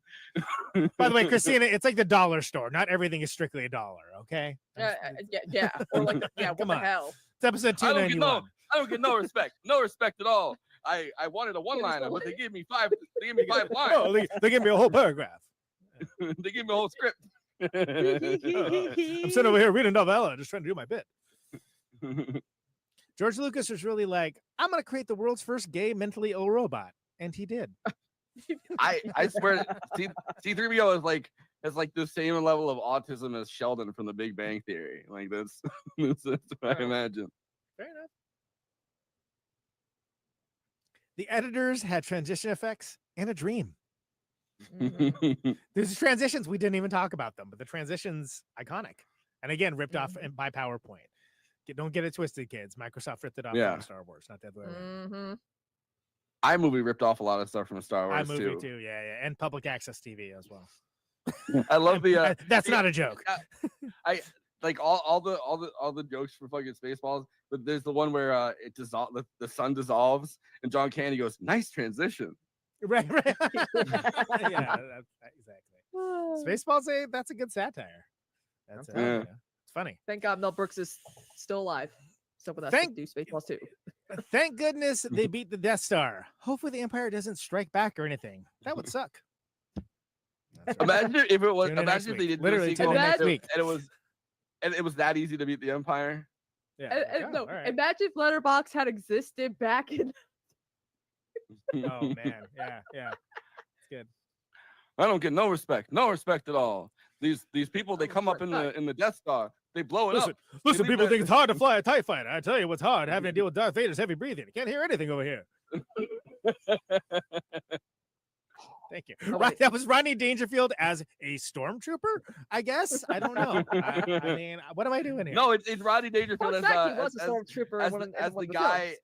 Rodney Dangerfield as one of the guys that's at the table that's like, Lord Vader, your magical superpower or whatever. Like, oh yeah, that guy's talking that trash. I do not remember that guy. Rodney Dangerfield. I do not remember that guy talking as much trash as he does. Like, oh, he really kind of lays into him. It's like you kind of gotta say he FAFO'd on that one. Gotta say, yeah. Well, he's like, oh, if you he's like, if you got all these magical powers, why haven't you gotten the plans back? And it's like, bro, chill. Do not taunt the Sith Lord, man. Like, there's not a sign, but the sign is implied. Do not taunt the Sith Lord. Okay. I forgot that Bill Maher as Turkin. and finally, new rule. New rule. Okay, if we're gonna blow up a planet, it's gonna be one I pick, not the one you pick. Insert Bill Maher classic eye roll here. Your Princess Leia's far too trusting. So finally, new rule: don't trust the Empire. Okay. I forgot that. So I forgot that Uncle Owen calls Obi-Wan an old wizard. He's like, oh, that old wizard. Yeah. Insult. Yeah, wizard. Like, don't worry about that old wizard. This is the same way you're like, don't worry about that crackhead. Like, he's fucking around over there. Why didn't Chewie get a medal? That's racist.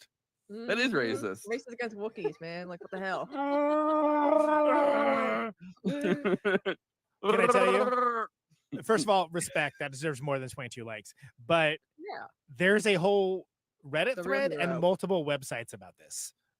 And people have actual answers. And that's how you know this fandom goes deep. But actually, okay. Well, I mean, when the internet first came around, the movie, because the internet first came around, like, I feel like a lot of it was just Star Wars content. Because it's like a lot of people are right. Yeah.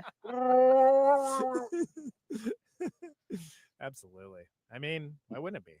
The way Vader nudges Obi-Wan's empty robes with his feet kills me.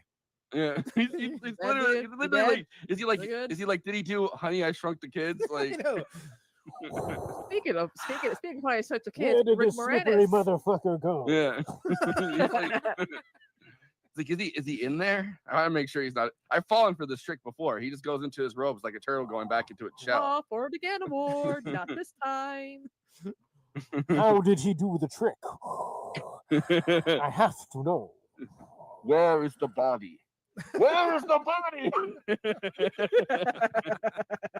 Well, because Yoda disappears and Obi-Wan disappears. Vader is just still fucking there when he dies, and at least I really, as a kid, I expected they were gonna have his whole his suit just crash into maybe that would have traumatized kids too much watching it or something. The whole.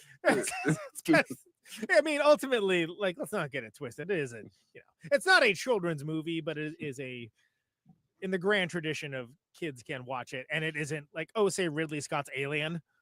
Yeah, I mean, you know, What callback. wait. It's a callback, people. Thank you. I love the fuck. I love That the. movie for kids. I saw it, therefore it's a movie for kids. Okay. Yeah, well, that's what I'm saying. Yeah. It went too intense. If you like, you know, you see someone get dismembered. I mean, actually, we do see someone get dismembered at that bar, don't we? Never mind. I love the scene at the beginning of Chasing Amy, where where it's like the whatever like fake Malcolm X type guy that's actually like, you know, their gay friend, and he's like there's no brothers in Star Wars, and he's like the only brother is Darth Vader, and he pull off his mask to reveal that there's a white guy, and he's like that just shows us that deep down they think we all want to be white. Oh God. Subscribe for the after party, everybody. I never thought about it much because it's a Star Wars, but blowing up an entire planet for funsies is crazy evil. Yes. Wow, I can't wait. Oh, okay. This was not written by Israel for once. Okay, interesting. Israel's like, okay, It's now that nice. we've seen Star Wars, It's like Benjamin Netanyahu's burner account. Okay. What the hell, man? He has other hobbies. he's like, I've never watched Star Wars before. Now I have different thoughts about what we are doing in Israel. I must rethink. I must rethink some things. You're so right, King. Those totally are not the droids I was looking for. See, if it's me, right? If it's me, I'm just saying It would have gone down different. Okay. If Forrest, I'm okay. if I'm Uncle Owen, I almost said Uncle Ben. This is Spider-Man. Oh, it's Uncle Ben. Why don't you go get some rice? Oh, If I'm Uncle Owen, right? Spider-Man. If I'm Uncle Owen, I'm grumpy. I'm a farmer. The minute the first droid starts like doing this whole sassy thing, and he's like, and then you know the other droid doesn't work, and he's like, oh, maybe take my friend. I've worked with him before. I'm like, yeah. I want droids that don't talk this. I'm a hardworking farmer. These droids are sure doing a lot of talking. You know what they're not doing? Yeah. It's farming moisture. I'm trying to make the desert bloom. Yeah, right. Exactly. Me, through thick tears, he never did pick up those power converters. I was gonna go down to the Tashi station and pick up some power converters. It's true, he didn't. It's the only unresolved thing about Star Wars, and there's probably gonna be a Disney Plus series about it. It's gonna be a workplace comedy. Didn't they not? They kind of did that though when Adam Driver did host SNL with the Kylo Ren stuff, and it was like Undercover Boss or whatever. I'm like, that's the only good thing that came out of those movies that don't exist. Exactly.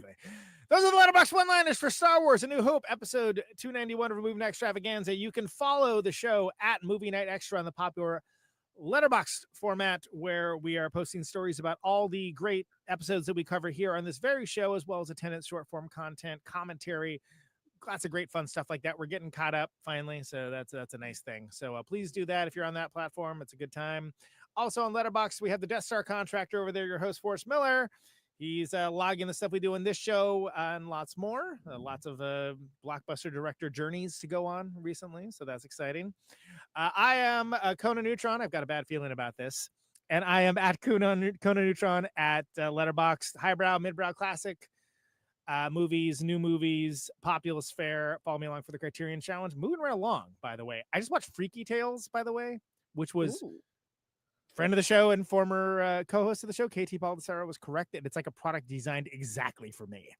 And that's what I will say about that. And it is really good. And I highly recommend. There's a new movie. You can stream it on Max.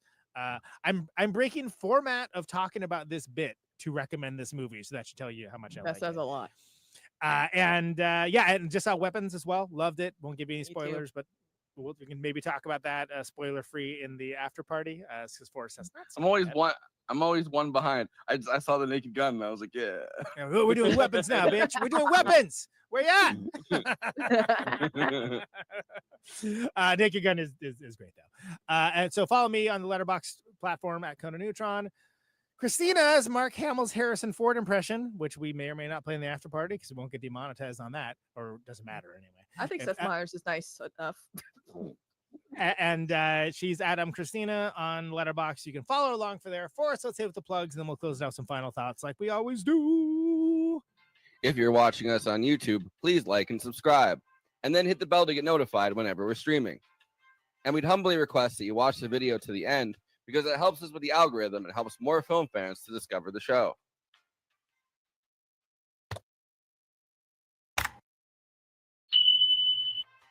We're also monetized. If you want to get your chat questions definitely read on stream, you can always send us a super chat, which will help us keep the show going. Every cent helps. If you're watching on Twitch, you can gift us a free sub on Amazon Prime with your Prime membership, but getting subs on Twitch is always appreciated, and it helps to follow us on there as well. We also have an audio feed, which is available wherever you download podcasts, if you prefer to listen to podcasts rather than watch the stream. That's updated usually the same day we stream, but watching on YouTube and Twitch is the best way to get the show first, live as it happens. If you want to support us with a monthly donation and get access to all of our after parties forever, which go patron only after we do them, you can become a patron at patreon.com/movie night extra. Link is in the description for that. It really helps us keep the show going since we do have some expenses to make this happen. We also have a Discord community. Link is in the description for that. We sometimes watch movies we cover on there. We get into conversations about everything from film to TV shows to related podcasts. We even have a Discord channel for memes. It's really fun on there. You can find us on all the social media platforms: Facebook, Instagram, Blue Sky, Twitter, and Threads. You connect with us on all of those. Talk to us. We'd love to hear from you. Lastly, we recently made a TikTok at Movie Night Extra where we're putting up short form clips from the episodes. Okay, passing this to Conan so he can tell you about his music and this week's Protonic Reversal. Conan, who's on Protonic this week? Well, Forest of the past, I will tell Forest of the present that it is a double header this week.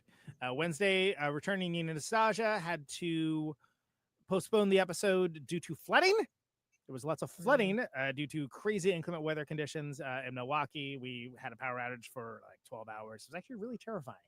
And we did a lot better than others, but there's a lot of people that are hurting right now. So shoehorning that in. But Nina Nastasia coming in on Wednesday, and then on the normal Thursday slot, Tim Byron of the Meishi and Hell Yeah. Hell Yeah, of course, is the new Meishi band. They opened for us in Oakland on our recent tour. They're wonderful. They're great. If you know that band, the Meishi, they're just a really good time. So those are both coming up.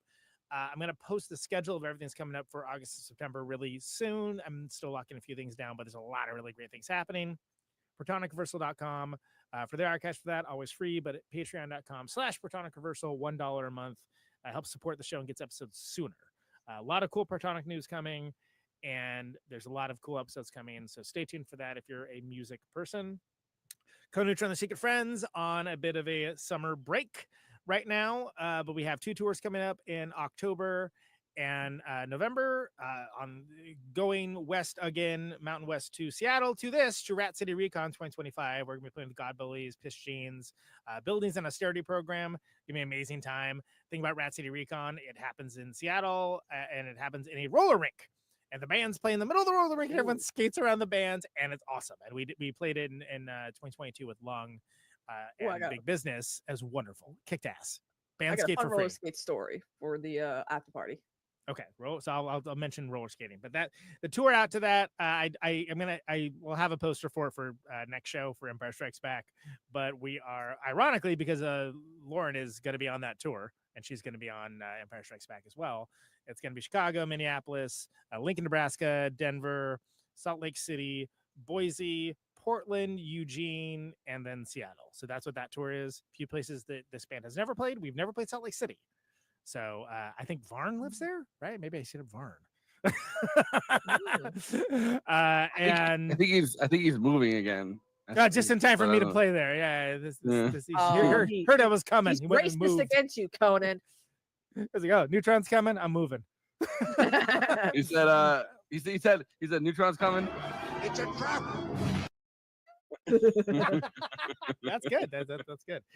And then we'll also have dates for November. We have Birmingham, Athens, Atlanta, and Georgia, New Orleans, Austin, Denton, Wichita, Kansas, Santa Fe, and Phoenix coming up for the November tour. Of course, Jesus Lizard canceled their tour, so we're not playing with them at the end of that, which would be a great way to end that.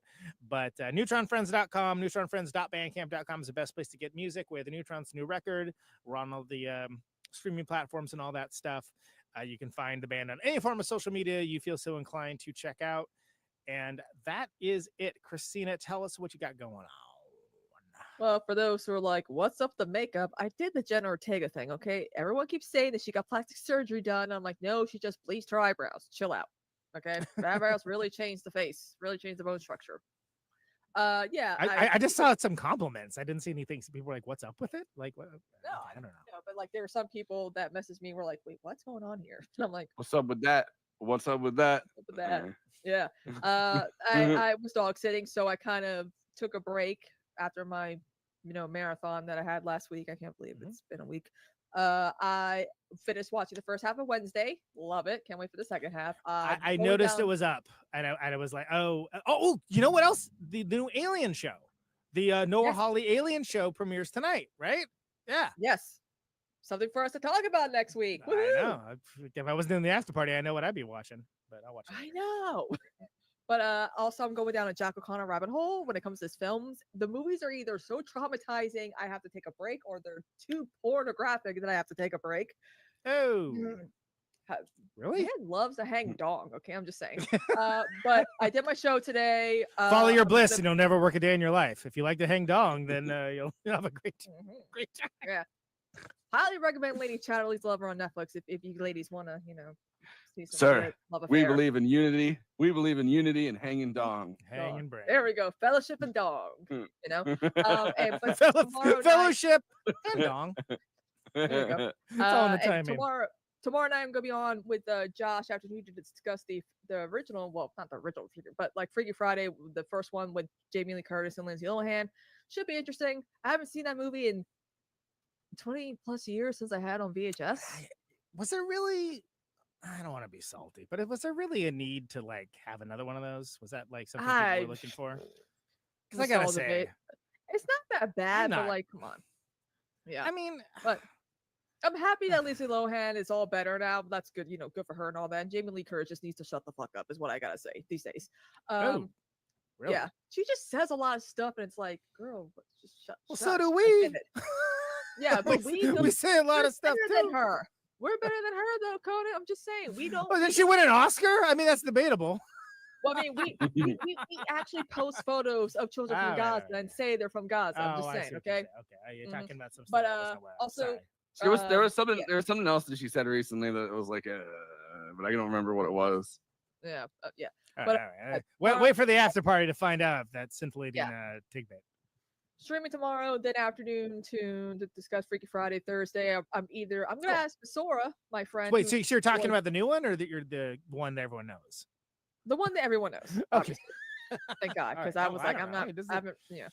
They do a lot of But, new releases on that show. I don't know. I mean, Yeah, Thursday, I might be on with Dan for PowerPoint, or I might ask my friend Vasora, who recently joined the space, for her show Vasora Down Under, because she lives in Australia. She's a Jersey girl like myself, so I think it would be cool if I hung out with her every once in a while on her show that replaced the original movie night. I think so we have I two think it's Australian Ravana. friends. I think it's me and Ravana that are on Dan's show on Thursday. Yeah, cool, good. I need a break anyway. Apparently, my invitation got lost in the mail. Yeah, I do my own show. I do my own show that night. That's the joke. That's the joke. I know. I barely get invited like once in a blue moon. Something happens and Dan's like, "You want to come on?" And it's like, and then everyone else drops out. Yeah, because they're like, it's just those two. But of course, Shadow Saturday gonna be. Barnabas is still sucked into this cult of the satanic Leviathan cult. I thought you were going to say something else entirely. I heard the S sound and I was like, Barnabas is still. I'm like, what? Yeah. My mom is getting more and more involved in dark shadow groups on Facebook because I am, and I'm like, you don't even remember. You were like 4 when the show aired, and you were hiding behind a couch. What do you know about Dark Shadows? I watched it on Sci-Fi back in the day. And then of course Sunday is Sunday Fun Day. We watch Maude, All in the Family, Scooby Doo. We do some fun pop culture stuff. Watch Craig Ferguson. CBS Cares. So. Yeah. I still can't believe your mom is. I can't believe your mom's lighting you up about Dark Shadows fandom. It seems like okay. That's Also, I'm position to still take. working on getting Josh Robert Thompson on, the voice of Jeff Pearson, to come on the podcast to discuss, another. Can you sort imagine? of- Can you imagine my dad trying to roast me for being a false Star Wars fan or something? How can you imagine that? Oh my god, I think it go a little something. This, like this is like my sister roasted me about being a Backstreet Boy fan. I'm like, you're the reason why I'm a fan because you're 7 years older than me. How am I a Boys fake mentioned. fan? Backstreet Boys mentioned. Yeah, she's having anyway, me for promo now. Backstreet's back. All right. All right. They are. They are. Here.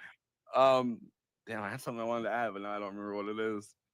So I'll just say, Kristina, final thoughts. This film was the beginning of something very, very special, in my opinion. You know, this first Star Wars film definitely changed the game when it came to blockbusters and nerd culture. And it's unfortunate that the internet has kind of ruined it, obviously. But this film still holds up despite fandom wars and what's canon and what's not canon. I mean, it gave us some of the most bankable box office stars in Hollywood. Obi-Wan, you fought in the fandom wars. There you go. Your father was killed in the fandom wars. Yeah, I mean, even this movie's even for the girlies. I mean, you got Mark Hamill when he was cute, Harrison Ford when he was. I mean, he still is hot, but like if you're someone who's never seen Star Wars, first of all, what are you doing? And second of all, Yeah, welcome to this planet. First of all, yes. I think my sister's never seen Star Wars, and I'm like, I'm trying to imagine someone that folks do exist. I'm trying to imagine someone that not only hasn't seen Star Wars, but like doesn't know anything about Star Wars. She's like Star Wars, and they're like Star Wars. War? What's that? What's a Star War? Anyway, Conan. Here's $10. Go buy. Go. go see a Star Wars. Star Wars. one of my favorite reaction gifs of all time. Yeah, I mean, like, what is there to say? This is, I mean, a classic call to adventure, hero's journey, one of the greatest space epics of all time. It launched a franchise, mythology, subculture, and a world of imagination. It is cool to see this now, after seeing the vast majority of the things that Lucas was inspired by, including Hidden Fortress, and to see that with that context. But I've seen it many times, and it again, as I mentioned earlier, the influences matter less than this is just a miracle of pure captivating imagery and momentum. Han Solo, one of the classic rogues, Chewbacca, one of the best co-pilots, besties of all of sci-fi. Luke is a bit whiny and naive, but he's on his way to galaxy-changing importance, right? Darth Vader, as mentioned, one of the greatest villains in history, and I firmly believe R2 and C-3PO, the Rosencrantz and Guildenstern of Star Wars. Give them their own spin off now, Disney. That's right. You can do it. You can do it. You can do it better than droids. You really can. Yeah. Obi-Wan setting the template for the sci-fi sensei, right? And Princess Leia being way more than a damsel in distress. She's a great shot. The characters, creatures, so many things about this have been emulated poorly, sometimes within the franchise. One thing we didn't mention, when the Millennium Falcon comes in for the assist at just the right moment at the end, pure cinema. Like it's that's one of the all-time great moments, because the whole time, if you obviously know the franchise, you know Han Solo was a big part of it, but you're like, no, he's gone. He like got his payday and he moved on, and then you get that. Oh my God! He just saved the day, and that's incredible, especially after Han being only in for itself. Every Lucas alteration edition in the '90s is for the worse, but a timelessly fantastic movie and a joy to talk about. And I can't wait to talk about Empire and Return of the Jedi as well. Hell yeah! I just fucked up and accidentally put the StreamYard link instead of the YouTube link in the chat. I'm doing great tonight. I deleted it so fast. I was gonna say we might have a mystery guest for the after party. Join us as we have 100 random people just all jumping up. I didn't mean to do that. And so next week, Lauren T. Like, and Rebels. And my band too. Yeah, I was trying to say under my breath, but it was not. It was definitely not under your breath. Yeah. But it didn't stop me. Yeah, exactly. We're professionals. Right. Well, we are going to be jumping onto the after party. After I go to the Toshi station to pick up some power.